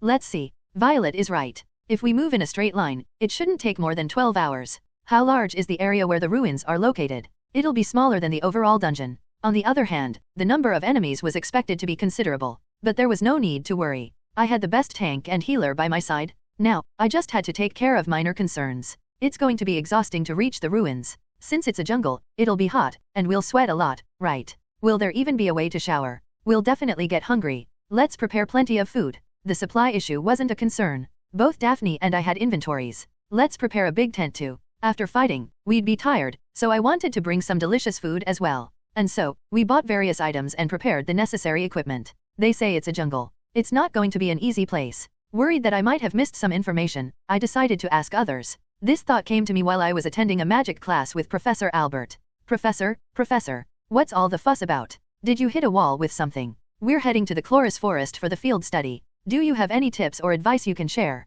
The professor placed a finger on my forehead and zapped me with a sharp spark. Ouch. You fool, tips are for waiters. A field study is part of your education, so don't think about taking shortcuts. Ugh. In times like these, he could be unnecessarily strict. Feeling a bit sulky, I rubbed my forehead a few times. So, what's the composition of your team? It's Irene and a support member. She specializes in healing. The daughter of Orion Solstice, huh? The vanguard must be sturdy. There's also support personnel. A classic combination, but a bit old-fashioned.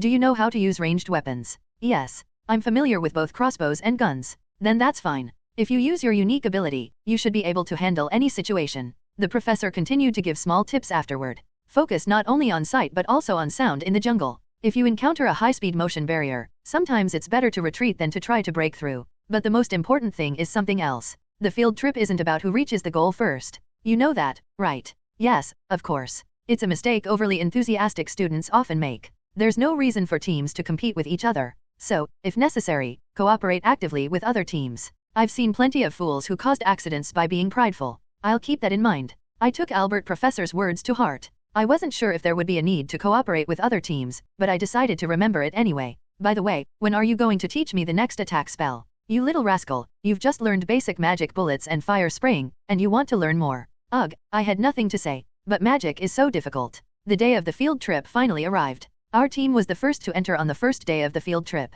I traveled early in the morning with the other students by car. When we arrived at the dungeon entrance, the area was bustling with people. Everyone should be ready by now, right? Check your belongings again, and anyone who needs to use the bathroom, do it now. If you want to know what it feels like to live a day far from civilization, it's fine not to go. Frederick, the instructor, was inspecting the students in front. The reason for this was that the original instructors responsible for the field trip had stepped on a trap during rehearsal, got injured, and had to be taken away. The instructor moved diligently, checking the students' conditions. Countless criticisms poured out.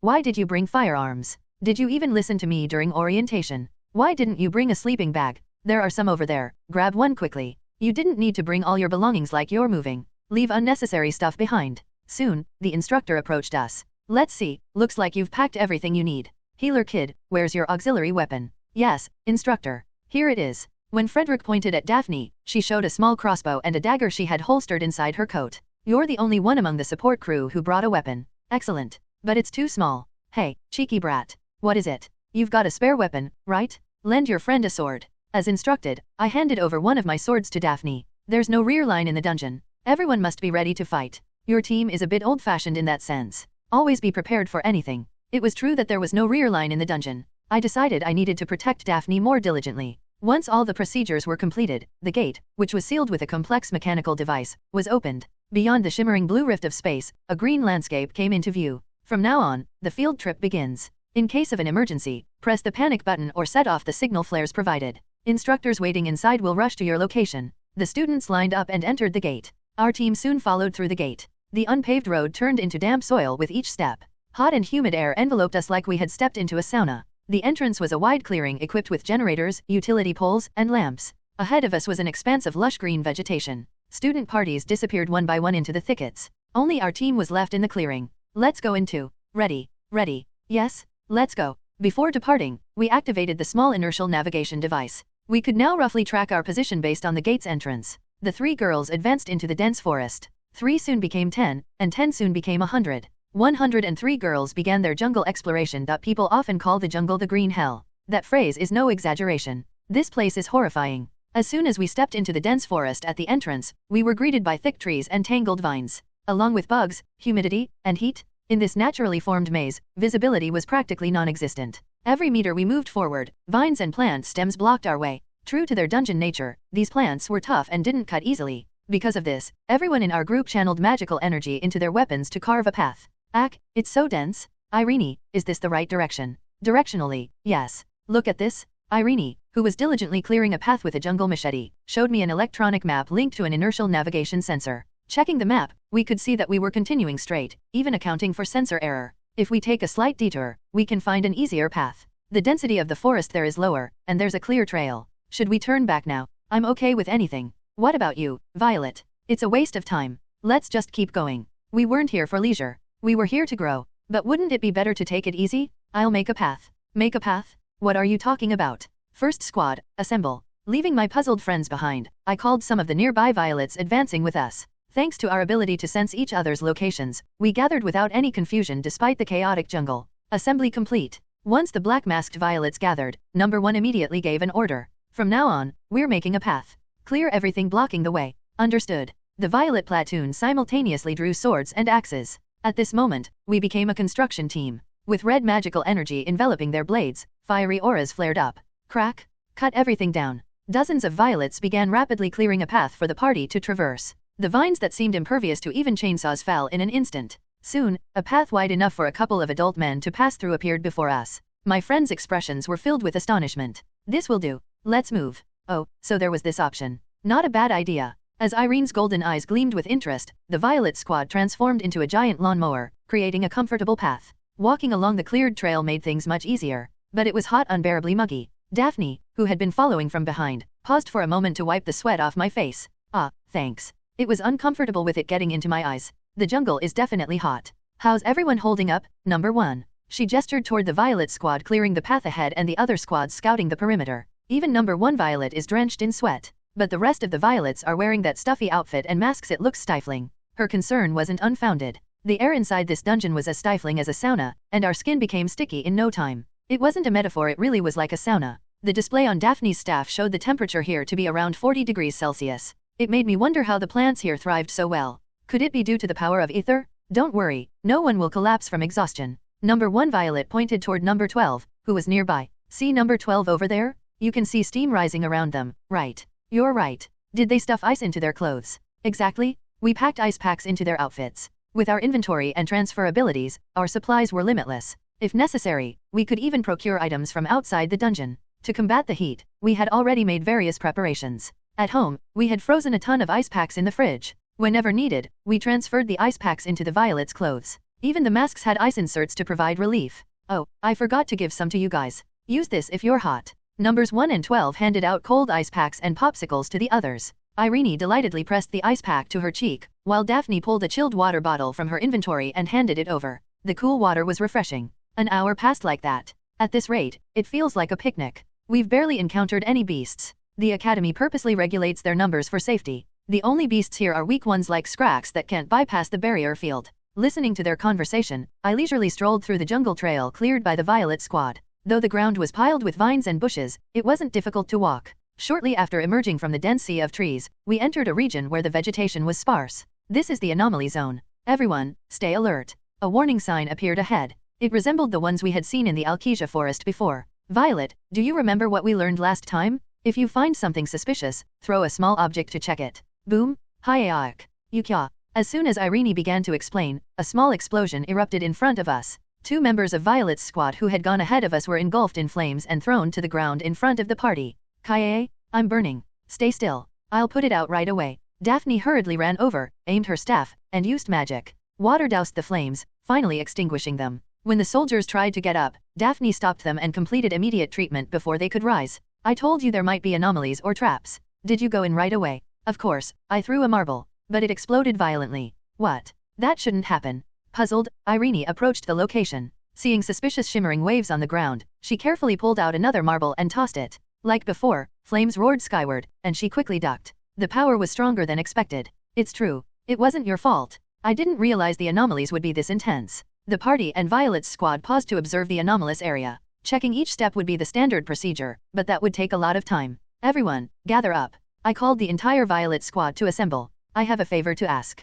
Irene, could you use your unique ability on us? Why suddenly? All right. The light of Irene's guidance radiated from her body, enveloping us. This temporarily boosted the Violet Squad's basic abilities. Let's add something else on top. Shields? For everyone. Yes, they're necessary. Please. All right. Gather a little closer, everyone. Daphne struck the ground with her staff, and the blessing of Azure Eyes wrapped around us. Now the bodies of Violet's squad members were surrounded by golden magic, each wearing a translucent green shield. They were several times tougher than usual. I did what you asked. Now tell me why you needed the unique ability. It's for this. Everyone, prepare.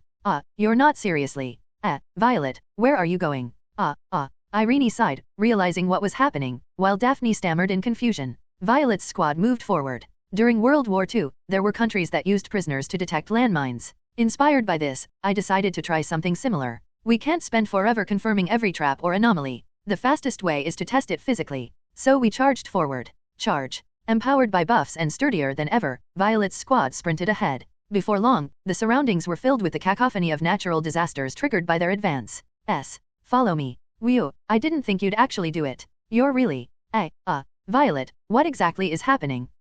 What are we doing? Squad leader number 1 led the team forward, while the other Violet members became human anomaly detectors, reporting anomaly locations in real time. 3 o'clock, 25 meters ahead, vortex phenomenon, move left to avoid it. Gravity anomaly at 12 o'clock. Walk 10 meters, then turn right with the party. Back off a bit. Lightning incoming, get down. Using their reports, my friends and I successfully navigated through the anomalous zone. I can't believe you actually did that. I know it's your style, but still. But we got through quickly, didn't we? No need to waste time there. Irene shook her head in disbelief, glancing sideways at Daphne, who stared at me in shock and disbelief. Wait, Violet, that was, Ihihi. While I scratched my head with nothing to say, members of Violet's squad began emerging one by one from the anomaly zone. We made it. Thankfully, most of Violet's squad survived the anomalies unscathed thanks to their double-layered buffs. Though a few met unfortunate ends, I immediately summoned replacements, so no one would notice. That was too reckless. Next time, tell us what you're planning beforehand. Okay,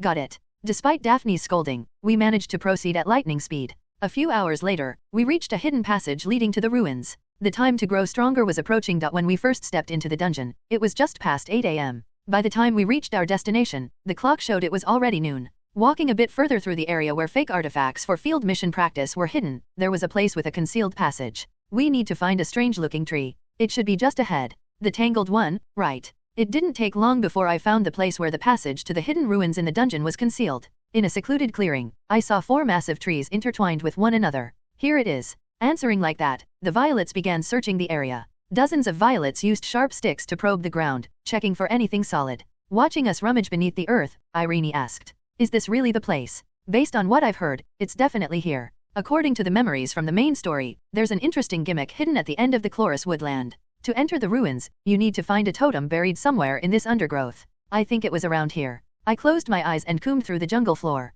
The dampness, the smell of soil, and the hum of insects had long since been drowned out by the rustling movements of the Violet Battalion. We focused intently on searching the ground beneath our feet. After digging around for about 10 minutes, I felt something solid. Here it is. One of the Violets excitedly pointed to the ground. When we dug with our hands, a finely carved leopard-shaped figure caught our attention. We had discovered the hidden leopard totem, patiently waiting for visitors, though it wasn't meant to activate until 5 years into the future. How fascinating. To think such a sculpture exists this deep in an untouched dungeon. Daphne spoke with intrigue as she observed our work. Irene, who had been silently watching, asked a question. That's amazing. So, what do we do next? I placed my hand on the leopard totem's forehead and said, "You just have to slowly infuse it with mana. Watch closely." The totem's surface was smooth.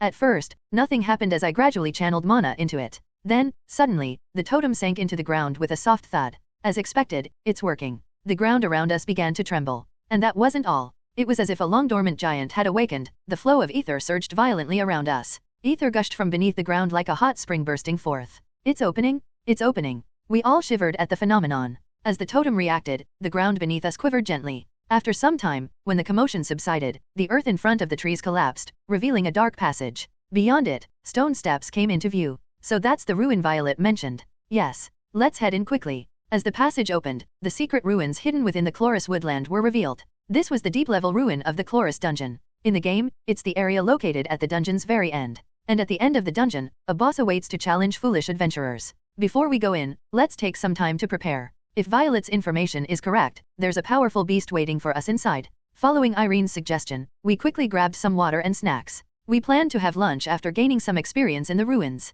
103 girls sat on fallen trees or the grass nearby, taking a brief rest. Daphne, lost in thought, suddenly asked me a question. When the entrance opened, so much mana was released. Won't anyone nearby find it suspicious? The violets were startled and gasped. How had we not thought of that? Oh, right, what should we do? Hearing this, Irene quickly dispelled our concerns. Don't worry about that. Remember how the vines were when we cleared our way here? They were incredibly tough. After hearing my reply, she cut a dangling vine nearby and handed it to me and Daphne. Take a look. Can you feel the mana? Wow, I really can. It's true. There's a faint trace of ether. Plants that grow inside dungeons undergo mutations after prolonged exposure to ether. They don't turn into beasts but become much sturdier compared to plants outside the dungeon. Our new Thailand bot. As I pondered what she meant, Daphne suddenly let out a short ah, as if something had clicked. I get it now. Based on what Irene said, the jungle's mana-infused trees and undergrowth will mask the mana released when the entrance opens. That's correct. So that's what it was. I'm glad there weren't any students rushing over noisily or instructors coming here in a panic.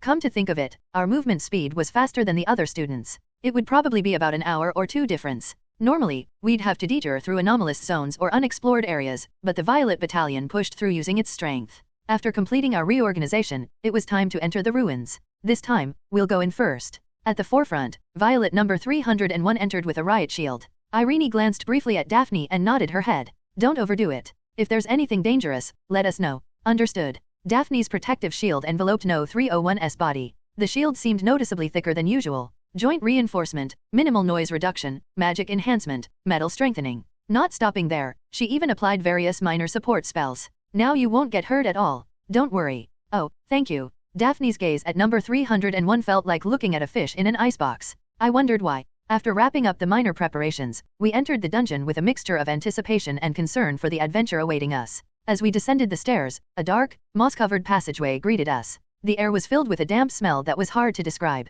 At some point, a bright light surrounded us. It was the end of the passage. That is, Irene, moving right behind number 301, murmured in surprise as she saw the view outside the passage. The underground ruins were bright, boasting a vast open space. Perhaps because of that, trees and grass grew abundantly even here. Looking further, there was a small circular plaza made of stone flooring. Around the plaza were trees and unrecognizable large and small walls and pillars. They were all covered in moss or overgrown with vines. The violets shifted their gazes elsewhere. At the center of the circular plaza was a massive yellow crystal, roughly the size of a person, surrounded by incomprehensible machinery. Its name was the Ether Amplifier. According to its lore, it was a relic left by a destroyed civilization from another dimension. If activated, it could significantly enhance the abilities of awakened individuals nearby safely and without side effects. Unfortunately, monsters swarmed around the Ether Amplifier. We approached the stone plaza cautiously to avoid detection. Moving stealthily was a challenge with more than a full battalion of violets. We have to eliminate all the ones around there to activate the ruins, right?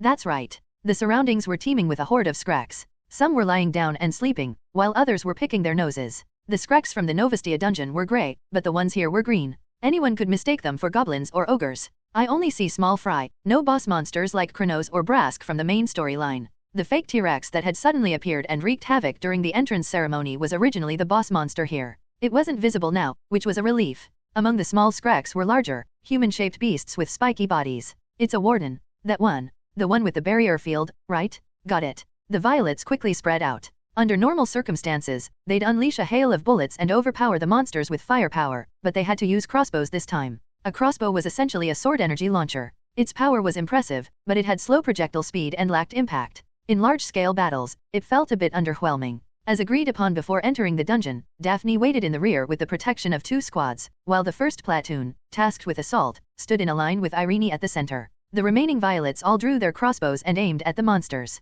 Irene raised her left hand and gave a hand signal. The violets, hidden among the trees and bushes, lifted their crossbows in unison like robots. When the timing was right, Irene lowered her left hand. Fire. The sound of bowstrings snapping echoed repeatedly, and red beams of light struck the monster horde.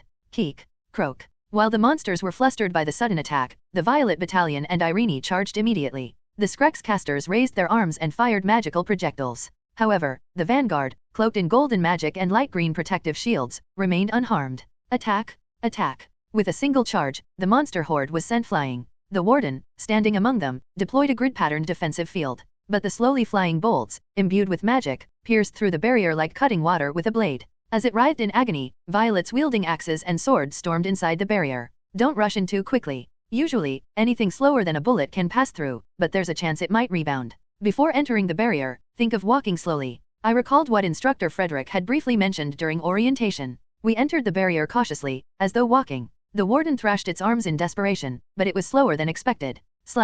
Croarg. Before long, the monsters fell one by one as the battle concluded. Since it was only a Skrek's horde, the task ended more easily than anticipated.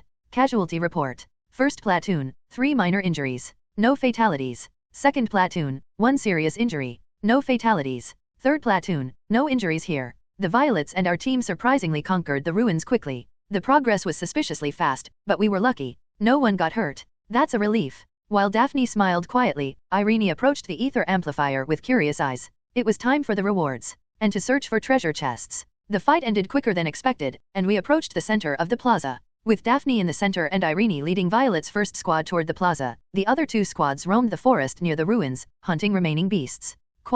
Die. Violet number 219, who had been crouching on the ground, sprang up and slashed the neck of a Skrax. These ferocious dwarves are everywhere. It's fascinating, really. Once safety was secured, I decided to do what needed to be done. The eyes of the 2 girls staring at the ether amplifier in the plaza sparkled with curiosity. This thing is supposed to enhance our abilities, right? Fascinating. It's more accurate to say it helps us grow. So, Violet, how does this device work? After a few clearing coughs, I slowly began explaining the purpose of the ancient device based on what I remembered. There are a few ways for an awakened to grow. The first method is killing creatures that contain ether in their bodies and absorbing their magical energy. Usually, this involves hunting beasts, but technically, the target doesn't have to be a beast. Any creature with a significant amount of ether in its body will do. However, most civilized people don't prefer this method for obvious reasons. The second method involves repeatedly training to utilize magic, thereby increasing the amount of ether within. Ether is an extraordinary substance that responds to human will, so consistent training, much like building muscle, increases its volume.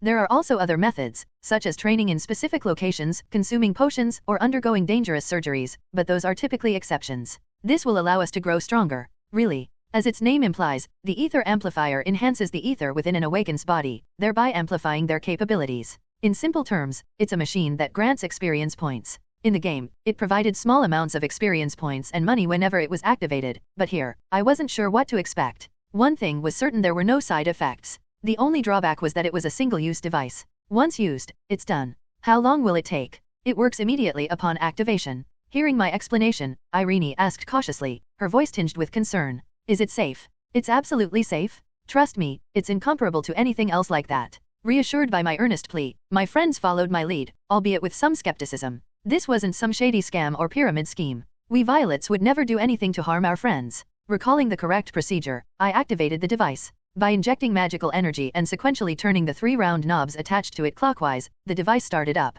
Conveniently, there were arrows beneath the knobs indicating the correct order. Once the process was complete, a large yellow crystal began glowing brightly. Magical energy enveloped us, and something within our bodies began to grow. It felt like a potter delicately increasing the size of a vessel on a spinning wheel. Wow, I murmured in awe. After about a minute, the crystal's glow dimmed, flickering a few times like a broken TV screen before shutting off completely. How do you feel? I asked my friends. It reminds me of when I first learned how to use magic. My body feels lighter somehow. It's like when I first started using magic. Initially skeptical, Irene and Daphne began examining themselves, their expressions gradually brightening. Irene drew her spear and swung it through the air. It feels like I can try things I only imagined before. This is beyond expectation. This kind of power is. Golden magical energy radiating from the tip of her spear shone brighter than ever before. I'm still not sure. It seems like the amount of magic in my body and the magic I can control at once have increased. Daphne seemed uncertain about the changes. While my friends examined themselves, the Violets cautiously assessed the situation. They swung their weapons through the air or jumped in place several times.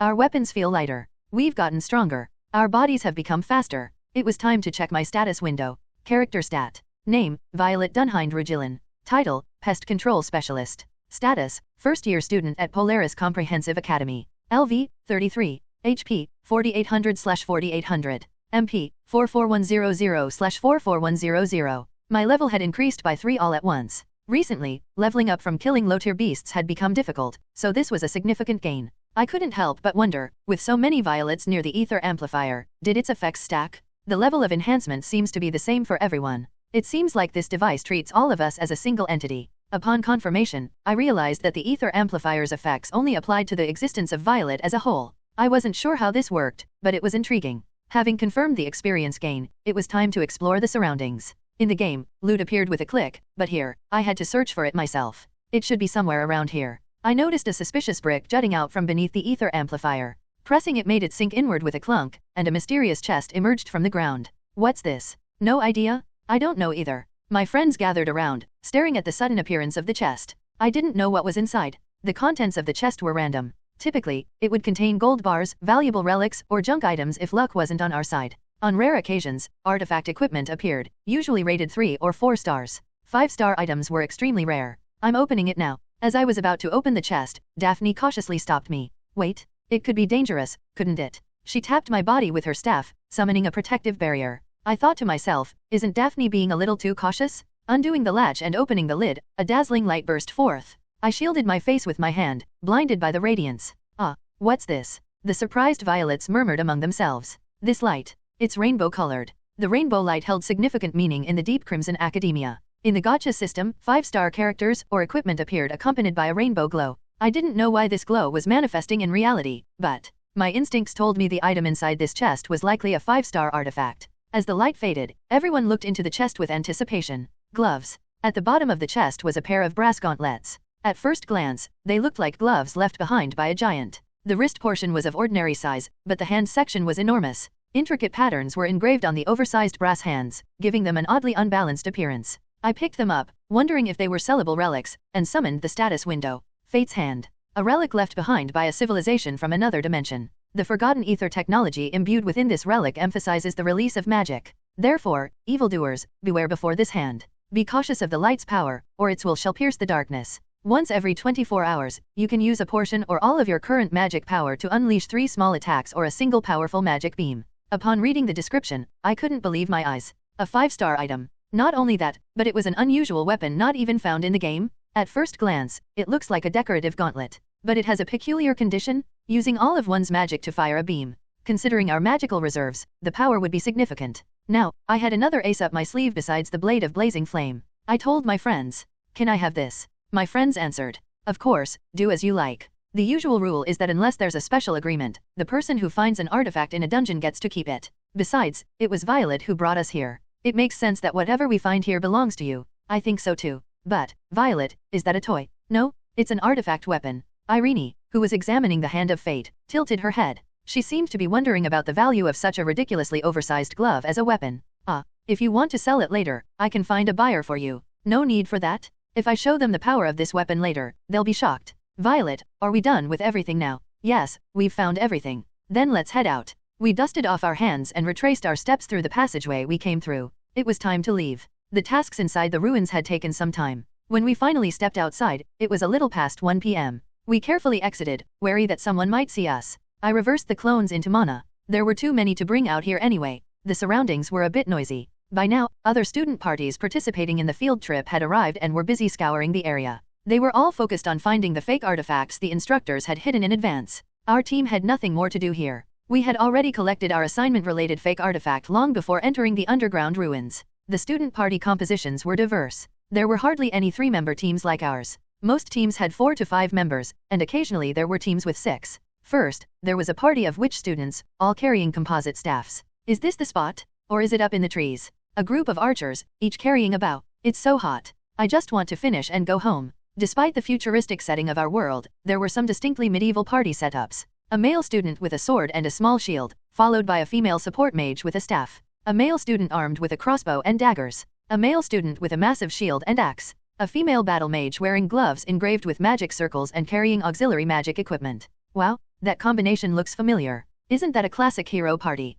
Hero, saint, rogue, warrior, and mage. Even though they wore techwear-style outfits made of functional fabrics and were armed with modern swords and bows, their composition was straight out of a fantasy novel. There were things like demon kings in this dimension, but I never thought I'd see such a party. How old school. In Academy City, parties with clear distinctions between offense and support roles were considered outdated. The monsters here were too quick and unpredictable, making the line between the front and rear unclear. Instructor Frederick and Professor Albert had described our party as classical but outdated, and it seemed fitting. Well, at least we had the flexibility of numbers. In this harsh world, even support and long-range roles needed to know how to fight in close quarters. Well, they'll figure out how to handle themselves. I'm just curious, that's all. There were plenty of other interesting parties aside from that one. There was a heavy armor party, a phalanx group, and even an Academy City-style Viking setup. As we walked through the students toward the resting area, I spotted a familiar blue-haired male student. It was Lucian, a 4-star mage character. This was the guy I tricked and escaped from the last time he randomly challenged me to a duel. Curiously, he wasn't alone this time. Behind him were a black-haired girl with pigtails and a large male student. Oh, it's Levi. And the big guy is Granite. I recognized them from the survival training camp. We also occasionally shared classes. I didn't know they were part of the group that set out today. I didn't think those two would team up with that mage kid. Interestingly, their party also consisted of 3 members. I gave a casual nod of recognition as we passed by. While walking away, Lucian suddenly called out to me from behind. Wait, you? Hey, you. When I turned around, I saw his expression fill with certainty. I knew it. Violet, I never thought I'd see you here again. He pointed his finger at me abruptly. You? How dare you trick me and run away? Oh, right. I did, didn't I? What? You forgot about it. When I replied as if I had only just remembered, he started jumping up and down in frustration. Watching this, Irene interjected with a confused look. So, this is Lucian. Do you know Violet? There you are, the first-year representative. It's been a while. But more importantly, Lucian looked at our party. His gaze shifted from Irene to me, back and forth. After studying us, he muttered as if in disbelief. This makes no sense. What doesn't make sense? I asked. Lucian replied. How can someone as clueless looking as you be on the same team as someone like Irene? Hearing this, the expressions of my party members soured. That edgy, wannabe protagonist. What's his problem? Enhance your read in the blue-haired male student provoking me right now. Let me take a moment to figure out who he is. I've seen this guy several times here. From the beast rampage during the entrance ceremony to passing encounters afterward. But I haven't had much close interaction or conversations with him. Lucian Blackveil, a student from Vesperia Academy. Alongside Irene, he is one of the few students from Polaris. His rank is 4 stars, and his position is a ranged attacker and mage. Magic requires a high degree of mathematical ability. Depending on one's constitution or personality, many awakened can't even use it. As far as I know, he's a prodigy who could use magic since he was a child. Because of this, he tends to be a bit arrogant by nature. A person who lives for his own excellence. But why is this guy picking a fight with me? How could someone as clueless looking as you end up on the same team as someone like Irene? His sudden insult left me dumbfounded. Irene stepped in between us, looking exasperated. What's your problem, starting a fight with Violet out of nowhere? I was just curious. Is that what you call proper manners when asking a question? That's none of your business. Lucian continued to glare at me as if something about me being near Irene deeply offended him. Hey, first-year representative. Given your level, you probably scored top or near the top, right? And typically, in field studies, you get paired with skilled students. Like, for example, me. Get to the point. I just don't understand. I specifically chose you as a teammate during the selection ranked 3rd, so I shouldn't have been rejected. So why aren't we on the same team? And why are you on the same team as that guy? I've heard Violet is decent at dueling, but... Irene sighed deeply, cutting him off mid-rant. There's a lot I could say, but let me ask you one thing. Do you know who came in first in this test? Wasn't it you? Irene didn't answer him. Instead, she looked at me. I raised my hand and shouted. It's me. Lucian was astonished. His expression resembled someone witnessing a pig graduate at the top of its law school class. What? Ignoring his shock, I confidently declared. Of course, I'm number 1. What? That's impossible? I'm 3rd? How could you? That guy is looking down on us. Let's put him in his place. Suddenly, I felt insulted. Given he plays a critical role in 5 years, I've always let his antics slide, but he's crossed the line this time. The Violets at home decided to teach him a lesson. The Violets waiting back at home logged into the school's website and printed out my grade report. It was certified by the Academy since it was issued directly from their site. RA. Violet number 300 grabbed the report and transmitted it into the inside pocket of Violet No. 213's vest at the scene. Number 213 pulled it out from the vest and presented it. Here. What? Why is there a grade report in your pocket? This has to be fake. Lucian snatched the crumpled grade report. Levi, standing behind him, peeked over his shoulder to look at it. This is real. Lucian's eyes widened to the size of lanterns. If you don't believe me, look at this too. Anticipating he might make excuses, I opened my phone and showed him my grades in the school app which I had downloaded earlier. His eyes now trembled violently. Irene crossed her arms, looking utterly unimpressed. See? Violet picked me. I don't know why you're looking down on my friend, but if you have complaints, get a better score. Besides, I don't see why I should have teamed up with you. For some reason, Lucian grew flustered and clung to Irene. Wait, hold on. Then I'll join that party now? That's okay, right? Instead of Irene, I answered Lucian directly. Hehe, we don't take 3rd place rejects. You brat. I stuck my tongue out and teased him. Furious, he stomped his feet, but with Irene by my side, he couldn't do much else. Ugh, the number 1 and number 2. Unreal. Who would have thought that weird Violet guy was a top student? Behind us, Levi and Granite muttered under their breath. Ignoring whatever Lucian was saying behind us, we turned away. I'm serious about joining? Didn't you hear me? Hey, where are you going? Irene, why is he like that? I don't know. What's his problem? He wants to switch teams. Ugh, so noisy. I just want to get to a safe zone already. We moved away from the crowd. Sounds rustled above in the trees, the chittering of cheaty noose wings and sharp mandibles grinding together. I think it's that thing. Yeah, Daphne, prepare the barrier. All set. The source of the noise soon revealed itself. Roach-like beasts, the size of people crawl tides. A swarm of dozens was flying straight toward us. What's that? Birds. You idiot. Those are crawl tides. Arg? Cockroaches? Flying ones. Hey, grab your weapons. Chaos erupted. Students ran around, clutching their weapons. The green swarm of roaches buzzed toward the students, making a noise as loud as helicopter blades. They're not coming our way. Crawl tides tend to swarm toward larger groups of people. Daphne looked at the panicked students with a worried expression. Shouldn't we help them? I don't think we need to. Irene pointed towards something, and Daphne's doubts were quickly dispelled. Hey, isn't that the warrior party from earlier? Wow, they're good. The party we noticed when we first exited the ruins was now in action, putting on an impressive display. Everyone, gather around me. Got it, Nathan. A male student wielding a sword and shield bravely led his team, striking down the crawl tides one by one. His teammates followed his lead. Their teamwork was excellent. The warrior held the front alongside the tank while the rogue defended the flanks.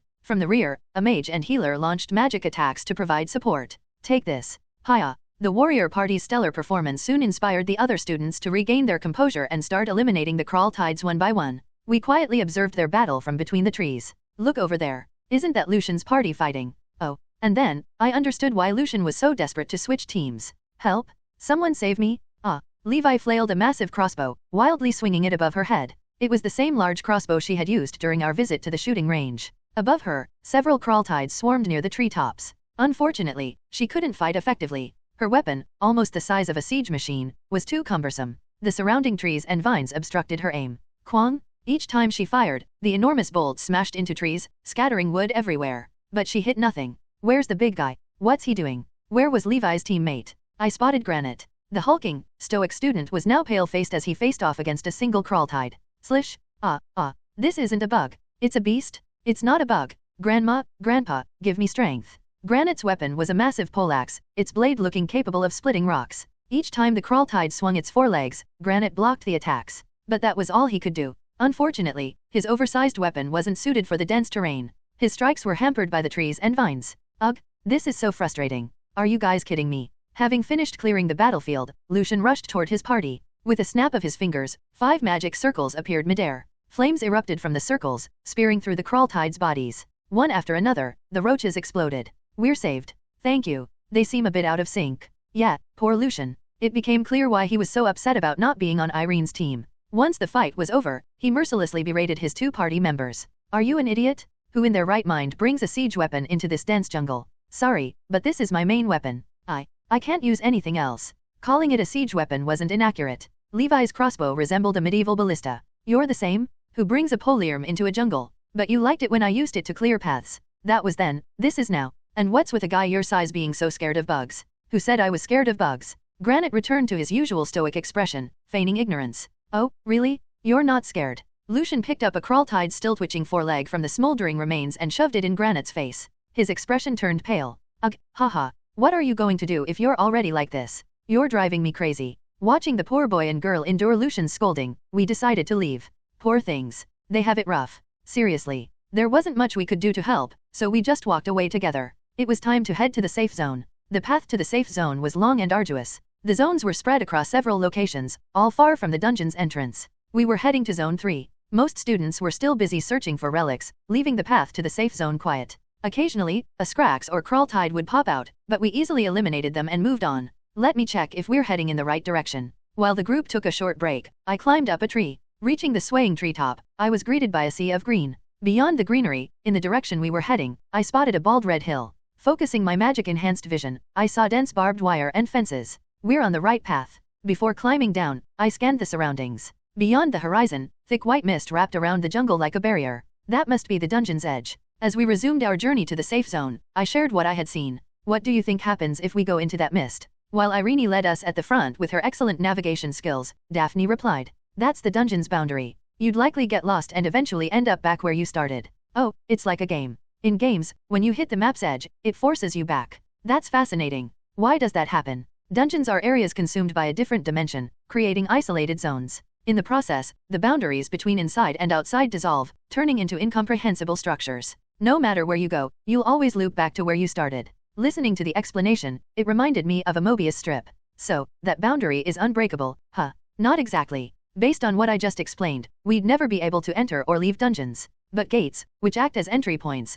exist. The rules that define dungeon spaces aren't absolute. Under certain conditions, the boundaries can expand or contract. I see. That's fascinating to know. Well, at least we won't fall or end up in weird places if we cross it. Violet, don't even think about crossing it out of curiosity. Her words stung because I had already sent number 31 to scout near the white mist. Let's finish quickly. Daphne won't find out anyway. She said we wouldn't die, right? While number 213 acted nonchalant, number 31 slowly approached the white mist. It was unnaturally thick, forming a wall-like barrier. Just as number 31 was about to turn back, something glinted within the mist. Cautiously, number 31 picked up the object. It was a crumpled metal plate about the size of an A4 sheet. On it was a logo, a black circle containing an M symbol and white lettering inside. That's the Magna Nobis clan logo. Why is it here? Number 31 transmitted the metal plate to number 213, who showed it to the group. Hey, everyone, look at this. I just found it. The others turned their attention to the plate in my hands. Irene was the first to react to the logo. It's the Magna Nobis logo. Why is this here? She took the plate from me, examining it carefully. She touched it and tapped it. It seems like it was part of a vehicle or equipment, but I'm no expert, so I can't tell exactly. However, she pointed to a scratch at the edge of the plate. Now that I looked closely, there it was. See these 3 deep claw marks? This wasn't done by a human, it's from a beast. Does that mean the clan members fought monsters here? Irene shook her head. If they had, we'd find traces of battle. This is probably evidence of something Magna Nobis did here in the past. This dungeon is supposedly under the Academy Board's management, but Magna Nobis is the real power behind the board. Perhaps they conducted some kind of hunt here. Despite examining the plate further, we couldn't uncover more answers. Suddenly, the small inscription on the logo caught my eye. Veritatem revela lumen rationis. What does it mean? Daphne translated. Let's see. Reveal the truth by the light of reason. Truth. Irene, walking ahead, commented. Truth is what mages seek. Very fitting for a mage clan. Truth, huh? Sounds like something out of a juvenile fantasy. Mages really are peculiar. By the time we reached the safe zone, it was well past 3 p.m. Alright, let's set up camp. The safe zone was a large clearing with all the shrubs removed. Its security facilities were sturdier than I expected: barbed wire, electric fences, walls, and automated turrets equipped with rockets, machine guns, and crossbows. Magic barriers were also laid out to repel monsters. The number of violets quickly grew back to 20. Let's set up the tent here. Isn't that too small? Irene pulled out a visibly cramped tent from her bag. I stopped her. There's no way we were squeezing into something so tiny for a trip with friends. Instead, we retrieved a frame and fabric from our inventory. The 24-person tent we had prepared for this field study slowly took shape. Let's deploy. Move, move. With 20 Violet engineers working together, it took less than 15 minutes to set up a massive tent big enough for a platoon. As our Violet party's base camp came together, our friends' jaws dropped. This is amazing. Usually, we just sleep in tiny tents. But their happiness warmed my heart. But they hadn't seen the best part yet. The tent was spacious enough for additional installations. Here's the dining area. That's the kitchen. We don't have a fridge, but we've got a cooler. And over here is the movie theater. Mini projector and a laptop. The Violet engineers' achievements didn't stop there. We showed off a portable toilet, shower tent, and mini pool we had prepared before the trip. Their expressions were a mix of surprise and delight. That's the bathroom, and over there is the shower room. It's also a bath and swimming pool. Feeling grimy from the humidity? Wash up later. Thank you. I'll sleep well tonight. The scale is almost like the caravan's Helios uses. We'll be living comfortably. Seeing Daphne's joy and Irene's admiration lifted my spirits. Suddenly, Irene seemed to realize something and asked me, "But what do we say if other students come? The tent and furniture are way too bulky for just the 3 of us to carry." My mind went blank. What do we do? Let's say it's experimental ultra-compact camping gear from Helios. Violet. Irene's expression turned odd at my suggestion. I could only laugh awkwardly and scratch my head. I inspected the tent I had pitched. Now that I looked at it, it was massive. A 24-person tent was abnormally large for just 3 girls to sleep in.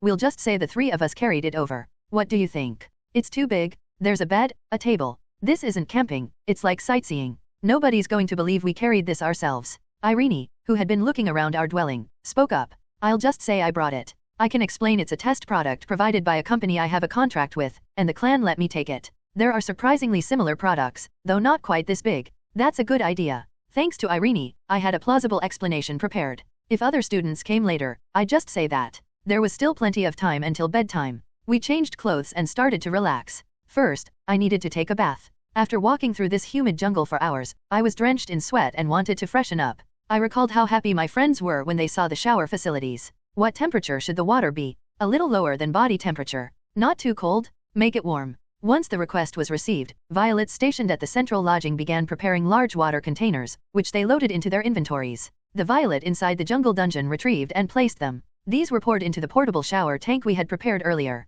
My friends took turns entering the shower tent. Just in case anyone tried to peek, we set up double-layered curtains for extra privacy. After a while, the girls returned to the tent, looking refreshed and clean. Here, drink this. This feels like a camping trip, not an educational field experience. I feel so much better. Irene took a sip from the cold water bottle I handed her and sat on a folding chair. She had swapped her combat coat and tactical vest for a much lighter outfit of shorts and a t-shirt. This is so comfortable. Who knew I'd experience such luxury? Violet, you're the best. Daphne, after drying her hair, collapsed happily onto a portable bed. She looked a little tired, which made sense after exploring the harsh tropical forest non-stop all day. Moreover, she had relatively low stamina for an awakened. In contrast, Irene showed no signs of fatigue. Awakened individuals generally had superior abilities compared to non-awakened, but there were personal differences even among them. I also flopped onto my bed. Come to think of it, dinner time was approaching. What should I prepare for dinner to make it memorable? The Violets outside the dungeon started debating. Let's eat ramen? I've always wanted to cook ramen on a camping trip. No way. The instant ramen sold in Academy City is all Japanese style. Even the spiciest one here is milder than mild ramen. Then how about ordering takeout? That'd ruin the fun of cooking. The reason Violets were having this discussion was simple. We could share not only the taste of food but also the emotions we felt while eating it with other versions of ourselves. Special food in a special place brought unparalleled joy to our lives. Especially when it was a meal shared while camping with beautiful friends. How could it not taste amazing? We have lots of ready-to-eat meals and canned food, right? Let's use those. That works. I poured an assortment of ready-to-eat meals and canned goods onto the table. The sound caught the attention of my two friends, who turned toward me. Let's have these for dinner today. Daphne got up from her bed, walked to the table, and picked up a pouch of instant meatballs. All instant food, huh? It's convenient, isn't it? You don't really want this, do you? I was thinking of cooking myself. Cooking. When I asked, she started pulling out cooking tools and ingredients from thin air. Now that I thought about it, Daphne also had an inventory I'd given her. Thanks to the relic Violet gave me, I can carry things like this around. She began taking out pasta, vegetables, and various other ingredients. I hadn't considered using an inventory to store fresh ingredients. Well, we usually eat instant food all the time. I'm planning to make pasta for dinner today. What do you think? It's my first time having pasta in a dungeon. I'm all for it. Is there anything I can help with? Then, Irene, could you organize these ingredients? And Violet, yes. Please bring the plates and forks and set them on the table. Soon, Daphne started cooking. She chopped vegetables on a cutting board, prepared ingredients, and boiled water. Tonight's menu was oil pasta. Judging by the smell, it was going to be delicious. But something still felt missing. Was this enough? After some thought, I realized the best meal for camping. Meat? No, this won't do. Someone from the outside team, bring meat? Lots of it. Wasn't there an unused barbecue grill at Kalia's house? Bring that too. The Violet inside the tent dashed out. Violet, what are you doing? Meat? Let's have a barbecue party. Where did that even come from? My friends, who had stepped outside the tent, looked at me in confusion. In the blink of an eye, I had prepared everything for grilling meat. The beef sizzled on the grill, releasing an irresistible aroma. A tent wasn't enough, and now meat. Their jaws dropped. A little later, the pasta Daphne had prepared was relegated from the main dish to a side dish. On the table, perfectly grilled steaks piled up, oozing with juices. Let's eat. The girls blinked at the feast in front of them, then grabbed their forks and dug in. Is this yours? Your team's tent? Granite asked. Yeah, to be precise, it's Irene's. It's an advanced special tent being tested. Hearing my answer, Lucian nodded as if he had expected it. As expected, Irene is someone who'd own such expensive equipment. Lucian's team examined our tent for a while. Their gazes were mixed with amazement and envy. Then Lucian came to his senses and called Levi and Granite, irritated. Hey, come on. Are you going to sleep outside? All right, we're coming. Hurry up, will you? I watched Lucian's team set up camp from my chair. The three moved to a spot a bit further away, opened their bags, and unfolded small, single-person tents. 3 tiny tents, just big enough to lie down in, appeared. Then Lucian pulled a long stick from his belongings and began drawing various runes around the tents. What's he doing? That's bug-repelling magic. That one's waterproofing, and that's moisture-proofing. It's a complex setup, but he's skilled. Daphne answered while tidying up the table. Before long, Levi took out a burner and began boiling water. Judging by the setup, it was for combat rations that required hot water. I continued watching them, but something seemed off with Lucian and the other two. Here's your dinner. I don't want it. Eat it yourselves or don't, I don't care. But you must be hungry. Wouldn't it be better to eat something? I said I don't want it. Leave me alone. Levi brought Lucian's portion of the combat rations to him, but Lucian, with a sullen expression, refused to eat. Even when Granite tried to intervene, Lucian remained irritated and shut himself inside his tent. The two stood dejectedly in front of his tent, not knowing what to do. I approached them. What's going on? Oh, Violet. I led the two over to our tent and asked for the details. They both seemed embarrassed. What's with him? Granite answered in a tired voice. Honestly, it's our fault he's mad. Your fault. I recalled the situation earlier when the crawler tide swarmed. The two began explaining slowly. All day, we ended up relying on him for everything. As I listened, it was just as I had expected. It turned out the two had a terrible time during the educational field experience, leaving everything to Lucian. I guess I underestimated this field experience. I thought it'd be fine as long as I carried my gear. Their equipment wasn't suitable for the dungeon environment. It was all lacking. From guiding to fighting, Lucian handled everything for our team. While he led the way, we couldn't contribute at all. On top of that, their personalities seemed to worsen the situation for Lucian. With crawlers charging overhead, I was so scared I couldn't aim properly. I remembered the time when Lucian saved Levi from a duel after she was picked on by seniors. She had always been timid. Then I wondered, what was Granite's issue? I was the same. Honestly, it's embarrassing to admit, but I'm terrified of bugs. This place is swarming with them, it's unbearable. Seriously. Granite was nearly 2 meters tall. And yet, despite his size, he admitted to being scared of bugs. I couldn't understand. Spotting a beetle crawling on the ground, I picked it up and showed it to him. Even this. Ugh. Please get rid of it. I'm begging you. Seeing his face turn pale, I quickly flung the beetle away. Anyway, it's our fault. Lucian has every right to be mad after dealing with deadweight like us. We've just been a burden. Irene, who had been listening quietly, spoke up from behind. So, what do you want to do about it? I want to apologize to Lucian. And for the remaining time, I want to do my part as much as possible. Me too. Irene let out a brief hum, her expression serious as she asked the two a question. First of all, did you two at least bring proper secondary weapons?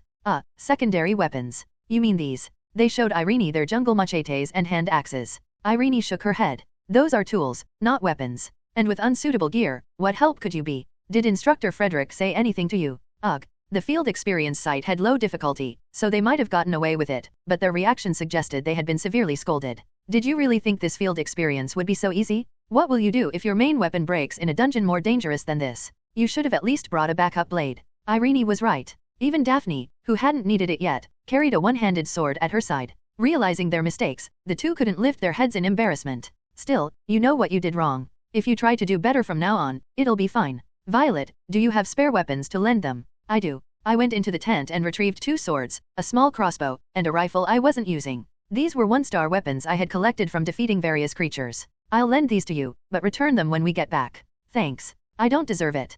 Sorry for being such a burden. Daphne, seeing what was happening, also came out of the tent. Now, don't be too down on yourselves. You know what you did wrong, right? Go apologize and show Lucian you're serious about doing better. He'll forgive you? Do you really think so? Of course. Even if he doesn't forgive you immediately, he'll change his attitude when he sees your effort. Daphne's encouraging words brought some life back into their expressions. They may have been incompetent, but they weren't malicious. At least they understood their mistakes and wanted to improve. The outcome would depend on their actions from here on. Suddenly, I thought of the steaks we had earlier. Had they eaten dinner? I remembered the combat rations they had prepared. Curious, I checked and saw that they were the same tasteless, cheap kind I'd eaten before. Eating something like that would only worsen their mood. Should we help them out? They did carry us to the infirmary when we passed out drunk.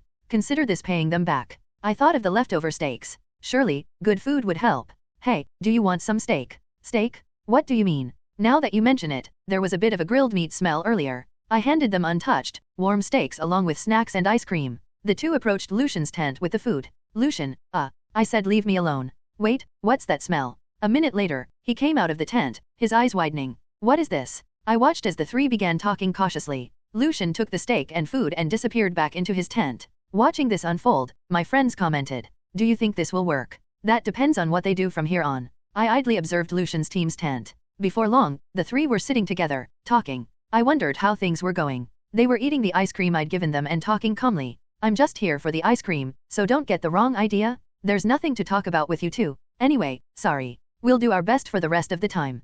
Sorry. Just don't hold me back. Lucian grumbled. Judging by the atmosphere, things didn't seem too bad. That's a relief. Time passed, and night fell over the dungeon. I lay on my bed and tried to sleep. Who knows how much time had passed when the alarm woke me up. I rubbed my eyes and got up. Something felt different, clammy. I frowned. What's going on? I tilted my head. The place was shrouded in thick fog. How unusual. Fog. Let's pack up first. We don't have much time left to return. We quickly packed our things and left the safe zone. Lucian's party must have packed and left earlier since they were nowhere to be seen. The way back was eerily quiet. With zero visibility, I deployed clones. Using them as scouts, we made our way through the jungle. Eventually, noises resembling voices from students grew closer. Through the mist, I spotted Lucian's team and the warriors I'd seen yesterday. Looking at the students' faces, I sensed something was wrong. Their expressions were filled with bewilderment.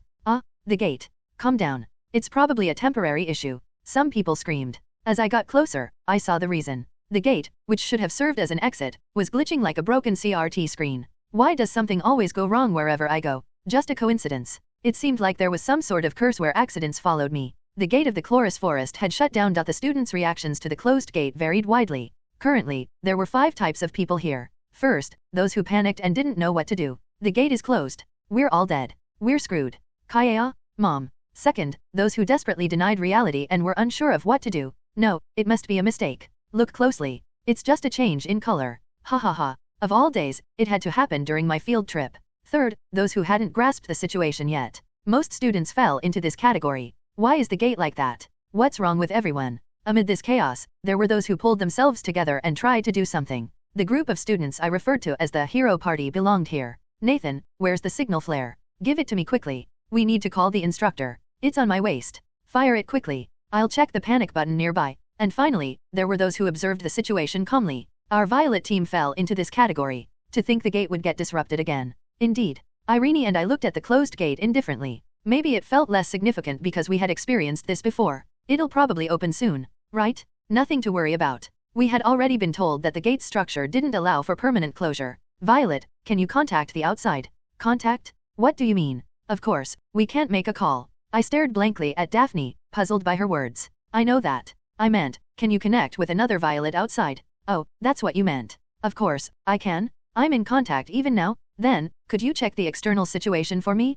If possible, try talking to the instructor outside. Got it. I immediately called Violet number 345, who was stationed in the school dormitory. I headed to the external gate leading to the Chloris forest. It's just a 30-minute drive by car. Open the gate. I want to go home. Hey, wait a bit. It'll open soon. The entrance to the gate was still noisy with the commotion of dozens of students. Then, a strange sound came from beyond the mist. A heavy thudding noise, like something massive repeatedly striking the ground. For some reason, a bad premonition gave me goosebumps. I looked at Irene, and she nodded. Did you hear that? Of course. Gradually, students who sensed something amiss began turning their gazes toward the mist. The commotion quieted down, and everyone stared at the mist with tense eyes. Everyone, gather around me. Irene raised her spear and shouted. The nearby students, who hadn't yet grasped the situation, looked at her in surprise. What? Who's that? She's the first-year representative. The top student who fought a beast during the entrance ceremony. The students, though still confused, gathered around Irene. First to join were male students holding shields and swords, who brought their friends to our team's vicinity, the hero party.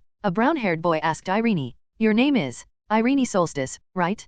Can you explain what's going on? It's a beast. Hear the sound of branches breaking? At least mid-level. Its size won't be small either. She pointed her spear toward a thick section of mist. The sound of bushes breaking and the ground rumbling grew closer. Crash! The source of the sound appeared. A massive beast, reminiscent of a carnivorous theropod dinosaur, emerged from the mist and forest. Some students screamed in terror at the sight. Kaya! I knew what it was. It was the mid-level beast, Kronos, which had appeared during the entrance ceremony. Ruoar! The beast, with its 4 ferocious red eyes, let out a deafening roar as it looked at the students. A T-Rex, after cockroaches. This isn't a dungeon, it's Jurassic Park. Everyone, get ready. We can do this. When Irene struck the ground with her spear, golden energy enveloped everyone. Just as the students, bolstered by the energy, were about to charge, Kronos opened its massive jaws. It was preparing to unleash a breath attack. Starting with a finishing move. What a cheat. I'll deploy a barrier. Everyone, stay still. Daphne erected a large barrier. The beast's powerful magic blast collided with the pale green barrier and dissipated.